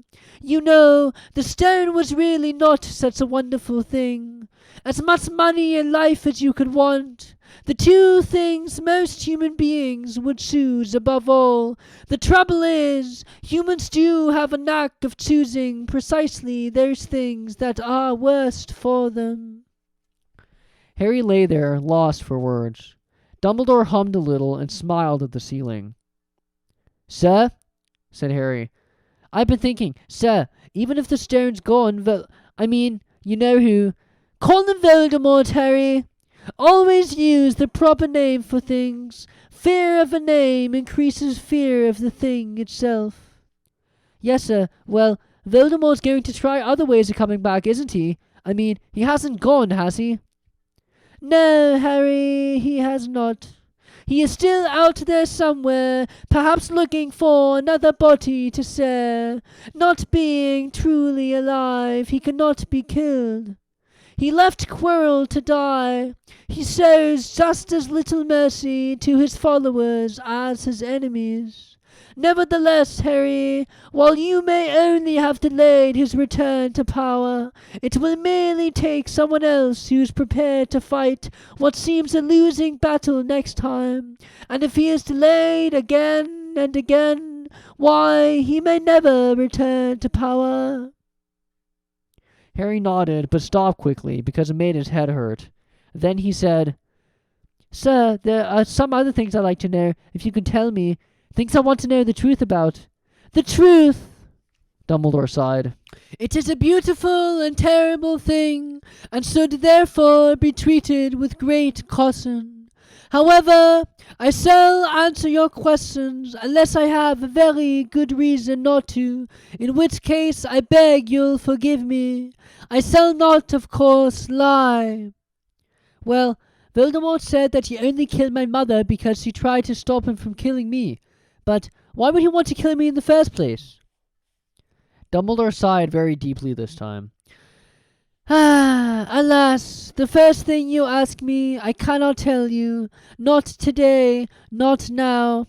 You will know one day. Put it from your mind for now, Harry. When you are older, I know you hate to hear this. When you are ready, you will know. And Harry knew it would be no good to argue. But why couldn't Quirrell touch me? Your mother died to save you. If there is one thing Voldemort cannot understand, it is love. He didn't realize that love, as powerful as your mother's for you, leaves its own mark, not a scar, no visible sign. To have been loved so deeply, even though the person who loved us is gone, will give us some protection forever. It is in your very skin, Quirrell, full of hatred, greed, and ambition, sowing his soul with Voldemort, could not touch you for this reason. It was agony to touch a person marked by something so good. Dumbledore now became very interested in a bird out on the windowsill, which gave Harry time to dry his eyes on the sheet. When he had found his voice again, Harry said, "And the invisibility cloak, do you know who sent it to me?" "Ah, your father happened to leave it in my possession, and I thought you might like it." Dumbledore's eyes twinkled. "Useful things. Your father used it mainly for sneaking off to the kitchens to steal food when he was here." "And there's something else." "Fire away." "Quirrell said that Snape—" "Professor Snape, Harry." "Yes, him. Quirrell said he hates me because he hated my father. Is that true?" "Well, they did rather detest each other, not unlike yourself and Mr. Malfoy. And then your father did something Snape could never forgive." "What?" "He saved his life." "What?" "Yes," said Dumbledore dreamily. "Funny the way people's minds work, isn't it? Professor Snape couldn't bear being in your father's debt. I do believe he worked so hard to protect you this year because he felt that it would make him and your father even. Then he could go back to hating your father's memory in peace." Harry tried to understand this, but it made his head pound, so he stopped. "And sir, there's one more thing." "Just the one?" "How did I get the stone out of the mirror?" "Ah, now, I'm glad you asked me that. It was one of my more brilliant ideas, and between you and me, that's saying something. You see, only one who wanted to find the stone, find it but not use it, would be able to get it. Otherwise, they just see themselves making gold or drinking elixir of life. My brain surprises even me sometimes. Now, enough questions. I suggest you make a start on these sweets.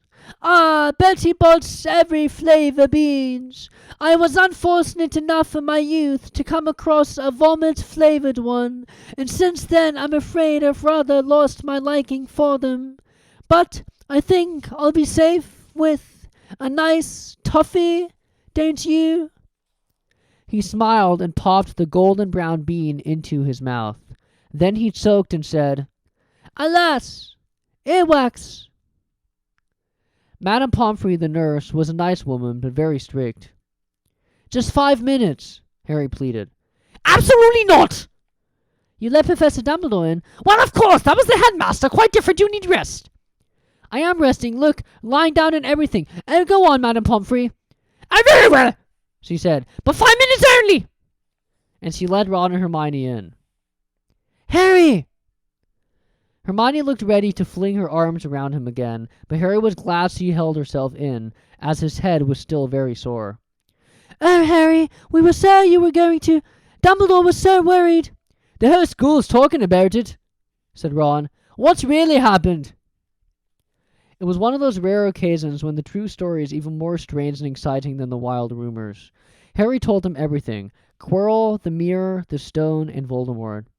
Ron and Hermione were a very good audience.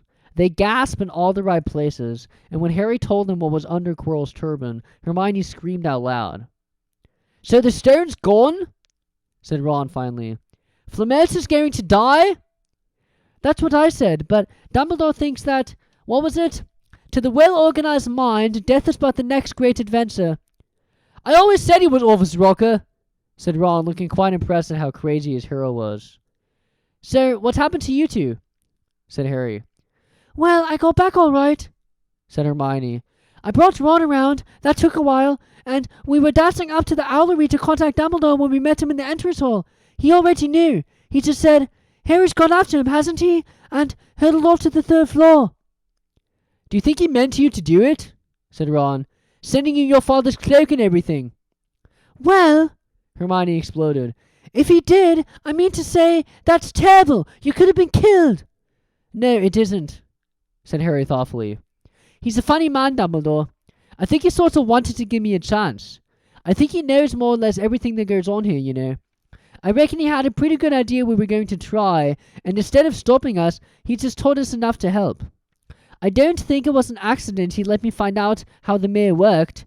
It's almost like he thought I had the right to face Voldemort if I could." "Yeah, Dumbledore's off his rocker, all right," said Ron proudly. "Listen, you've got to be up for the end-of-year feast tomorrow. The points are all in, and Slytherin won, of course.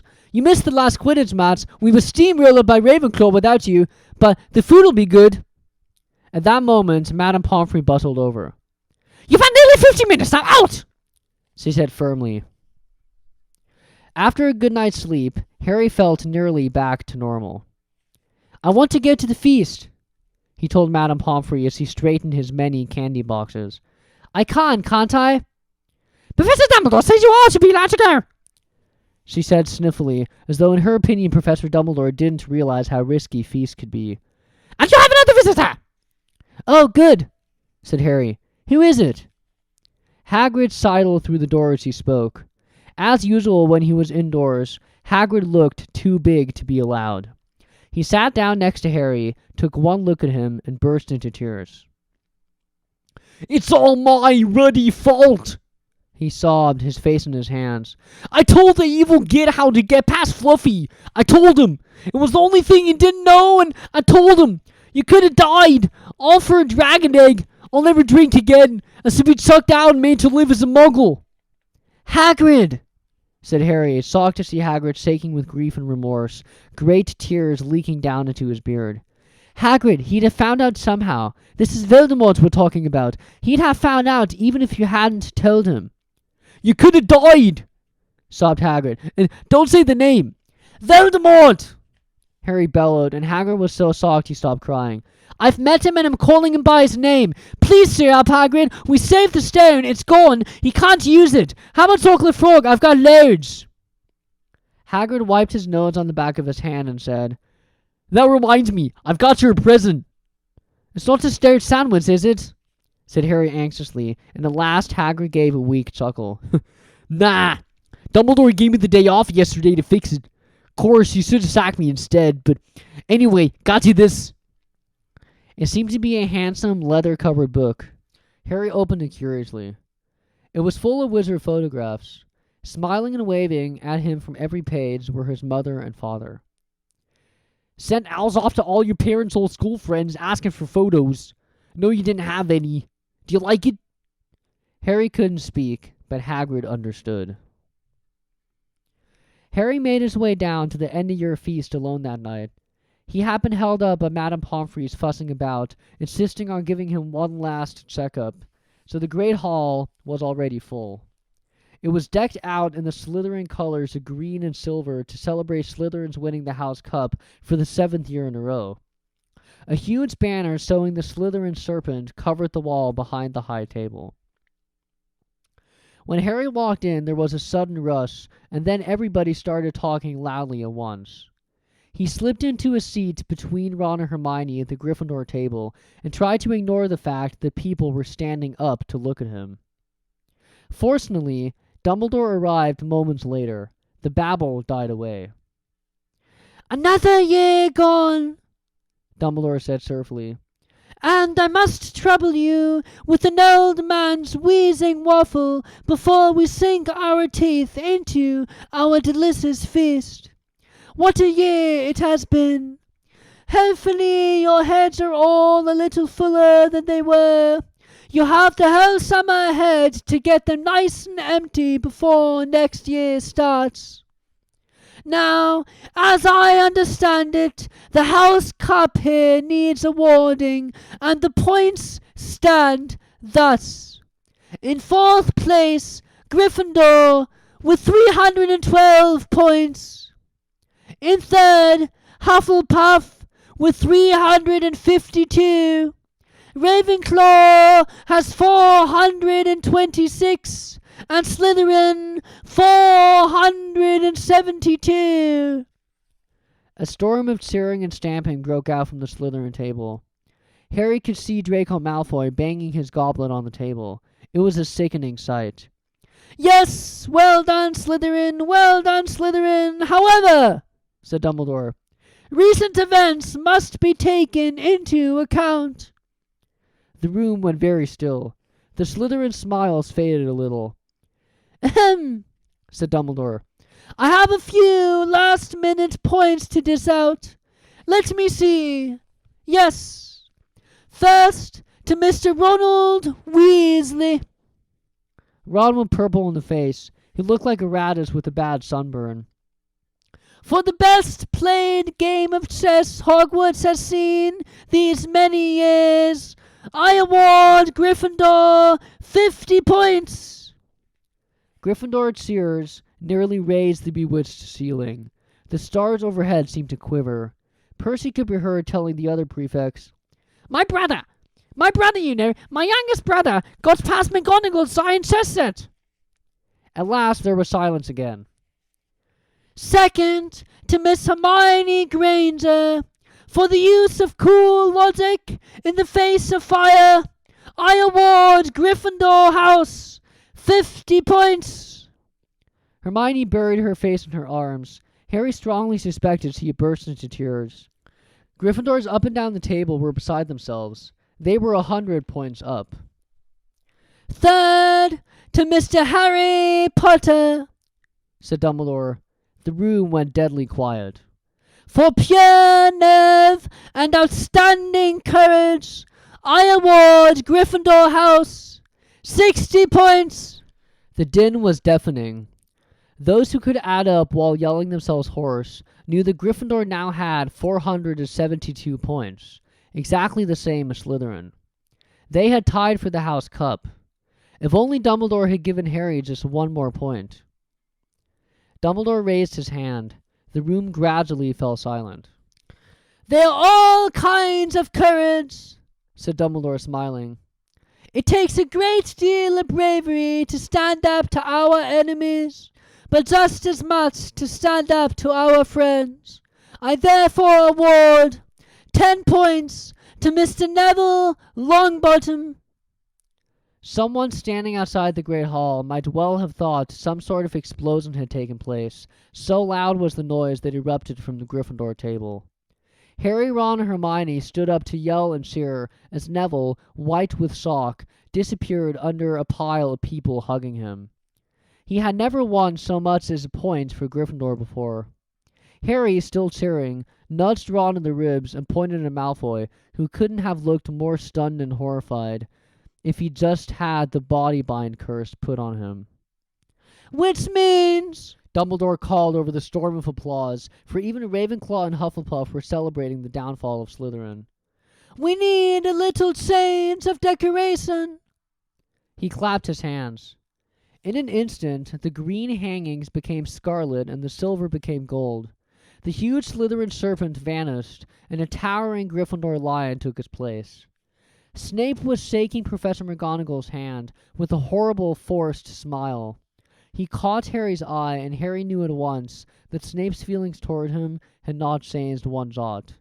This did not worry Harry. It seemed as though life would be back to normal next year, or as normal as it ever was at Hogwarts. It was the best evening of Harry's life, better than winning at Quidditch, or Christmas, or knocking out mountain trolls. He would never, ever forget tonight. Harry had almost forgotten that the exam results were still to come, but come they did. To their great surprise, both he and Ron passed with good marks. Hermione, of course, had the best grades of the first years. Even Neville scraped through, his good herbology mark making up for his abysmal potions one. They had hoped that Goyle, who was almost as stupid as he was mean, might be thrown out, but he had passed too. It was the same, but as Ron said, you couldn't have everything in life. And suddenly their wardrobes were empty, their trunks were packed, Neville's toad was found lurking in a corner of the toilets, notes were handed out to all students, warning them not to use magic over the holidays. I always hope they'll forget to give us these, said Fred Weasley sadly. Hagrid was there to take them down to the fleet of boats that sailed across the lake. They were boarding the Hogwarts Express, talking and laughing as the countryside became greener and tidier, eating Bertie Bott's every flavor beans as they sped past Muggle towns, pulling off their wizard robes and putting on jackets and coats, pulling into platform 9 3/4 at King's Cross Station. It took quite a while for them all to get off the platform. A wizened old guard was up by the ticket barrier, letting them go through the gate in 2s and 3s so they didn't attract attention by all bursting out of a solid wall at once and alarming the Muggles. "You must come and stay this summer," said Ron. "Both of you! I'll send an owl." "Thanks," said Harry. "Only something to look forward to."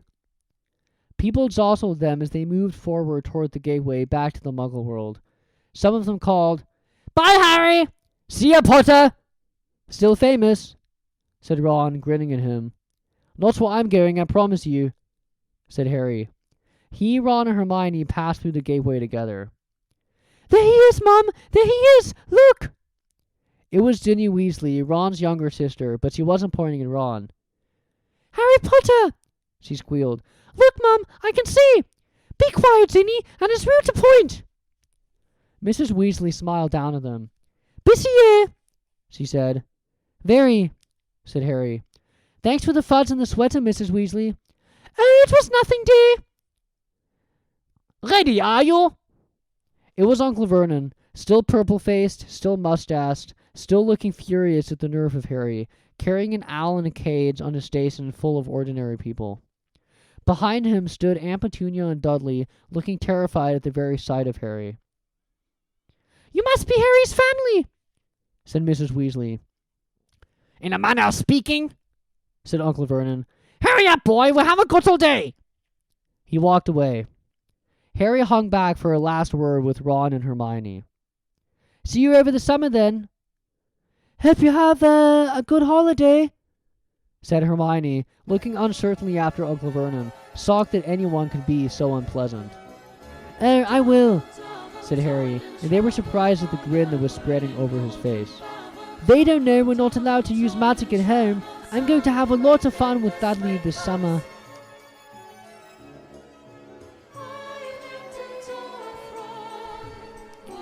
This has been Harry Potter and the Sorcerer's Stone, read by Rico Rushworth, local poet in Santa Cruz County, California. Thank you for listening, and I have another fan-made audiobook for Ghost of Greylock by Dan Pabloki, if you guys want to check that out. Thank you so much for listening, and check out my music everywhere, and also check out my poems on YouTube and other places, and be safe. Goodbye.